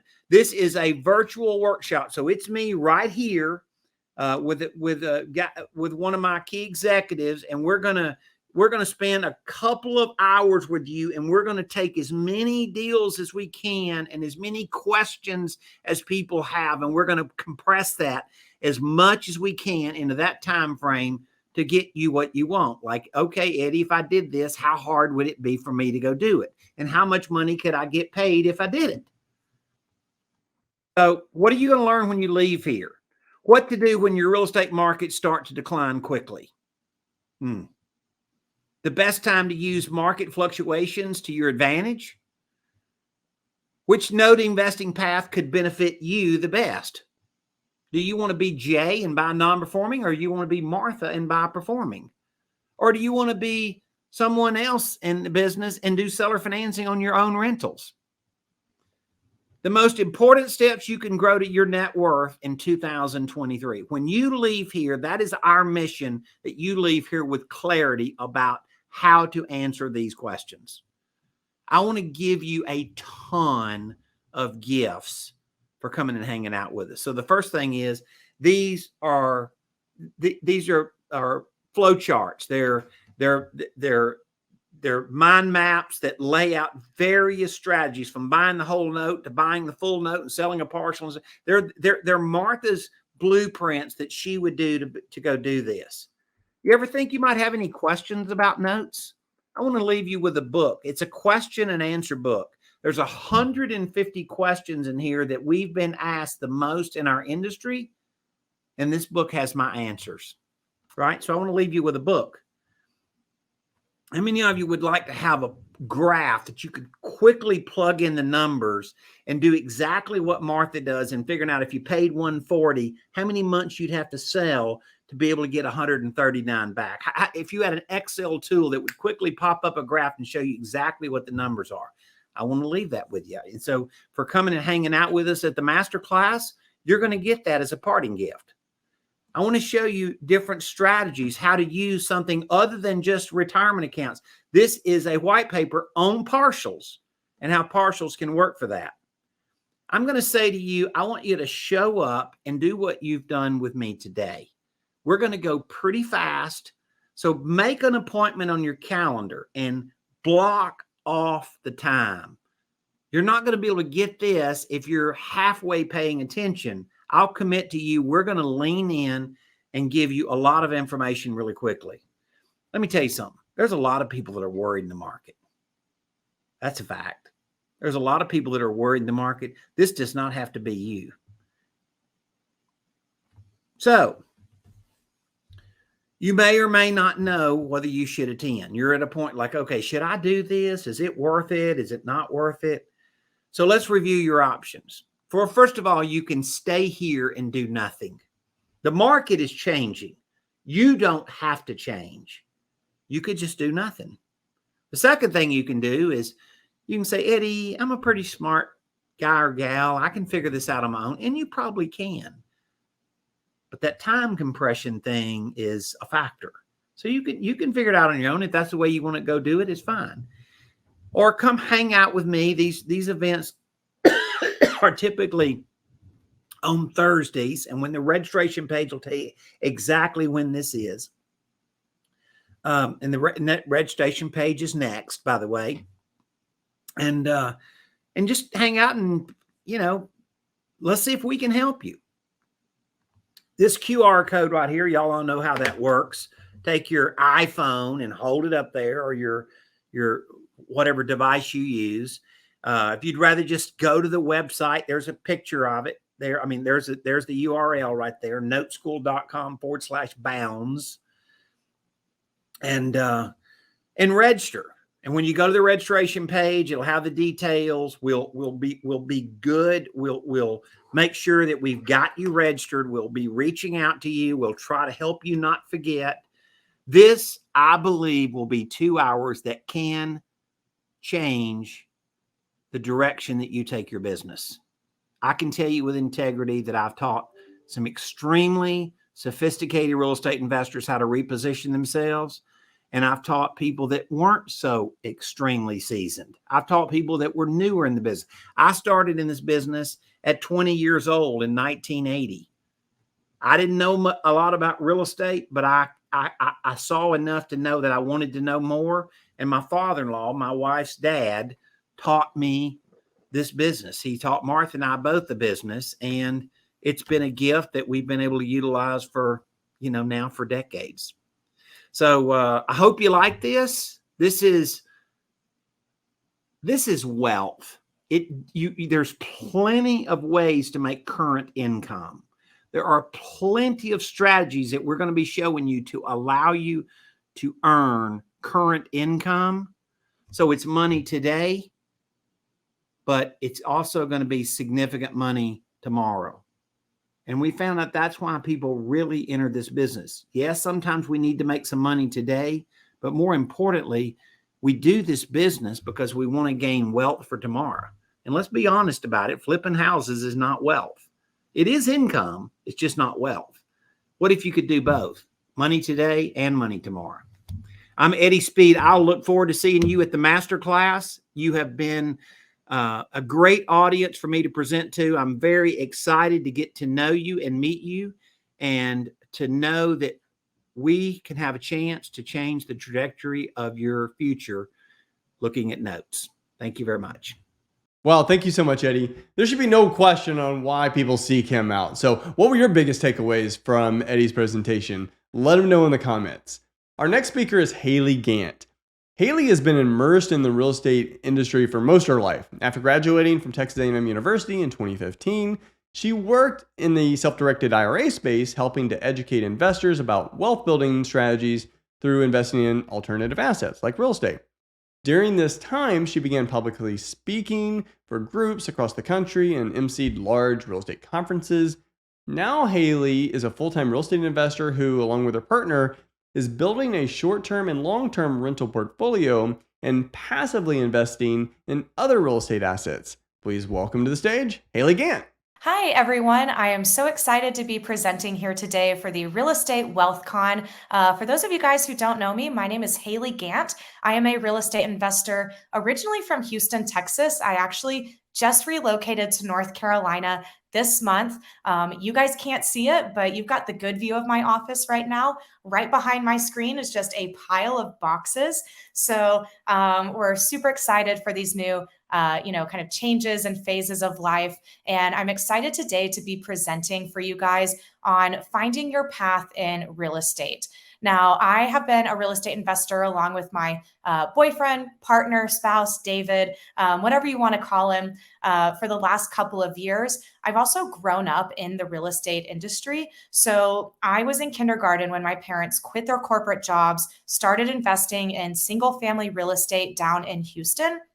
So I have personally seen how investing in real estate can really help you build wealth in your own life, help create generational wealth for both you, your kids, and your family. And, as I'm going along this journey of, building my own wealth in real estate investing, I love being able to share this information with other people because so many of us don't get the luxury and the freedom to really take control and appreciate the time that we have in our lives for ourselves.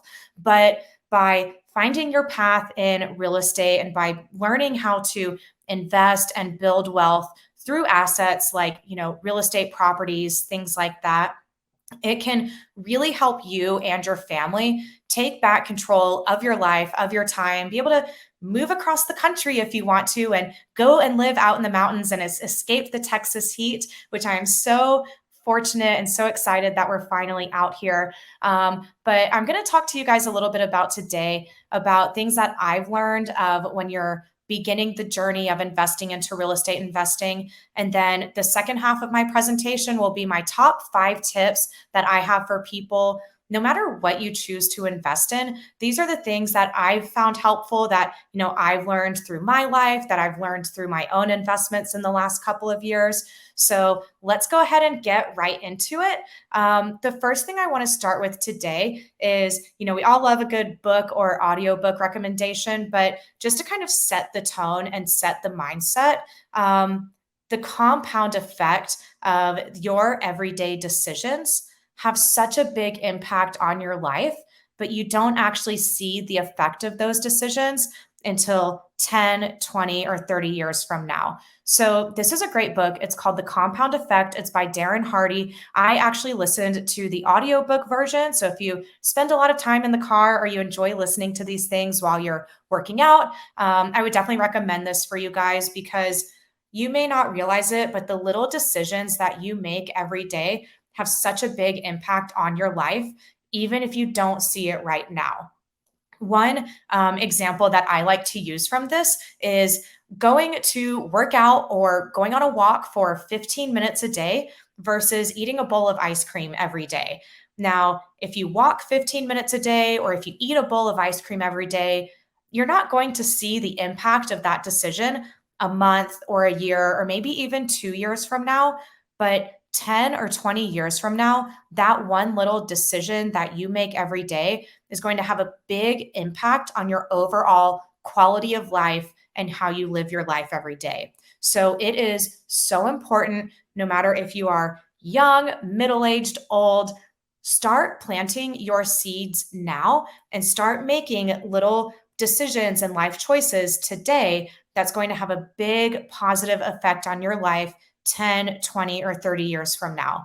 And this is so true when it comes to real estate investing because, you are probably not going to see the fruits of your labor in this business until you hit that 3, 5, 10, or even 20-year mark because investing in real estate is so much about the long game. You've really just got to stick with it, make little decisions, create little goals for yourself that say, hey, I'm going to do this quarter or this year, and keep making those types of decisions. And 10 to 30 years from now, when you look back on your life today, you'll see how much of an impact that has actually made for you. So not just the life decisions alone, but let's talk about money for a second. Start planting your different seeds now, whether you are have a full-time job, which probably a lot of you out there do. Get your employer matching from your 401k. Start a Roth IRA. Your employer 401k and your Roth IRA are totally separate, but you 100%, if you get nothing from this presentation today, go out there and start a Roth IRA, get money into that account because that money is going to be completely tax sheltered for not only your life, but eventually when your heirs inherit your Roth IRA, they also inherit that money completely tax-free. It's one of the most important seeds you can plant for yourself. But there's also other things you can do, like a health savings account, just savings account, 529 for your kids. There's a lot of different options there. But even if you are brand new, very green to real estate now, if you decide to become a full-time real estate investor within the next couple of years, you're going to wish you had started planting these seeds now. And you need to really, kind of take this into account so you set yourself up for success, whether you're ready to become a full-time real estate investor this year, next year, a couple of years from now. You guys kind of get the point there, right? So I always like to start off with that. The Compound Effect, great book, great topics, and a great foundation for, kind of what we're going to talk about today as you go along to find your path in real estate. So moving right along to that, one of the biggest things you kind of need to ask yourself is, what do you want to invest in? Now, for example, for us, we invest in a couple of different things. I don't like being a one-trick pony. We like to have our money invested into different types of assets. So, we love short-term rentals. We've got some Airbnbs here in North Carolina and back in Texas. We actually do quite a bit of private lending. We actually have a chunk of inherited wealth that we use strictly for private lending and keep that money working, making 10 to 12% on every deal that we loan on with that money. And then we're also invested into a couple of long-term rentals. We've invested passively into multifamily deals. There are so many ways that you can build wealth in this business. And, some people ask themselves, well, what's going to make me the most money? But what you really need to ask yourself instead is, what am I interested in? What piques my interest? What gets me excited? What am I going to be excited to spend my time on and, be really proud of, what I'm investing in? And for everyone, that's a little different. And something else you should look at is, if you have money to invest, who are you surrounding yourself with? What are other people doing in your network that piques your interest? I've got a little quote here that I love. It says, "Success leaves footprints." And I can guarantee you that no matter what you want to invest in, whether it's single family, multifamily, commercial, self-storage, there's so many different types of real estate investments out there. There are other people out there doing exactly what you want to do at a high level that have learned from their own mistakes or that have learned from other experts in this field. And exactly like it says, success leaves footprints. So find people that are doing what you want to do and figure out how to learn from them or how to learn from, the network of people that are doing what you want to do. What I also love about this business is if you come in and you are an honest, genuine person, you're looking to build relations with people. People in this business are so willing to share knowledge and information and help others along the way because we were all brand new at some point. We were all doing our first deal at some point, probably terrified, that we were going to do something wrong and lose all of our money. So go out there and connect with other people that are doing exactly what you want to do, and see how you can learn from them. Now, another thing you can ask yourself or, kind of look at in your own life is your career or W-2 helping you get closer to your overall goals? And this question can be applied in a few different ways. This could be, yes, my W-2 pays me a great paycheck every 2 weeks. I'm able to put some of that money away, or I'm able to go ahead and start investing some of that money in real estate. But also, again, that 401k employer matching, 100% take advantage of that as much as you possibly can, because once you become a full-time real estate investor, there is no employer matching from someone else. You are your own employer. So take advantage of that wealth and that free money as much as you can. But what you also need to look at is my career or W-2 giving me the skill set that's going to help me transition into real estate whenever that may be?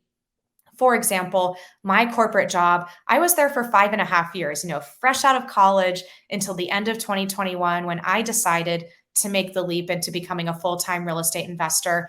But I used to work for a self-directed IRA company. So I was working with real estate investors that were investing with their self-directed IRAs. So it was such a great place for me to build connections with people with the industry that I knew that I wanted to be in. It gave me a lot of great knowledge and information, but it also helped me become a public speaker. At that job, I did a lot of public speaking. I traveled around.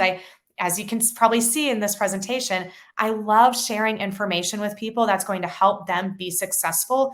And self-directed IRAs are one of the coolest things out there that help people build wealth in a lot of ways. I have a whole slide for it here at the end of the presentation, but in your job, in your W-2, ask yourself, is this helping to build my foundation of where I want to be 5 to 10 years from now? And if it is, great, leverage that as much as you can. But if it's not, maybe look at some of the ways that you can, start better equipping yourself with the skill set that will help you become a real estate investor. Or how can your network of people within your career base, how can you really leverage that as you make your transition to real estate? One great example I love to use here, because I've met a lot of these people, are engineers and doctors. Engineers and doctors, a lot of them, they make really good money, but they trade their time for money. And if they don't show up to their very stressful, demanding job, they don't make money. And in real estate, if you don't show up one day, your assets are still generating income and making you money. But what I've seen is a lot of these doctors and engineers that, they all went through the same thing with their peers around them. Once they kind of transition to becoming a real estate investor, they're able to plug in to their engineer or doctor network and groups and either raise capital from those groups to people who want to start passively investing into real estate, but maybe don't know how yet, or, they're able to help bring up some of those other people from their career networks along the way. And it has really, played out really well for some people that have made that transition from that doctor or engineering job into a real estate investor, because they're able to plug back into that network of people that kind of feel those same pain points that might want to get them into real estate as well. Now, one thing to also think about here is you're, making your journey into becoming a real estate investor. If you still have your full-time job, how active or how passive do you want to be? If you want to be really active, if you want to go out, fix up your own properties, maybe fix and flips are great for you. But maybe, your job is really demanding. Maybe you've got kids at those ages where they've got dance practice, soccer practice, baseball practice, all at the same time every week. And so you really don't have a lot of time to, be hands-on in building wealth in real estate. Maybe you want to be more passive. So private lending or investing passively into other people's deals might be a great way that you want to kind of start out and kind of get your feet wet. Now, no matter what you choose to invest in, no matter which way you kind of feel your heart or your brain pulling you, it's so, so important to get the right education. You guys are here on this multi-day online event with several speakers. So kudos to you for, getting that ball rolling to get started. But take advantage of all the free resources that are out there with real estate education. There are free classes, free local events, free weekend events. There's so many out there, but you really want to find the people that are not only investing in the things that you want to invest in, you want to make sure they've got the right track records, but you also want to find the groups that you resonate with, because sometimes a group of people might be doing what you want to do, but you don't really resonate with the people in that group, or you find another group that you just instantly connect with a lot of people in there. And those are the types of people that, me personally, that I want to build and deepen and strengthen my relationships with, because not only can we be good resources to each other in the investment space, but they're people that I would actually want to have as friends in my life.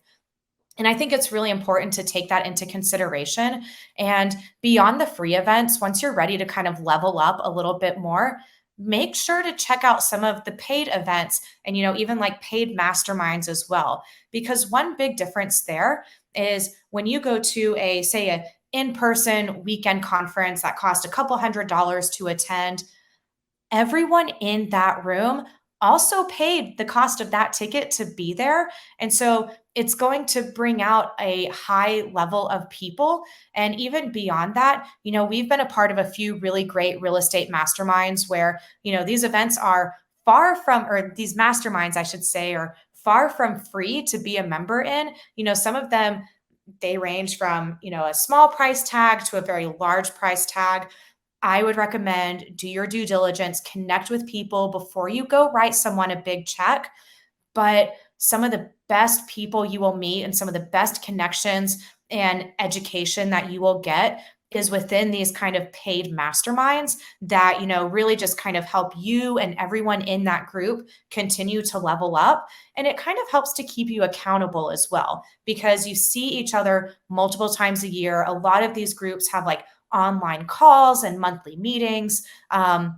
So it can really help you, plug into a group, stay connected. And then you've got a group of people that you can call if you have questions or if you need something. So hang out in the right groups, join the free events, join the paid events, do your due diligence before you write a big check to anyone. But these are so, so helpful. Who you surround yourself with in this business can really, make or break you. Now, this is something that I understand, after you guys join this 3-day event, you might not be ready to go submit your resignation to your job the following Monday. But I do want to address this since I personally went through this leaving my job in the corporate world. This can be a really scary decision. You want to make sure that you've adequately prepared yourself before you do this. But understand that once you're ready to make this decision, once you've got enough either cash flow or capital reserves built up in order to allow you to leave your nice job with your nice health insurance and your nice paycheck every 2 weeks, you are going to go through a transition period. So many of us, what we do with our corporate jobs every day is so wrapped up in our identity of who we are.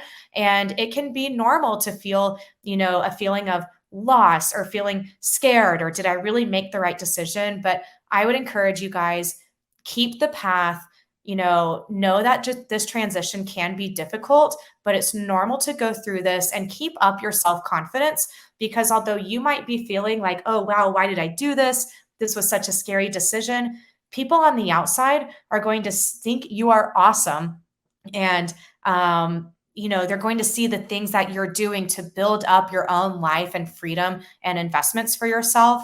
And I guarantee you, once you begin to forge your own path here, there's going to be a lot of people looking up to you, even if you don't realize it. And once you leave that corporate job and you get a nice sense of like the freedom of your time, I can guarantee you, you're probably never going to want to go back. So it's really important before you do that, build your infrastructure.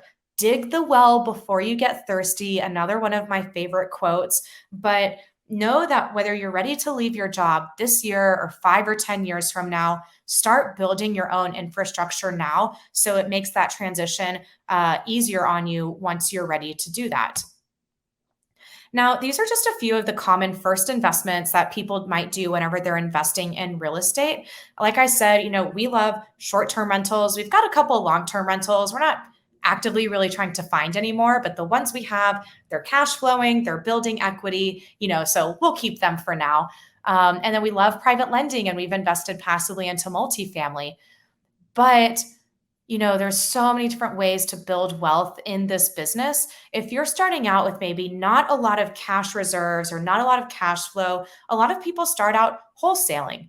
Now, there's whole courses and events over wholesaling. I'm not going to go into it too much, but I do want to let you guys know, if you decide to go this route, make sure that you know your numbers, you know the comps of your properties. Wholesalers can get a bad reputation in our business because a lot of them, they don't really know the numbers of the property values, and they're trying to wholesale properties for way more than an investor can actually pay for them and make sense. So If you decide to start this route, it's a great way to build up cash flow, but make sure that you are acting ethically and you know your numbers. And don't be afraid to reach out to other people that have a little bit of expertise if you need to, instead of just flying by the seat of your pants.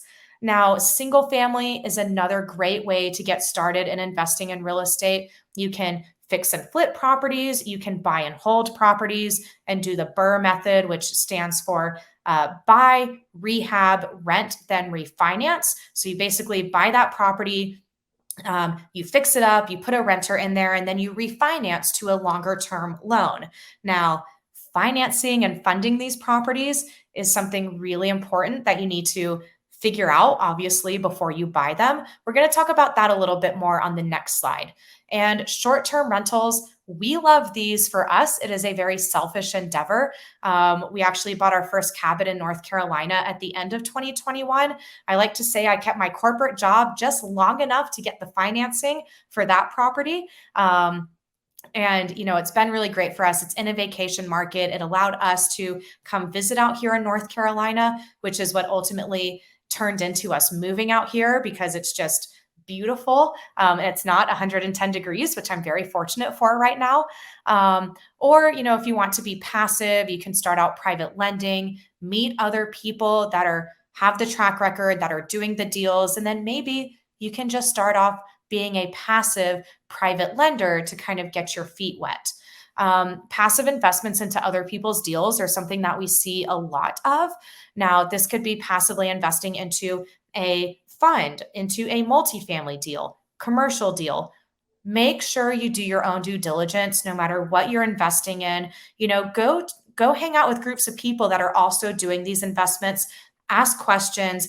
Ask how their deals are going. Ask about their track record. It's so important to ask these questions before you invest.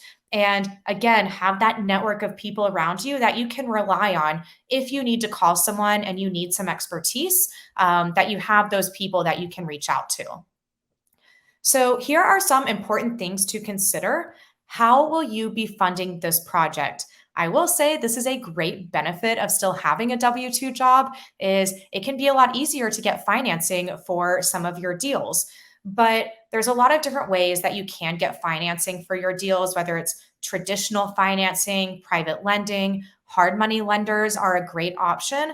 A hard money lender is basically a lender that their business is to loan money to real estate investors for their fix and flips or their properties that they are going to be remodeling and then ultimately refinancing out into a longer term loan.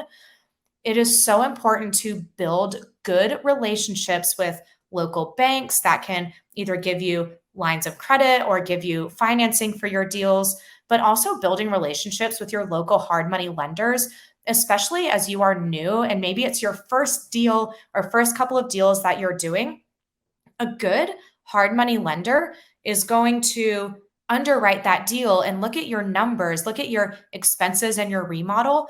And a good hard money lender is going to make sure that those numbers actually add up to what they should be. So if you take your deal to a hard money lender and a hard money lender says, the numbers on this really just don't make sense, that is a very good indication to you that you're either paying too much for your property, your expenses for your remodel maybe were not estimated correctly. And if you go out there and you build a good relationship with a reputable hard money lender, it's going to kind of help give you a little bit of a cushion to, make sure that you're getting yourself into a deal where the numbers do in fact make sense.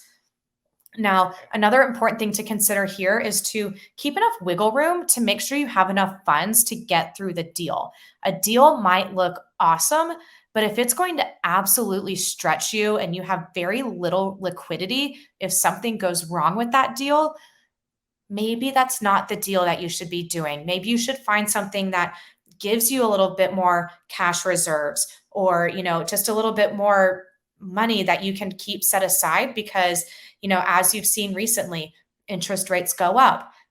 Days on market goes up. It takes longer to sell properties. Sometimes there are crazy supply chain shortages.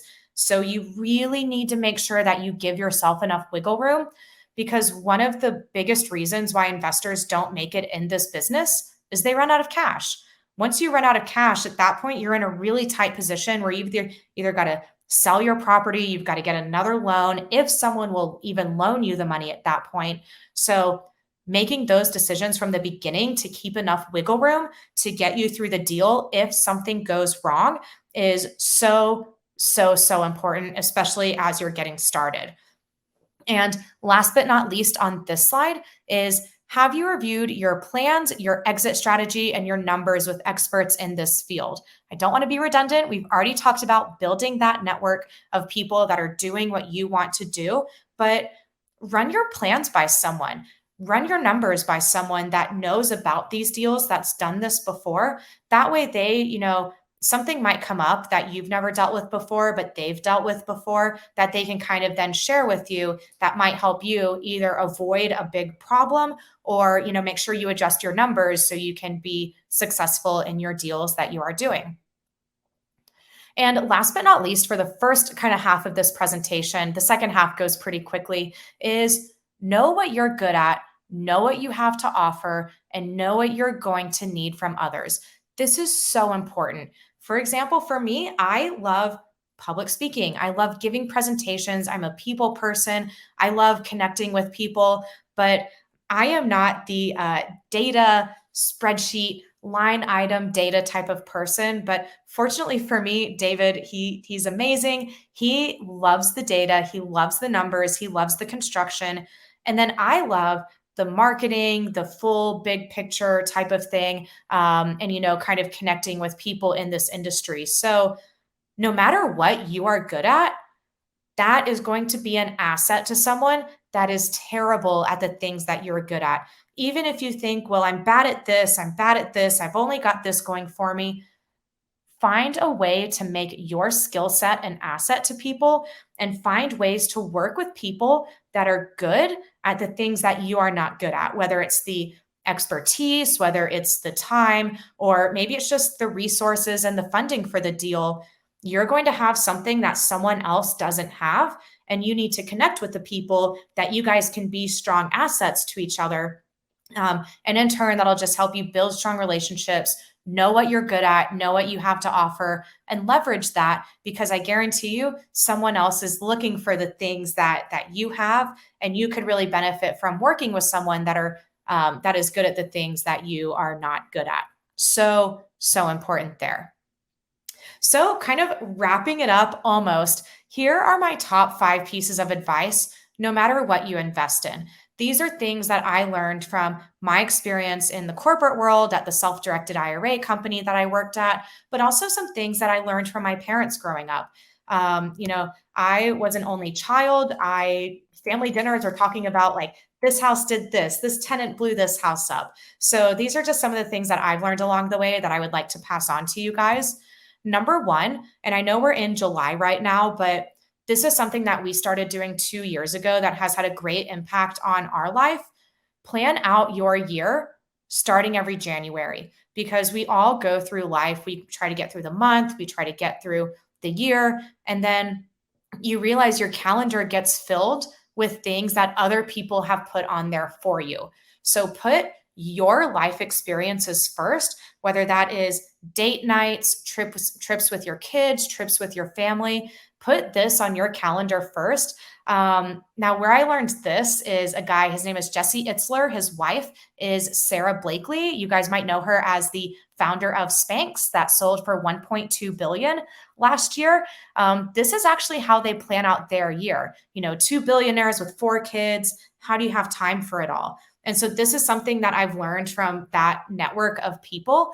And it's literally called the Big Ass Calendar. You can find more information about it online, but it's so important to plan out your year for yourself first. Put your trips on there, put your date nights. There's a few other things on this slide here. There's something big. It's called your Misogi. It's one big year defining event that basically affects the rest of your year. For us this year, it was moving to North Carolina. It's something we've wanted to do. It's something we decided to go ahead and just pull the trigger, do it this year. And now that we have, we're so happy we did. But plan out your year for yourself. And this calendar actually hangs on the wall in our dining room. And so we see it every day. And if you guys start doing this, start putting these things into your own life, it's going to make a huge difference for you. Number 2, and I got into this one a little early, but involve your kids in your business. Even if they don't appreciate it now, it will give them an advantage once they get older. When I was younger, I never understood why I had to go to daycare after school. Why did I have to go to summer camp? Why couldn't my parents just hang out with me all day like some of the other kids' parents did?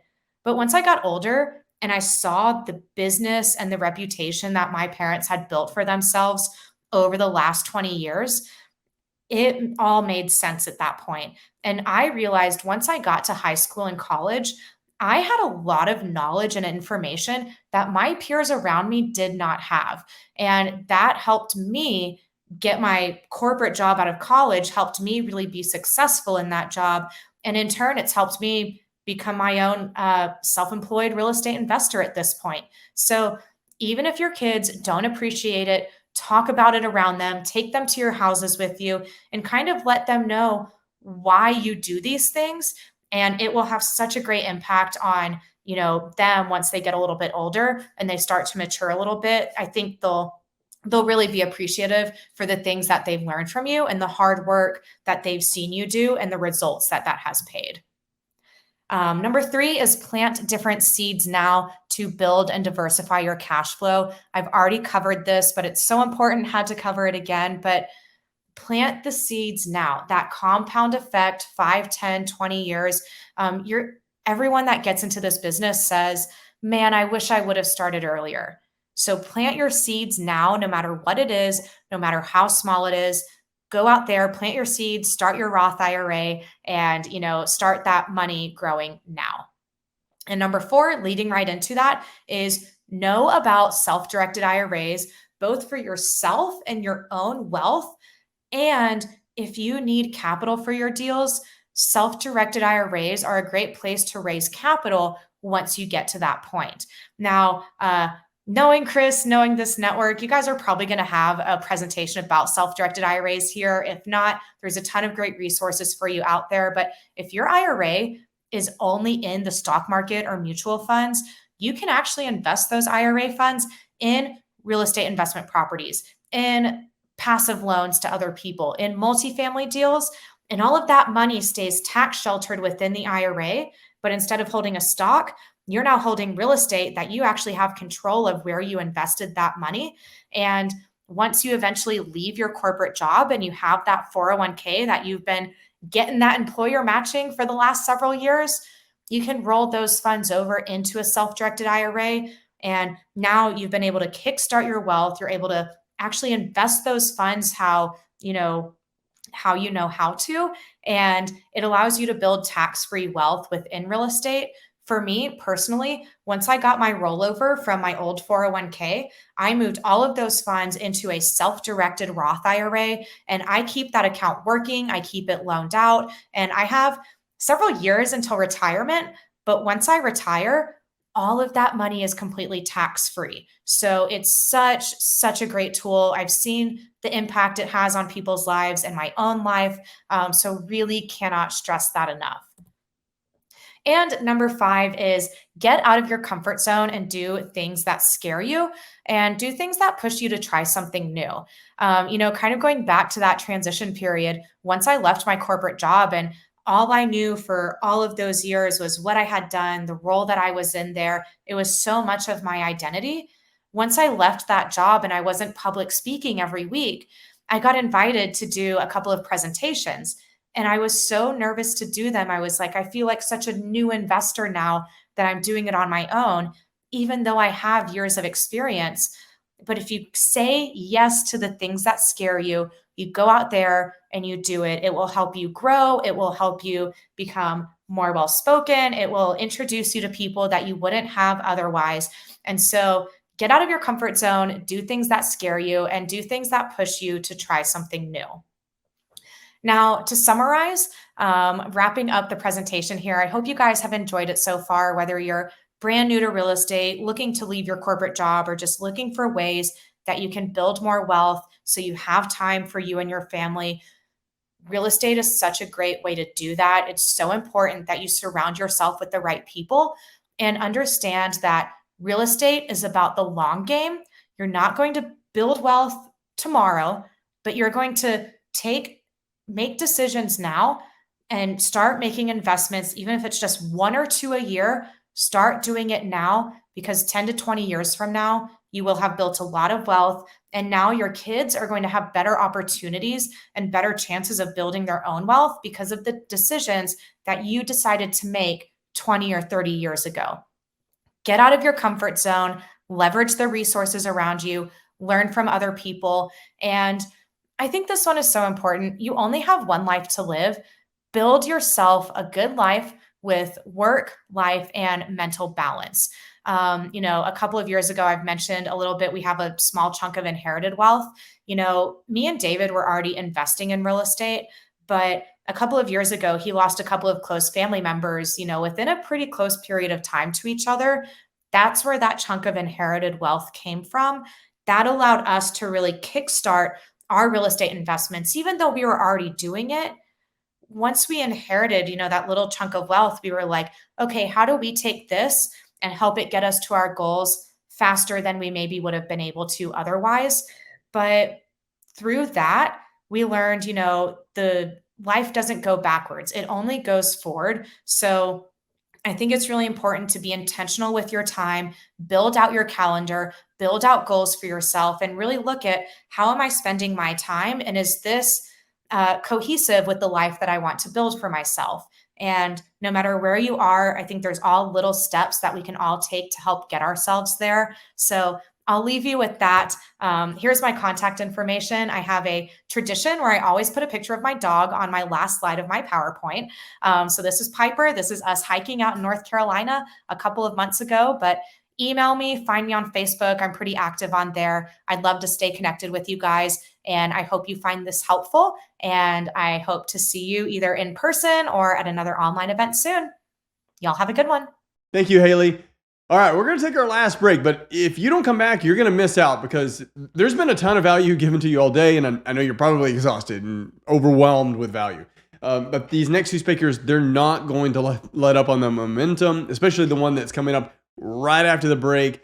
Don't miss it. Continue to network and chat, and I'll see you back here in a few minutes.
Welcome back. This next speaker you're really going to enjoy, and he really enjoys the feedback, so keep that coming. Terrence Murphy Sr. Terrence is a former Texas A&M and NFL wide receiver who transitioned into a real estate entrepreneur and venture capitalist, amassing over $3 billion in sales and acquisitions. He started an independent brokerage, which later merged with eXp Realty, and has brokered over $1.5 billion in sales. Personally, Terrence has sold more than 70 properties valued at over $1 million each and consistently ranks in the top 1% of agents in the US. Additionally, he has successfully partnered or founded 22 companies under the Terrence Murphy Companies brand and has invested in over 30 additional companies as a venture capitalist. Please give it up for Terrence Murphy Sr. Excited to be here today to talk about why you should be focused on multiple income streams for real estate entrepreneurs. So if you are an investor, developer, broker, no matter what you do in real estate, you're an entrepreneur, because I always say, man, real estate agents don't get the credit we deserve because we do a lot, we sacrifice a lot, but also developers and builders don't get the credit we deserve because we're creating infrastructure, we're widening water lines, we're creating tax bases, like we're doing so many things as real estate entrepreneurs. So I just have a heart for entrepreneurs, especially real estate entrepreneurs, and excited to talk about why multiple income streams is going to be very important. So if you are in the audience real quick, I want you to be thinking about, okay, I'm here, I've dedicated this time. Are you here, or are you on your phone, or are you kind of watching TV at the same time? Like, you've dedicated this time for yourself, and I just need your focus for the next 30, 45 minutes tops. Probably try to get it done within 20 to 30 minutes. And I guarantee you, they say, it says in scripture, let your yes be your yes and your no be your no. My encouragement to you is, and my guarantee to you is, you will leave with one new nugget today. So real estate entrepreneur with Terrence Murphy. Real quick about myself, born and raised in East Texas, came to Texas A&M on a football scholarship, graduated in 3.5 years, went to the NFL. I got injured my rookie year. So a lot of times people try to translate my entrepreneurial success to, when you played in the NFL, you made all this money. I didn't. I played 5 games in the NFL. But I got back out. I took the mindset that it took me to get to that point in life. And, top 1% of athletes in the world. And I transitioned it into investing and financial literacy, and then ultimately became a real estate agent.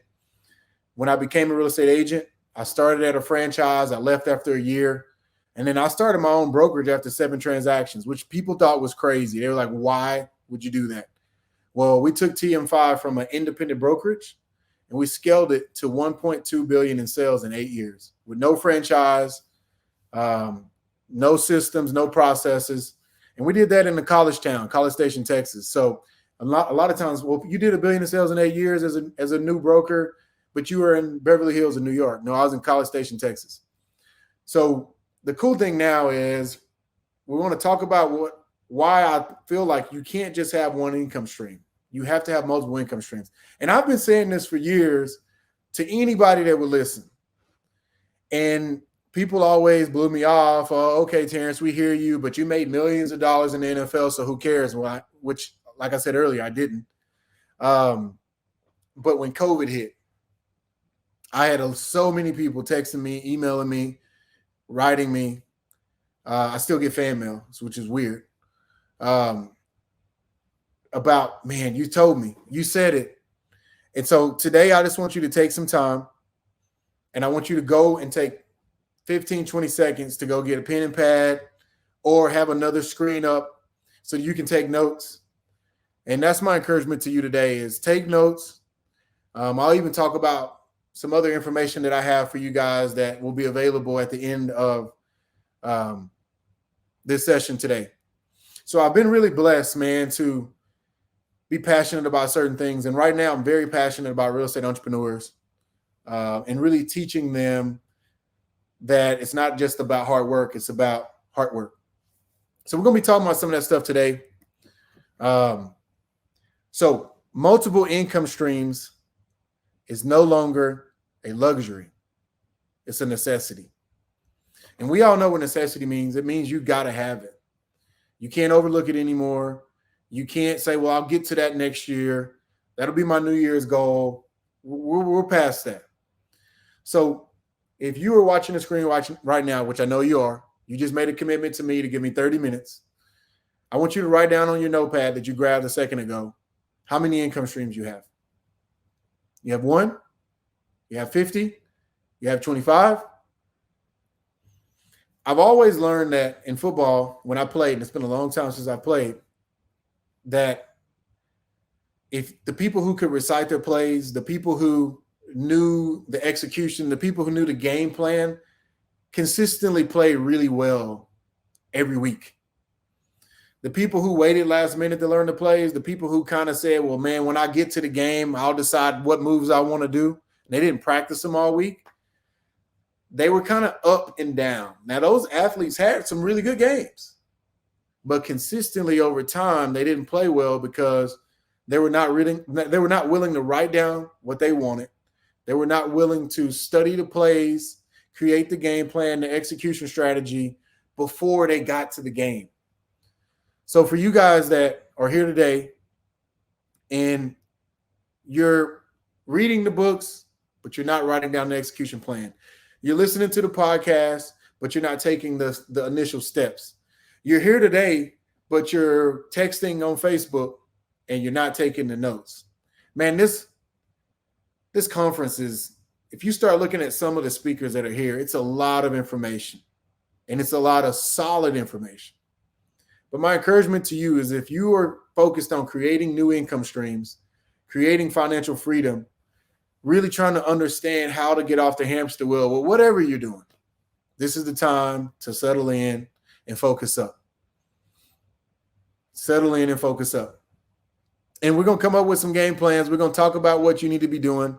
And we're going to break down some myths today. So multiple income streams is no longer a luxury. It's a necessity. And you do not have to be someone who makes $10 billion a year to have financial freedom. That's just, it's a misnomer. It's a myth.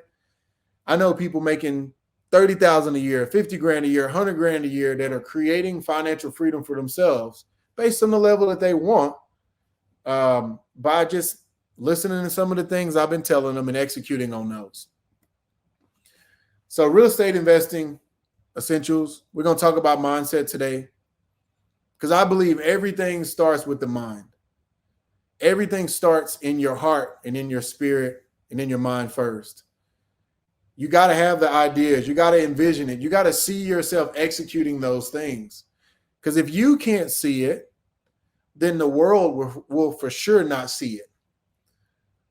How many times have we heard from some of the innovators and inventions that were created and entrepreneurs that had these crazy ideas, and when they told it to friends and family, it got beat out of them? But what dreams and ideas have God put in your heart that you're sitting on, or you haven't executed on, or you haven't tried to do? I want to encourage you to start with the mind first. So mindset is important. Then hard work versus hard work. Hard work versus hard work. Then we're going to talk about know your why. That sounds so cliche. It does. But today I'm going to come in a different angle with knowing your why. Then investment goals. I always say investment goals. What are your goals? You know, I always tell my kids, we talk about, confidence and believing in themselves. And I always tell them it's called self-confidence for a reason. Self is the most important word. It's what you believe about yourself. Who cares what everybody else is talking about? So for you, what are your investment goals? Not the person next door, not the neighbor, not the family member, not the classmate. Like, run your race. What does that look like? And then 5 fundamental truths of investing. These are just truths that you can't deny if you want to invest.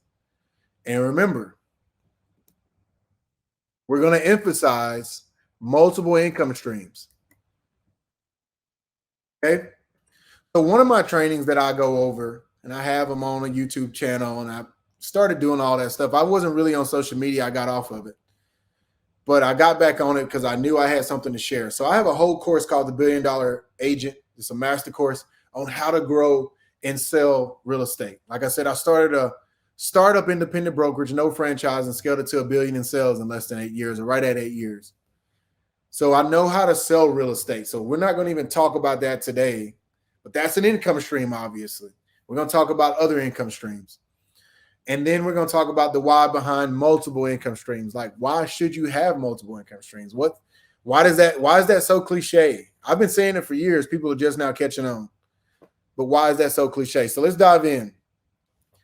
And the last thing, I want you to write this down right now. This is a question I want to ask you before we start. What is your why behind multiple income streams? Like, why do you know you need it? Or if you've never thought about it, why do you think you need it? Let's talk about that. So write that down real quick. Like, why do I need multiple income streams? Well, I want to send my kids to college, or I want to travel. I want to take care of my mom, my grandmother. I want to give back to a ministry. Like, those are the things that we need to be understanding, and that's what we're going to be talking about. Okay, so we're going to get right into mindset. I'm going to be talking fast because I know y'all's time is valuable. Mine is too. But I wanted to pour in and be a part of what my brother is doing because we're a part of the same family. This is a really good quote. And I want you to follow me as I go through this because this is the roadmap. Guys, you listen.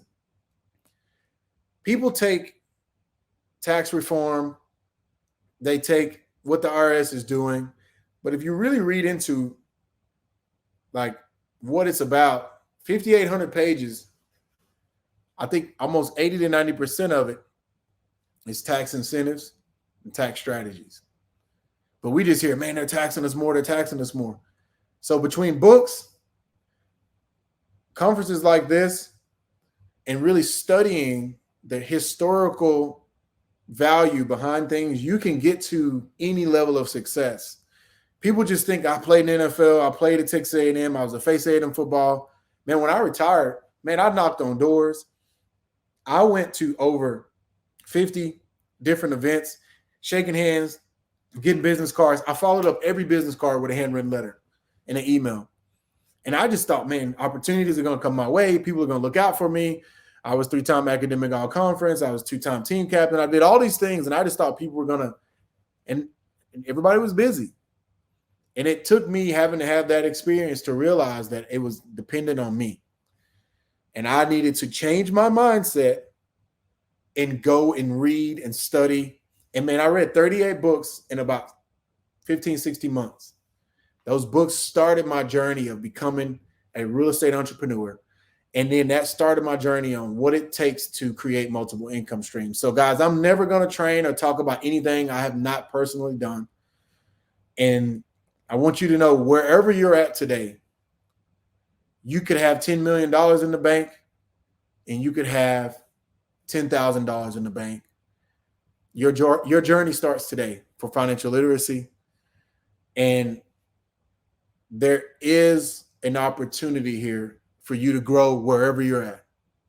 So I just want you to know that, man. Mindset is, if it's in your spirit, if it's in your heart, if you're sitting here today and you're saying Terrence isn't talking to me, I didn't sell this much real estate, or I didn't come from this family, or I didn't play in the NFL, or I don't have a degree. Stop all those limiting beliefs right now and let's move forward.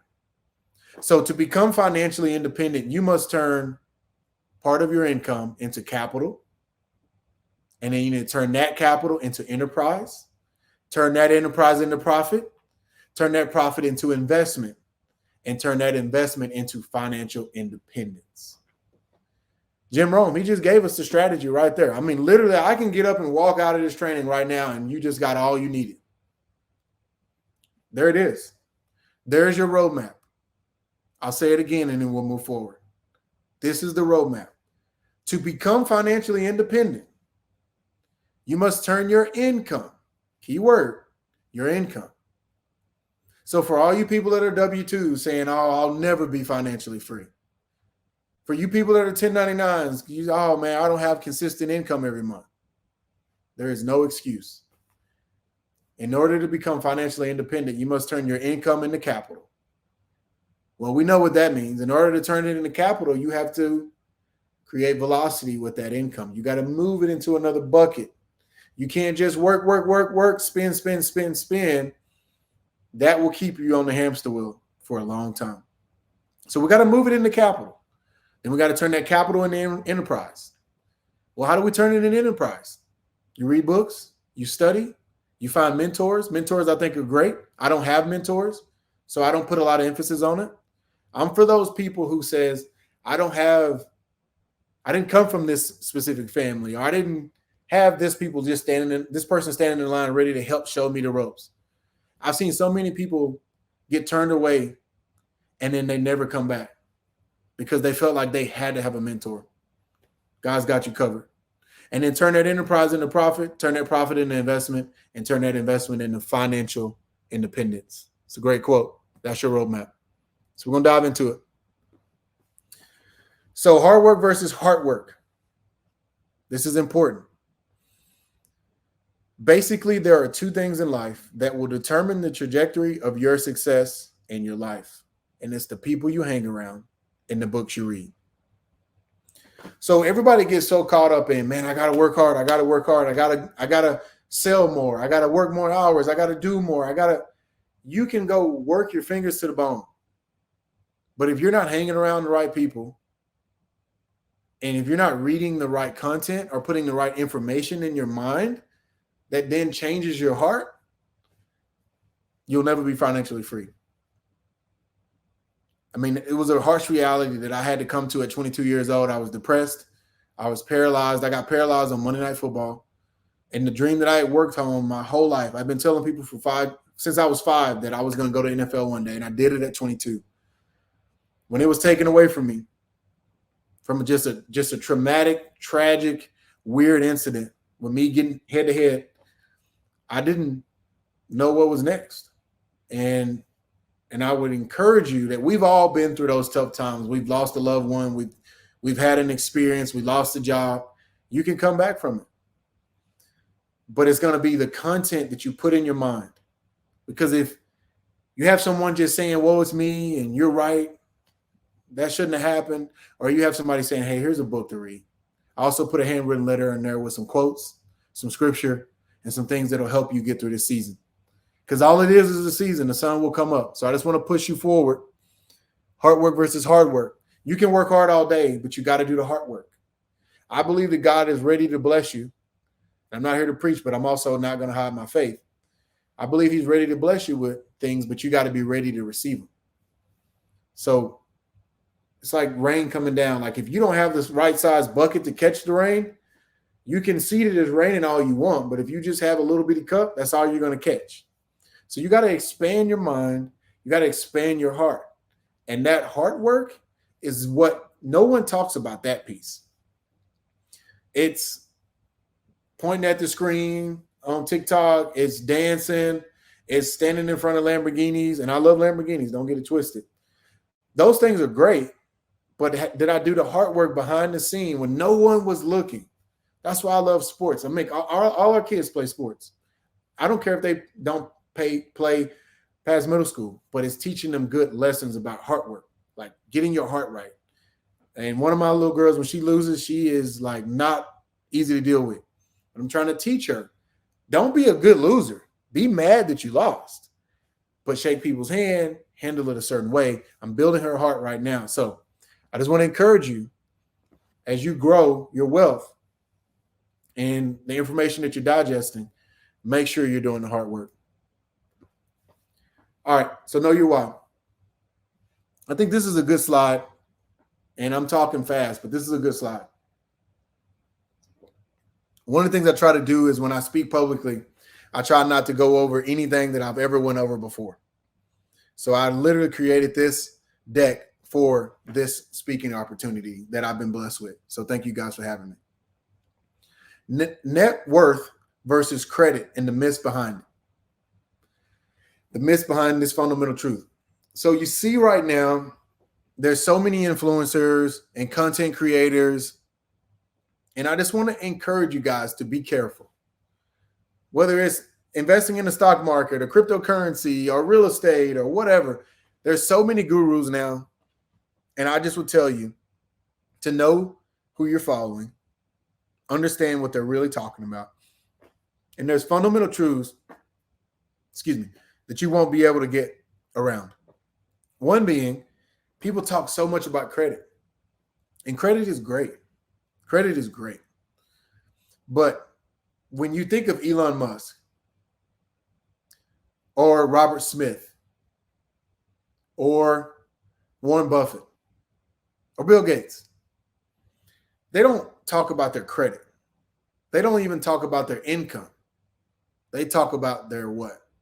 Anybody know? Waiting on the answer. There it is. Net worth. They talk about their net worth. When you hear about these guys, he's worth this much. She's worth this much. Oprah Winfrey, whatever. Because there's a fundamental truth about building wealth and creating financial freedom, and it starts with net worth. So if you're not tracking your net worth and you're thinking, man, credit, you got to focus on your net worth. Because you got to know your why. And in order to get to anything that's scalable, you got to have a balance sheet, a financial statement. You know, a lot of times when you're buying a normal house, yes, they're going to check your income ratios, debt to income ratios. But when you bring a banker, an investment opportunity, a self-storage facility, an apartment complex, a package of BFRs, which are built for rental houses, they don't ask you about your credit. They get right into, we need your PFS or your balance sheet, which is your personal financial statement. They want a global cash flow statement. They need 2 to 3 years of tax returns. And then they want the pro forma or the underwriting on the property. That's it. That's what you turn into a bank when you're investing. And I've done developments. I've invested in $60, $70 million projects. I've purchased $60, $70 million projects. I've done $1 million projects. And I've bought my first 2 investments when I was 22 is I bought 2 $75,000 duplexes. So it's not the price point that I'm trying to focus on. It's the fact that what you need to turn in, and credit is the last thing that banks run when you're really moving into this income producing space. So we need to know your why, and that's the why. What do you ultimately want? At the end of the day, what do you want? And what is true financial freedom for you? Only you can do that. So I'm going to take a second, give me some water, and I want you to answer those 2 questions real quick. And so for you guys that are listening, I want you to participate, because we know when you participate, you remember more. When you write it, when you hear it, when you see it, when you're using more senses, you absorb it more. People always ask me, Terrence, how are you able to do so much? Like, you do a lot.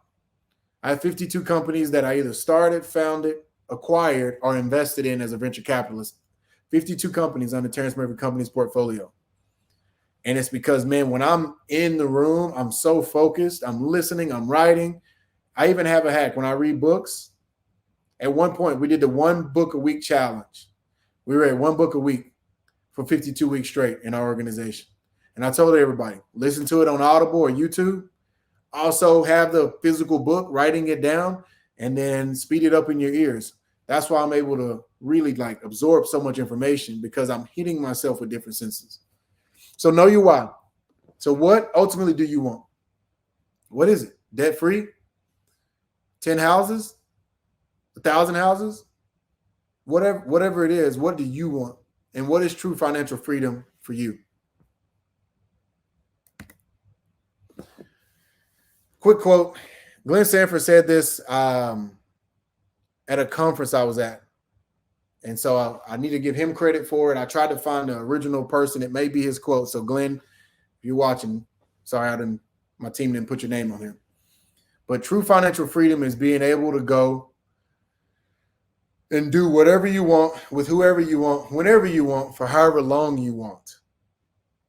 Is that what true financial freedom is? I don't know. But I tell you this, if you could get up and go wherever you want it, with whoever you want it, did whatever you wanted to do, whenever, however, for however long, and there was no requirement or bandwidth on it, something that was stopping you, restrictions from doing it, then I think you would truly see what financial freedom is. Not saying everybody needs to retire. I'll never retire. Now, semi-retired.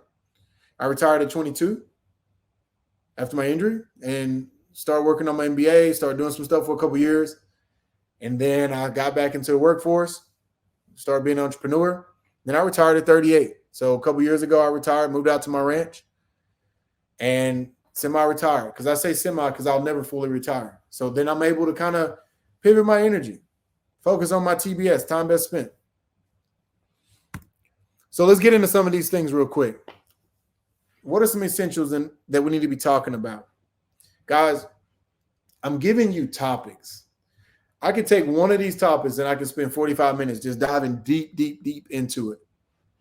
But I truly believe that if I can give you the information now with ChatGPT and YouTube and podcast and Google, I'd much rather give you a lot of topics, a lot of information, and then you can find the books and you can listen to my podcast if you want to, where I'm really breaking it down, or you can find it and you can dive deeper into it. That to me is more important to dive into with your time today.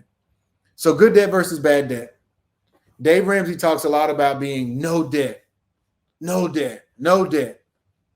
Guys, I want to tell you this. The wealthy use debt as a leveraging piece, which we'll talk about today. I need to speed up. So you need to understand what good debt and bad debt is. I'll make it simple for you. Good debt is if it pays you. Bad debt if it doesn't pay you. So it doesn't matter what asset, because I know people who got loans on cars and then turn right around and put them on Turo and they cash flow $5,000 every couple of weeks. So would that be good debt or bad debt? Because if you just buy a car, drive it off the lot, and you pay for it every month, that's bad debt.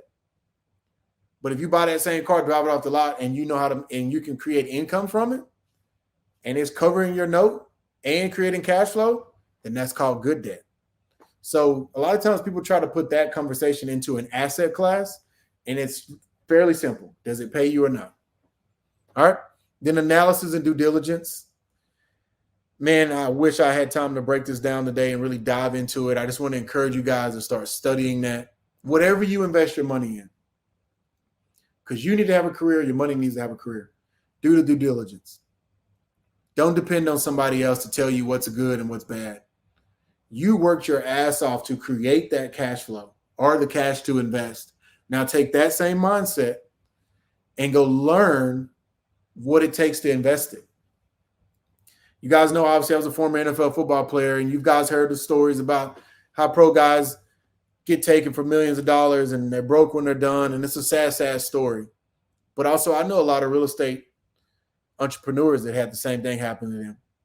So my encouragement to you is take your time, learn it, do the due diligence, create the analysis, understand it. Another thing, capital stack and financing. Earlier, we talked about credit versus net worth. This is another piece to your puzzle you start studying. When it's time to invest, whether it's in real estate, in the businesses, whatever it may be, what capital stack can you structure based on the asset class that you want to invest in? And how will you get the financing? Are you going to raise capital? Are you going to bring in partners? Are you going to make them LPs and your GPs? Like, there's a lot of things here that you need to spend time on. And like I said, on my podcast, I'm going over it. Don't have much time today. So capital stack, that just means when you put your stack together and you're going to buy an asset, a business or real estate, what is the percentages? So you guys have heard of loan to value, LTV. Oh, he's put down 20% cash. 100,000 is obviously 100%, 80% loan, 20% cash.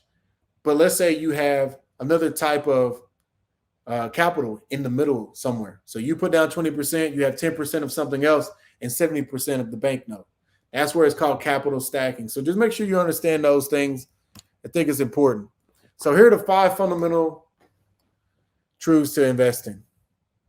5 fundamental truths to investing. I'm going to slow down, just give you guys some time to, if you're taking notes. I'm trying to get action-packed information in here fairly quickly. But 5 fundamental truths of investing.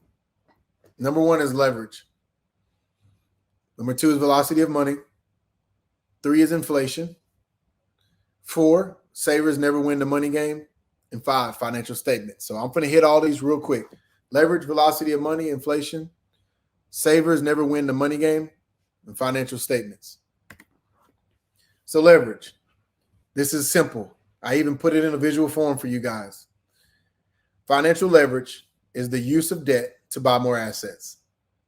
Leverage employed to increase the return on equity. So I'll give you a simple example. If you go buy a Starbucks and it's bought at a 5 cap, you go buy a Starbucks and you pay cash, you don't do any leverage, and you buy it at a 5 cap, that cap means that's what you're going to make on your money. If you pay cash, you're going to make 5%. But if you buy that same asset that's projecting a 5 cap and you go put down 30% and leverage the 70%, or put down 40% and leverage the 60%, that's where debt, equity, and the asset become a great combination of financial leverage. Now, there's a thing called being over-leveraged, where people were buying up all these assets and businesses and they're only putting down 5-10%. I don't encourage that. I don't even do the Burr method, and I'm not saying there's anything against it. I think you need to hold an asset for a certain time period, especially in markets where there's no appreciation. But my point is, you can leverage that asset, not pay cash. And obviously, the less cash you have in, the higher the return, which is why people like doing the Burr method, cash in, cash out. But the point is, I'm just trying to whet your palate with some topics on how to create multiple income streams. But I can't create those income streams if I don't understand the principles to actually investing in these assets. So you need leverage. You need to understand it. This is the simple thing of what a capital stack can look like: asset, equity, and debt. And then just understanding your loan to value, your income ratios, your debt service coverage is also what is called DSC, or that people call it DSCR, debt service coverage ratio. But you need to understand what these things are. These words, when I first got into this when I was 22, it sounded like rocket science. But the more and more I read, the more and more I studied, and I forced myself. I do not like reading books, but I forced myself to do what it takes to be and go where I want it. So this is leverage. Chew on it, understand it, create local banking relationships. Anytime I buy an asset, I like finding a local banking relationship. It's always important. Next thing, velocity of money. This is a simple thing, just like leverage, but a lot of times people don't talk about it. There's no commercials on TV about it, and there's nothing sexy about what I'm talking about, but I love it because it reminds me of football. There was nothing sexy about our practices. We were out there in 107 degrees with probably 10 pounds of equipment, 15 pounds of equipment on, beating each other up. There's nothing cool about that, but we loved it. And if we did it correctly, then you could be successful. That's what this game is: reading, studying, understanding it, forcing yourself to read the same sentence 10 times front to back until you really understood what velocity of money meant. That's the key. So velocity of money is this simple. Velocity of money is the frequency in which one unit of currency is used to purchase domestically, produce goods and services within a given time period. In other words, it's the number of times $1 is spent to buy goods and services. So velocity of money just means how far can your dollar go, how fast can it get there, and how many times can you reuse it. So that's where the Burr method is an example of velocity of money. I've done the Burr method, but at a longer time period, but I'm just giving you examples. That's what velocity of money means.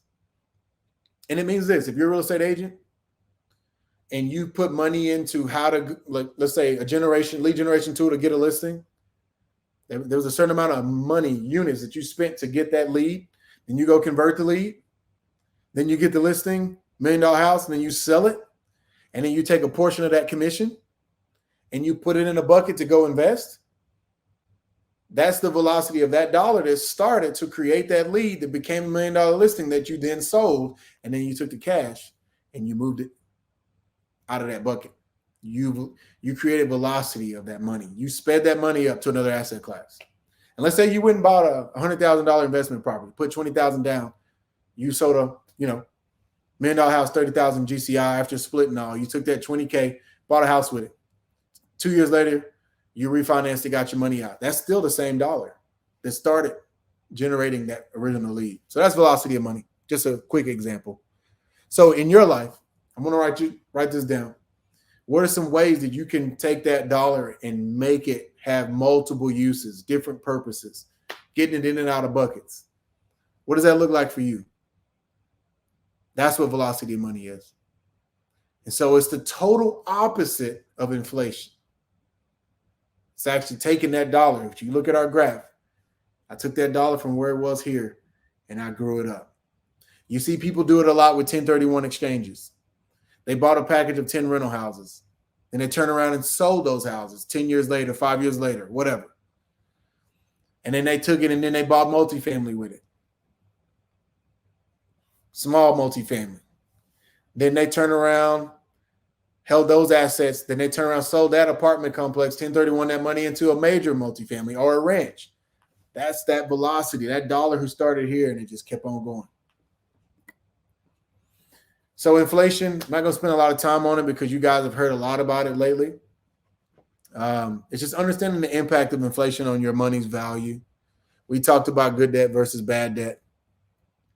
But what is inflation doing to your cash? It's eating it up. Now, this is important. Savers will never win the money game. You can't save your way into financial freedom. It's a quote that I've been saying a lot.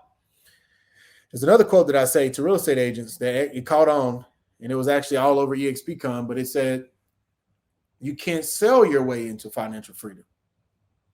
So there's two things. You can't save or sell. So for you people who think, I'll just sell more listings, I'll just sell more houses, I'll just do more deals. Well, I'll just save more. I just keep putting back more money. You can't save or sell your way into financial freedom. It's not going to happen. You know why? Because they're printing more of something. Like if you have a currency, which obviously the American dollar is a fiat currency, and they're printing more of it, then what does it do to what you have in your pocket? It devalues it. It takes it down. And then what is inflation doing? You could have bought a gallon of milk 10 years ago for this price, but today is this. So inflation's eating away your purchasing power. So if you save and you're like, I've been saving for the last 5 years. Well, man, inflation was at 8-9% last year. So if you made no return on that money you put in the bank, you lost 8 to 9% of that cash. That purchasing power is gone. It'll never come back. It's gone. So inflation is eating away. It's the reason why you can't sell or save your way into financial freedom. You need multiple income streams, and you need to start studying and learning it now. You need it. So when one turns, the next income stream is sitting there ready and willing to provide for you and your family or whatever goals you have, which is why you got to take and move. That's the velocity. This is inflation. And it's the reason why savers will never win the money game. Financial statements. Updating your personal financial statement. I heard this quote from Robert Kiyosaki, and it said it best. Growing up as kids, sports and accolades, that's how we got measured. Grades, our grade sheet, and like different achievements. You could have been a pianist or whatever, but that's how you were measured. When you get to college, it was how many degrees you got, what your GPA is, and were you summa cum laude or not, whatever. But when you become an adult, your measuring stick is your financial statement. This statement outlines an individual's assets and liabilities to reveal their net worth. So you just take all your assets, take all your liabilities, and that is your net worth. It also makes it easier for you to track your assets and their worth over time. So if you bought a house, or apartment complex, or a strip center, and your gross rent was $10,000 and now it's $20,000 5 years later, did that asset go up in value or did it go down? It went up. It went up because your NOI, which is your net operating income, went up. So your value went up. So if you paid a certain amount of money for it and it appreciated because the income went up, then your net worth went up, which is why you got to track it. So important. So I'll get to my last couple of slides. I know I only got a little more time. But like I said, guys, I expand on this stuff a lot more on my YouTube channel. I think it's just Terrence C. Murphy. So Terrence, Terrence, C. Murphy is my YouTube. And then my podcast is Real Estate Entrepreneur with Terrence Murphy. So it's the exact title up here where I'm really diving into this. Guys, I'm not trying to sell anything. I'm not here to do anything other than give back. And I know how hard it was when I was trying to figure this out on my own. And I didn't have somebody that can point me in the right direction, give me the tools, but I found it in books and I found it in God. So that's why you need to track your financial statement. It's important. And why net worth matters, I didn't say this. I pulled this offline. This isn't my quote. Net worth is the single most important financial metric one can track. There it is. I don't even need to read the rest. It's more important than a person's salary or monthly budget. Why? It represents the sum total of your entire financial life, reduced to a few numbers. It shows you all the assets you have accumulated over time, over your lifetime. It shows you all of your current debts, and the difference between the two is your net worth. That is why net worth matters. So you guys may be doing an activity every year. You may be investing in something. You may be saving into something. If your net worth isn't going up and it's going backwards or it's staying stagnant, then you know you're not doing the right things. It's that simple. The goal is to be growing your net worth. If it's not growing, then you're not doing something right. So that's why it matters. That is your financial metric, the most important one you can track. Okay, last couple slides. Stay with me. Stay with me. All right, stay with me, guys. Everybody give me 2 claps. Let's do it again. Y'all didn't participate well. Let's do it again. Everybody give me 3 claps. Here we go. All right. So multiple income streams. The key to financial freedom and great wealth is a person's ability or skill to convert earned income into passive income or portfolio income. There it is, guys. I'm literally giving you guys the game. I'm giving you the game. I said this before at another training. It's like you trying to play me in Monopoly. We've all played Monopoly here. But instead of you buying any of the real estate on the board, I just want you to go around the board, roll the dice, and only wait to get your $200 at go. And see if you ever win. You won't.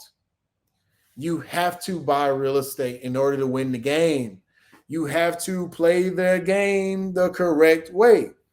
Well, if you guys are trying to win the money game or the wealth game or the life game or the financial freedom game, and you're not willing to work on your skills, because that's what it says here, wealth is a person's ability or skill to convert. It's called a skill. Well, we know what skills means. A skill means that you can grow it, you can build it, you can invest in it, you can make it better. Nobody started off as a great pianist, a great trumpet player. I actually was one of the top trumpet players in the state when I was in middle school.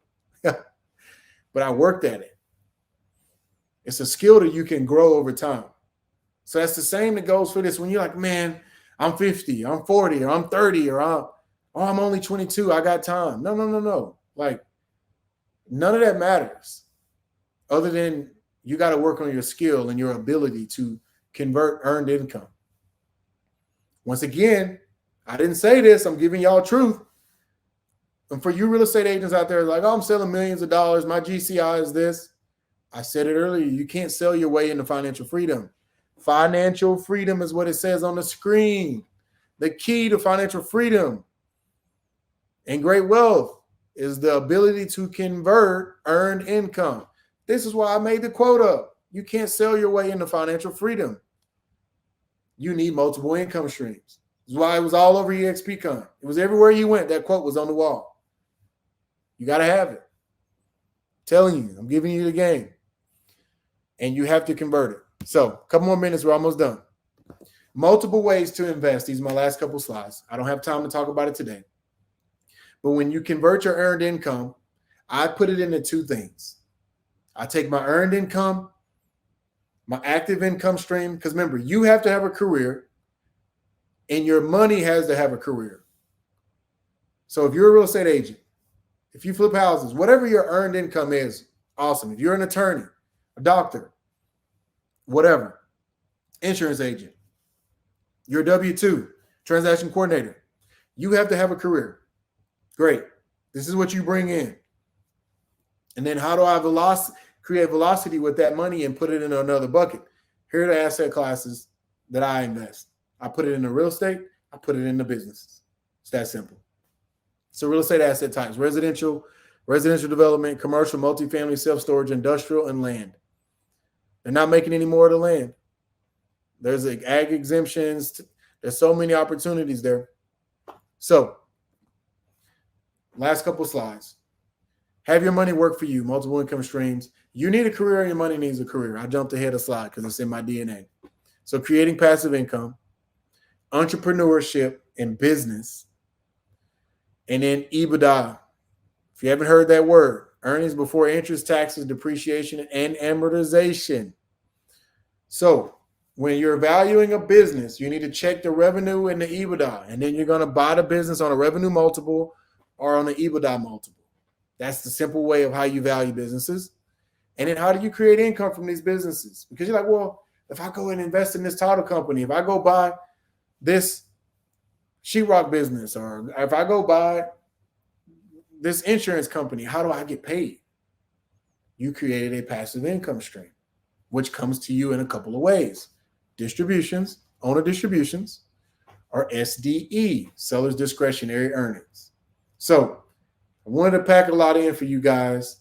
Hopefully you guys got something out of this. If you did, give me a thumbs up, give them. For you guys that may be Longhorns, I love you too. And last thing I'll close with, if you need to find me, I'm on Instagram. My Instagram tag is just Terrence C. Murphy. If you see any other profiles, they're fake. I only have one. And check out my podcast, Real Estate Entrepreneur with Terrence Murphy. I think we got 75 episodes. I think we've done about 200,000 downloads in the first year and a half. So it's doing well organically. I don't really post about it. Just a place for me to put my thoughts. And if you need any help with any of this that we've talked about, reach out to me. And so Q&A.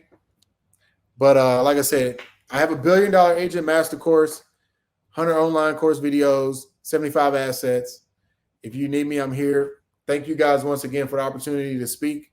And I hope that you guys got something out of this. And if you did, my encouragement to you as we close is find 3 people that you can text this screenshot to. So take a screenshot and send them my Instagram, or send them my podcast, or send them my YouTube channel. Find 3 people that you can say, hey, this guy's talking about something. I got something out of it.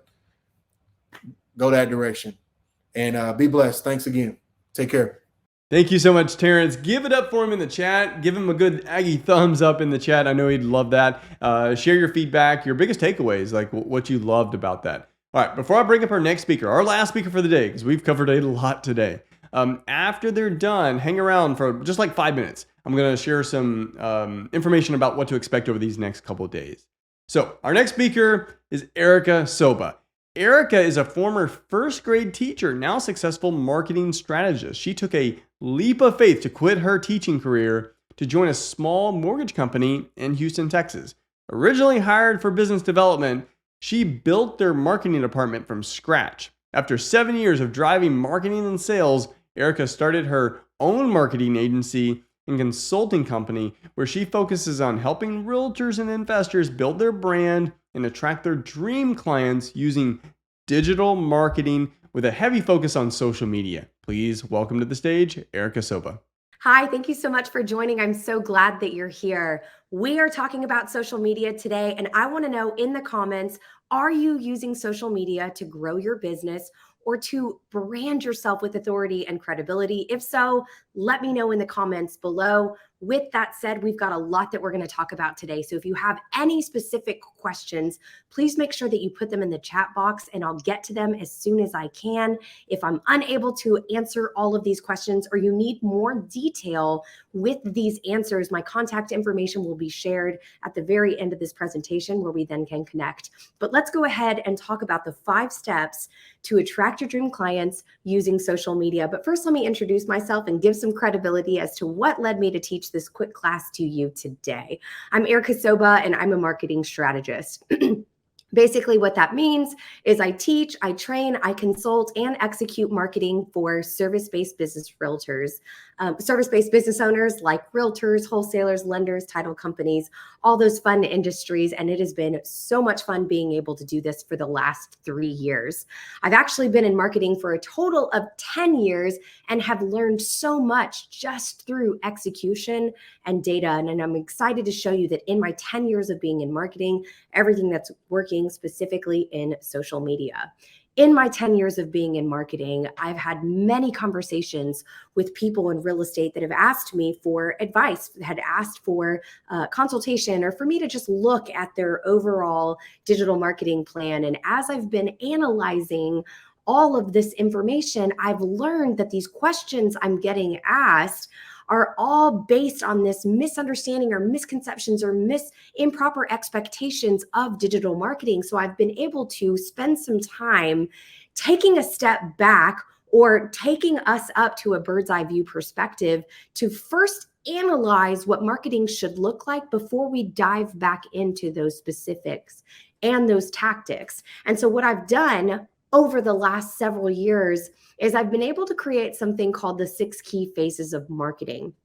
Again, this is a bird's eye view, a bird's eye perspective of what your marketing plan should look like, in hopes that as we see how everything fits together, we then can dive in and start asking very strategic questions on the tactical side, including social media. So what I want to do is I want to introduce this to you first so that we then can see where social media fits in. I call it the 6 key phases of marketing. Let's go ahead and start off with step number 1. That's defining your target audience. Who is it that you're speaking to so that you can speak to them? If you don't know who you're talking to, it's really difficult for you to not only talk to them, but talk to them in a way that they're actually going to listen to you. Many years ago, I used to be a first grade teacher. And one of the things that I did was I create math lesson plans, right? I would teach these, I would come up with these lesson plans based on the appropriate curriculum for my first graders to learn math. And so my question to you as I share this analogy with you is, as I would create these math lesson plans for my first graders, would I be a good teacher if I created a lesson plan for anybody and everybody who wants to learn math? First grade, 12th grade, doesn't matter. As long as you want to learn math, this lesson plan is for you. Would I be a good teacher? No, I wouldn't. I would actually lose my license to be an educator if I were incorrectly teaching a curriculum for students and they're not understanding what I'm sharing with them.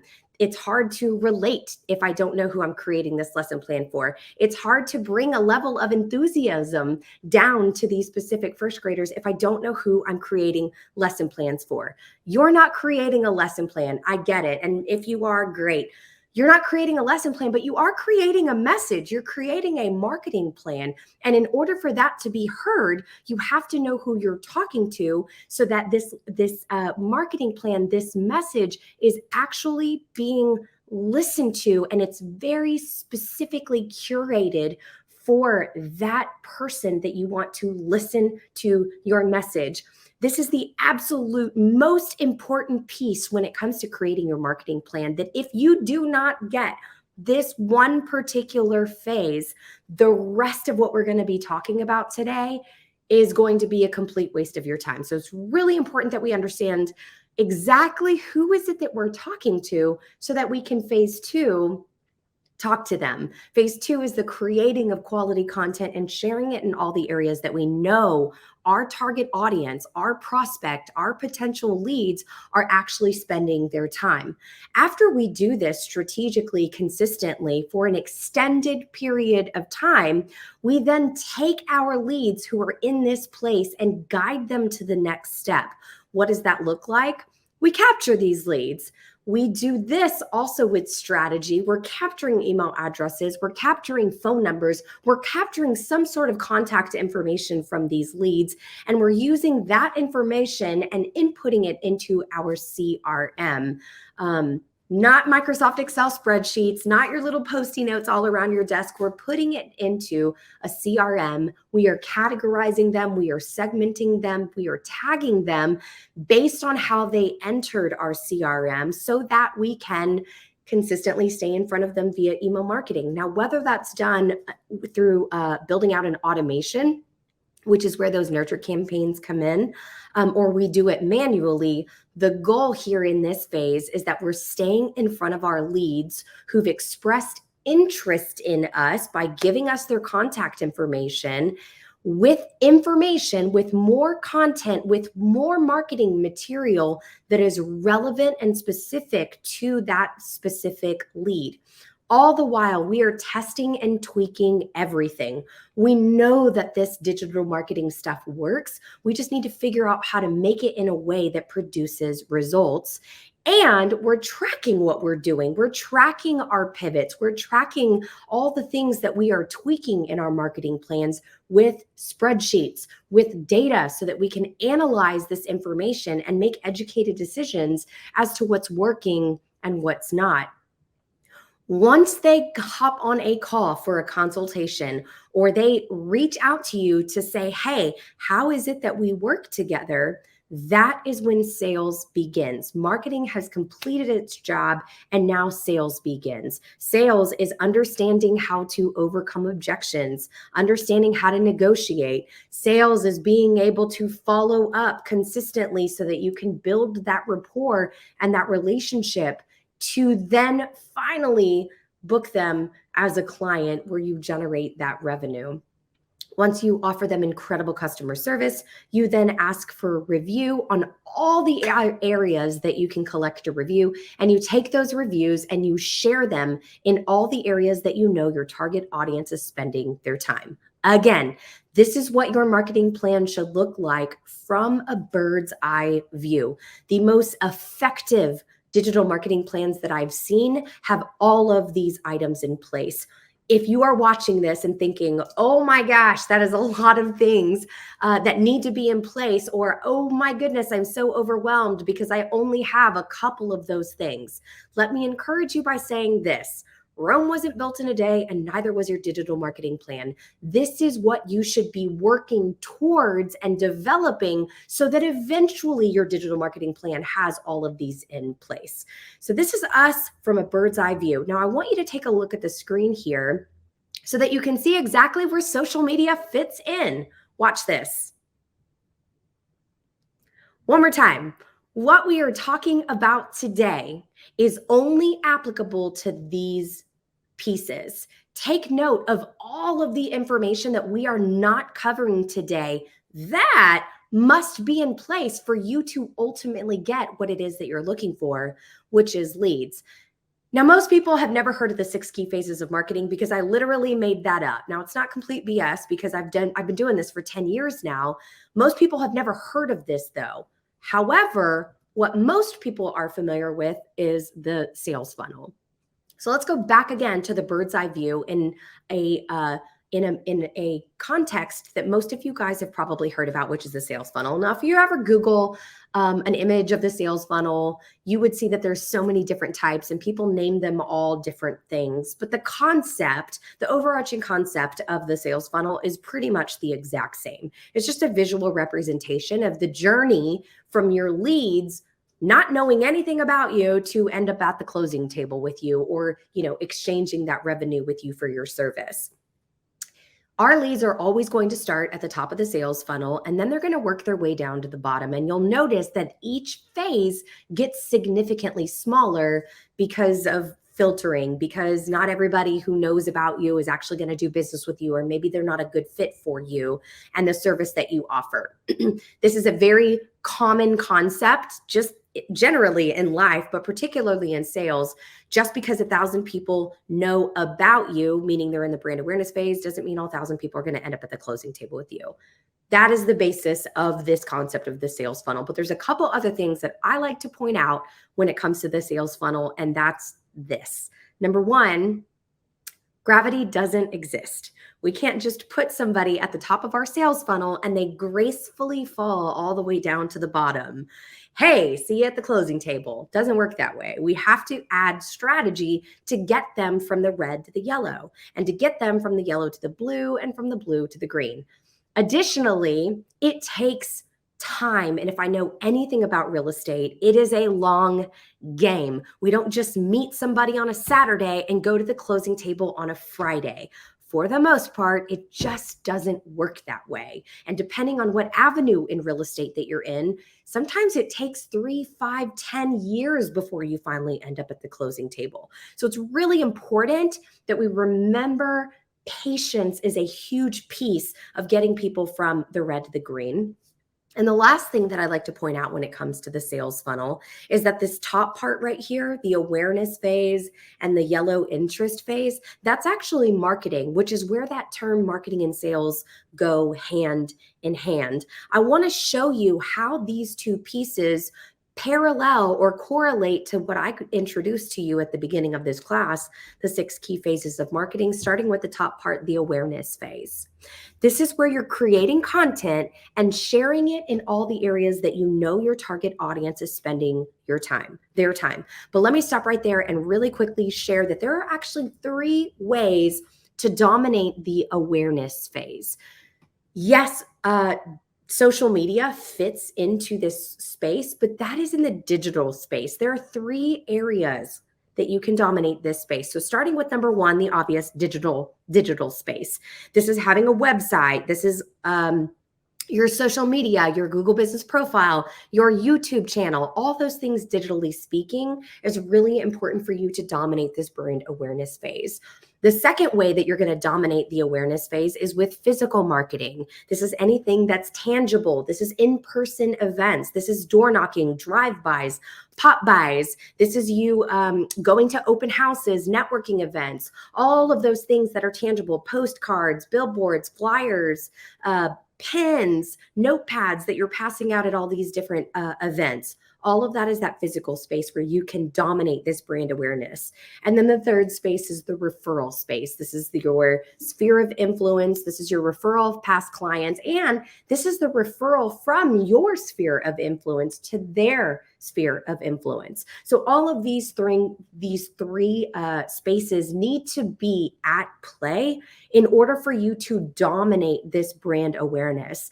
My specialty, my favorite, it's the digital marketing space. This is making sure that you have a digital footprint so that people know exactly who you are when they look you up online. And it is 2023, so everyone is looking online. And so it's really important that we have a strong footing and foundation, digitally speaking.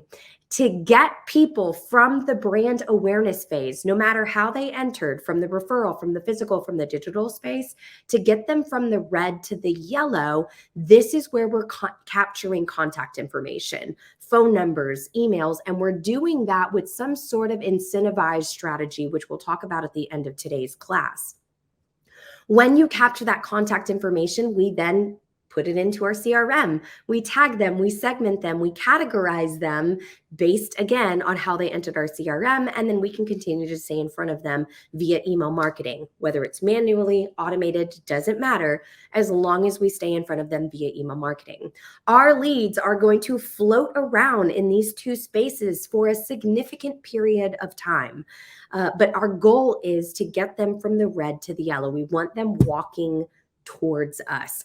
But today, what we're focusing on, what we're concentrating on is social media. And social media, as I mentioned, is in this brand awareness phase. This is where we are going to share and show up in a way that, number one, lets people know exactly what it is that we do, but number two, brands us and positions us with credibility and authority so that people can't help but be attracted to us, that walk towards us, and ultimately enter our sales funnel. So now that we have had a second to look at where social media actually fits into the grand scheme of our marketing plan, now we can dive into the 5 steps to attract your dream clients with social media, starting with number 1, create quality content. I am not talking about a selfie at open house with hashtag real estate is life. That is not quality content. I'm not talking about all your listings. I'm not talking about everything that you've closed recently. And I don't want you to misunderstand what I am saying. I am not saying to never post those things. But what I am saying is that you're mindful that that's not the only type of content that you're sharing on social media, because that doesn't attract our dream clients. Instead, I want you to focus on quality content. Well, what is quality content? Quality content can be defined as one of the following, one of the 5 following. If not at least one, a combination of some of these. We want our content to be so valuable to our target audience, educational to our potential clients, entertaining, relatable, resonating to our prospects. Why is this important? Well, let me ask you this. The last time that you were scrolling on social media and you decided to watch a video, you decided to read that novel of a post, why? Why did you stop to consume this information? I'm willing to bet that you did so because it checked off one of these boxes for you. But let me also take that a step further to really, really drive this point home. I'm also willing to bet that whatever book you decided to read recently, it checked off one of these boxes. I'm also willing to bet that whatever Netflix series you decided to binge recently, you chose to binge it because it checked off one of these boxes. I'm also willing to bet that whatever conversation you've had with another human being, you chose to do that because it checked off one of these boxes. There is no misunderstanding here or a question or curious as to why this is happening. There's a lot of study that's been done over this, actually. We are humans that are biologically wired to consume things that serve us. And if it doesn't serve us, we don't want it. We don't want to read it. We don't want to participate in it. We don't want to watch it. We don't want to eat it, have it, whatever it is. We are biologically wired to consume things that serve us, including social media posts. And if we know that, then it's important that we're creating content that serves our prospects, our buyers, our sellers, our wholesalers, our investors, our potential clients. We want to serve them, and we know that we serve them if we're providing them value, if we're providing them education, entertainment, and in a way that's relatable to them, that they understand in their language and in their world, not ours, and that also resonates with them, that emotionally impacts them to do something with this information. Other questions you can be asking about the content that you're creating is this: is this content about me and how amazing I am, hashtag real estate is life? Or is this about them? Is this about where they're at? Does the content I'm sharing on social media refer to their problems, their frustrations, their concerns, and does it offer a solution? Does it give them an answer? Does that answer give them a new perspective, a new mindset, an aha moment, or, oh, I'd never thought of it that way, or, oh, that's how that works? And does your content evoke emotion? Does it remove fear? Does it remove insecurities? Does it empower? Does it bring confidence? Maybe not just in the market, but in you specifically, because this content's coming from you. These are all things that we need to be asking before we spend the time, energy, and maybe even money in creating content for our social media. Step number 2, you got to know how we're sharing this content. What is it that we can do so that as our prospects, our potential clients, are scrolling on social media, how do we get them to stop on our post?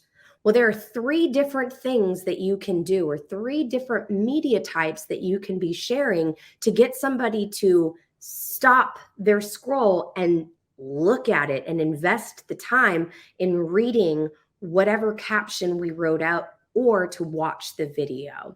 3 different media types, starting with number 1, pictures. This could be a picture from your camera roll. Yes, you'll notice that you'll see selfies on here. And I know I was dogging on my selfies earlier. And to be honest with you, I actually really love selfies. I love those lifestyle pictures, especially if it's you. What I don't like is when the caption is about you. The caption is going to be that game-changing piece that then positions you with credibility and authority and brands you as that expert. So by all means, I love the selfies. Let's just make sure that the caption is of quality, valuable, educational, relatable, resonating, entertaining. Another media type would be graphics. These are just visual displays of information. These are charts, graphs, timelines, visual quotes, all of those types of visual displays of information that can be created in Canva. HAR does a really good job at sharing visual graphics. But you can also create those yourself. And then the third media type is videos. Let me take a step out real quick and share this interesting fact with you that 93% of internet users prefer to consume videos. That number was like 84% when I last looked it up a year and a half ago. 93% of internet users prefer to consume videos over any form of content when it comes to the internet. Gone are the days of them reading that long, lengthy blog.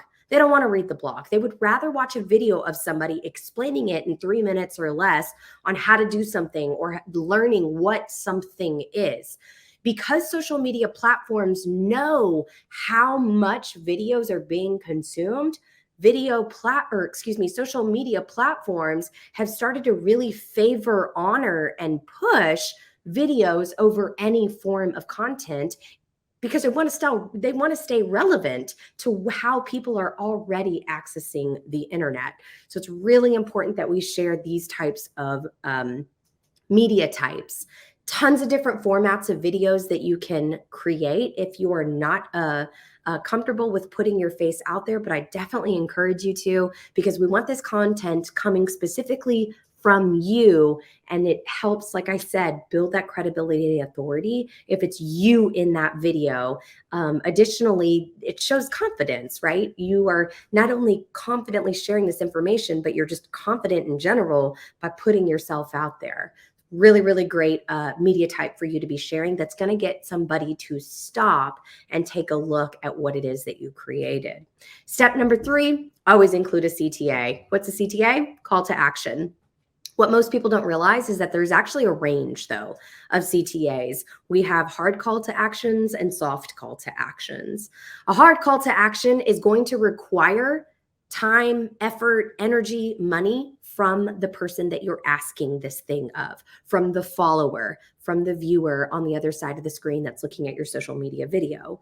Whereas a soft call to action does the opposite, right? It does not require your follower, your viewer, your potential client, your prospect. It doesn't require any time, effort, energy, money from them, but we still need to make sure that we are including them and doing it in a way that we're mindful of this range. So now what I want to do is I want to share some examples of all of these CTAs and what this looks like. So let's start off with the soft call to action. Examples of these on a social media post would be things like my post if you found this valuable, or like this if you can relate, or follow me for more real estate tips.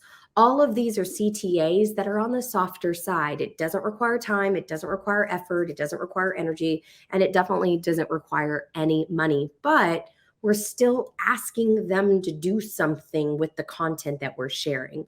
As we move further down the range, then we start asking things like, comment your thoughts and opinions below. Send this to someone who you think may need this. Now we're asking them to spend a little bit more time, effort, and energy, but still no money. Then we move further down the range. We've got things like, download this free guide, watch this 1-hour training, book a call with me, get your free home evaluation, schedule your consultation. All of these are now harder in that CTA range. They're requiring more time. They're maybe even requiring personal information like a phone, email, or an address. And then we move all the way down to the very bottom of the range of CTAs. Examples of this would be attend my open house. And lastly, of course, use me as your realtor, which is the hardest CTA of all. It requires the most amount of time, effort, energy, and money. The reason why this is important is because when we are on social media, we have to remember that we're in the brand awareness phase.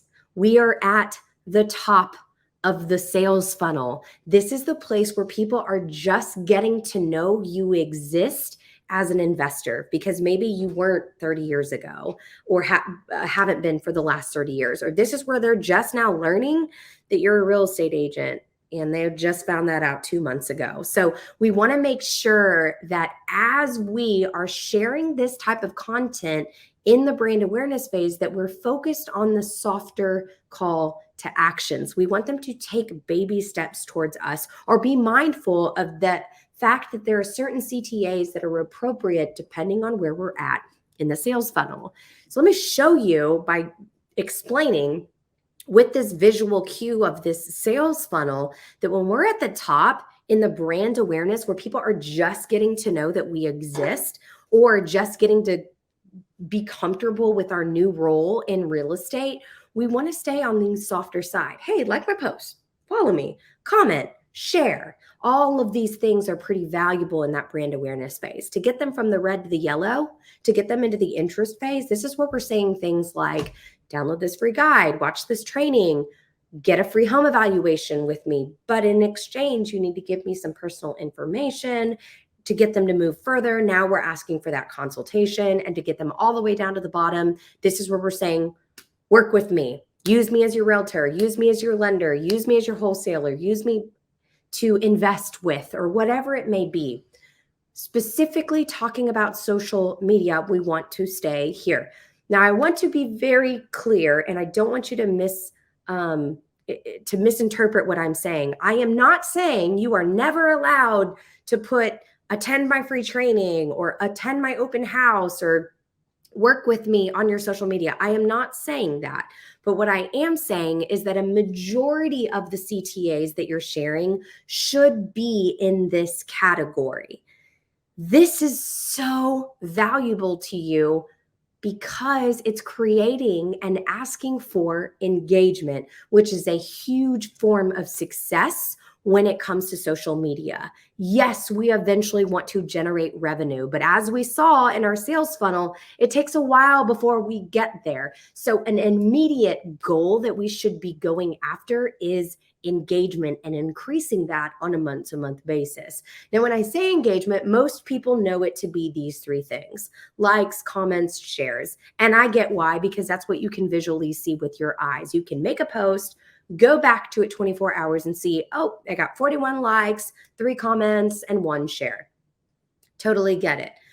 But what most people also don't realize is that there are other forms of engagement that are just as good, and that's clicks. If somebody clicks through your comments because they're just like looking at what happened with the conversation, that is just as good as a like. If somebody's pausing or stopping scrolling just to look at your post and they spend a little bit longer looking at your content, that's just as good as a comment. And if somebody presses play on your video for 3 seconds or more, that's just as good as a share. All of these are forms of engagement, and our goal is to receive all of these. Now, I'm going to be very honest with you. When it comes to sharing things that are related to real estate, that is not relatable to everybody who you're friends with on Facebook, Instagram, it's not going to get as much of the physical engagement, the reactions, comments, and shares, as the content of puppies and babies. That's just how it is. But what you do want to get at the beginning, especially for the first year, 2 years, because yes, it takes that long to organically grow, You want to get clicks, pauses, and views. And thankfully, that information is available to you on the back end, assuming that you have a business or professional account. So remember, we want all that bottom stuff. We want the clicks, the pauses, and the views. We want that consistently because that shows Facebook, Instagram, LinkedIn, all these social media platforms that what we're creating is getting engaged with. And why is that good? Because then the social media platforms are going to push your content out to more people. And the shares, the reactions, the comments, they will come, but we have to get the views first. With that said, in the world of engagement, it is a two-way street. So you have to make sure that not only are you getting that engagement on your videos and striving for that engagement on your videos, you need to be engaging with other people's content. It is very much a two-way street. They've made those announcements on these platforms. We want you to contribute to the community and to the conversation. That is the sole foundation of social media. Phase number 4, we've got to use data to find trends. Earlier, I talked about this in my 6 key phases of marketing. We want to be pivoting. We want to be trying different things out, be bold and courageous in the things that we do for our social media. But you have to have a spreadsheet that tracks the performance of what it is that you're doing or the trials and errors and things that you're testing out so that we can make really educated decisions as to what we need to keep doing or what we need to stop doing. I have spreadsheets galore when it comes to all of my marketing stuff. If I'm putting effort into something, you better believe there's a spreadsheet to track it. One of the things that I track specifically on Instagram is content interactions. On a month-to-month basis, I am looking at, are people interacting, liking, commenting, sharing? Yes, but also pausing, clicking, and viewing the content that I'm creating and sharing on specifically Instagram. And is it trending upwards? And as you can see, absolutely it is. But a couple things that I like to point out when it comes to data is that number 1, what goes up always comes down, and that doesn't bother me. What does bother me though, is if I see something trending downwards for 4 to 5 months in a row. When I see that happening, that is that like red internal flag, that red social media flag that's like, whoa, whoa, whoa, Erica, let's go ahead and take a little pause here and find out why is this trending downwards for this consistent period of time. Turns out, oh my gosh, I didn't have closed captions. People are watching videos without their sound on. Don't know why that is, but that's what's happening. That's what's trending right now. So I need to start including closed captions on my videos so that my videos are starting to be watched a little bit more. And as soon as I added that, boom, it started ticking back up. Oh, I see. The first 3 seconds, I am not creating a better hook. I need to start being mindful about the hooks, the way that I start my video. I'm learning that it's getting more and more competitive whenever I'm creating content on social media, and people are so scroll happy. So if I don't capture your attention in the first 3 seconds with a solid hook, then it's not going to be watched, which is contributing to this downward trend. Oh, I see. Let me change up my hook. So once I did that, boom, it started trending upwards. What's so unfortunate to see, because I work with a lot of business owners and I always pull their data before they start working with me. What's so unfortunate is when I see somebody who's doing something, the exact same thing for 2 years, they never changed anything. They never looked at their data to then change something, and all their data is trending downwards. And they typically come to me and they say, well, my social media is not working. And I'm like, well, your data is showing why, like it's showing what's going on and what have you done? What have you changed or tweaked so that you're not doing the same thing that you were doing 2 years ago. And so that our data, or excuse me, our content is being placed in front of more people, and they're like, I didn't realize it was this bad. This is right. It's so important to pull data so that you can look at this from an analytical perspective and make those educated decisions. Another thing that I'm always looking at is video views. I told you earlier that videos are being pushed out significantly, but it's got to be a good video. It can't be a bad video. Instagram's like, I see you posting that video and I am so grateful that you did, but this really sucks. So I'm not going to show this to anybody because I don't want anybody else unhappy with this terrible video that you made.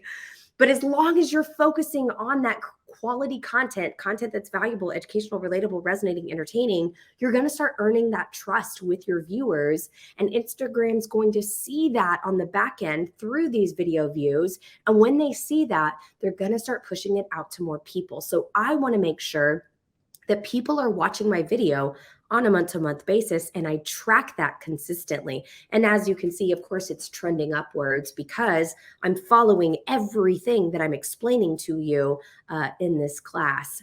When it comes to video views, though, one thing that's always heartbreaking is when we hit that funk of 50 video views or 100 video views. And I'll have clients or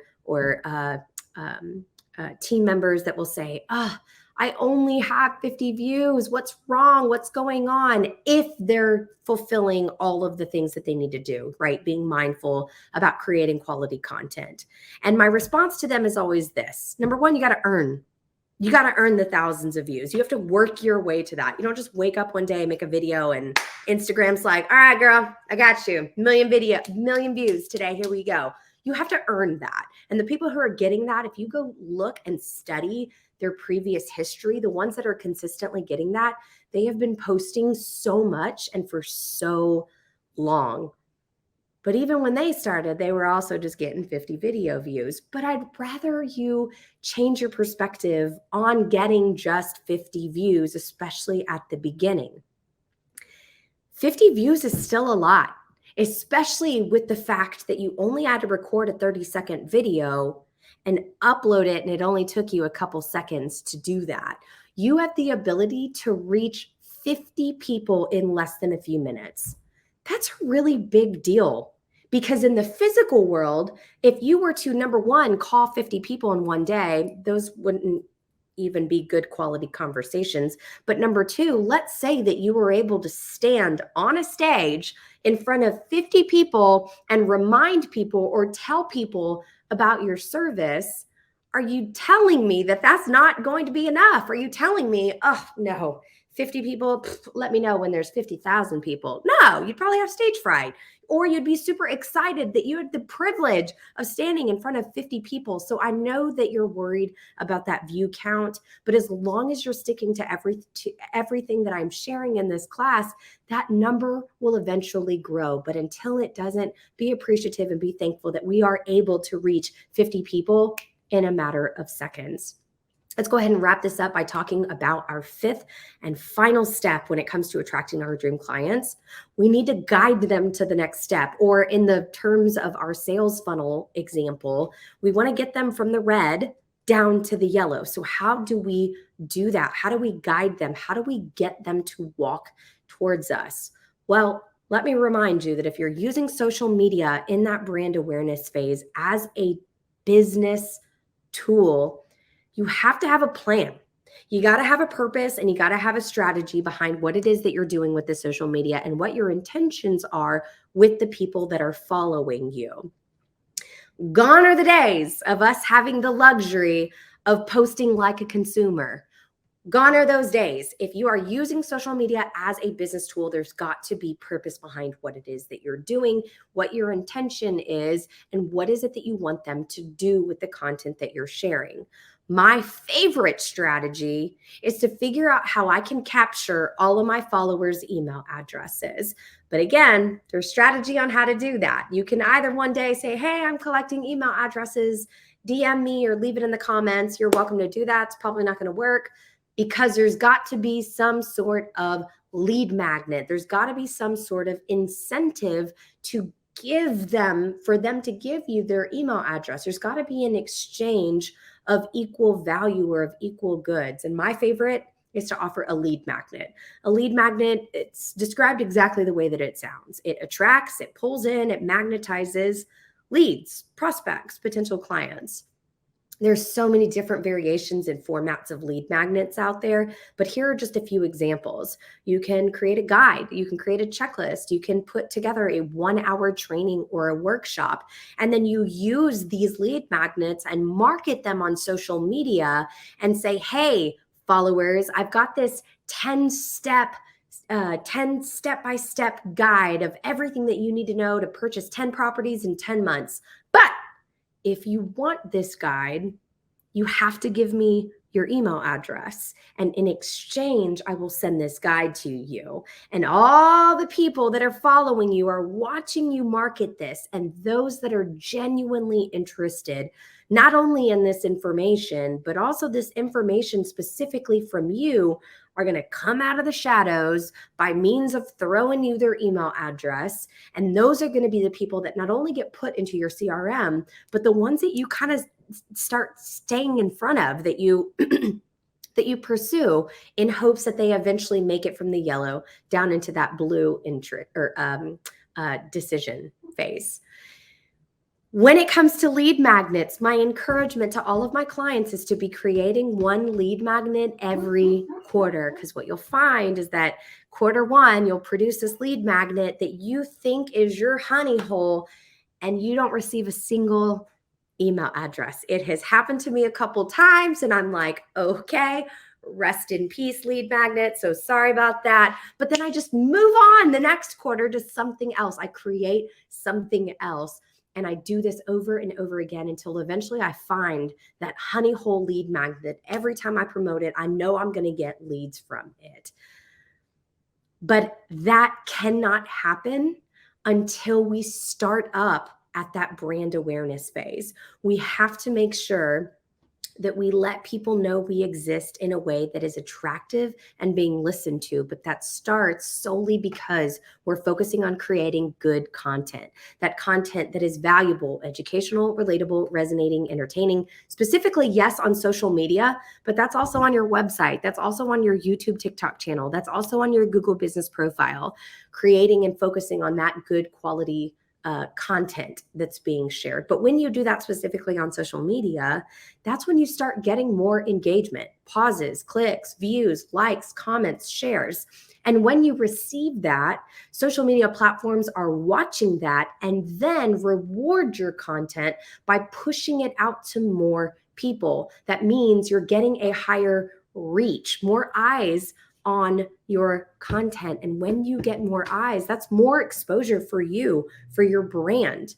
And when we get more exposure, that means that there are more people entering the top of the sales funnel, more people entering that brand awareness phase, which ultimately means that we're getting more prospects.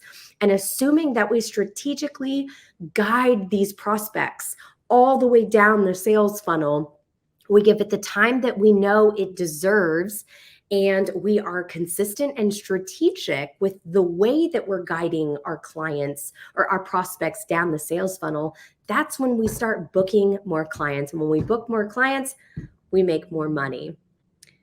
Here's an overview of the 5 things that we talked about today. Number 1, creating quality content. Number 2, knowing how to share your content on social media platforms.